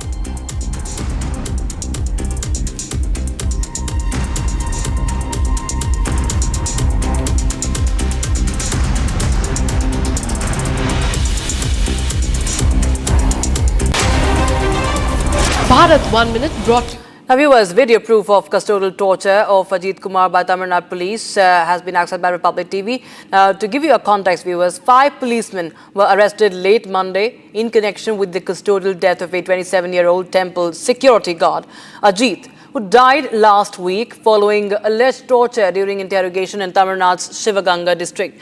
Now, Ajit Kumar was questioned on 27th of June over a theft complaint involving missing gold from a devotee's parked car at Madhapuram Bhadrakaliamman temple, where he was working as a guard. You have the visual there. Though initially released, he was picked up again by a special team by next day and later died in the hospital last Saturday. Now, the arrests followed mounting public pressure and Madras High Court observation that the case should be treated with utmost seriousness. Video of the torture. There you have how he has been beaten up by the policemen. Sharda joins us live on the broadcast. For more, Sharda, well, we have the CCTV footage that somewhere would only mount the pressure on the Tamil Nadu police, and it actually nails that how Ajit was being tortured. Well, just 2 days back when Ajit was brutally killed in the police custody, however, the DMK did not react then. However, following which the AIDMK and BJP put pressure on them, stating that this custodial death marks the 25th in the last 4 years. DMK's leader MK Stalin, who had still not made any official statement on this, speaking to the media today morning, stated that an immediate action and investigation was taken. However, the Madras High Court with the Madurai bench stated that the DMK government has failed very badly in this particular case, and also stated that the police brutality was not the right way to deal with this case, is what the Madurai bench High Court of the Madras High Court has stated. And also writ petition has been filed by an advocate who belongs to the Madurai bench of the High Court, and the writ petition is being heard right now as we speak. So further updates on this case we are waiting for it on what the Madurai bench of the Madras High Court will be bringing up. However, today morning, following the arrest of 5 police officials, the Madurai bench of the High Court had made sure that the case has been transferred to the CBCID, and now the DMK is expected to make a more reaction to this, make sure that the police officials, including the SP Ashish Rawat, who is now said to be in a continuous wait, should be suspended, and the DGP is also expected to take over the case as of the moment. Also, the latest update that we are accessing from the writ petition is that 18 injuries, external injuries, were marked on the deceased Ajit's body, and the court has now asked what exactly happened, and the police are said to be answering that at the Madurai bench of the Madras High Court right now. Shanda, thanks so much for joining us with those details coming in on that story from Chennai.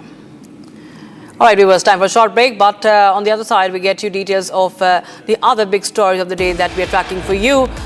One of them is the clincher video, as we just showed you. We'll get more details as Republic accesses this video of the custodial torture at Tamil Nadu police. Also, Madras High Court has wrapped Tamil Nadu police over the custodial death of Ajit. High Court calls it completely illegal custodial death.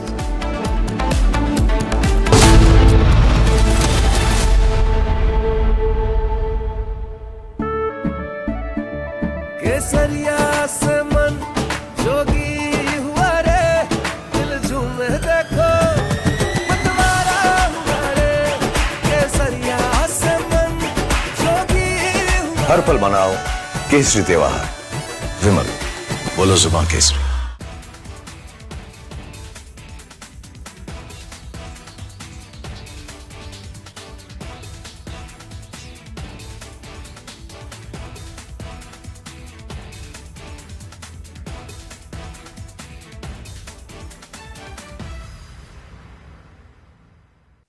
Thank you very much. Always a pleasure to be on your channel, and particularly on the digital part of your amazing network.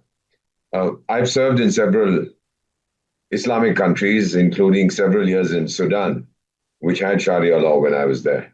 And somebody even issued a fatwa against me, whatever that meant. Question here is, what does this Ayatollah, Grand Ayatollah, whatever titles they give each other, Supreme Ayatollah or Major Ayatollah or Captain Ayatollah,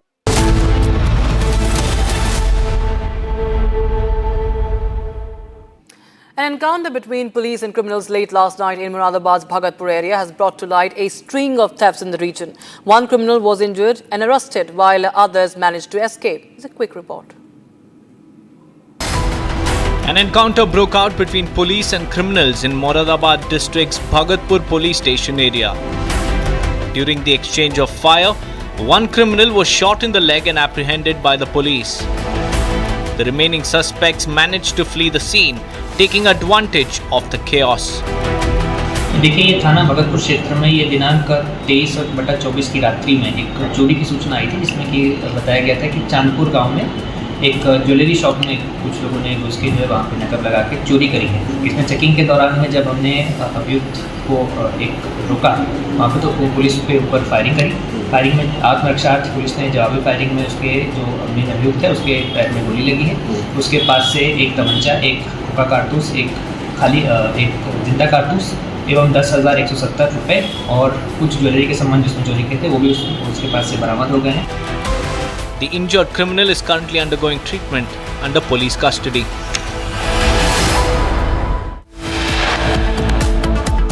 We'll be back with more updates on the custodial torture story from Tamil Nadu. The public has access to clincher video.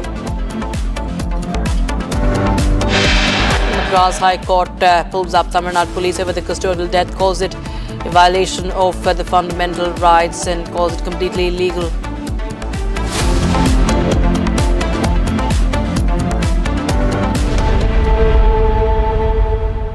Amity has been ranked India's #1 not-for-profit private university for 11th year, with top 10 ranked institutions in management, engineering, biotech, law, masscom, telecom, hospitality, fashion and more.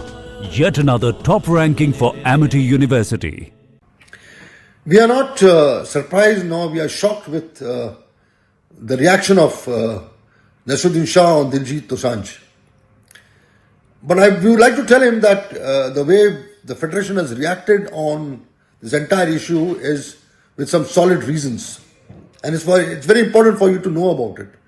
First of all, you say that he is a true Indian and true nationalist.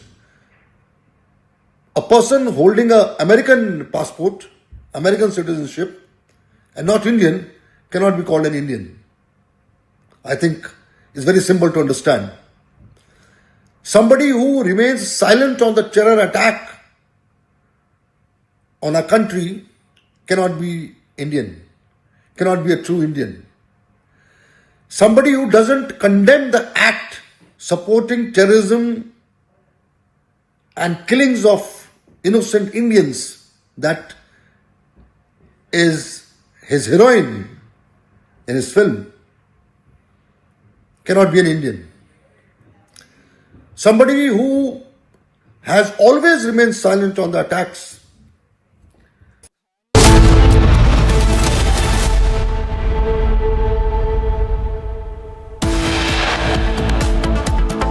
Republic accesses the clincher video of custodial torture of Ajit Kumar by Tamil Nadu police.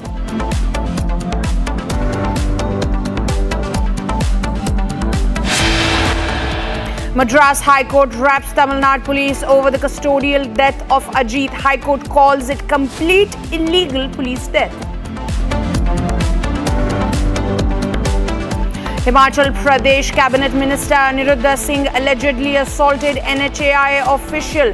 FIR registered against the Congress leader.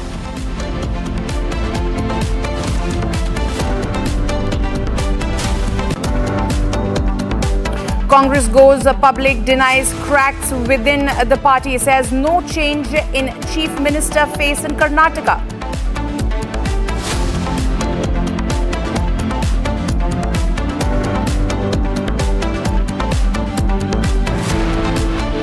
Probe widens in Kolkata rape case. Police says evidence backs Kolkata rape survivor's statement. Massive setback for Pakistan in Balochistan. According to Baloch media, Baloch freedom fighters have taken control of Bastung, a key city just 29 kilometers south of Quetta.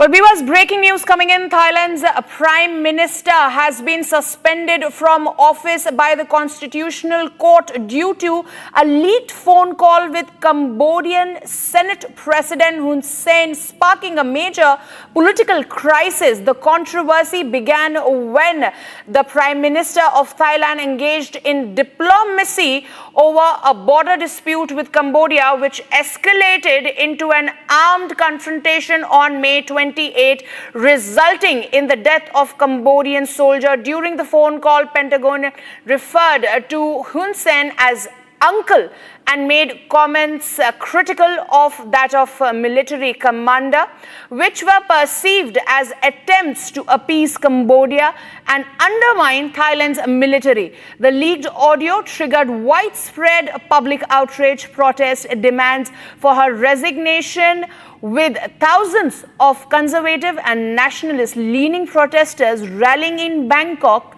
The Constitutional Court voted 7-2 to suspend the Thailand Prime Minister from the duty, citing a breach of ethics, and she has 15 days to present her defense. Deputy Prime Minister Surya Kit is expected to serve as the acting Prime Minister during the suspension of the previous Prime Minister of Thailand. Marks the second time in less than a year that a Thai Prime Minister has been removed for breaching ethical code of conduct.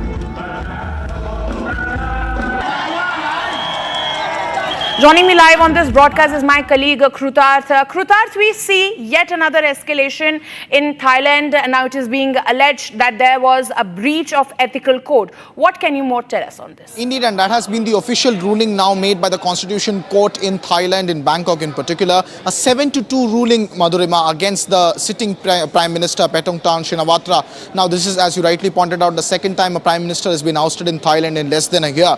But this, as you were mentioning earlier, concerns about an incident that took place on the border between Cambodia and Thailand, particularly on May 28th, which led to an armed confrontation. A Cambodian soldier lost his life, following which there were diplomatic efforts in which the Prime Minister called a very senior leader in Cambodia called Hun Sen, who is also one of the very senior leaders in that country. And both of them had almost a 17-minute long conversation, the audio of which got leaked in the Thai media. Now, the controversial part is about the audio call in general. Shinawatra, who is a younger Prime Minister, was talking to the elderly statesman, referring to him continuously as uncle during the entire duration of the call. In fact, there are excerpts which also quoted in the media suggest that she was even asking him, what more can I do to you as a favor? And she was also seen criticizing some military officials on her side of the border. Now, Prime Minister Shinawatra's defense has been that this was a very standard diplomatic practice and she was only trying to diffuse tensions between the two nations, and there was no intention of her to let go of any national interest on Thailand side. However, as we have seen over the last 1 week, there have been massive protests on the streets of Bangkok and across Thailand against their own Prime Minister, because they believe that the Prime Minister had compromised the integrity of her office and had also compromised the national interest. Now, officially, the Constitution Court has ruled 7-2 against Prime Minister Shinawatra, and she will have to now demit office and leave office. The coalition has also collapsed, and the King of Thailand has also called for a reappointment of the Prime Minister and also a cabinet reshuffle. That's the latest we are tracking from Bangkok. Well, absolutely, Krutar. Thank you for those details. We'll keep coming back to you as it's an ongoing protest and is expected to aggravate all the more. Thank you.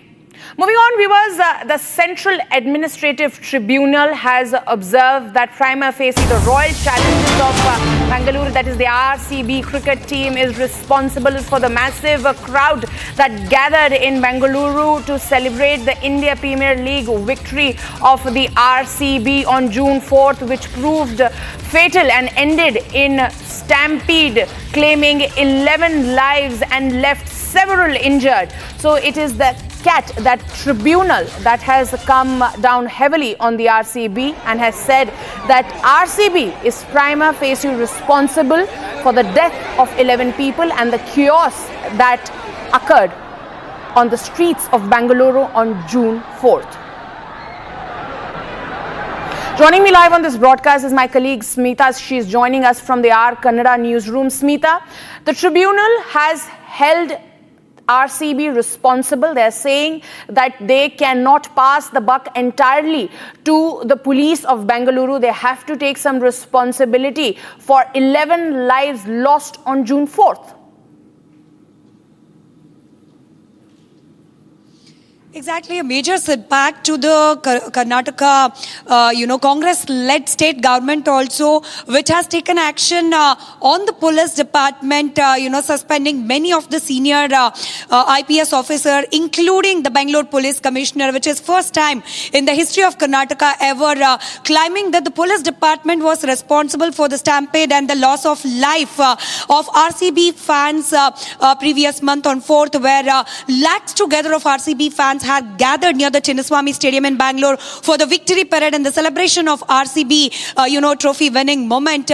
But when the court, that is CAT, heard the petition filed by one of the suspended IPS officer, Vikas Kumar, has clearly said that the state government action suspending the IPS officers is clearly wrong, and also asked the state government to reconsider its decisions, not only about the Vikas Kumar who has filed the petition, but also about the other IPS officers who were suspended. And also, while hearing this case, the CAT has clearly said that while looking at the case and the stampede and the situation there, and hearing the argument in the court regarding this case, it is very clear that it was RCB which was responsible, not the police officers.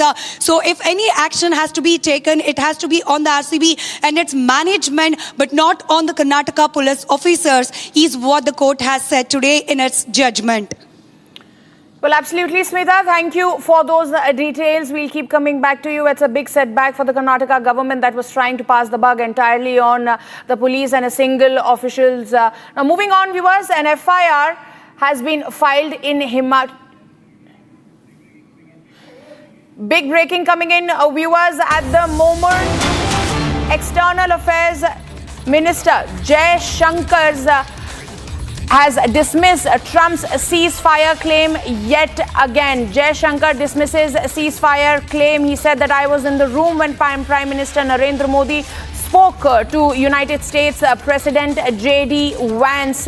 Now, the External Affairs Minister has said that no India-Pak ceasefire request was made. This is once again India reiterating itself, asserting that there was no mediation required. The ceasefire happened on the request of Pakistan, and that he specifies that he was in the room when J.D. Vance called, and US's mediation or India's participation, the way it has been propagated in front of the media, is wrong. Jai Shankar putting a very strong foot over there.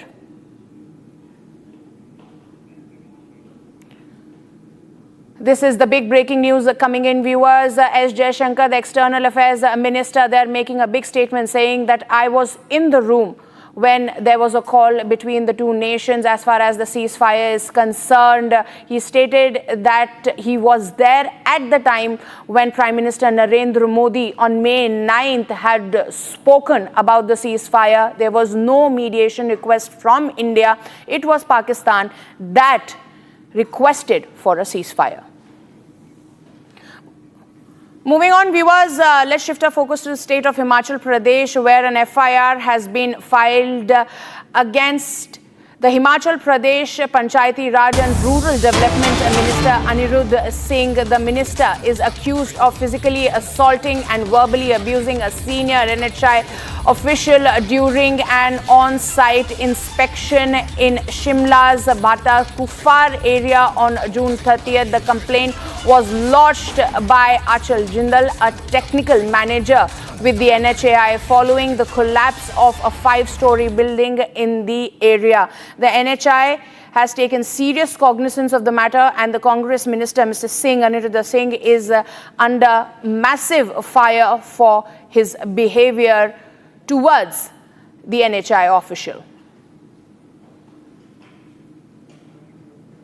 These are the visuals that we are getting in. As you can see, that the NHI official in very bad condition over there, and this has sent shock waves across Himachal Pradesh because questions are being raised on this minister, whom you can see is a close aide of Rahul Gandhi over there in the state of Himachal Pradesh. Those are the visuals, him with the top rung of the Congress party, Rahul Gandhi over there, and on the left of your screen you can see the condition of the NHI official over there.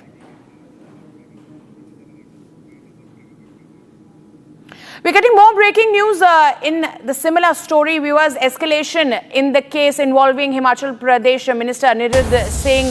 Santosh Kumar Yadav has written to the Himachal Pradesh Chief Secretary demanding a detailed inquiry after the NHI officer was allegedly manhandled by the Congress minister during a site visit in Shimla. The letter states that officers sustained grave injury and had to be hospitalized.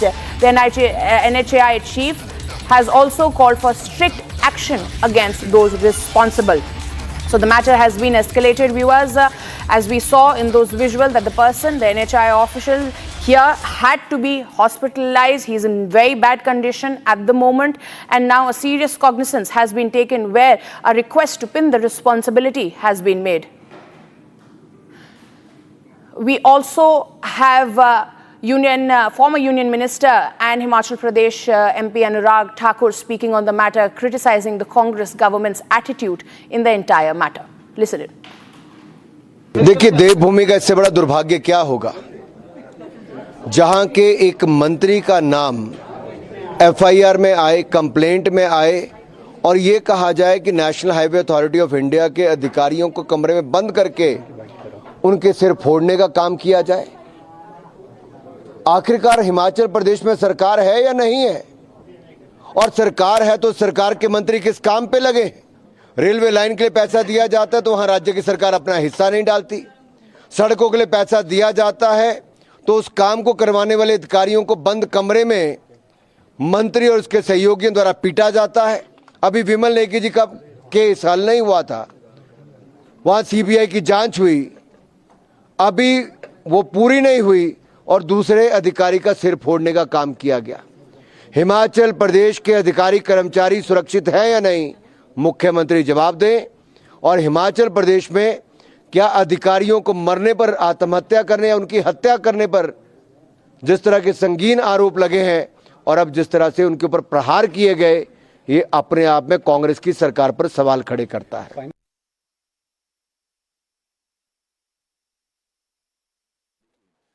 अधिकारी के सिर पर मारा और लहूलुहान होकर के वो आईजीएमसी में अंडर ट्रीटमेंट है। हमने कल मामले को उठाया, लेकिन बहुत दुर्भाग्यपूर्ण है, कंप्लेंट आने के बावजूद भी मामला दर्ज नहीं। मैंने रात को लगभग 10:30 बजे के समय डीजीपी से बात की और उन्होंने कहा कि कंप्लेंट नहीं आई। मैंने कहा मैं आपको कंप्लेंट भेजता हूँ, मेरे पास आ गई है। तब तक के लिए शायद उनके पास भी कंप्लेंट आ गई और एफआईआर दर्ज हुई है। और एफआईआर दर्ज जो हुई है उसमें सेक्शन जो है वो सिर्फ बाधा, काम में बाधा डालने की छोटी जो सेक्शन के तहत किया है। मेरा ये मामला है, मेरा कहना है कि ये 307 का मामला बनता है, जानलेवा हमला, यानी कि उनको जान से मारने का प्रयत्न हुआ है। और इस सारे मामले में कार्रवाई होनी चाहिए। मंत्री को मंत्रिमंडल से बर्खास्त करना चाहिए, त्यागपत्र ले लेना चाहिए या बर्खास्त करना चाहिए, लेकिन कार्रवाई निश्चित रूप से होनी चाहिए। और दूसरी तरफ आप देखिए, भारतीय जनता पार्टी के हमारे नेता, हमारे विधायक, पार्टी के प्रदेश अध्यक्ष सिर्फ एक लोकतांत्रिक व्यवस्था के अंतर्गत सड़क में प्रदर्शन कर रहे थे, उनके ऊपर 307 लगाई है। ना उनने किसी का खून बहाया, ना किसी को चोट पहुंचाई, ना किसी का लाठी मारी, लेकिन उसके बावजूद उनके ऊपर 307 का मामला है। लेकिन मंत्री महोदय जी ने सिर फोड़ दिया, कमरे में अंदर कुंडी मार करके अपने साथियों के साथ पिटाई की, उसके बावजूद भी 307 नहीं। कार्रवाई बनती है और निश्चित रूप से कार्रवाई बनती है, और कार्रवाई ये बनती है तुरंत मंत्रिमंडल से बर्खास्त किया जाना चाहिए। Well, viewers, that was former Chief Minister of Himachal Pradesh, Jairam Thakur, seeking justice in the matter where an NHI official was brutally tackled by a Congress minister. Moving on, viewers, the annual Amarnath Yatra is all set to begin, and this year the focus is just not faith but is also massively on the security. Multi-layer arrangements have been put in place to ensure safety of thousands of pilgrims. Let's take you through this detailed ground report.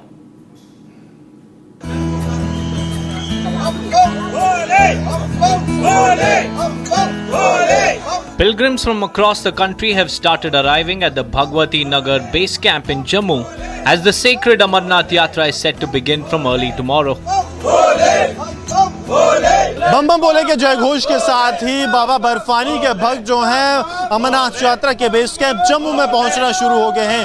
यात्रा कल सुबह जो है जम्मू के Bhagwati Nagar base camp से रवाना होगी, जिसको लेकर पहले ही श्रद्धालुओं में जो जोश है वो देखने को मिल रहा है। लगातार बाबा बर्फानी के जय घोष के साथ ये श्रद्धालु हजारों सैकड़ों की संख्या में लगातार जो है इस बेस कैंप पर पहुंच रहे हैं। Excitement, devotion, and a deep sense of security mark the mood at the base camp. यात्रा को मतलब होता है पैदल ही है जी, ठीक है नहीं, जो बेचारा खच्चर है, जो घोड़ा है, उसी में भी जान है। मेरी थिंक ये कहती है, उसके ऊपर जाएंगे तो यात्रा लगेगी नहीं, मेरी थिंक है जी। दोपहर को आए हैं तो बहुत अच्छा अरेंजमेंट है इनका सबका। सिक्योरिटी के हिसाब से बहुत अच्छी अरेंजमेंट है यहाँ पे, और ऐसे अरेंजमेंट चाहिए भी, क्योंकि अब जैसे कि टेररिस्ट अटैक बहुत हो रहे हैं, उस अकॉर्डिंग अभी ऐसे अरेंजमेंट बहुत सही है ये चीज़। Layered security rings guard the entire base camp. Baggage scanners are in place, sniffer dogs comb through every corner, and each pilgrim undergoes strict frisking before entry. Help desks and on-ground assistance points are fully operational to guide yatris at every step. Baggage is being scanned. Those people who are taking the entry inside the Bhavan, there first of all the security apparatus that they see here is the baggage scanner. You have to scan your baggage before you go inside. Then you see the security arrangements, the kind of traffic police is there, the municipality is managing, the Amarnath Shrine Board is entirely managing the entire yatra. Then we are seeing the support is coming from the Jammu and Kashmir Police, Army as well as CRPF. This time the technology has added a booster shot in the arms of the joint security forces. The technology is being used like the face recognition devices. This is for those elements, those who have the bad history, their face will immediately get recognized and it will alert the security forces. A major highlight this year is the Mahila Battalion of CRPF. It has been deployed at key locations including the Yatra Bhavan. They are not only handling security duties but are also providing crucial support and assistance to women yatris.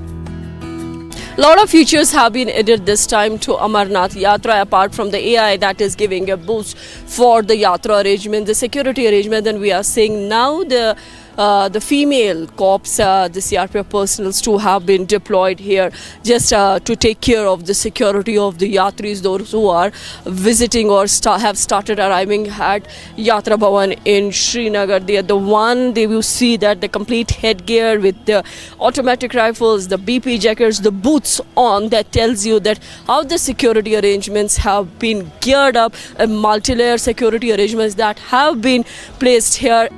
Security has been scaled up along the entire Yatra route, with additional forces and advanced surveillance systems in place.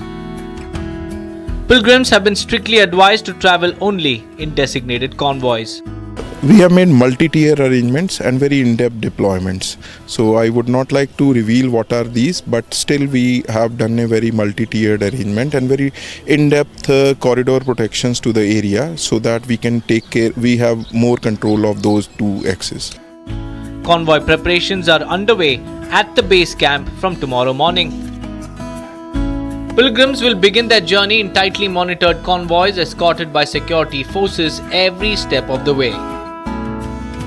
All Yatra routes, including traditional and alternate tracks, are under constant surveillance. Security forces are maintaining round-the-clock vigil to ensure safe passage for every single pilgrim.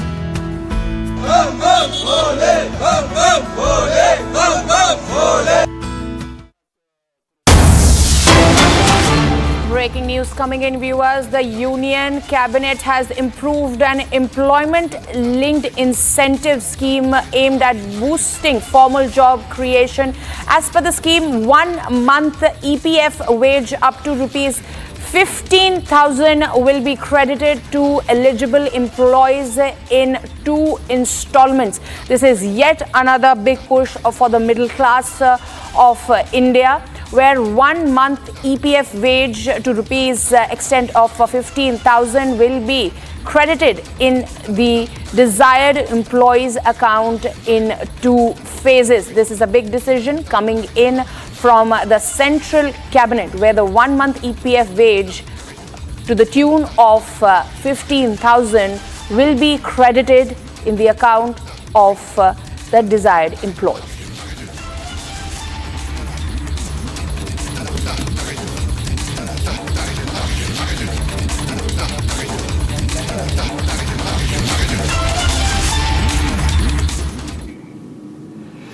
Now, viewers, let's shift our focus to more news coming in from across the nation in this edition of Bharat in One.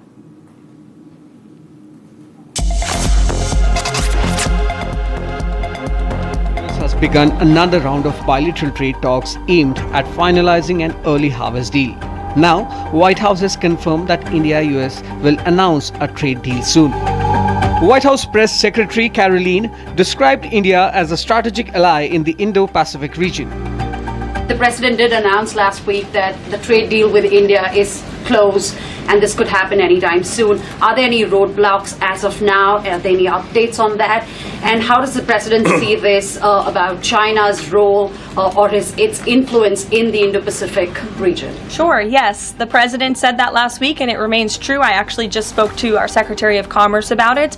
He was in the Oval Office with the President. They are finalizing these agreements and you'll hear from the President and his team, his trade team, very soon when it comes to India. White House has hinted that much anticipated trade deal between two strategic allies could be finalized soon.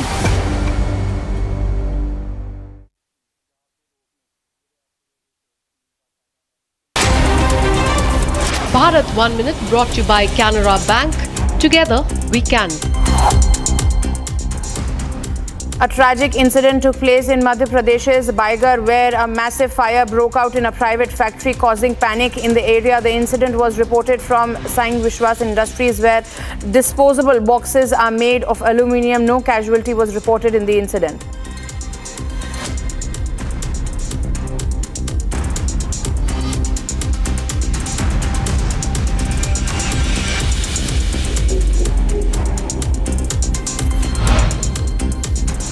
A shocking incident coming from Karnataka's Shivamogga, where an elderly woman was tied to a pole and brutally assaulted. The elderly woman was assaulted after she questioned her neighbor about dumping garbage in front of her house. A case has been registered against a woman named Prema and 3 others who allegedly tied and assaulted the elderly woman.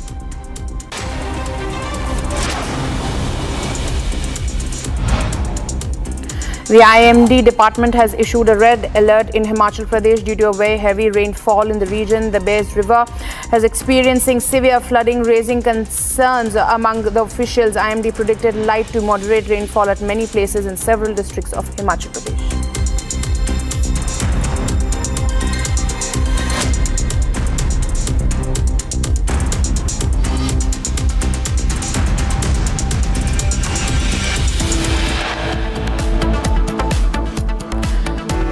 DK Shiv Kumar says there's going to be no leadership change in Karnataka at a time when MLAs say that they need a change at the top post.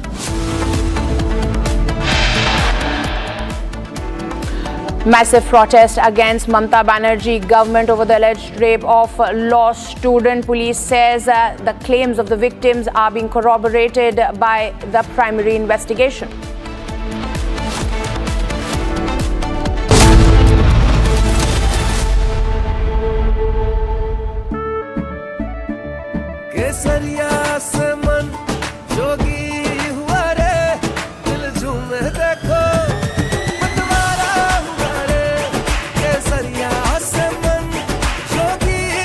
हर पल मनाओ केसरी त्योहार विमल बोलो जुबान Kesari.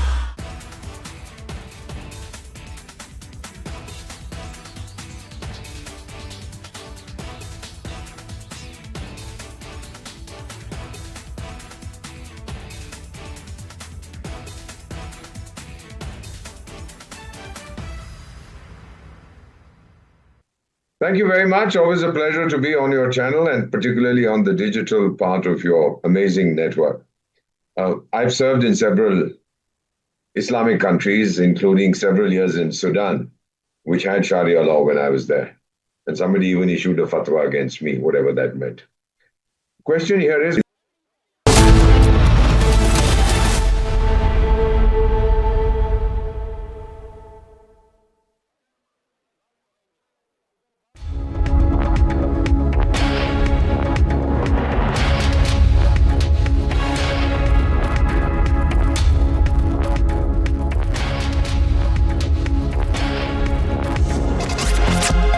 5 weeks ago, the United Nations Security Council issued a strong condemnation of a particularly horrific act of terrorism in Pahalgam. It demanded that its perpetrators be held accountable and brought to justice. We have since seen that happen. What that response underlines is the larger significance of the message of zero tolerance for terrorism.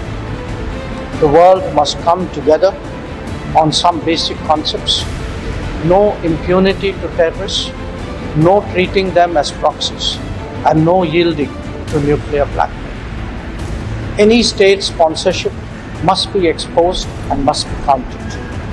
By now, we know well that terrorism anywhere is a threat to peace everywhere.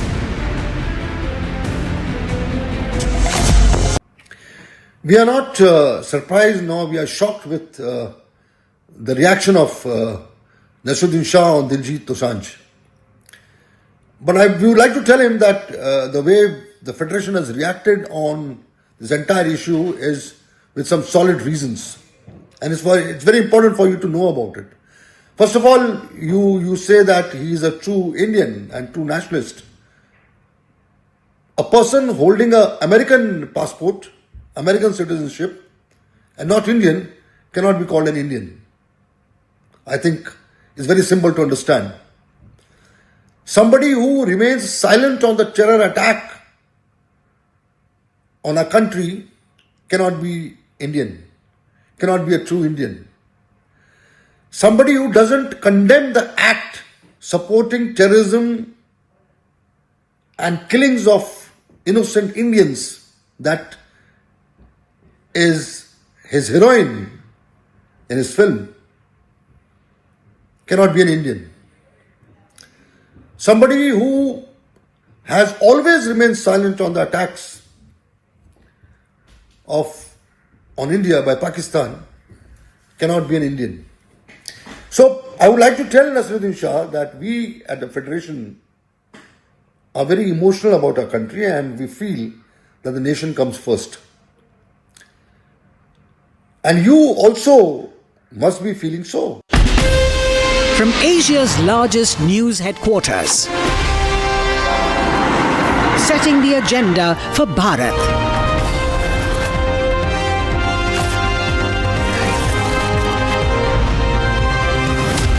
You're watching Republic.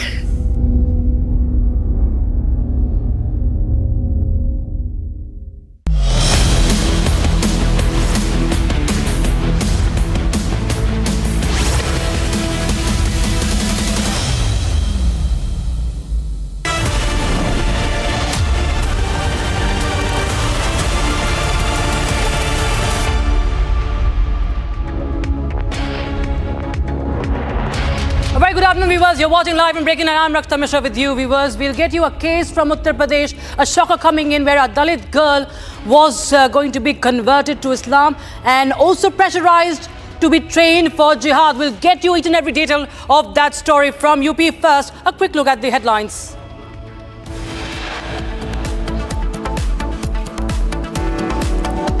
Tribunal observes RCB primarily responsible for Bengaluru Stadium stampede.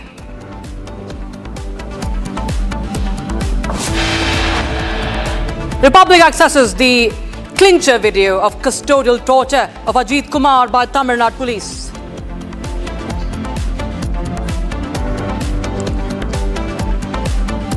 NHAI engineer alleges assault by Himachal Pradesh Minister Anirudh Singh, FIR registered.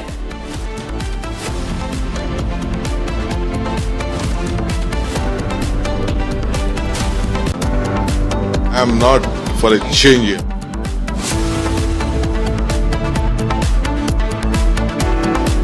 Congress group headed by Mallikarjun Kharge ji.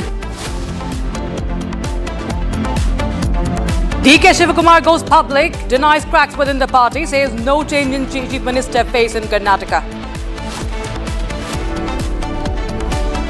Call for justice grows for Kolkata gang rape survivor. Protests against Mamata Banerjee government in Kolkata. Thailand's constitutional court suspends Prime Minister over the leaked call.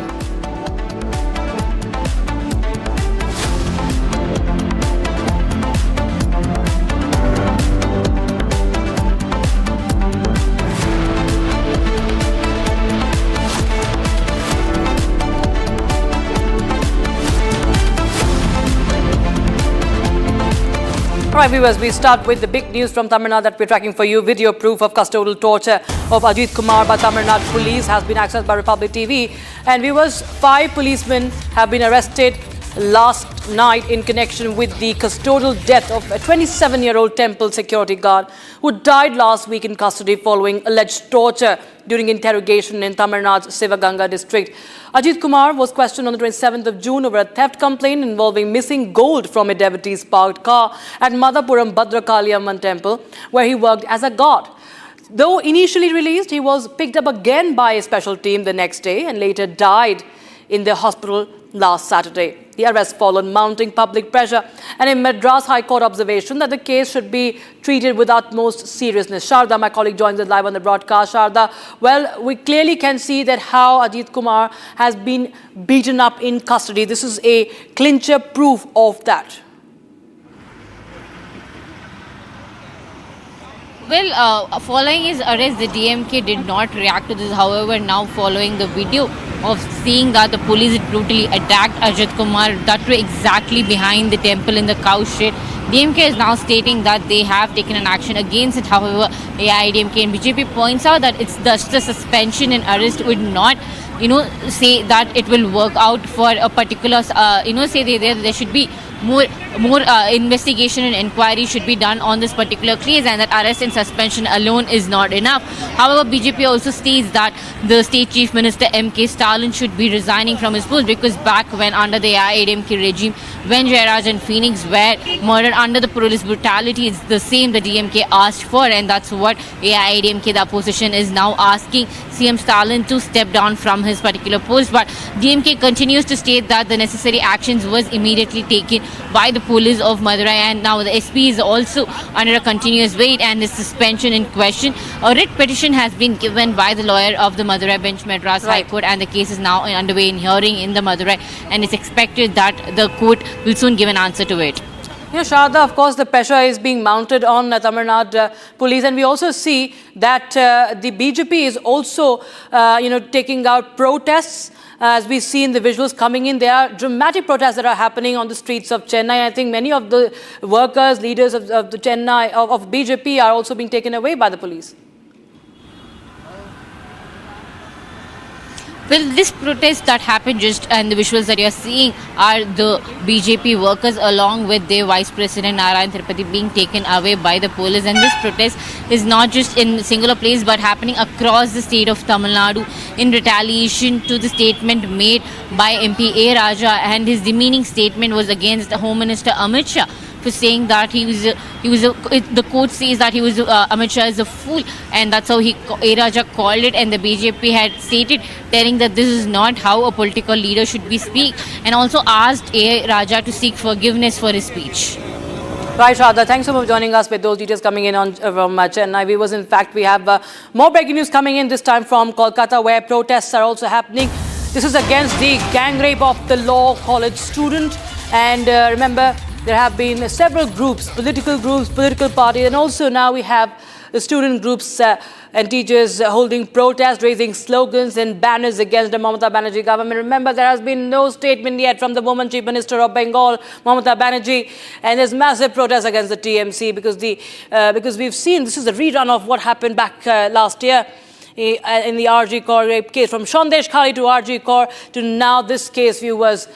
There is mounting protest, there's mounting anger, outrage against the Mamata Banerjee government, and there is no statement. In fact, there have been controversial statements, shameful statements, comments that have been made by top leaders of the TMC, no action on them also. And the prime accused of this case, Monojit Mishra, is linked with the TMC. He's a history sheeter. Republic Bangla has accessed the details of his crime record. At least 6 FIRs have been accessed that begin from 2014. He's a criminal offender, he's a repeat offender, he's a history sheeter. And this man has been given a free run in West Bengal. You have his photographs with the top leaders of the TMC as well. TMC councillor Kajari Banerjee as well. TMC MP Abhishek Banerjee as well. So this is the rape accused Manojit Mishra, and he continues to enjoy the patronage. He continued to enjoy the patronage of the TMC, what we understand. And in fact, there is no answer, no clear answer from the TMC also as far as these links of the rape accused with their party leaders is concerned.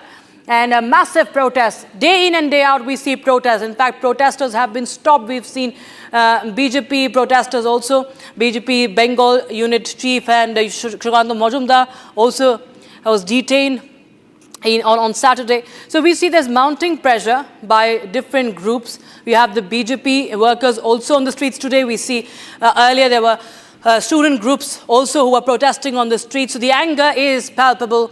And in fact, we will just show you the FIRs that have been accessed by Republic Bangla, one after the other. He has been, in fact, apart from beating up people, he has also been accused of molesting a woman. Not the first time. In fact, the latest FIR was, the recent FIR was from September 2024, a case of assault. And that is what is outrageous and enraging the people of Kolkata, the people of Bengal.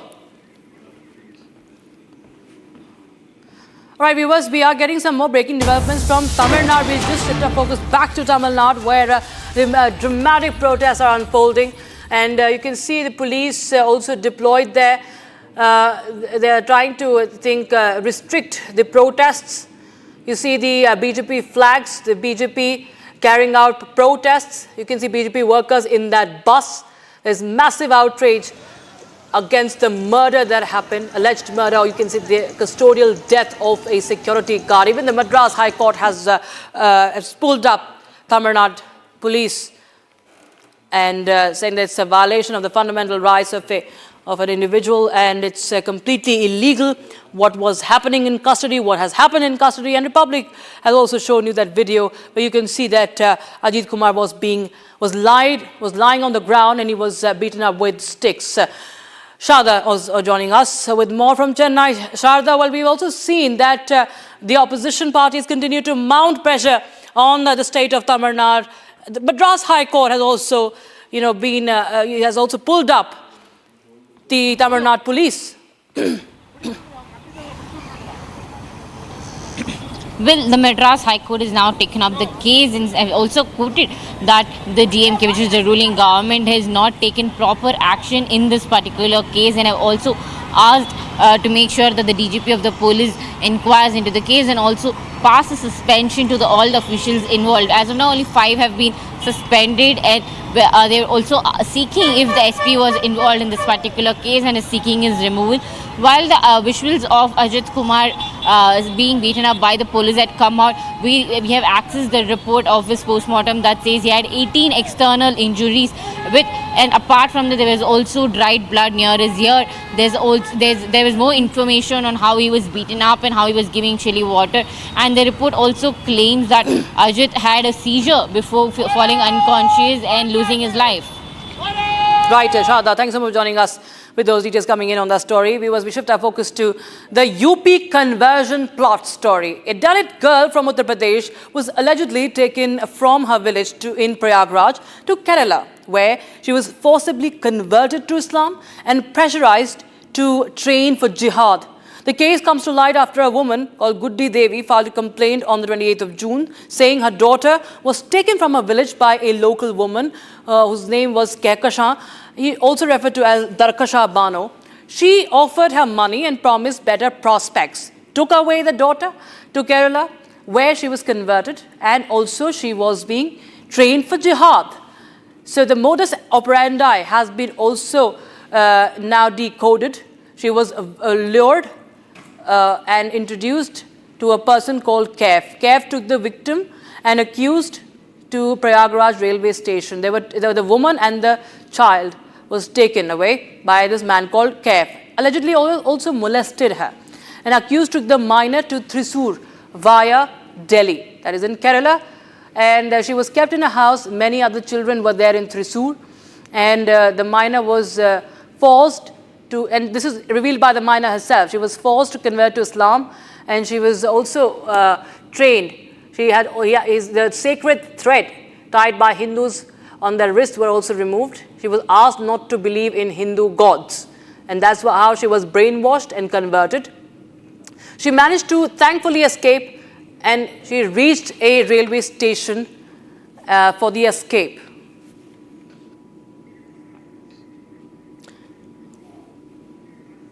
In fact, my colleague Sagar Mishra has filed this report from Prayagraj as he gives us more details on this conversion plot.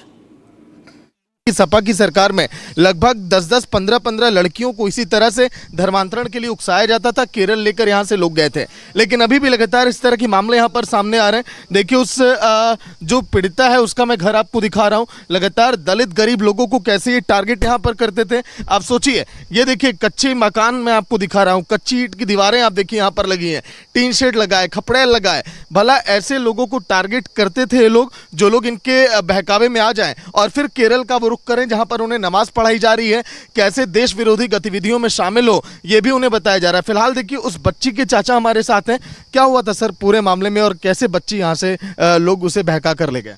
मामला ये है, जहाँ कन्हैया कोटेदार के जहाँ लड़की की शादी थी गेट हाउस में, और वहाँ गई, उसकी माँ भी गई, हमारे तीनों बच्चे गए। और वहाँ दावत खाने लिए वो बहकाई, चलो फूलपुर घूम आए। फूलपुर ले जाने के बाद वो मस्जिद में लेके चली गई। वहाँ जो लच्छा पहरा जाता है हाथ में धागा, हाँ उसको भी कटवा दिया, कहे आप मुस्लिम हो जाओ। और वहाँ जबरदस्ती उसको कार में बैठा करके लेके भाग गए इलाहाबाद। इलाहाबाद भाग गए, इलाहाबाद से जहाँ टिकट कटा के दिल्ली तक के बैठा दिया गाड़ी पे। अच्छा, मतलब कि शादी में लेकर गए, उसके हाथ का रक्षा सूत्र जैसा मैंने पहना कटवा दिया गया, उसके बाद उसे केरल लेकर गए। लेकिन ये सब इतने दिनों से खेल चल रहा था, आप लोग को भनक नहीं लगी? घर में आप लोग रहते हैं। भनक लगी थी जब मस्जिद में यहाँ पढ़ रही थी, जब मस्जिद में लेके गई 2-1 फेरे, तो हम लोग सुने तो अपनी लड़की को मारा, गरियाया, और उसके बाद उसको भगाया। हम क्या मेरे घर मत आओ, तो कुछ दिन शांत थी। और वो शादी मौका पा गई, अकेले गई तीनों बहन, और वहाँ से लेके फरार हो गई। अच्छा, क्या गांव के और लोगों को भी टारगेट किया जा रहा था? गांव में कई केस कर दिया है, अभी मुकदमा लोगों को चल रहा है। उसके बाद जो यहाँ चुड़िया से पैसा ले करके उसके साथ शादी भी लड़की के अपने कर दिया वो, उसकी माँ ने। वो उसका यही धंधा है, बेचने के धंधा है। और हिंदुओं के लड़कियन के ले जा के नमाजी बनाना चाहती है, और मस्जिद पे नमाज पढ़ाना चाहती है, और जो यहाँ कर्मा कोला उर्दू सिखाना चाहती है। बस यही उसका काम है। हाँ, कुछ लोग यहाँ पर जो आए हुए हैं बजरंग दल के, उनसे भी हम बातचीत करते हैं, जिन्होंने इस केस में देखिए बहुत अहम भूमिका निभाई है। आइए भैया, क्योंकि कई सारे केस इस तरह के ये संज्ञान में लेकर आए, बातचीत भी की है। क्या हुआ था, ये सब कैसे गाँव में चल रहा है ये खेल? भैया ये मामला फूलपुर में ये काफ़ी दिन से लब जिहाद की नई नई गतिविधियों से नए तरीके से हिंदू लड़कियों को फंसाया जा रहा है जी। और ये मामला पहली बार हाईलाइट हुआ है फूलपुर का। इससे पहले 2017 से पहले जब ये सरकार नहीं थी योगी जी की, उससे पहले लगातार हर महीने 2-3 लड़कियां पक्का गायब हो जाती थी। अभी क्या है कि मामले को लब जिहाद की ओर न ले जाकर ये मामला केरल लेकर गई लड़की को, और लड़की यहीं की रहने वाली है। परिवार आप देख ही रहे हैं कितने गरीब परिवार से बिलोंग कर रहे हैं। लोग ये भी कह रहे हैं कि अभी इस्लामिक गतिविधियां बहुत तेजी से इस फूलपुर के गांव में चल रही हैं। कई और बच्चियां टारगेट पे थी, कई लोग यहां पर टारगेट पे थे। अब आगे इस केस में जांच कहां तक पहुंचेगी देखने वाली बात होगी। विजय संतोष के साथ Sagar Mishra, Republic media network, Prayagraj. Moving forward now, an encounter between police and criminals late last night in Moradabad's Bhagatpur area has brought to light a string of thefts in the region. One criminal was injured and arrested while other managed to escape. Here's a quick report. An encounter broke out between police and criminals in Moradabad district's Bhagatpur police station area. During the exchange of fire, one criminal was shot in the leg and apprehended by the police. The remaining suspects managed to flee the scene, taking advantage of the chaos. देखिए, ये थाना भगतपुर क्षेत्र में ये दिनांक 23/24 की रात्रि में एक चोरी की सूचना आई थी, जिसमें कि बताया गया था कि चांदपुर गांव में एक ज्वेलरी शॉप में कुछ लोगों ने घुस के जो है वहाँ पे नकब लगा के चोरी करी है। इसमें चेकिंग के दौरान में जब हमने अभियुक्त को एक रोका वहाँ पे, तो पुलिस के ऊपर फायरिंग करी। फायरिंग में आत्मरक्षार्थ पुलिस ने जवाबी फायरिंग में उसके जो मेन अभियुक्त है उसके पैर में गोली लगी है। उसके पास से एक तमंचा, एक खोखा कारतूस, एक खाली एक जिंदा कारतूस एवं 10,170 रुपये और कुछ ज्वेलरी के सामान जिसमें चोरी किए थे वो भी उसके पास से बरामद हो गए हैं। The injured criminal is currently undergoing treatment under police custody.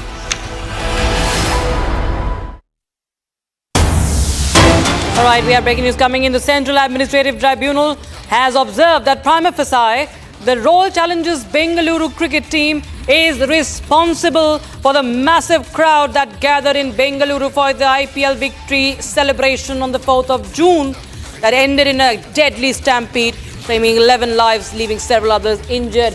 The tribunal has held the RCB franchisee responsible for this. So there was obviously blame game, viewers, we saw between Bengaluru police, Karnataka police and RCB. And the tribunal says that RCB is responsible for the Bengaluru stampede. This is the breaking news we have right now. In fact, the tribunal also criticized the IPL franchisee for announcing their victory celebrations without police clearance, triggering a crowd surge that killed 11 people and injured dozens more outside the Chinnaswamy Stadium. It has quashed the suspension of senior IPS officer Vikash Kumar Vikash, citing the suddenness with which RCB announced its IPL victory celebration as the trigger for the chaos. And that's the breaking news we have right now. And in fact, if I go on to quote the tribunal, it said that the RCB did not take the appropriate permission or consent from the police. All right, my colleague Abhishek joins us live on the broadcast from Bengaluru. Now, Abhishek, if I read out what the tribunal said, it said that the RCB did not inform in time. RCB did not take the appropriate permission or consent from the police, and they posted on social media platforms, and as a result, what happened was everybody saw was a tragedy. What more details can you share with us on this? Well, Shita, is very clear from the statement which we have already seen, and it very clearly mentions that the RCB's management should be the whole and sole responsible people for the stampede and the death of 11 lives. And also, while speaking about the incident, the Central Administrative Tribunal has clearly mentioned the Karnataka State Government that no issue with respect to the Bengaluru City Police or the Karnataka State Police has been found. So they are supposed, the Karnataka State Government has been directed to revoke the suspension of Vikash Kumar on one hand. On the other hand, the Karnataka High Court is taking care of the Suomoto case, which has already been taken into consideration by them. And on the other hand, we have seen tribunal also mentioning RCB's whole and sole responsibility in organizing the championship celebration. Also, without taking permission from the Karnataka State Police or the Karnataka State Government, RCB had given a call on Facebook, on various other social media, stating that they will be organizing a celebratory march or a victory parade event in Bengaluru on June 4th. And also, not to forget, RCB had also... Right, Abhishek, thanks so much for joining us with those details coming in on that story. So the tribunal has held RCB franchisee responsible. But do remember, viewers, there was the Chief Minister and the Deputy Chief Minister also was part of this sudden event that was announced by the RCB. Who holds the government responsible? That's also a question. But now we shift our focus to the other breaking news. In fact, other stories that we have filed for you. The annual Amarnath Yatra, all set to begin in this year. The focus remains not just on the organization of the Yatra, but also very importantly on the security, as thousands of pilgrims have thronged to the important shrine and take the darshan of Baba Amarnath. Viewers, my colleague Gursimran Singh has filed this report from Ground Zero.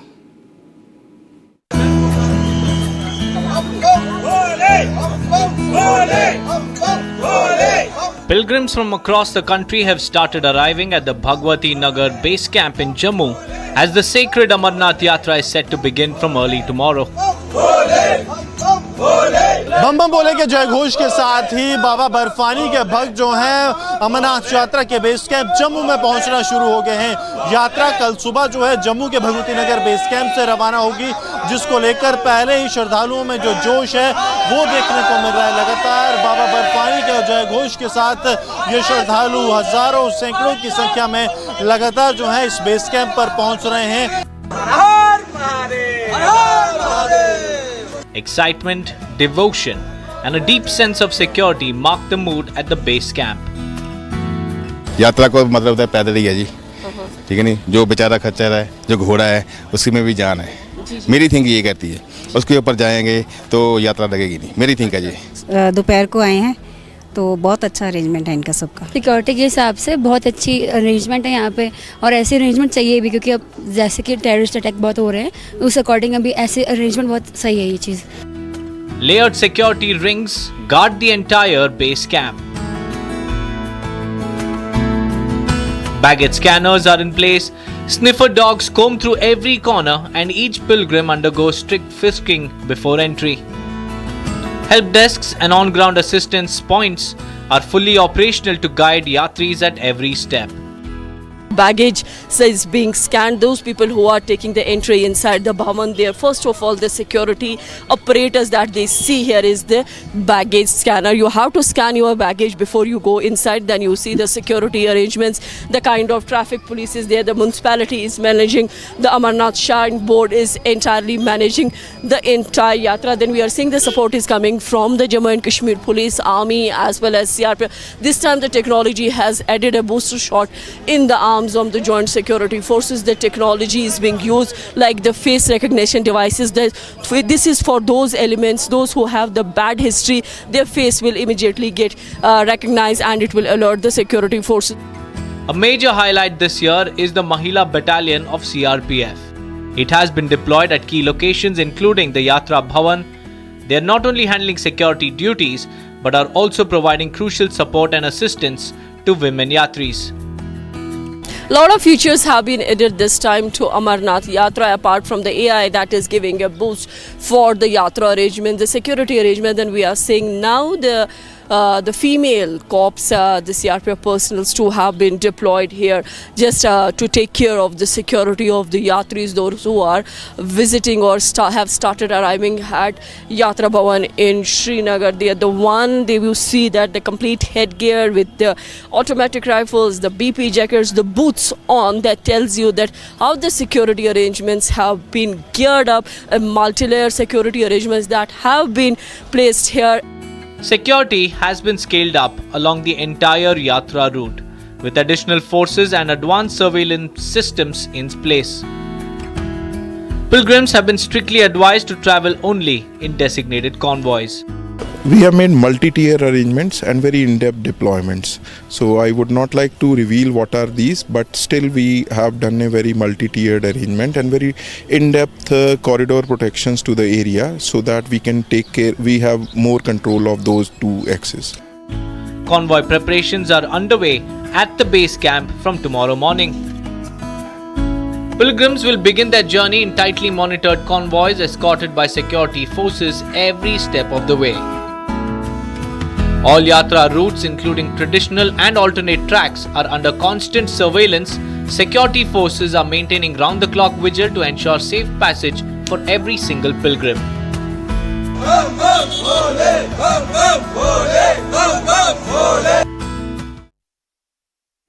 With that as a time today, it's time to take a quick look at more stories from across the country. This is Bharat in just 1 minute.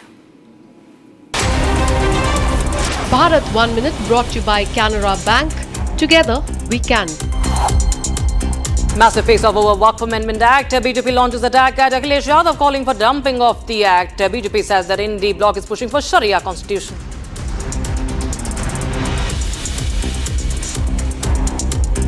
ये नमाजवादी बाबा साहब के संविधान का सम्मान भी नहीं करते हैं। इनको तो चाहिए केवल शरिया कानून। 4 people have been killed while 5 injured in a factory fire in Tamil Nadu. Shivakashi, relief and rescue operations underway. The BJP national leadership has appointed N. Ramchandra Rao as the president of the Telangana State Unit, succeeding Union Minister G. Kishan Reddy. Vehicles above 15 years won't get fuel at Delhi petrol pump from today. Decision has taken to curb vehicle pollution. Delhi Police Personnel and Transport Department have been deployed to ensure the implementation.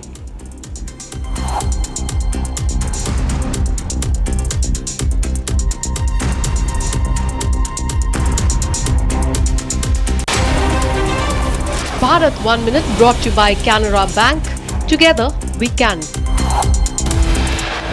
For a short break, but on the other side, we get you the latest update from Himachal Pradesh, where NHAI engineer alleged assault by Himachal Pradesh Minister Anirudh Singh, FIR registered in the case.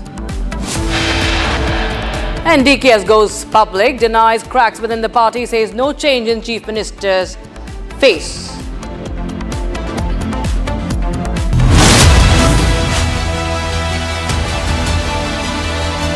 इसको घर पे लगाओगे तो शादी का तो पता नहीं, पर घर पक्का नहीं टूटेगा। रुंगटा नहीं तो घर स्ट्रॉन्ग नहीं। रुंगटा स्टील TMT बार एकदम सॉलिड। पहाड़ों में एक हाइकिंग शिप भी बन सकती है।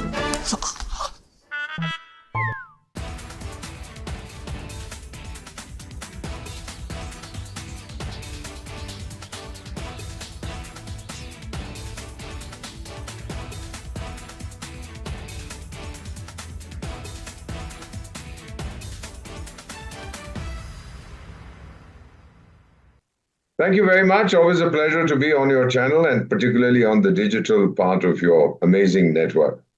I've served in several Islamic countries, including several years in Sudan, which had Sharia law when I was there.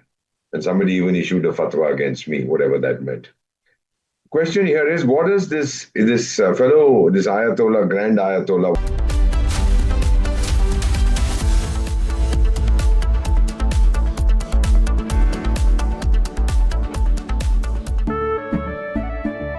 केसरिया से मन जोगी हुआ रे, दिल झूमे देखो मतवारा हुआ रे, केसरिया से मन जोगी हुआ। हर पल मनाओ केसरी त्योहार। विमल, बोलो जुबान Kesari. We are not surprised nor we are shocked with the reaction of Nasruddin Shah on Diljit Dosanjh. But we would like to tell him that the way the Federation has reacted on this entire issue is with some solid reasons.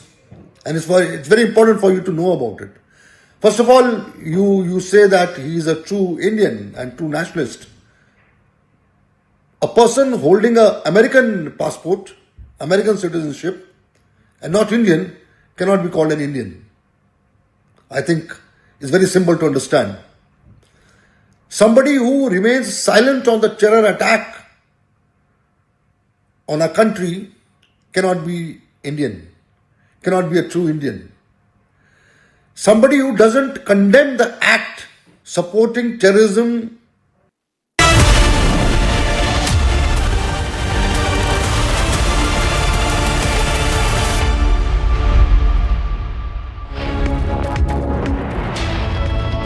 Watching Republic TV with me, Akanksha Khajuria. Who's going to be the next Chief Minister of Karnataka? Well, there is an ongoing rift in the state. We'll tell you more about this. But first, as always, the headlines. Tribunal observes RCB primary responsible for Bangalore stampede case. Video proof of custodial torture. Republic has accessed the clincher video of the torture of Ajit Kumar by Tamil Nadu police.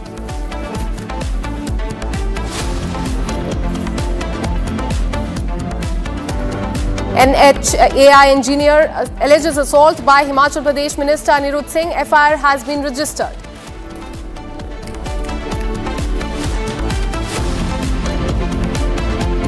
I am not for a change here. I am telling you, there is no groups in the Congress, there is only one group, it is the Congress group headed by Mallikarjun Kharge ji. DKS goes public, denies any cracks within the party, says that there is no change in Chief Minister's face in Karnataka. Call for justice grows for Calcutta gang rape survivor, protest against Mamata government in Calcutta.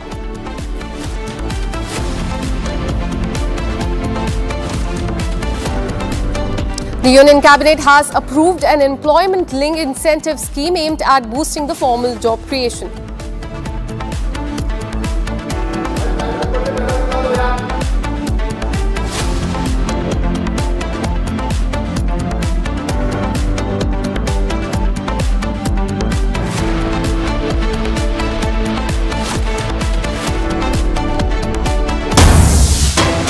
We have a breaking news coming in. Madurai district judge should immediately, start with this Tamil Nadu news that we are getting for you.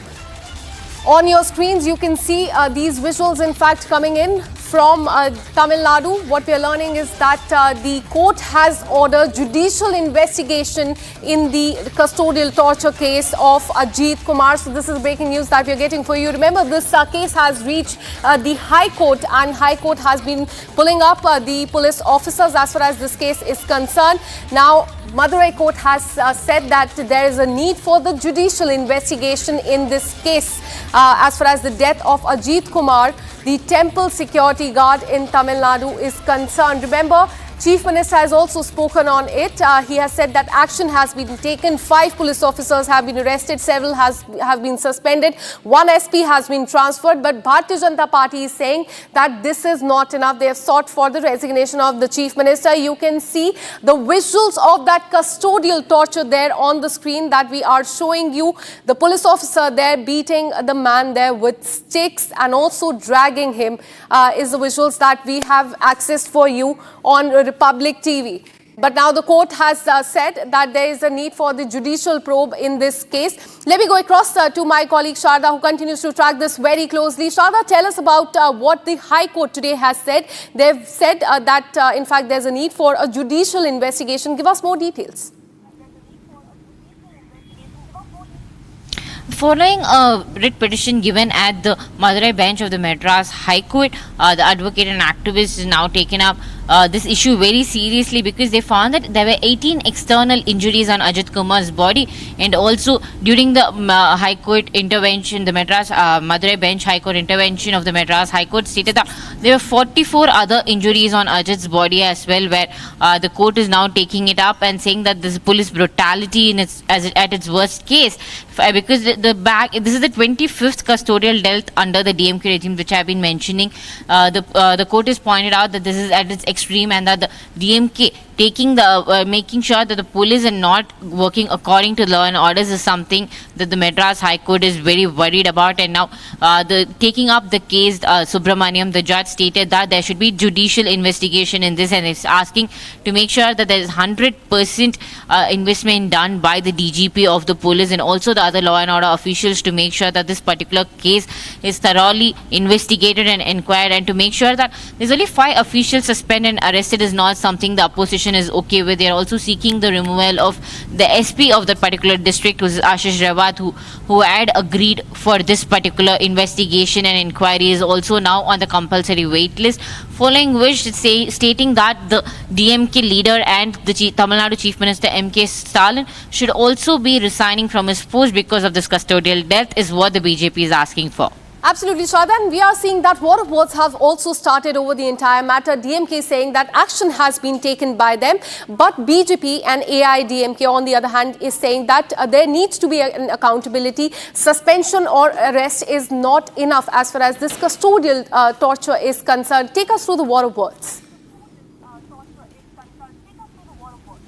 Well, if you check on the timeline, the incident happened on Friday, and on Saturday, the 28th, was when Ajit lost his life after he fell unconscious after the police had beaten him black and blue. And now it took 2 days for the DMK to make sure that the police who were involved in this were suspended and arrested. It was the court is also pointing out that it was a very slow reaction from the DMK, and that is what the AIDMK and BJP are pointing out, stating that the DMK or the MK Stalin, who was acting as a chief, and the Home Minister, who was also handling the portfolio of the police, should have taken action long back. However, speaking today to the media, MK Stalin stated that the actions were immediately taken, which it is not true, because it was 2 days later only when the DMK took an action after the AIDMK, the opposition party, forced them to take an action or seek this removal from the Chief Minister post, is when MK Stalin answered, stating that an action will be taken.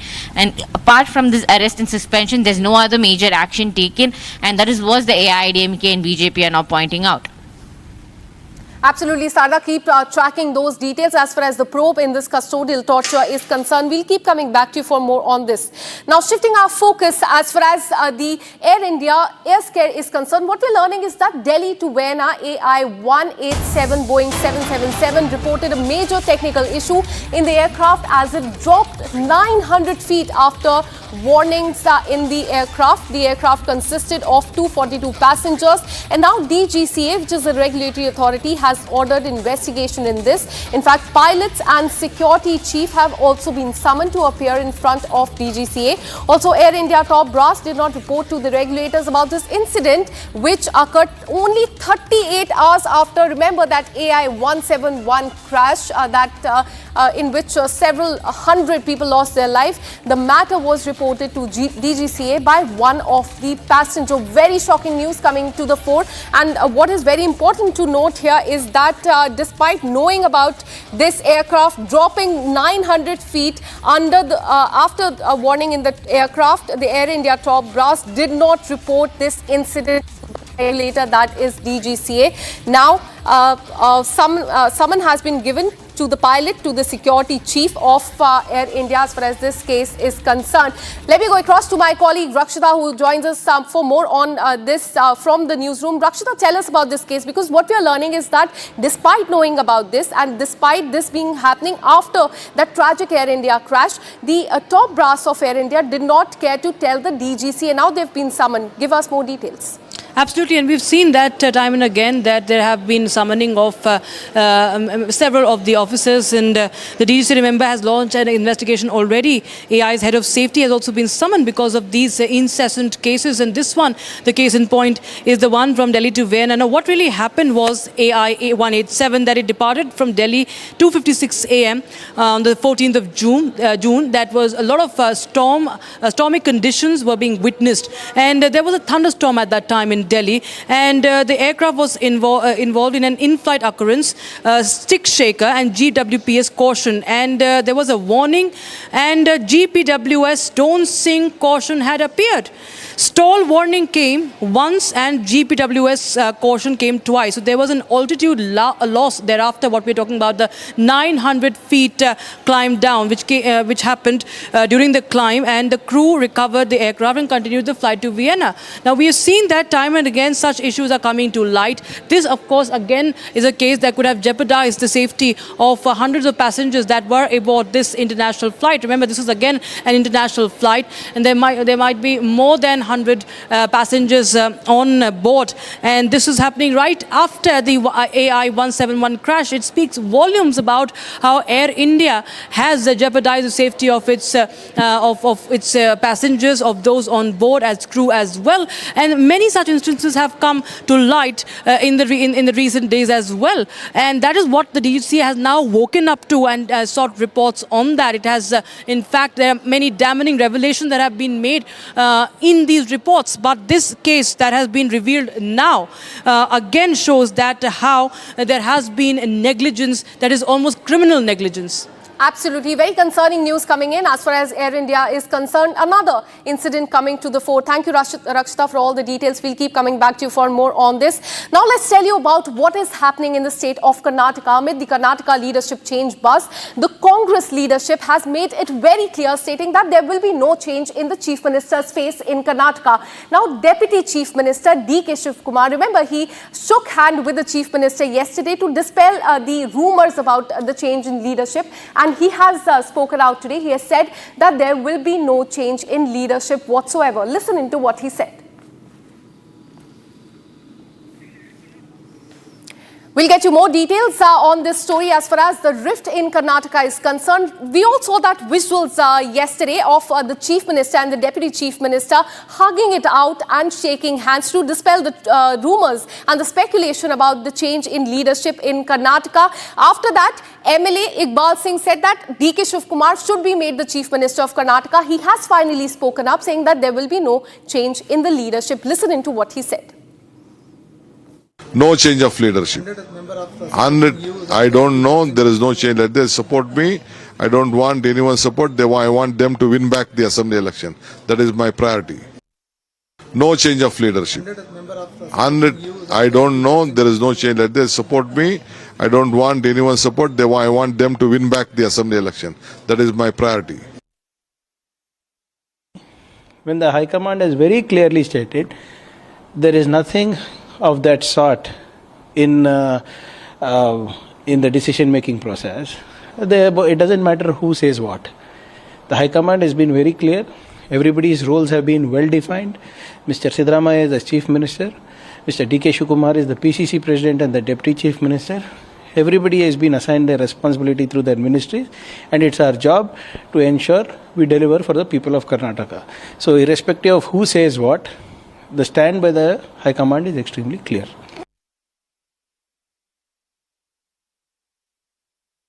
कौन मुख्यमंत्री बनेगा वो जनता का मुद्दा नहीं है। जनता का मुद्दा है प्राइस राइज, जनता का मुद्दा है वीक एडमिनिस्ट्रेशन, जनता का मुद्दा है करप्शन। करप्शन के वजह से जनता परेशान है, प्राइस राइज के वजह से जनता परेशान है, वीक एडमिनिस्ट्रेशन के वजह से जनता परेशान है। मुद्दा जनता का है वो करप्शन, प्राइस राइज। कौन बनेगा सीएम हमको मालूम नहीं, कौन देगा पैसा हमको भी मालूम नहीं। मुझे लगता है कौन ज़्यादा पैसा देगा उनको सीएम पद मिलेगा, ऐसा कुछ विधायक कॉरिडोर में बात करता है। ये वो हमारा पार्टी का मुद्दा नहीं, हमारा इंटरेस्ट है जनता के बारे में। Let's now take you to Thailand. Thailand's Prime Minister, in fact, has been suspended from the office by the Constitutional Court due to a leaked phone call with the Cambodian Senate President, sparking a major political crisis in the country. The controversy, in fact, began with her engaging in diplomacy over a border dispute with the Cambodia Prime Minister, which escalated into an armed confrontation on May 28th, resulting in the death of a Cambodian soldier. Now, during this phone call, the leaked phone call, she referred to Hun Sen as uncle and made comments critical of a Thai military commander, which were perceived as the attempt to appease Cambodia and undermine Thailand's military. The leaked audio triggered widespread public outrage in the country. There were protests and demands for her resignation, with thousands of conservatives and the nationalists leading this protest rally in Bangkok as well. The Constitutional Court has now voted 7-2 to suspend her from duty, citing breach of ethics as far as her duty is concerned, and she now has 15 days to present her defense in this case. In fact, the Deputy Prime Minister of Thailand is expected to serve as the acting Prime Minister during her suspension, and this marks the second time in less than 1 year that a Thai Prime Minister has been removed for breaching the ethical code. So there seems to be, in fact, trouble as far as Thailand is concerned. What we're learning is that their Prime Minister has been suspended. She has 15 days to give her stand on this.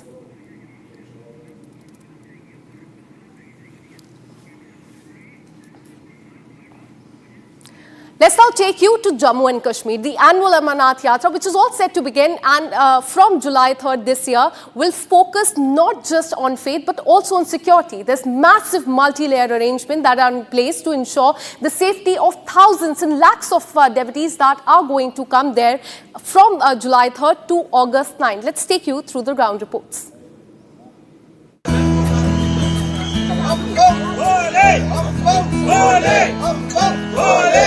Pilgrims from across the country have started arriving at the Bhagwati Nagar base camp in Jammu as the sacred Amarnath Yatra is set to begin from early tomorrow.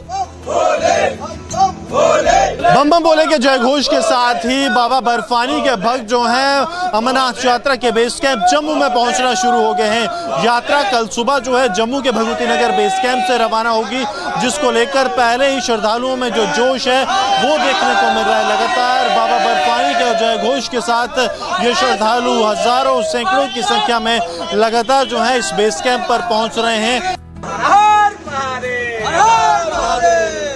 Excitement, devotion, and a deep sense of security mark the mood at the base camp. यात्रा को मतलब होता है पैदल ही है जी, ठीक है नहीं, जो बेचारा खच्चर है, जो घोड़ा है, उसी में भी जान है। मेरी थिंक ये कहती है, उसके ऊपर जाएंगे तो यात्रा लगेगी नहीं। मेरी थिंक है जी। दोपहर को आए हैं तो बहुत अच्छा अरेंजमेंट है इनका सबका। सिक्योरिटी के हिसाब से बहुत अच्छी अरेंजमेंट है यहाँ पे, और ऐसे अरेंजमेंट चाहिए भी, क्योंकि अब जैसे कि टेररिस्ट अटैक बहुत हो रहे हैं, उस अकॉर्डिंग अभी ऐसे अरेंजमेंट बहुत सही है ये चीज़। Layered security rings guard the entire base camp. Baggage scanners are in place, sniffer dogs comb through every corner, and each pilgrim undergoes strict frisking before entry. Help desks and on-ground assistance points are fully operational to guide yatris at every step. Baggage is being scanned. Those people who are taking the entry inside the Bhavan, there first of all the security apparatus that they see here is the baggage scanner. You have to scan your baggage before you go inside. Then you see the security arrangements, the kind of traffic police is there, the municipality is managing, the Amarnath Shrine board is entirely managing the entire yatra. Then we are seeing the support is coming from the Jammu and Kashmir police, army as well as CRPF. This time the technology has added a booster shot in the arms of the joint security forces. The technology is being used like the face recognition devices. This is for those elements, those who have the bad history, their face will immediately get recognized and it will alert the security forces. A major highlight this year is the Mahila Battalion of CRPF. It has been deployed at key locations including the Yatra Bhavan. They are not only handling security duties but are also providing crucial support and assistance to women yatris. A lot of features have been added this time to Amarnath Yatra, apart from the AI that is giving a boost for the Yatra arrangement, the security arrangement. And we are seeing now the female cops, the CRPF personals too have been deployed here just to take care of the security of the Yatris, those who are visiting or have started arriving at Yatra Bhavan in Srinagar. They are the one, they will see that the complete headgear with the automatic rifles, the BP jackets, the boots on, that tells you that how the security arrangements have been geared up, multi-layer security arrangements that have been placed here. Security has been scaled up along the entire Yatra route with additional forces and advanced surveillance systems in place. Pilgrims have been strictly advised to travel only in designated convoys. We have made multi-tier arrangements and very in-depth deployments. So I would not like to reveal what are these, but still we have done a very multi-tiered arrangement and very in-depth corridor protections to the area so that we can take care, we have more control of those two axes. Convoy preparations are underway at the base camp from tomorrow morning. Pilgrims will begin their journey in tightly monitored convoys escorted by security forces every step of the way. All Yatra routes, including traditional and alternate tracks, are under constant surveillance. Security forces are maintaining round-the-clock vigil to ensure safe passage for every single pilgrim.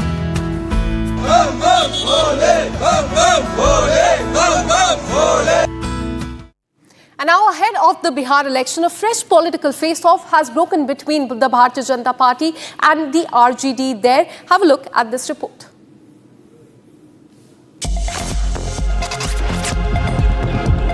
Ahead of the 2025 Bihar Assembly elections, a fresh political face-off is broken out between the RJD and BJP over the Waqf Amendment Act. The BJP launched a scathing attack at RJD leader and Bihar Assembly's leader of opposition Tejasvi Yadav, saying those who call themselves socialists are siding with the Muslim community. Sharpening the attack, BJP leader Gaurav Bhatia said that the Indie Alliance wants to establish Sharia law in the state of Bihar.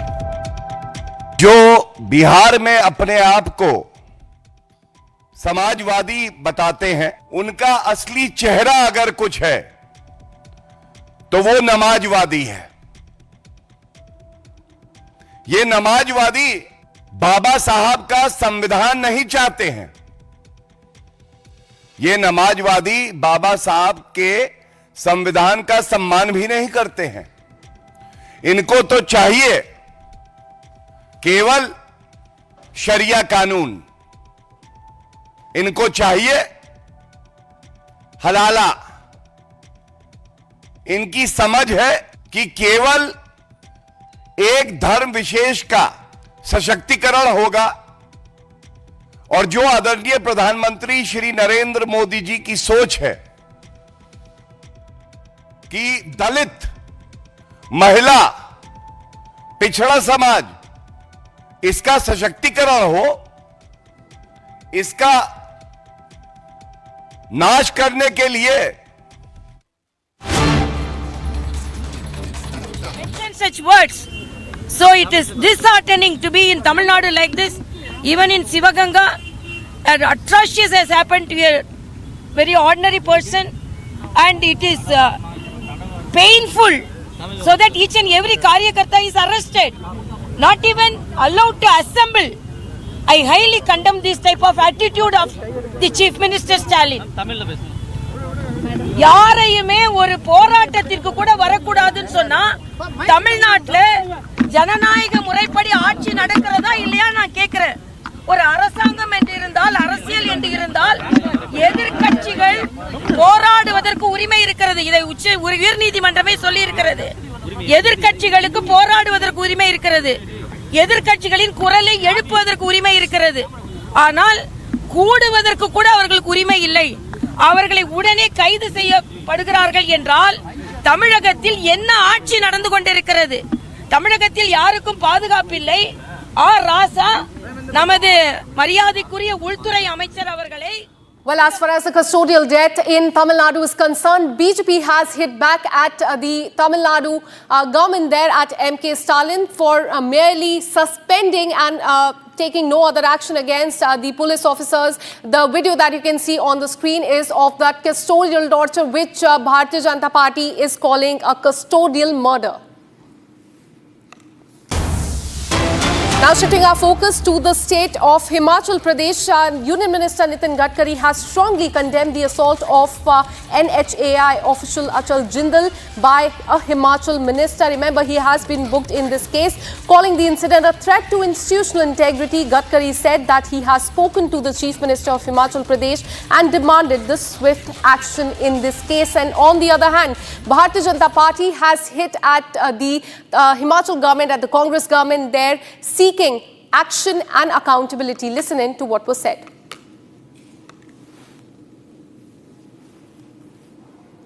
देखिए, देवभूमि का इससे बड़ा दुर्भाग्य क्या होगा जहां के एक मंत्री का नाम एफआईआर में आए, कंप्लेंट में आए और ये कहा जाए कि national highway authority of India के अधिकारियों को कमरे में बंद करके उनके सिर फोड़ने का काम किया जाए।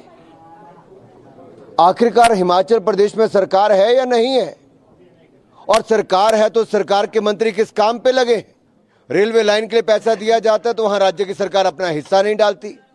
सड़कों के लिए पैसा दिया जाता है तो उस काम को करवाने वाले अधिकारियों को बंद कमरे में मंत्री और उसके सहयोगियों द्वारा पीटा जाता है। अभी विमल नेगी जी का केस हल नहीं हुआ था, वहां सीबीआई की जांच हुई, अभी वो पूरी नहीं हुई और दूसरे अधिकारी का सिर फोड़ने का काम किया गया। हिमाचल प्रदेश के अधिकारी कर्मचारी सुरक्षित है या नहीं, मुख्यमंत्री जवाब दें। और हिमाचल प्रदेश में क्या अधिकारियों को मरने पर, आत्महत्या करने या उनकी हत्या करने पर जिस तरह के संगीन आरोप लगे हैं और अब जिस तरह से उनके ऊपर प्रहार किए गए, ये अपने आप में कांग्रेस की सरकार पर सवाल खड़े करता है।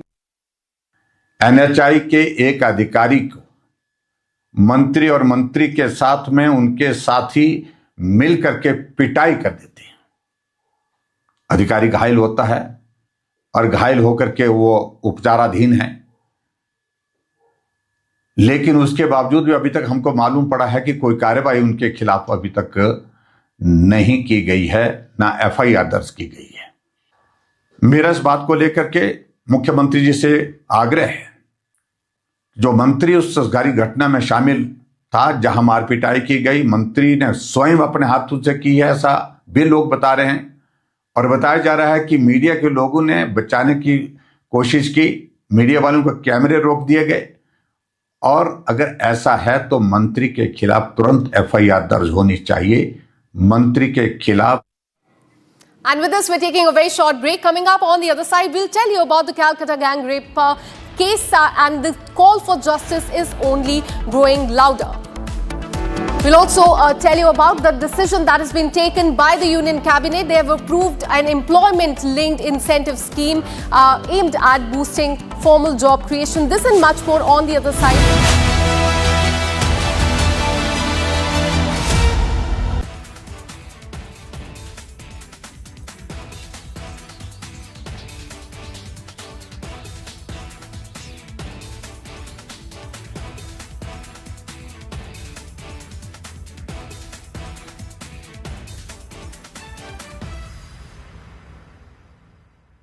Thank you very much. Always a pleasure to be on your channel and particularly on the digital part of your amazing network.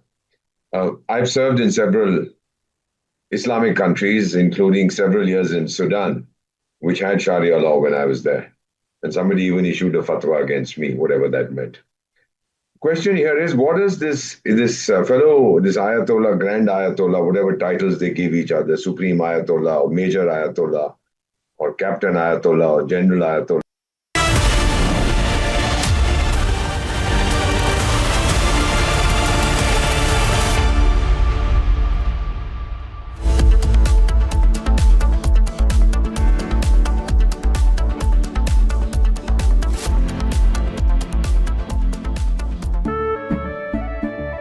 केसरिया से मन जोगी हुआ रे दिल झूमे देखो मतवारा हुआ रे केसरिया से मन जोगी हुआ हर पल मनाओ केसरी त्योहार विमल बोलो जुबान Kesari We are not surprised nor we are shocked with the reaction of Nasruddin Shah on Diljit Dosanjh. But we would like to tell him that the way the Federation has reacted on this entire issue is with some solid reasons. And it's very important for you to know about it. First of all, you say that he is a true Indian and true nationalist. A person holding an American passport, American citizenship, and not Indian cannot be called an Indian. I think it's very simple to understand. Somebody who remains silent on the terror attack on a country cannot be Indian, cannot be a true Indian. Somebody who doesn't condemn the act supporting terrorism and killings of innocent Indians, that is his heroine in his film, cannot be an Indian. Somebody who has always remained silent on the attacks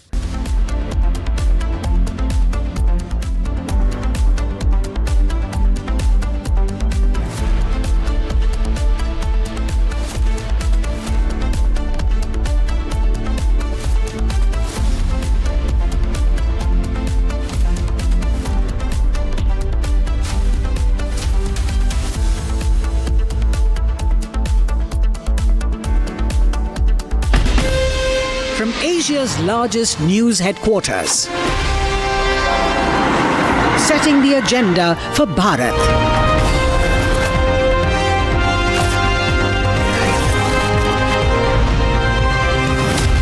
You're watching Republic.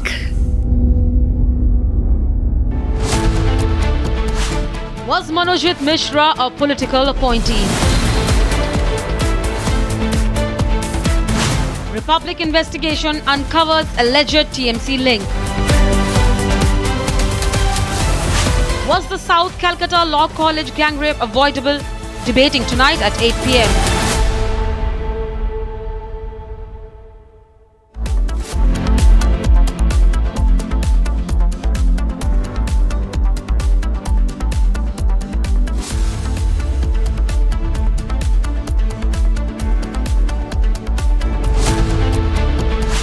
Dead after custodial torture by Tamil Nadu police. AIADMK questions talent model of governance. Is it time to take action on excesses of police? Debating tonight at 9 p.m.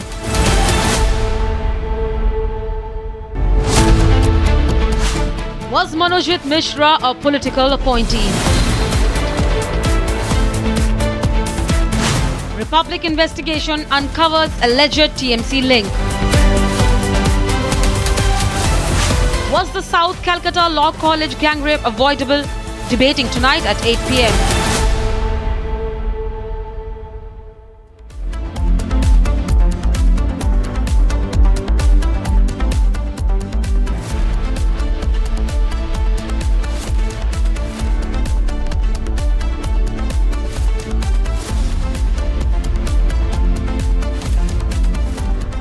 Hi, this is Chef Ranveer Brar. Guarantee you brilliance on behalf of IIHM.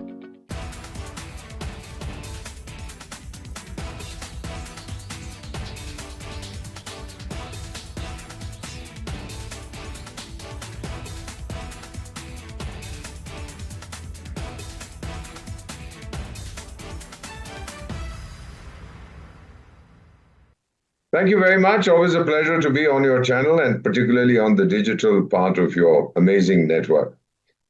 I've served in several Islamic countries, including several years in Sudan, which had Sharia law when I was there. And somebody even issued a fatwa against me, whatever that meant. Question here is, what does this Ayatollah, Grand Ayatollah, whatever titles they give each other, Supreme Ayatollah or Major Ayatollah or Captain Ayatollah or General Ayatollah, I don't know what they go around doing with themselves. What has he said against Netanyahu and President Trump? Has he said they should be killed? No, if he's the enemy of Allah, does it mean that somebody should take a pot shot at him? I'm not quite sure what it means. If they're trying to be oversmart, these jokers in Iran who have issued whatever they have issued against this guy. See, my understanding of fatwa, I spoke to many Islamic scholars and I've spoken again to them. A fatwa is a religious opinion, an opinion on a religious issue. For example, can I wear a striped shirt? And somebody might issue a fatwa saying, yes, it's legal in Islam. So it's a very complicated issue. But in recent times, we've been finding people issuing fatwas asking for the physical elimination of the people against whom the fatwa has been issued. This hadn't been done. In fact, funnily enough, it might be. Was Manojit Mishra a political appointee? Republic investigation uncovers alleged TMC link. Was the South Calcutta Law College gang rape avoidable? Debating tonight at 8 p.m.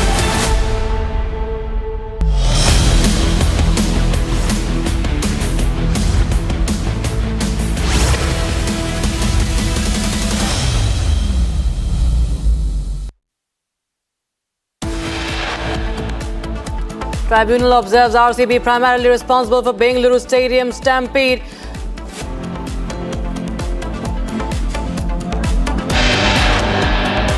After video proof of custodial torture of Ajit Kumar, Madurai bench orders judicial probe. NHAI engineer alleges assault by Himachal Pradesh Minister Nirut Singh, FIR registered. I am not for a change here. I am telling you, there is no groups in the Congress. There is only one group. It is the Congress group headed by Mallikarjun Kharge ji. DKS goes public denying the cracks within the party, says no change in Chief Minister in Karnataka. Calls for justice grows for Kolkata rape survivor. Protests against Mamata government in Kolkata. Union Cabinet has approved an employment-linked incentive scheme aimed at boosting formal job creation.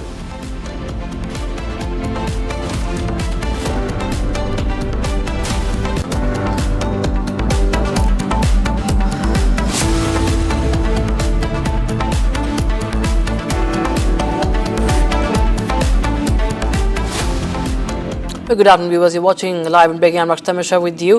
A Dalit girl from Uttar Pradesh was allegedly taken from a village in Prayagraj to Kerala, where she was forcibly converted to Islam and pressurized to train for jihad. The case came to light after a woman named Guddi Devi filed a complaint on the 28th of June, saying her daughter was taken away from her village by a local woman named Kehkasha, also referred to as Darkasha Bano, who offered her money and promised better prospects.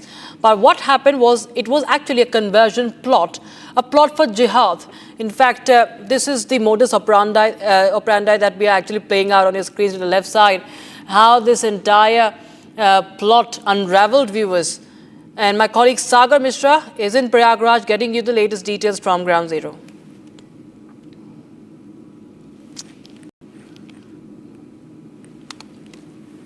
Sapa की सरकार में लगभग 10-10, 15-15 लड़कियों को इसी तरह से धर्मांतरण के लिए उकसाया जाता था। केरल लेकर यहाँ से लोग गए थे, लेकिन अभी भी लगातार इस तरह के मामले यहाँ पर सामने आ रहे हैं। देखिए, उस जो पीड़िता है उसका मैं घर आपको दिखा रहा हूँ। लगातार दलित गरीब लोगों को कैसे ये टारगेट यहाँ पर करते थे, आप सोचिए। ये देखिए, कच्चे मकान मैं आपको दिखा रहा हूँ, कच्ची ईंट की दीवारें आप देखिए यहाँ पर लगी हैं, टीन शेड लगाए, खपड़ेल लगाए। भला ऐसे लोगों को टारगेट करते थे ये लोग, जो लोग इनके बहकावे में आ जाएं और फिर केरल का वो रुख करें जहां पर उन्हें नमाज पढ़ाई जा रही है, कैसे देश विरोधी गतिविधियों में शामिल हो ये भी उन्हें बताया जा रहा है। फिलहाल देखिए उस बच्ची के चाचा हमारे साथ हैं। क्या हुआ था सर पूरे मामले में और कैसे बच्ची यहाँ से लोग उसे बहका कर ले गए? मामला ये है, जहाँ कन्हैया कोटेदार के जहाँ लड़की की शादी थी गेट हाउस में, और वहाँ गई, उसकी माँ भी गई, हमारे तीनों बच्चे गए और वहाँ दावत खाने लिए वो बहकाई चलो फूलपुर घूम आए। फूलपुर ले जाने के बाद वो मस्जिद में लेके चली गई, वहाँ जो लच्छा पहरा जाता है हाथ में धागा, हाँ उसको भी कटवा दिया, कहे आप मुस्लिम हो जाओ। और वहाँ जबरदस्ती उसको कार में बैठा करके लेके भाग गए इलाहाबाद। इलाहाबाद भाग गए, इलाहाबाद से जहाँ टिकट कटा के दिल्ली तक के बैठा दिया गाड़ी पे। अच्छा, मतलब कि शादी में लेकर गए, उसके हाथ का रक्षा सूत्र जैसा मैंने पहना कटवा दिया गया, उसके बाद उसे केरल लेकर गए। लेकिन ये सब इतने दिनों से खेल चल रहा था, आप लोग को भनक नहीं लगी? घर में आप लोग रहते हैं। भनक लगी थी जब मस्जिद में यहाँ पढ़ रही थी, जब मस्जिद में लेके गई 2 एक फेरे, तो हम लोग सुने तो अपनी लड़की को मारा, गरियाया और उसके बाद उसको भगाया। हम क्या मेरे घर मत आओ, तो कुछ दिन शांत थी। और वो शादी मौका पा गई, अकेले गई तीनों बहन, और वहाँ से लेके फरार हो गई। अच्छा, क्या गांव के और लोगों को भी टारगेट किया जा रहा था? गांव में कई केस कर दिया है, अभी मुकदमा लोगों को चल रहा है। उसके बाद जो यहाँ चुड़ियार से पैसा ले करके उसके साथ शादी भी लड़की के अपने कर दिया वो, उसकी माँ ने। वो उसका यही धंधा है, बेचने के धंधा है, और हिंदुओं के लड़कियन के ले जा के नमाजी बनाना चाहती है और मस्जिद पे नमाज पढ़ाना चाहती है, और जो यहाँ कर्मा कोला उर्दू सिखाना चाहती है। बस यही उसका काम है। हाँ, कुछ लोग यहाँ पर जो आए हुए हैं बजरंग दल के, उनसे भी हम बातचीत करते हैं, जिन्होंने इस केस में देखिए बहुत अहम भूमिका निभाई है। आइए भैया, क्योंकि कई सारे केस इस तरह के ये संज्ञान में लेकर आए, बातचीत भी किए। क्या हुआ था, ये सब कैसे गांव में चल रहा है ये खेल? भैया ये मामला फूलपुर में ये काफ़ी दिन से लब जिहाद की नई नई गतिविधियों से नए तरीके से हिंदू लड़कियों को फंसाया जा रहा है। और ये मामला पहली बार हाईलाइट हुआ है फूलपुर का। इससे पहले 2017 से पहले जब ये सरकार नहीं थी योगी जी की, उससे पहले लगातार हर महीने 2-3 लड़कियां पक्का गायब हो जाती थी। अभी क्या है कि मामले को लब जिहाद की ओर न ले जाकर ये मामला केरल लेकर गई लड़की को, और लड़की यहीं की रहने वाली है। परिवार आप देख ही रहे हैं कितनी गरीब परिवार से बिलोंग कर रहे हैं। लोग ये भी कह रहे हैं कि अभी इस्लामिक गतिविधियां बहुत तेजी से इस फूलपुर के गांव में चल रही हैं। कई और बच्चियां टारगेट पे थी, कई लोग यहां पर टारगेट पे थे। अब आगे इस केस में जांच कहां तक पहुंचेगी देखने वाली बात होगी। विजय संतोष के साथ Sagar Mishra, Republic media network, Prayagraj. Prayagraj के फूलपुर में एक बड़ा धर्मांतरण गैंग, एक बड़े आतंकी मॉड्यूल का पर्दाफाश हुआ। जैसा कि यहाँ के लोगों ने बताया, कई सारी लड़कियों को प्रयागराज के फूलपुर से अगवा किया गया, केरल लेकर गए, इस्लामिक धर्म उन्हें अपनाया गया। अभी भी लगातार ये सब यहाँ पर चल रहा था, लेकिन अब एक लड़की यहाँ पर सामने आई।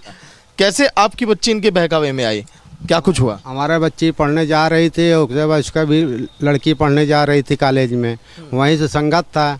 उसके बाद जो वहीं से जो है वो ले जाने लगी मस्जिद में, वहाँ नमाज सिखाने लगी और उर्दू की भाषा सिखाने लगी। तो उसको जहाँ मना किया, हम लोग सुने तो उसको मारे गरियाए, लड़की के अपने हमारी लड़की घर रहने लगी। और जो भगवान के लच्छा पहरा जाता है उसको भी कटवा दिया, कहते हैं जहाँ ये भगवान मत मानो, हमारे जो है उर्दू धर्म में और मुस्लिम धर्म में आ जाओ। तो हमारी लड़की जहाँ है बताई, तो उसके बाद लड़की के हम लोग डांट लगाए, सब कुछ करे, तो लड़की हमारे घर राही लाग। तो कहे बा कन्हैया कोटेदार के 8 मई को शादी था उनकी लड़की के, यहाँ मौर्या गेट हाउस में नहर पर। वहाँ दावत खाने के लिए तीनों बहनें गए उनकी, और उसके बाद वो अनवरी अपने बेटी के लिए वहाँ के गए डेरसा को, वहाँ लिया गए। तो वहाँ कहीं खाना भी बड़ी देर है, चलो फूलपुर घूम ही आए, अभी 10 मिनट में वापस आते हैं। अच्छा, मतलब कि इस पूरे खेल में मुस्लिम गैंग के लोग ही हैं? हाँ, ये पूरा मुस्लिम गैंग के लोग हैं, उनके जहाँ है नमाजी आस्था से बनाना चाहते हैं उनको। अच्छा, जब लड़की की आई यहाँ पर अपनी बातें बताई, केरल में क्या होता था, देश विरोधी गतिविधियाँ कैसे होती थी, क्या इन लोगों से करवाया जाता था? वहाँ जो है गए तो यहाँ से दिल्ली से पहुँच गए केरल, उसके बेटिकट पहुँच गए। तो वहाँ देखते हैं जहाँ जिस कमरे में लड़की लिया जा रही थी वहाँ मुस्लिम थे। उसके बाद बड़ी बड़ी दाढ़ी रख के वहाँ थे, और 2 लड़कियाँ परजट टाइम में रखे हुए थे, और ये इसको जहाँ वहाँ नमाजी के रूप में ले जा रहे थे वहाँ। तो उसके बाद हमारी लड़की जब मुस्लिम ने दरवाज़ा का हमारी लड़की पहुँची, तो मुस्लिम दबोचना चाहा तो हमारी लड़की जो है वहाँ से धर्म उसको जो है बदलना चाहे। Breaking news coming in right now. Valmiki Corporation scam update coming in. High Court has allowed CBI probe into the case, and the High Court has accepted the petition requesting a CBI investigation into the Valmiki scam.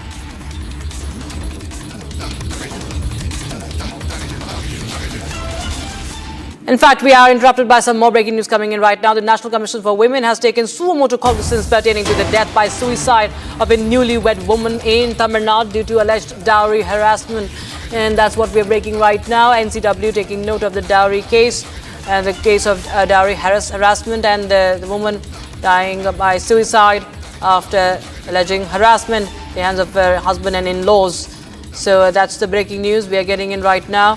National Commission for Women taking note of the case.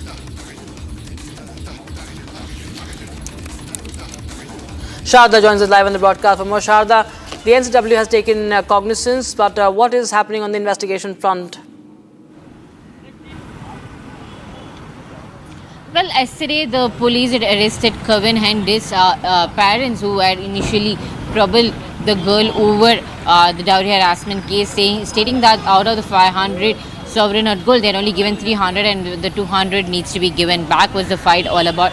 The last message from the girl points out how she was emotionally, physically and sexually assaulted by her in-laws and her husband, following which a thorough investigation was made, and the police, with the evidences available, arrested both Kevin Hendis' mother and his father as well, and now stating that the NCW has entered in to make sure that a suo motu contingence, and has also asked a proper case to be filed by the Tamil Nadu police, and also to make sure that the court takes up the case seriously and gives a proper judgment in relation to this. And also it had also the NCW had also stated that a proper prevention on the dowry harassment case should also be brought in the state of Tamil Nadu.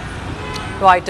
Thank you so much, Sharda, for joining us with those details coming in on that shocking case of the death of a newly married woman from Tamil Nadu.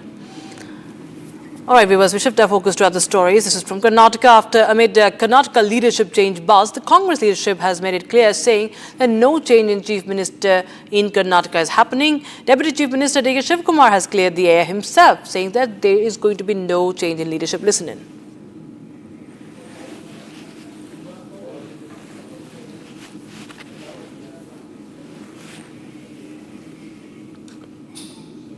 No change of leadership. I don't know. There is no change. Let them support me. I don't want anyone's support. I want them to win back the assembly election. That is my priority. No change of leadership. I don't know. There is no change. Let them support me. I don't want anyone's support. I want them to win back the assembly election. That is my priority. When the High Command has very clearly stated, there is nothing of that sort in the decision-making process. It doesn't matter who says what. The High Command has been very clear. Everybody's roles have been well defined. Mr. Siddaramaiah is the Chief Minister. Mr. D.K. Shivkumar is the PCC President and the Deputy Chief Minister. Everybody has been assigned their responsibility through their ministries, and it's our job to ensure we deliver for the people of Karnataka. So irrespective of who says what, the stand by the High Command is extremely clear. And meanwhile, the BJP has slammed Congress government, saying that people are upset due to the corruption, price rise and weak administration, and do not know who will become the chief minister. कौन मुख्यमंत्री बनेगा वो जनता का मुद्दा नहीं है. जनता का मुद्दा है प्राइस राइज. जनता का मुद्दा है वीक एडमिनिस्ट्रेशन. जनता का मुद्दा है करप्शन. करप्शन के वजह से जनता परेशान है. प्राइस राइज के वजह से जनता परेशान है. वीक एडमिनिस्ट्रेशन के वजह से जनता परेशान है. मुद्दा जनता का है वो करप्शन, प्राइस राइज. कौन बनेगा सीएम हमको मालूम नहीं. कौन देगा पैसा हमको भी मालूम नहीं. मुझे लगता है कौन ज़्यादा पैसा देगा उनको सीएम पद मिलेगा, ऐसा कुछ विधायक कॉरिडोर में बात करता है. ये वो हमारा पार्टी का मुद्दा नहीं. हमारा इंटरेस्ट है जनता के बारे में। And viewers, with that, we are going to take a quick look at some more stories from across the country. This is Bharat in 1 minute. Bharat 1 Minute brought to you by Canara Bank. Together we can. Massive face-off over Waqf Amendment Act. BJP launches attack at Akhilesh Yadav, calling for dumping of the act. BJP says that Indie bloc is pushing for Sharia constitution. ये नमाजवादी बाबा साहब के संविधान का सम्मान भी नहीं करते हैं। इनको तो चाहिए केवल शरिया कानून। 4 people have been killed while 5 are injured in a factory fire in Tamil Nadu, Sivakashi. Relief and rescue operations are underway. BJP national leadership has appointed N. Ramachandra Rao as the president of the Telangana state unit, succeeding Union Minister G. Kishan Reddy. And vehicles above 15 years won't get fuel at Delhi petrol pumps from today. Decision has been taken to curb vehicular pollution. Delhi Police personnel and Transport Department have been deployed to ensure the implementation.